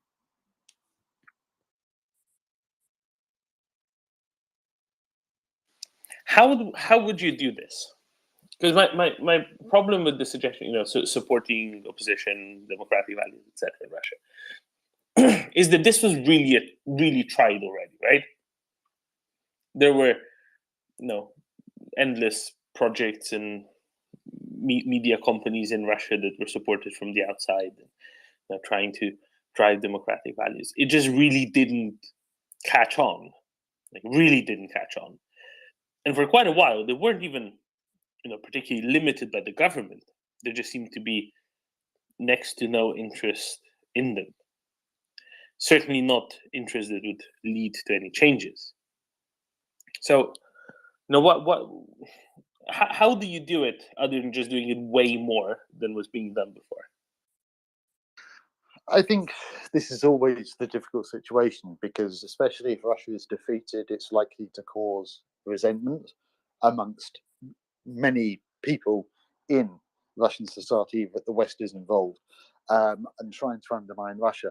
This is the difficult thing. And I think that, if I remember correctly, in 2000, when Milosevic lost power in Serbia, Koštunica came to power, and he was a Serbian nationalist. This is, I was 14 at the time, so I don't quite remember if this is true. So I'm sure Axel or yourself can tell me if I'm wrong. The West wasn't overly happy about this, but took the decision that actually, if they, he wasn't Milosevic, and Serbia would move towards some sort of limited democracy. I think that this is certainly something that will have to be done in regards to Russia. Civil society will feel defeated again. They will probably try and look for a strongman. And I think this is going to be a perennial problem. I think that one thing that can be done is certainly to change Russia. Maybe splitting it up is a possibility, but that's unlikely for now. I think that certainly turning it from a hyper-presidential system to a parliamentary system may be some way of alleviating some of these problems. But I agree. How? Who would do that? Well, again, in the same... Stephen, you and I know this. You're thinking of good institutions. I'm with you. You're thinking of good solutions, which are institutions. but how do you create institutions in a society which hasn't actually made these decisions by itself and cannot be forced upon? Because that's the issue. As we all say, nobody will roll in a proper, sensible Leopard 1 or an M1 Abrams into Moscow and liberate the city. We will not have a military administration. We will not be doing the same. We will not be doing the same thing as in, for example, Japan, Germany, and or, for example, South Korea. So as this is not the case, we cannot advocate solutions which are not coming from within. Now, from within means the pressure has to be there. And you are arguing for, yet again, providing funding and the likes. That's all nice and fine. You could technically do this, but it has never worked in Russia. I agree. It hasn't worked in Russia. And like I say, I'm spending hours of my day wrestling with these ideas, Axel. It's trying to work out, trying to develop concepts. And I think that certainly it can be given either those Russians who are abroad, who are part of the opposition, can go back and try and formulate society. But I'm hoping that, and this is... Do you know why they don't go back? I know why they don't go back.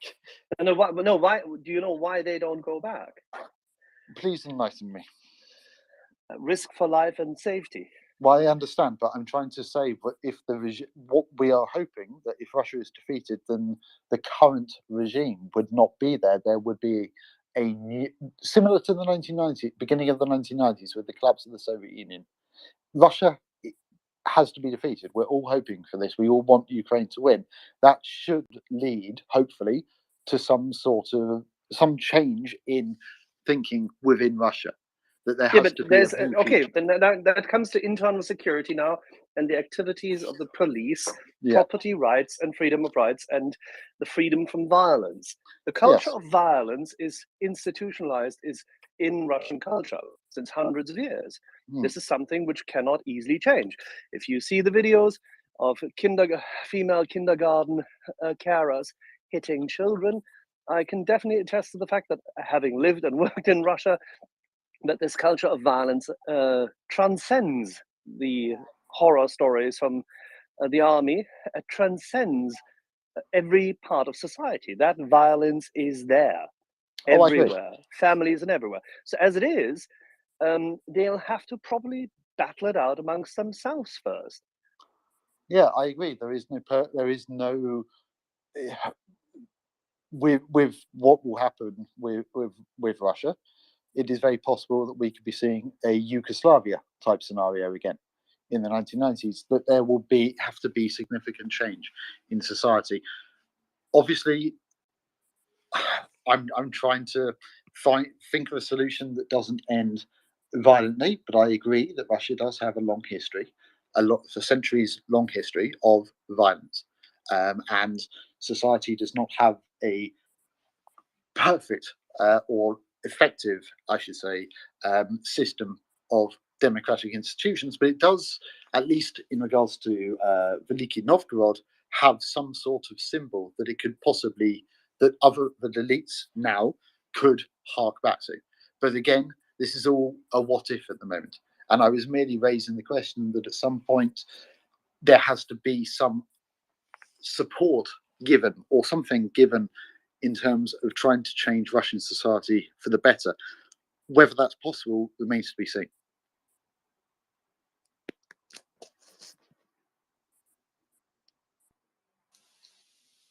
And it's almost like a... Just a real quick comment. Just wanted to throw on something that was Stephen that actually that Paul was saying.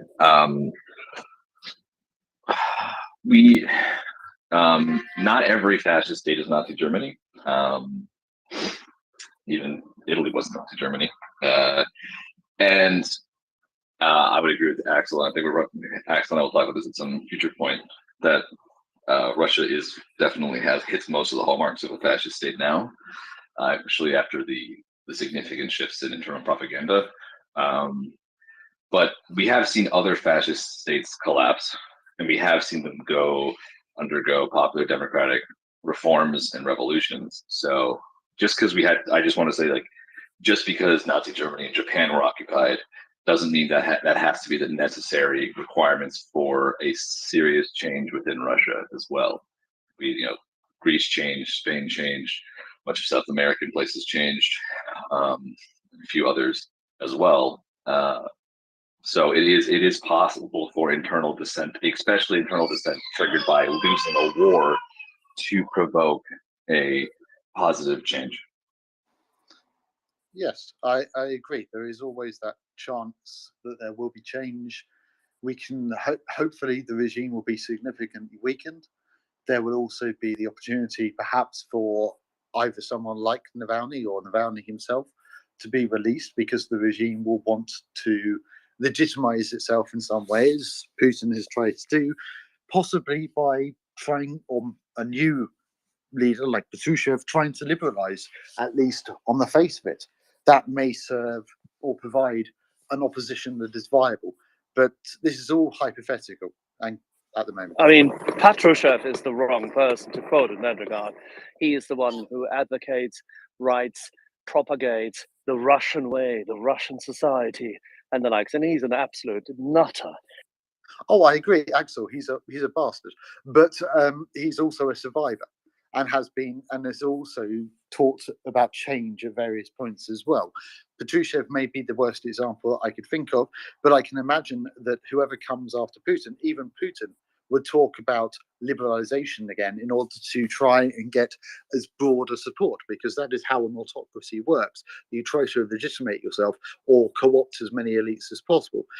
So I can imagine that in the future, if Russia is defeated, and hopefully it will be, that there will be some attempt at liberalization, and that may see the release of Navalny, or at least the emergence of someone else, and this could precipitate opposition.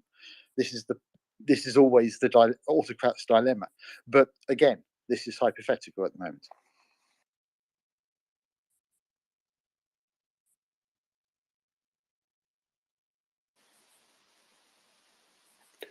All right.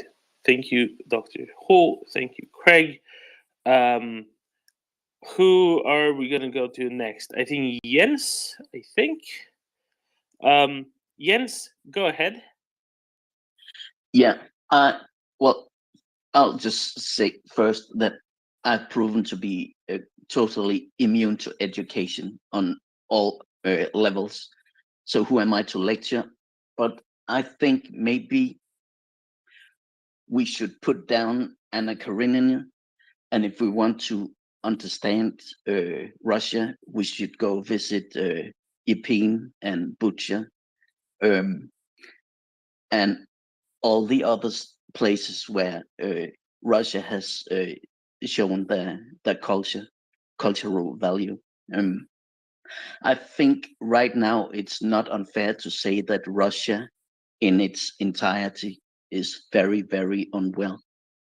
And right now we have to protect ourselves from being infected. I also think that obviously we are open and free societies, which means that we are to some extent vulnerable. However, it appears that we are also very strong. Apparently, the ability to admit you're wrong allows you to develop HIMARS and other, cultural items. But I think it's very, very difficult. Well, I don't have any hopes for Russia right now, but I have designated the burning down of the Duma and the Kremlin as an indication of we can begin to see maybe they have a potential. That's just my 2 cents.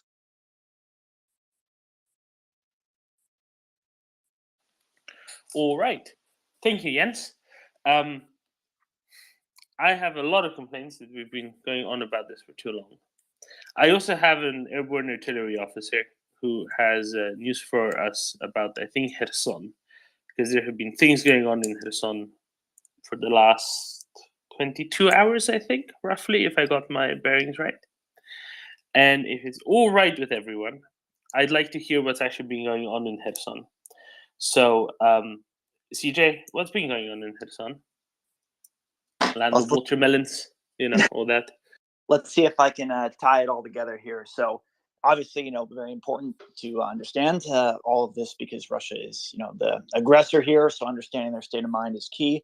But, what was very interesting to me is Meduza, who is a Russian news platform. But as far as I understand it, tends to allow for slightly more dissent than other, Russian news sources, talked about how Putin's goals in Ukraine were changing in terms of what he'd be willing to negotiate over. Now, why does that matter? Well, it doesn't really matter to us in Ukraine, of course, because at the end of the day, Ukraine is still going to liberate all of its territories, including, of course, Crimea.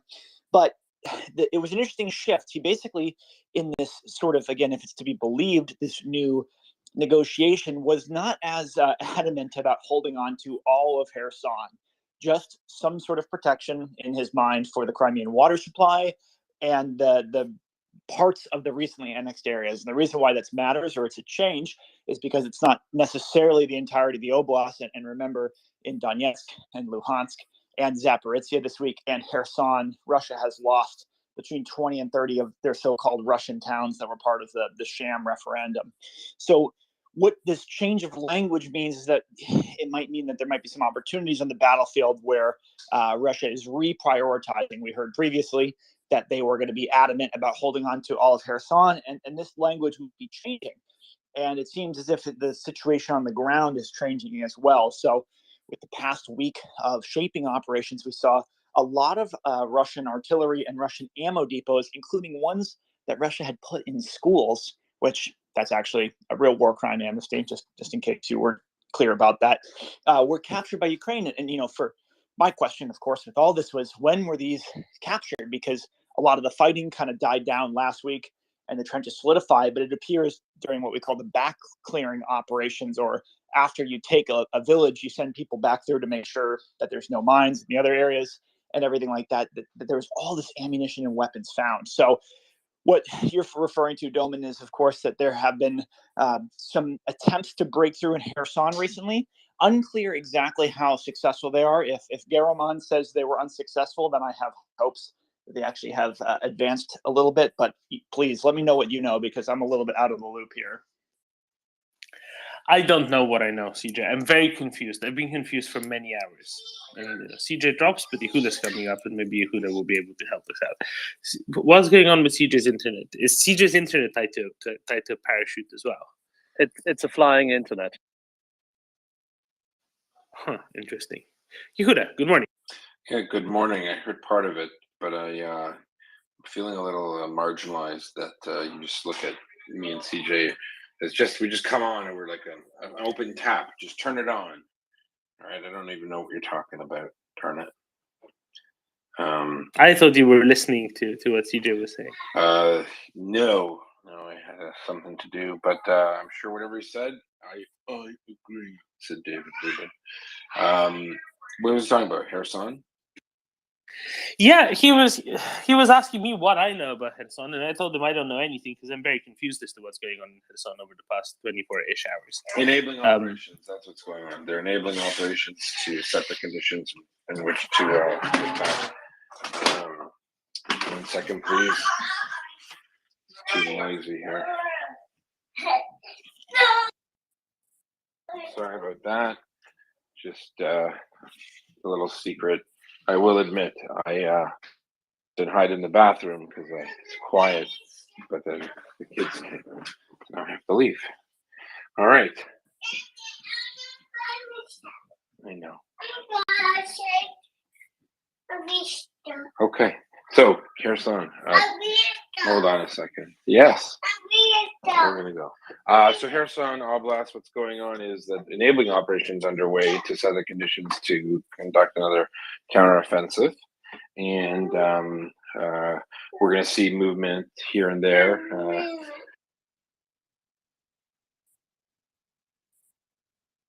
Yeah. Mommy's candy for you. Go over there. Hello. Okay, that was mean. Wait till he finds out that Mommy does not have candy. All right, can you hear me? Yes, we can. Master of deception, Yehuda. It was.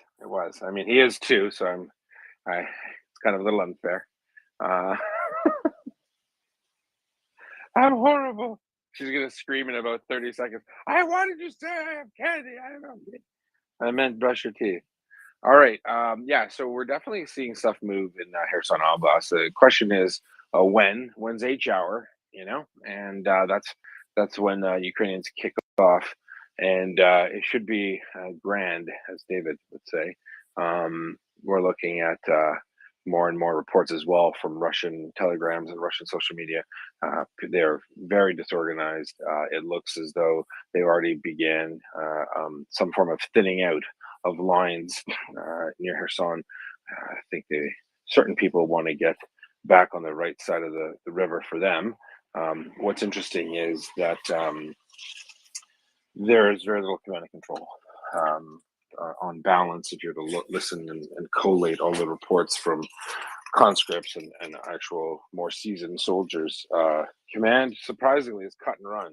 So they're on their own for the most part. There are reports as well as our signal channel even states that there are reports of conscripts in Luhansk and Donetsk in the Donbass that have just been left without anything, without ammunition, without food, without clothing, and the new conscripts roll up and give them what they have. It's very bad for the Russians. So I suspect the Ukrainians are going to continue to conduct these enabling operations. It means do things that will allow them to prepare for a bigger thing to do. So it might be what you might call a limited offensive, but it's not. It's just enabling. They might take a few ridge lines that they prefer to be on. They might take a few villages. They might set up cutoffs, forces that would ensure the Russians aren't able to go around the main effort coming down in a certain place. All of these are examples of enabling operations. Constructing obstacles, destroying obstacles. So when that's all sorted, you're going to see the Ukrainians conduct that counteroffensive. What they do with the troops in Kherson, whether they intend to encircle them or destroy them or not, that's up for the planners and those who execute. So that's where we're going with that. And if there are any questions, I could start doing an update that I started last night. I didn't give a fulsome one, just a touch point. So hope that helps. Doman, I don't know where CJ is. Probably doing things a lot more exciting than me. So we did turn on the tap. You did. David, please. Good thing you're in the bathroom. No, now I'm not. I got kicked out. Bathrooms for peeing, apparently. And number 2. All right, David. So, all right, Yehuda, good morning. Good morning, Axel and Tom, and thank you for hosting. And to MriyaReport, everybody who's listening, hello. From Florida, please retweet and share the space. Visit MriyaAid.org to give what you can. I'm really enjoying the conversation this morning. I wanted to say thank you to Dr. Hall for joining us and making time. I really love listening to the back and forth, and I do hope you'll be able to join us in the future, even as listener, or come back up to speak and share ideas. I somehow feel the same about the future, that a subdivision and a permanent disabling of whoever is the polity or the power in the future in that area of the Asian continent, being disabled from ever mounting this imperial largesse ever again. I do feel that it is necessary, and it's something that we should no longer fear, because they have proven their threat to be impotent. It is necessary for them to feel a devastating, utter defeat in the same way it was necessary for the remnants of the German Empire to be wiped twice. And dare I say it, the world wars in the last century were perhaps elemental in the collapse of the British Empire. I also say we shouldn't fear this, because I think it's necessary for them to make the change that is needed. The hope, I too once used to hope for Navalny. However, it seems to me a little suspicious to be the only man in Russia that can't be killed. He's a hard guy to kill. And so it feels to me that he's been preened and prepped to be the acceptable opposition for when the next dictator is needed. I don't have very much hope for a man who proclaims Russian imperialism as his fate and generally seems to be some sort of a supremacist, which is disgusting, although he does have blonde hair and blue eyes, which makes him very telegenic. I just don't think it's possible for a guy to be that hard to kill. Do me a favor. Anybody they really want to kill gets killed, even billionaires. So I just really enjoy you speaking here, and I hope you come again, as it's just wonderful to have somebody who is so well-read and expert in the topic. I encourage everybody listening to retweet and share the space, get some new listeners here, and thank you very much for hosting. I remember Stephen. He's been here before, right? University of Bath. I don't think he likes my dad jokes. I said that's where they invented the bathroom, and it's ironic that I was just in one. So I thought that was neat. That's Thanks terrible. for coming in. That's true. Thanks for coming. And I'm sorry that I missed. I know you know quite a bit about this. Stephen, are you there? Sorry, yes. Hi. Hey, yeah, great. Stop the war. No, I like it. Question for you though. I hope it hasn't been asked already, or if it has, I apologize. And we'll just skip it. What people are talking about Putin, rolling down the mobilization 2 weeks, and some talking heads have said, and it's obviously Kremlinologist is right up there with fortune teller. And they say, "Oh, he's doing it because he's afraid his popularity is going down." Is he really? Is that what it is, or what do you think of that? Is it really a consideration you think he has, or would the stress or the pressure from the more hardline ultranationalists be more of a concern for him? Why the drawback? Well, I think we've seen certainly that there is a growing disassociation in Russian society because the war has increasingly come to them. And there's been a lot of talk, certainly, that the Ministry of Defence has gone past its remit. Police officers should not be the ones that offer subpoenas. And we've seen videos and photos in Moscow and St. Petersburg of the police raiding markets and going into, handing out subpoenas like they're confetti.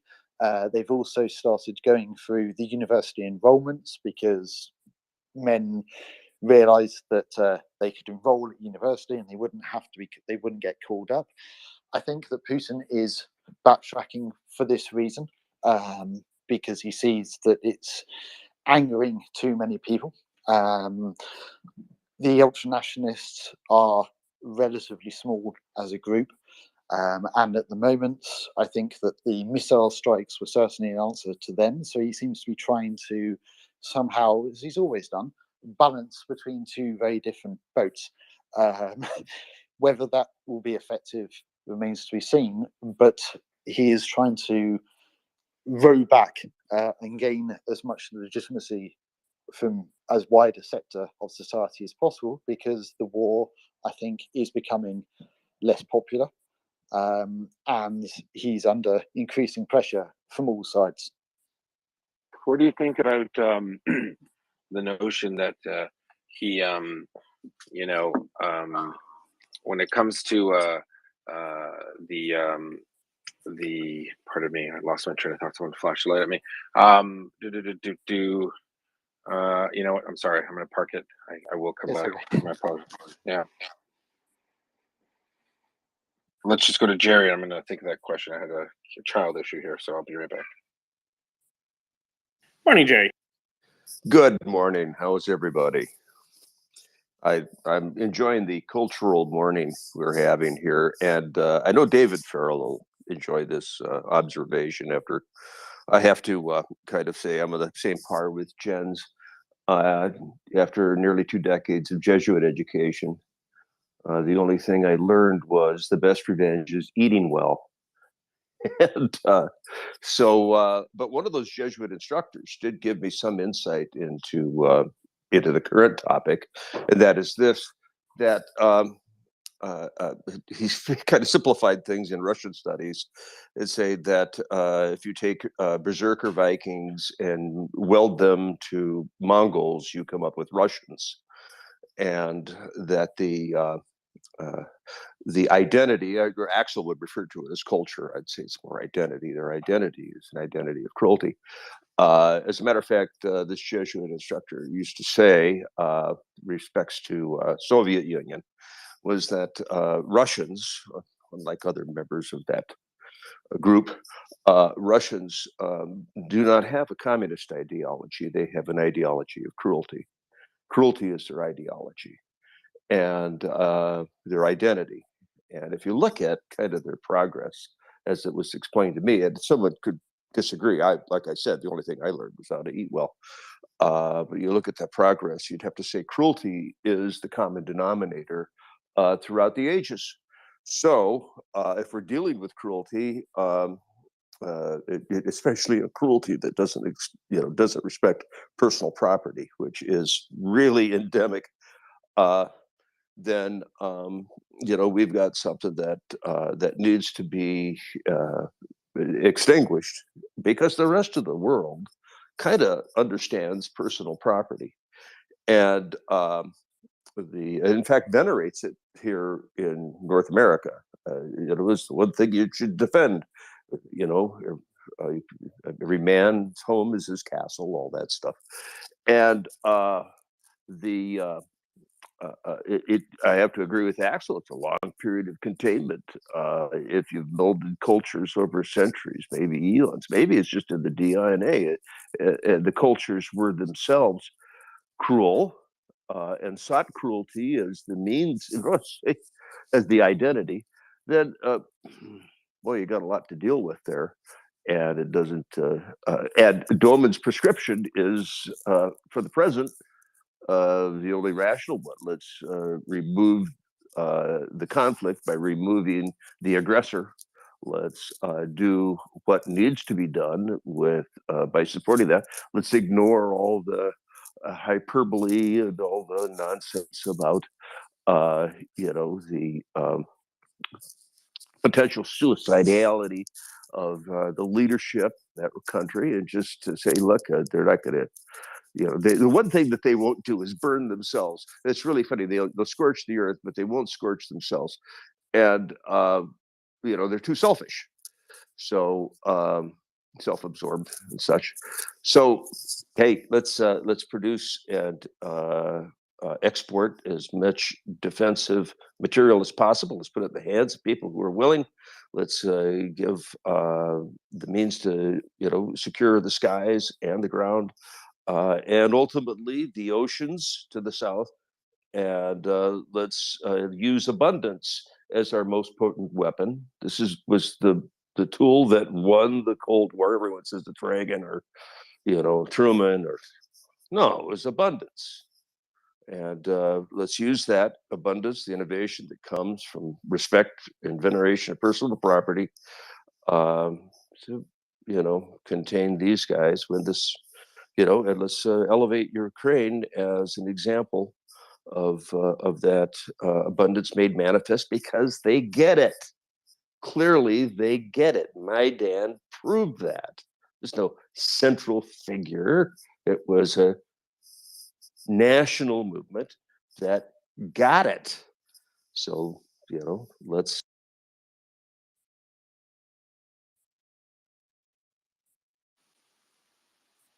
I don't know if you cut out, Jerry, or if you stopped speaking. I had a phone call. I think you were at the. Yeah, I had a phone call come in. Yeah, thanks, Doman. Yeah, I was at the end. Thanks. It sounded like half a word from the period anyway. Yeah. So. Thanks, Doman. Good prescription.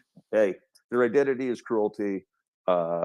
Maybe you call it a cultural cruelty, but it's what you get when you weld berserkers with Mongols. Thank you very much. Thank you, Jerry. Yeah, it's really about the short-term prescription here more than most anything else.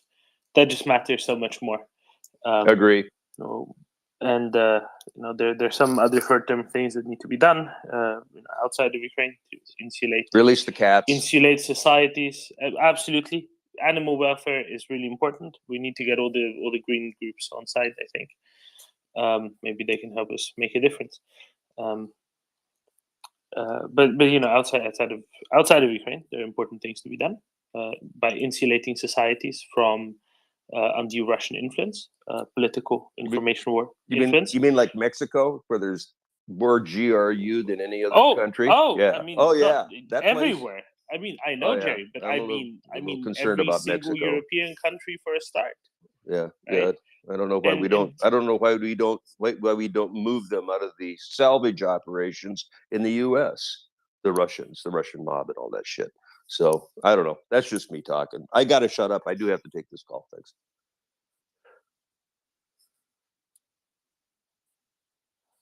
Yeah, from Mexico, from everywhere else, but especially from all NATO countries, all countries of the coalition delivering weaponry to Ukraine. Why? Because the last thing you want is for that to become a political topic in any of these countries, as sponsored by the Russian intelligence services, and that is of crucial importance. Peter, I bet you have developed thoughts on this.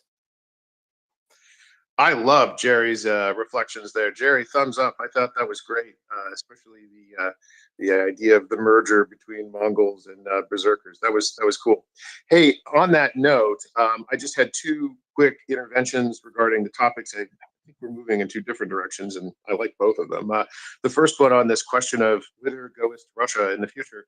I often come back to this thought because it's just so fascinating to me. Back in the 1920s, this newly formed Soviet Union asked itself a very useful question. How many nationalities do we actually have inside our borders? Under the Tsarist era, the Russian Empire essentially became a prison of nationalities. It was a holding pen for all of these nationalities that existed over 1/7 of the Earth's inhabitable land area. So the Soviets went about asking themselves, all right, how many do we have? Turns out they did a count, and they had around, at the time they identified, around 193 nationalities. This was mainly based on language. If you're a nationalities nerd, this was, but then they thought, hey, well, why don't we let 193 flowers bloom? So under Lenin, he was still alive at the time, they had this policy called koreanizatsiya, and this is important for where we are today. The idea being that we would allow people to develop their roots and revel in their nationality. That ended up very bad for the Soviet Union, because it turns out the first chance that everybody got to finally revel in their own national identity, they wanted nothing to do with the new Soviet Union. So they slashed that plan, Stalin came in, and the rest is history. I point all of this out because after the Soviet Union collapsed, few remember this, but it's really actually hard to keep to have one polity ruling over this gigantic land area that is the Russian Federation. It is mind-boggling how big it really is. And inside that giant space, there are different groups and peoples who by rights could and should perhaps have their own country, and they haven't. So the challenge that Putin's going to face as his popularity continues to decline, and in a post-defeat political environment, if he's still alive a year from now, the challenge that Putin or any Russian leader is going to face is keeping this system together. Back in the 90s, Yeltsin barely managed to pull that off. People forget about the rise of the so-called Urals Republic. There was a period, brief period, but there was a period where the Ural Mountains, a huge part of Siberia, basically said, yeah, we want our own country. We're not going to listen to Moscow anymore.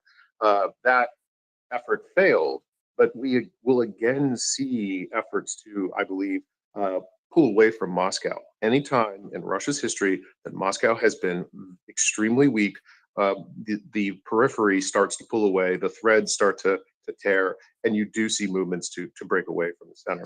And as far as Yehuda's point about the mobilization, I've been thinking about, hey, so hold on, that's the dog. Hold on 1 second. Hold on, I have my own. Peter's on somewhat belligerent Hungarian this morning. Postal. He's gone postal, so the dog's reacting. Get it? Yeah. Yehuda, two thoughts on this. One, the Kremlin has the best polling in Russia. It's incredible. I know who they use, or who they previously used for their polling. These pollsters are extremely good. They are as good, or if not better, than pollsters in the West. So seeing Putin's move, I would draw two inferences from it. One, he's got very good polling that knows, let's say three. One, he's got very good polling that is indicating to him how deeply unpopular the mobilization is. Two, he's probably met some portion of his recruitment goals. Say that in quotes because we know the quality that they're getting, but he's probably met some enough. Okay, that'll be enough in his mind or in the mind of his generals. So maybe they can pull off the pressure a bit. And the third one is yeah, I think he is admitting to the world that it's probably far worse than what we're even seeing. So he wouldn't have changed course if it wasn't such a disaster. So, he probably knows it's unpopular. They've met some portion of their goals, and it has probably been worse than what we've been seeing from the outside. Yeah, no, listen, it's obviously far worse. I guess my point in particular about discussing mobilizations generally, what people think doesn't really matter. So we also see all the talking heads in the state media organs saying things like blaming everyone but Putin. It's the Ministry of Defense, it's some silly recruiting officers, it's everyone but Putin, right? So that's how he usually gets out of it, and that's typical Soviet fare. And it's not Stalin, it's his ministers. It's not the Tsar, it's his ministers. Remember those people who would write Stalin a letter because they were mistakenly put into the gulag, and little did they know it was Stalin who sent them there. So yeah, that's an old trope. It's an old thing. And I had a great question, and I forgot it again. Thank you, Peter. No, I'm just kidding. I couldn't remember it since I thought of it for Stephen, and I think it had to do with maybe at what point do we look at all the ultranationals are small. I think they're overrepresented in the media. We've seen the Rybar and all these different groups being threatened. And that seems to be interesting because they were useful idiots for the Russians while it lasted. But what happens when Kherson falls and 25,000 troops either have to evacuate or get captured or killed? Does anyone have any rough idea? At what point is it Putin's fault, right? When's the shift from ministers to leader? And I don't know all the history and the intimate details of Khrushchev and Brezhnev and stuff, like when things got worse. Well, Stalin obviously passed away, but there's got to be some kind of calculation, even in Western minds. What's a defeat too far? Is it all of Ukraine except Crimea being lost and then it's out? I don't know. Maybe if Stephen wants to just take a stab at it, and then Peter or something. Open mic. I don't know. If Stephen wants to, I'd be interested in his thoughts. Thank you, Peter. I agree that what you said about opinion polling, Putin has historically had very good opinion polling, although that seems to have started to go downhill fairly recently, but it still seems relatively effective. Anyway, I'll try and have a stab at when Putin will be removed from power. Brezhnev died, so that's one easy way out. Khrushchev was removed from power because he had obviously lost the Cuban Missile Crisis. The Americans had managed to get their missiles out of Turkey later and secretly, and for the Red Army and the KGB, this was an embarrassment. I think if Kherson is liberated by Ukraine, 25,000 Russians are taken prisoner or forced to swim across the Dnieper River, then this would be fairly catastrophic. But I think Putin would still survive this. I think that the traditional way of a Russian leader is the good Tsar, bad boys. Shoigu, I can imagine, if he isn't already about to go, would go almost immediately after this, and we'd see yet more generals being replaced. Maybe Crimea would be the bridge too far for Putin. If Ukraine liberates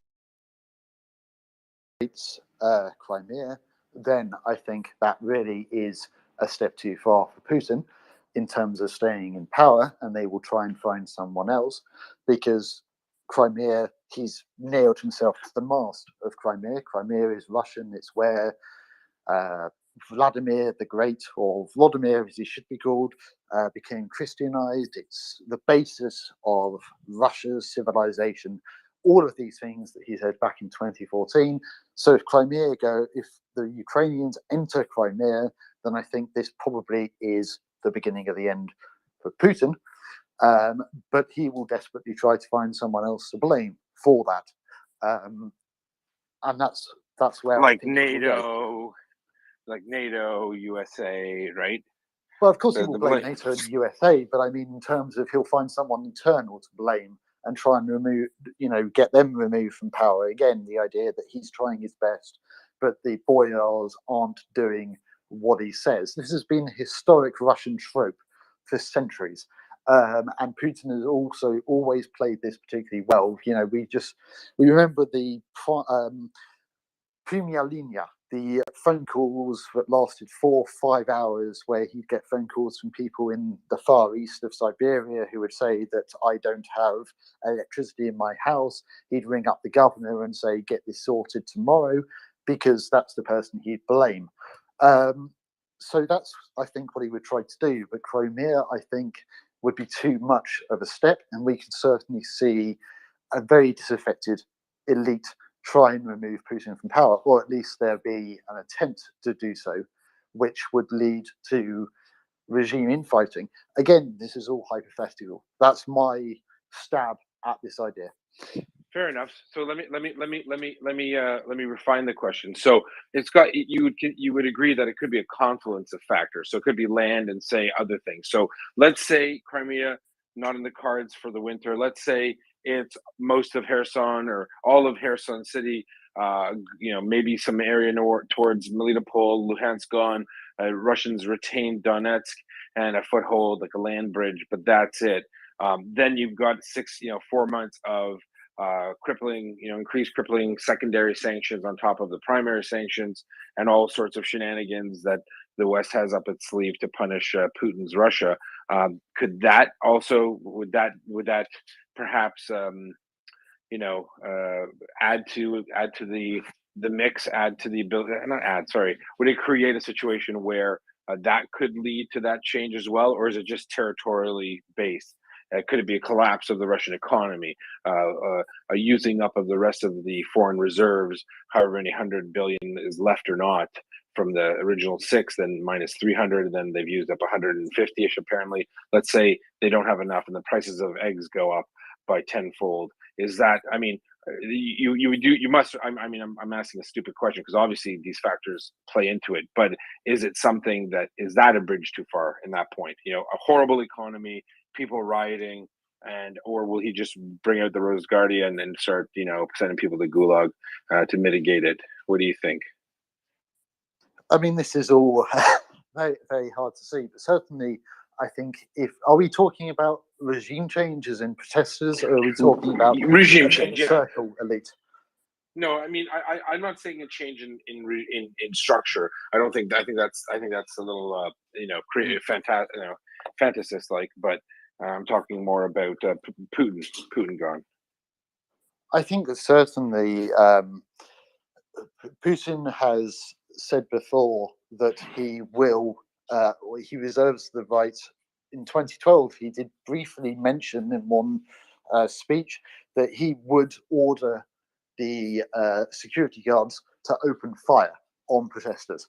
I can imagine that he would, because he would equate the collapse of Russia with obviously his collapse.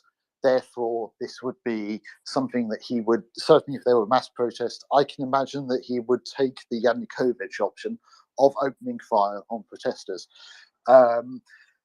Whether that would precipitate his demise, I don't know. We do know that Putin was very clear, as with many autocrats, when he started this war. We remember in February 22nd, the Security Council meeting where he put everyone in the inner circle or in the head of institutions in the room with him. He's also publicly awarded security personnel as well on television, as Lukashenko did in 2020, without their faces blurred, again saying, if I'm going down, you're coming with me. And those elites, they need to find someone who can still provide them with the access to resources they're used to and won't redistribute those resources. And at the moment, I can't see that any of them are willing to put their heads above the parapet first, because obviously that's an incredibly, brave is the wrong term, but you don't want to be the first person to say, I don't support Putin anymore. You want to know that other people don't support him. Whether the loss of territory, economic collapse would bring about the end of Putin, I can only hypothesize that it's very probable, but that is, at the moment, guesswork. All right, fair enough. Peter. Yeah, I just wanted to follow up because I thought Stephen had brilliant insights. Stephen, you were correct to be very wary about predicting the future, especially now, and about Russia. So for me, I like to think about past history and precedent. History is not deterministic, so when we look back, we can't just say, oh, it happened that way, so it'll happen this way. However, imagine 1917 without Bolsheviks or Mensheviks. You still have a czar, and the war continues. Perhaps 1905 is a better example of another revolution. No Bolsheviks or Mensheviks, but you have very powerful labor unions. Oil strike in Baku leads to train strike that ignites the middle class. You have the 1905 revolution.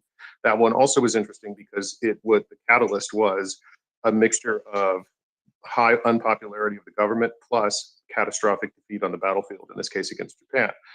We don't have strong labor unions. This is why I would agree with Stephen that if we do see some catalyst for change, I'm going to take a big risk here, but I will be not surprised if it is an elite-driven change.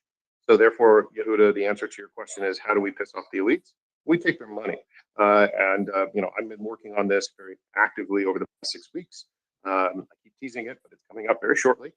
There are ways in which we can take a lot of money from the elites in Russia and make them very angry because they no longer have the money that they thought was safe in the West. At that point, they will have to blame someone because they lost billions of dollars. And I'm not just talking yachts here. But they've already lost billions, haven't they, Peter?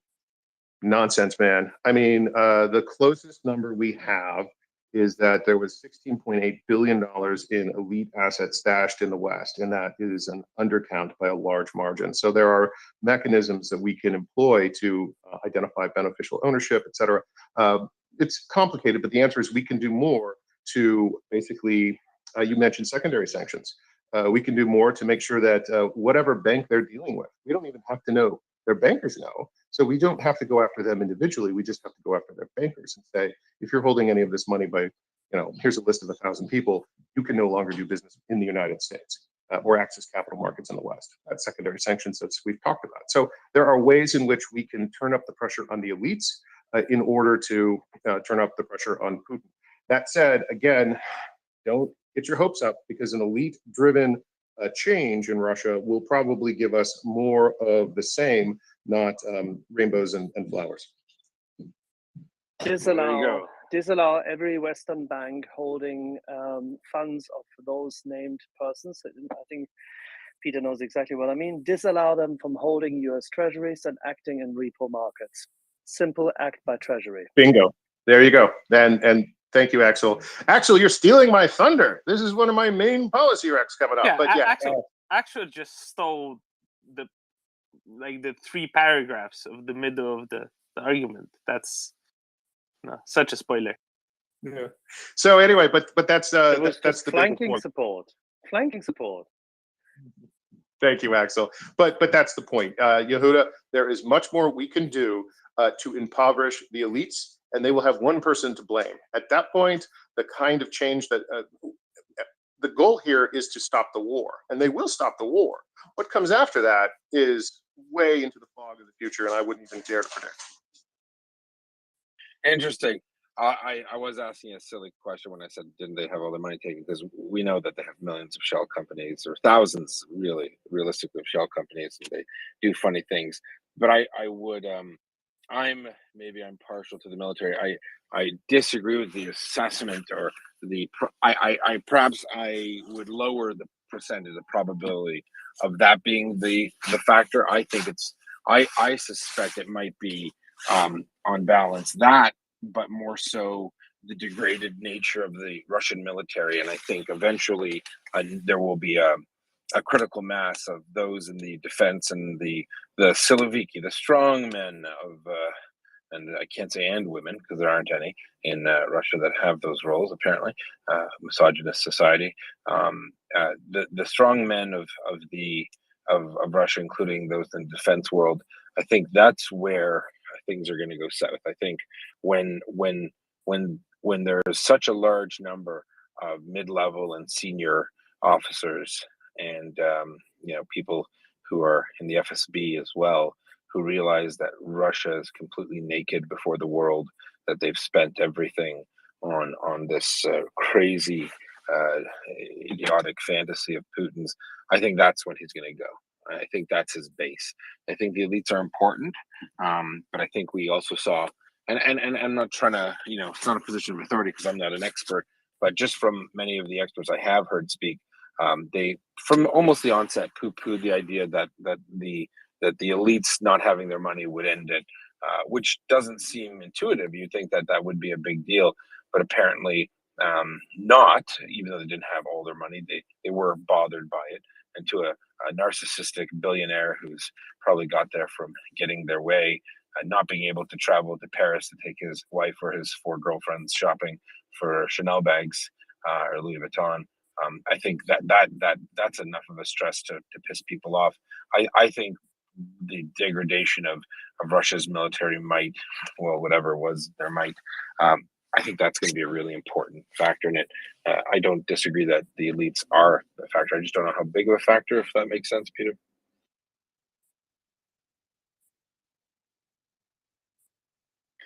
Sorry. Yep. Could you repeat the question? I was. Oh no, yep. It's okay. It's too long. I wasn't really asking a question. Just getting your buy-in or not.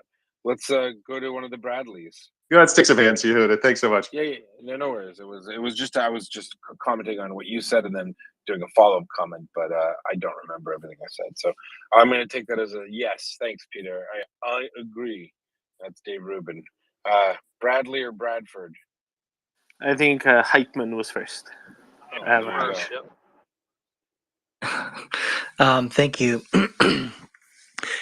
If cultural transformation of Russia is still on the table, I have a very,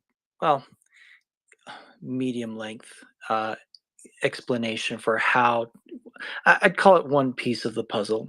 So I consider Russian society and culture to be both upside down and schizophrenic. Specifically, what I mean by this is that they are compartmentalized into those who control and those who are controlled, and those roles are essentially upside down, right? So you have a government whose excesses, it is out of control, right? There's no accountability in this government. It doesn't serve the people. It's self-serving. The people serve the government, not the other way around. And where there should be liberties at a personal level, there are very tight systems of control. So you have a government which is out of control. And in order to facilitate that, you have a people that is, under the tightest of controls. We can use this to explain why there's excess violence on the battlefield, but that's a longer discussion. Instead, I'm going to turn to, what happened. Dr. Stephen mentioned people who had fled Russia, Russians who fled Russia. I think at some point, let me just reference, there's an author which some of you may be familiar with. His name's James C. Scott. And he wrote a book called The Art of Not Being Governed, in which he goes and he analyzes the history of some tribes in Southeast Asia who were falling under the control of a government that was operating in the lowlands and wanted to do agriculture. And so these groups would flee into the hills, into what James Scott refers to as a shatter zone. And essentially the highlands throughout Southeast Asia became shatter zones where groups of people or even individuals could escape the state, right? And up in those shatter zones, they could define who they are. They had freedom. But, in terms, here's the Cossacks in the steppes, of Russia and Ukraine were such a people. And you'll notice that the Cossacks had, many of them had democratic styled governments. Cossack actually translates as free man or adventurer, right? Somebody who escapes that. And so in order for Russians who flee Russia are essentially fleeing the control of the state. They are fleeing, when they leave Russia, they're fleeing into a form of shatter zone, a Russian in exile. What is very, very ironic is that the Russian state, after all these years, is now seeking to control an area that they've never fully controlled.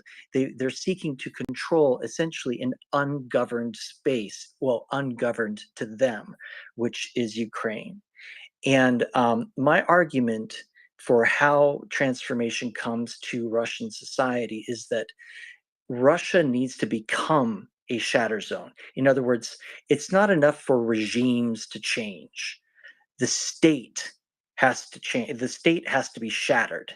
And what I mean by that is that, whereas if a regime changes, people still feel like the system of control has remained the same, right? It's, new leader, same as the old leader, right? It's not enough. The state has to be shattered. And a good way of an indication that the state has been shattered, although it's not sufficient because we've seen it before, would be the name of the country changes. Okay, that would be a hint. It's not enough. But the minute that Russians perceive that system of control no longer holds sway, they have an opening. They are in a space where they can redefine what it means to be Russian. And it is only then that change can come to, the culture of Russia. And these, I would call them emergent group behaviors that result in genocide. There, because there's perfectly lovely individual Russians, but when you set them on a battlefield, because the state is out of control and they become an apparatus of the state, then all of a sudden they are out of control and it becomes an emergent group behavior. And they end up they're like a flock of birds that ends up killing other flocks of birds, right? It's an emergent behavior. So in order for change to come to Russia, the Russian state must be shattered. And that is the only way, in my opinion, that will happen. And that is my piece of the puzzle. Yeah, it's definitely a long-term goal. Russia can't change unless it really falls apart. I hate to say it, because the way it exists now, I highly doubt they have the ability to course correct. They didn't learn after the fall of the Soviet Union. They tried to some degree, or did they really? Who knows? Peter would know. Stephen would know. Did they really try, or was it a fair shake? Did they get the support they needed from other places like the West? Why did other former Soviet republics democratize and turn around? Well, the answer is probably because the Russians were the bad guys the whole time. That's probably it. Simple is often the correct answer. Bradford Ferguson. Yes, my question is for Peter. Maybe it's somewhat about human rights versus human privileges.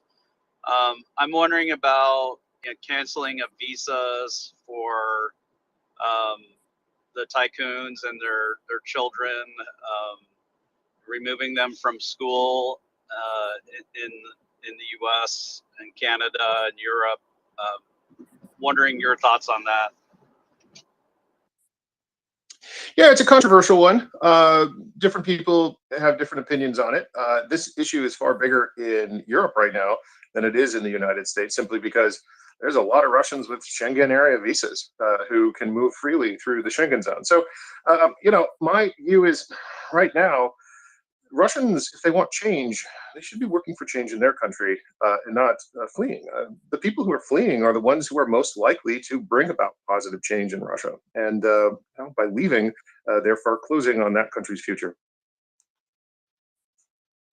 And this is a What double-edged about sword because I'm going to say this what is a about double-edged sword. targeting tycoons? One second, Bradford. This is a double-edged sword because people who say this, although it sounds right, what Peter's saying, it's just not, in my opinion, it's not practical. It's not that you could interview 1,000 Russians that have left, and I've seen hundreds of interviews of Russians who've left and gone to Georgia, and they're asked the same question: why don't you stay and change? Like, are you crazy? Change? I'll end up dead or in jail. There's no doubt. Like, well, why didn't you say anything before? What was I going to do? They're saying it. Why didn't you leave sooner then? Well, I didn't think it would affect me. So it's clear that all these people who are smart enough to know the difference, just they lack the moral courage or the financial means to get out sooner, but they got out eventually. So they got out when it was going to be them on the line. It says a lot about Russia. I just don't think it's real. I mean, it's true. It's correct in principle, I believe. Stay and fix your country if you love it so much. But the truth is, the vast majority of these people just don't care, and they don't want to fight Putin's Russia. And that's really what it comes down to. They just can't. They don't want to fight Putin's Russia. But they don't realize the strength in numbers. If millions of them came on the street, I think Putin would be gone. I really believe that. Anyway, sorry to interrupt, Bradford. Peter. Yeah, no, go ahead, Nate. Like I said, I think Yehuda brought up the other side of the opinion, and like I said, it's a very controversial issue. And as an American, I'm watching the debate more than actively participating in it, simply because it's much more relevant to European polities than it is to ours at this point. Although we do have 2 Russians who showed up in Alaska. They were fleeing the mobilization, and they apparently showed up in Alaska. So we do have 2 to deal with right now.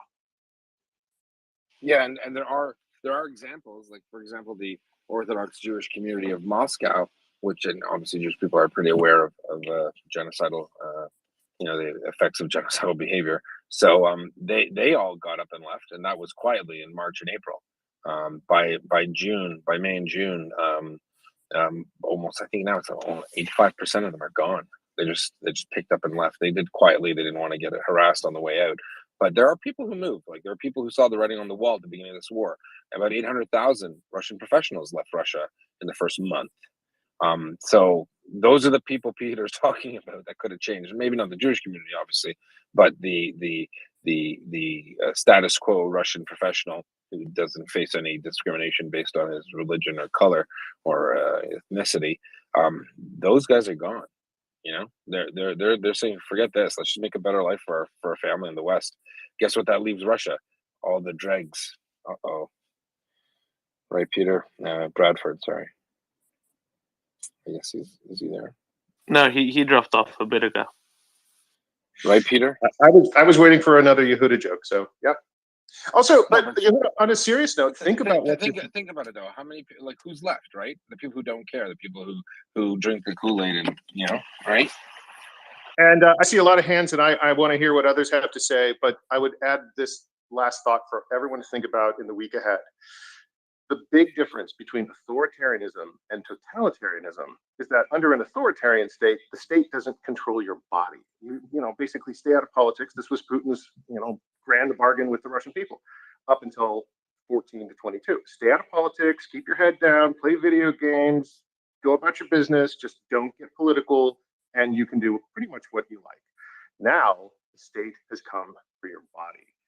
Now, just not saying anything is a crime that can get you thrown in prison. Standing alone in front of, a monument in Moscow with an empty piece of paper is a crime. So now we are seeing the transformation from an authoritarian Russia to a totalitarian Russia, where the state controls your body, the bodies of your children. They can do with you as they will.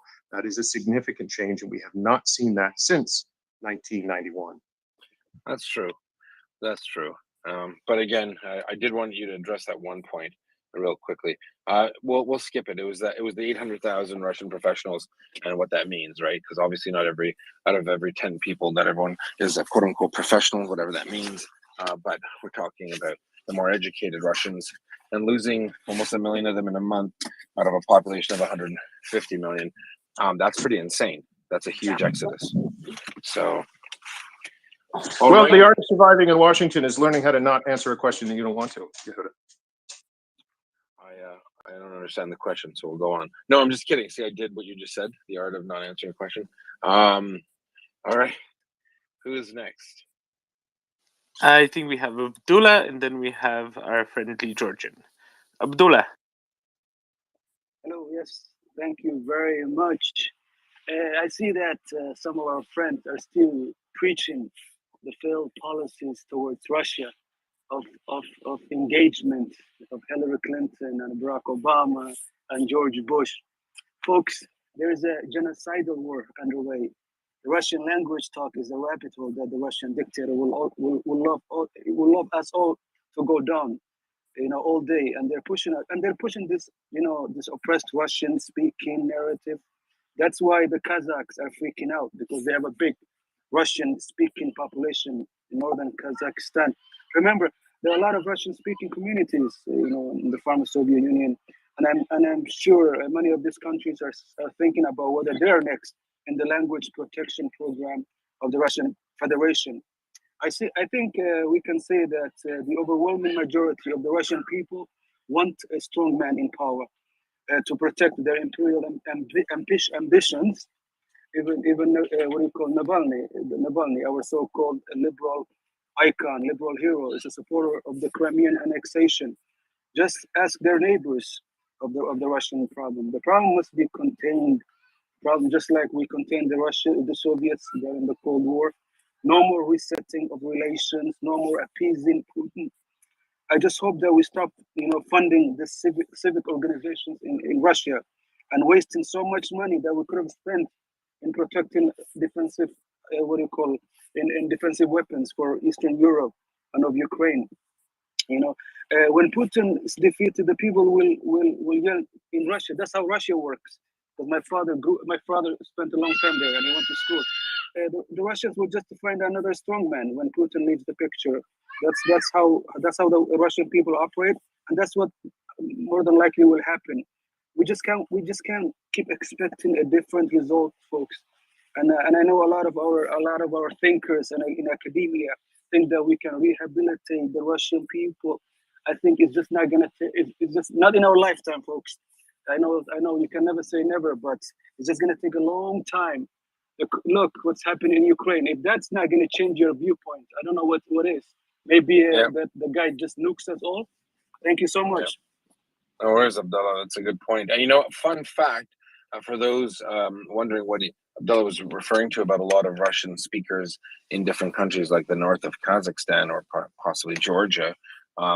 Why don't the Russia experts tell us about a particular clause in the Russian constitution that authorizes Russia to be the, I don't know, quote unquote protector, I don't know the language of it, of Russian speakers abroad, which is actually taken as a carte blanche to invade Georgia, to protect the Russian speakers, invade Ukraine, and protect the Russian speakers.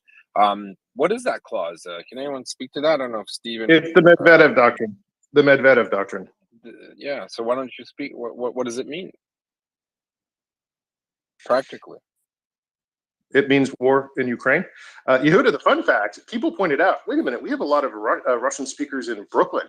Does this give Russia the self-proclaimed right to invade Brooklyn? Yeah. And let's rewind there because it's a question from the audience, Peter. So people want to know what's the I don't know if Stephen or Peter want to answer it. The practical meaning is what? So they actually have legislation that says they have a duty to protect the language rights of Russians or Russian speakers in other people's countries. Is that even heard of anywhere else? No, I don't know. Yeah. So the question is referring to the Medvedev doctrine, and it was back when Medvedev was president, acting as a sock puppet for Putin. He asserted this self-proclaimed right that Russia had the quote-unquote right to intervene anywhere in the world that there were Russian speakers to protect them from the darkness. And people thought that was a little unnerving because it was so expansive. It was utilized here or there. You could point to Georgia, but really the Ukraine war is the culmination of that.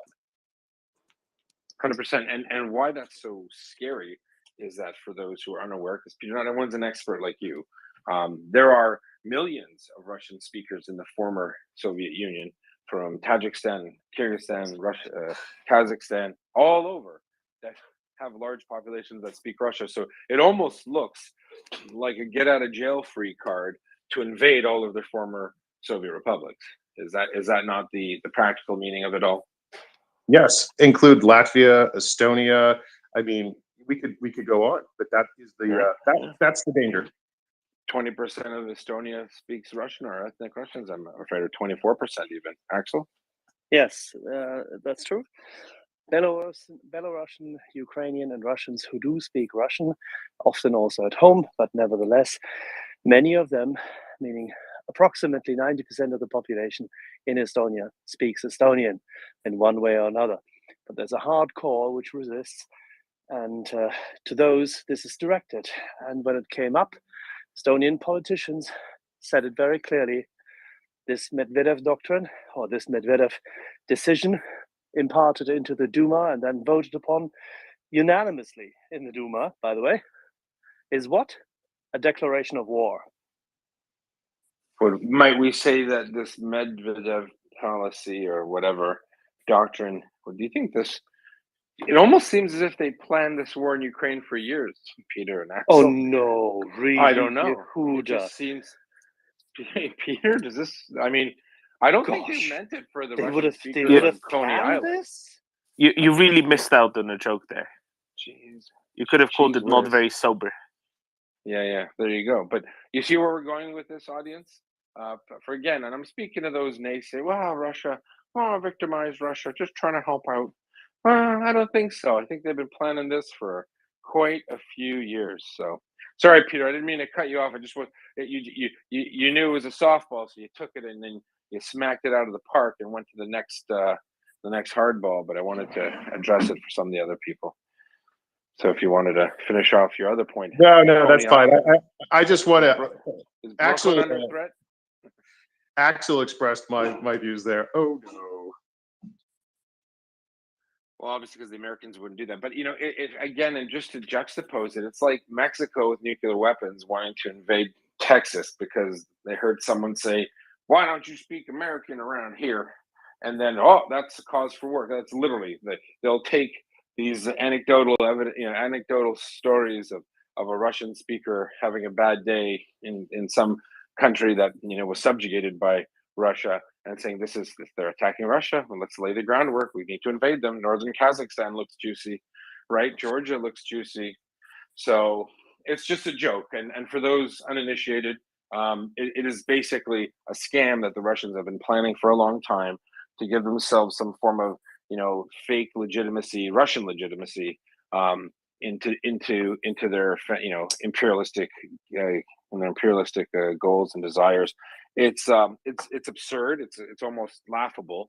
No other nation has said we will go to war with other countries because we don't like the way they're treating people who speak our language. It's absolutely bizarre. I mean, the next craziest thing I've heard is Turkey insisting, and it's nowhere near this level of crazy, but Turkey insisting that people refer to Turkey as Turkiye, pronouncing it in Turkish in their respective languages. I mean, it's very petty. It's very strange. And I just wanted to point it out because Abdullah did make the comment about northern Kazakhstan having a large Russian population, but I'm not sure everyone understood exactly why that's a big deal. So sorry for that, very childlike walk down that I was trying to do. And Peter saw right through me and just smashed it away. Thanks, Peter. You're a it's my job here, Yehud. It's to ruin your fun. That's why I'm here. There you go. All right. Lots of hands up, lots of questions. Kafdeli. Who's next? Hello. Yeah, I was listening. Very interesting conversation. I wanted actually to comment on a couple of things. Russian language. It's very interesting topic.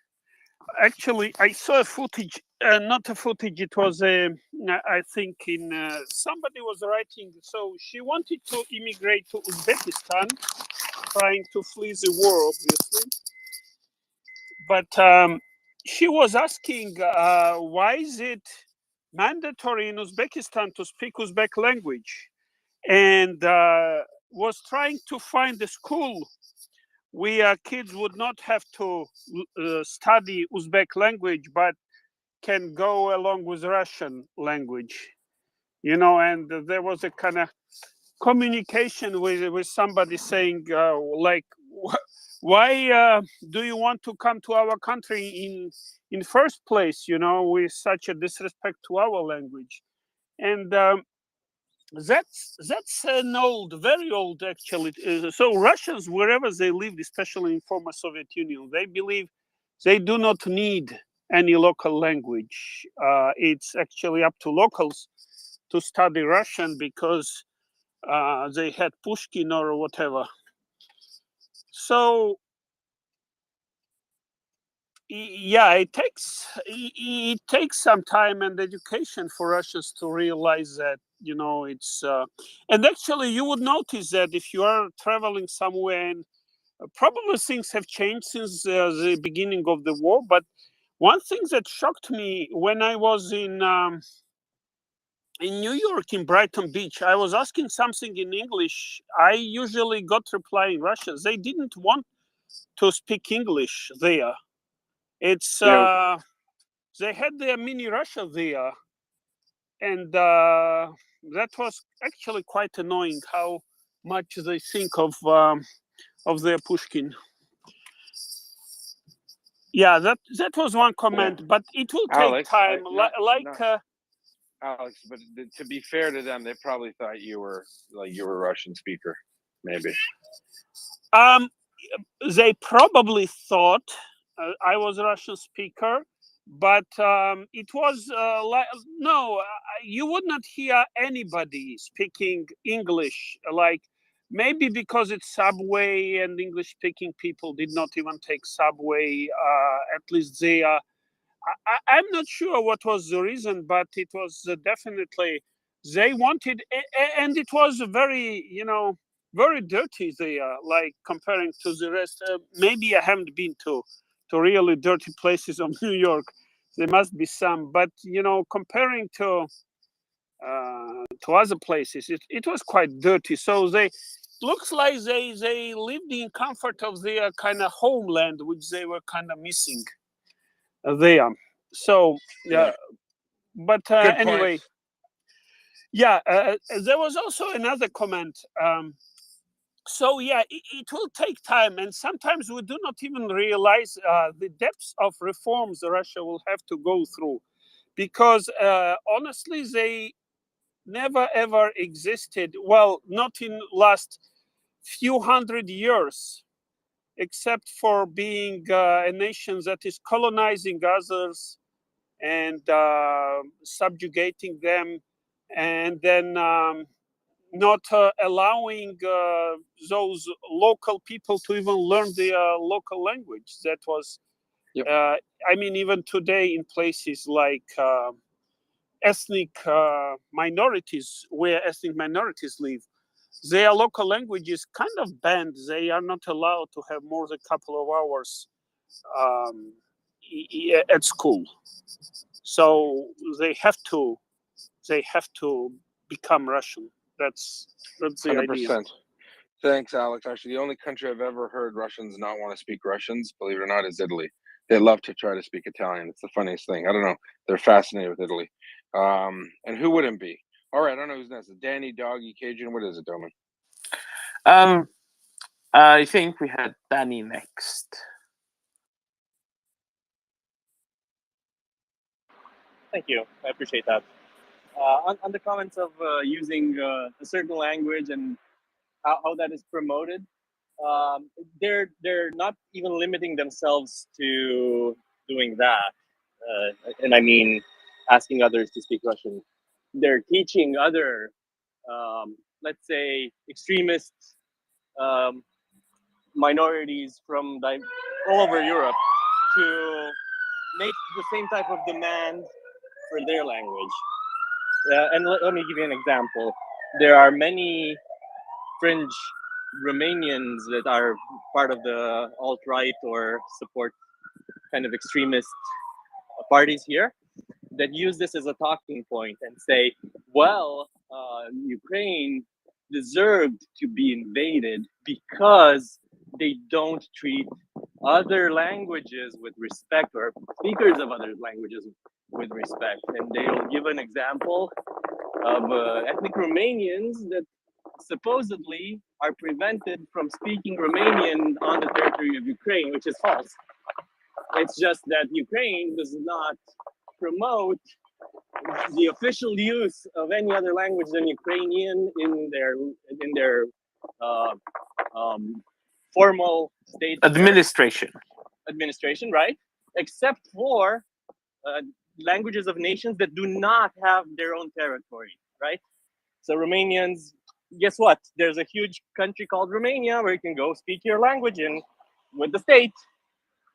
So it's natural that they would want to kind of preserve Ukrainian for the matters of the state in Ukraine. And if you're a speaker of Romanian, fine, speak Romanian. Do it at home with your friends, learn it, spread it around, teach others. It's just you can't do official business in that language on the territory of Ukraine.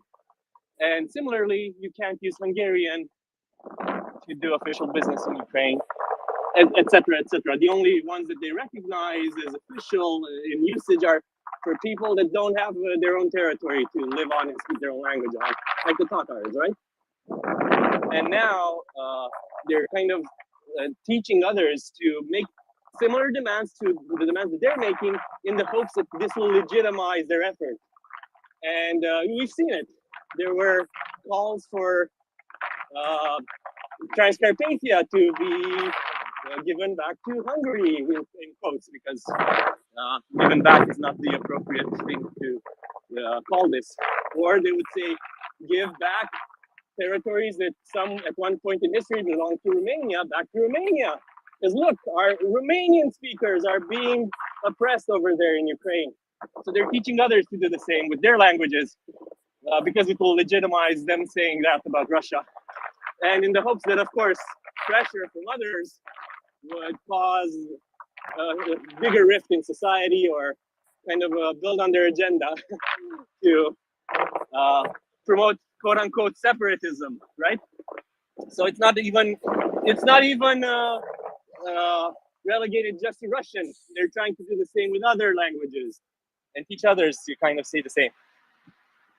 That's all I had to share. Thanks.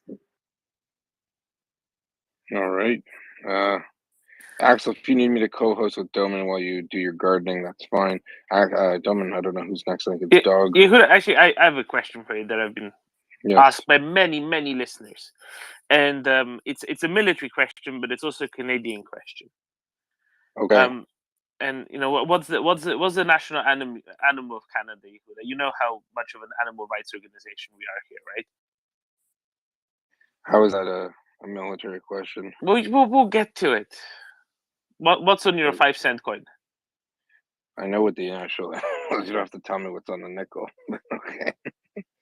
It is not the most glorious animal, but it's definitely the animal that most of the fur trade with the English and French engaged in, which was beaver pelts.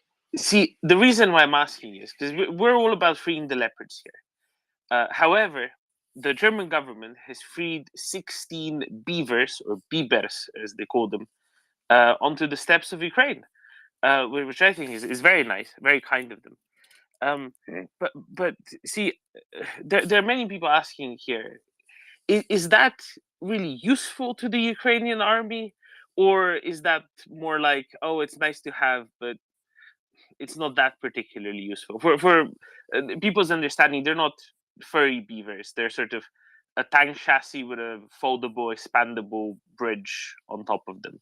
So they're really asking, what's the utility of this? How useful are these things?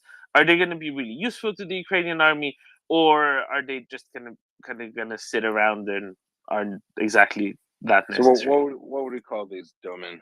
Bridging equipment, right? Yes. Right. And what did Ukraine do a lot to its own bridges in order to stop the Russians?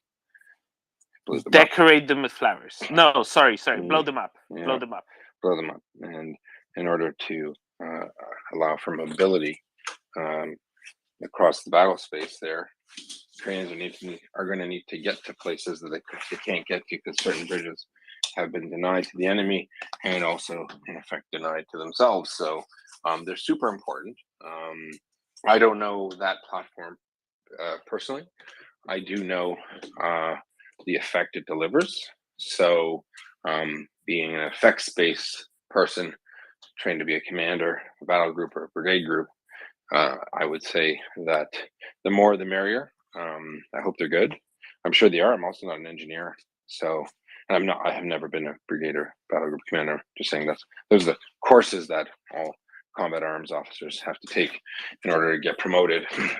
In the off chance that there's a war with Russia and we need to go. So who would have thunk it? A little more important than I thought. Most of us, anyone who's taken these courses over the years, always looks at this stuff and goes, yeah, this will never happen.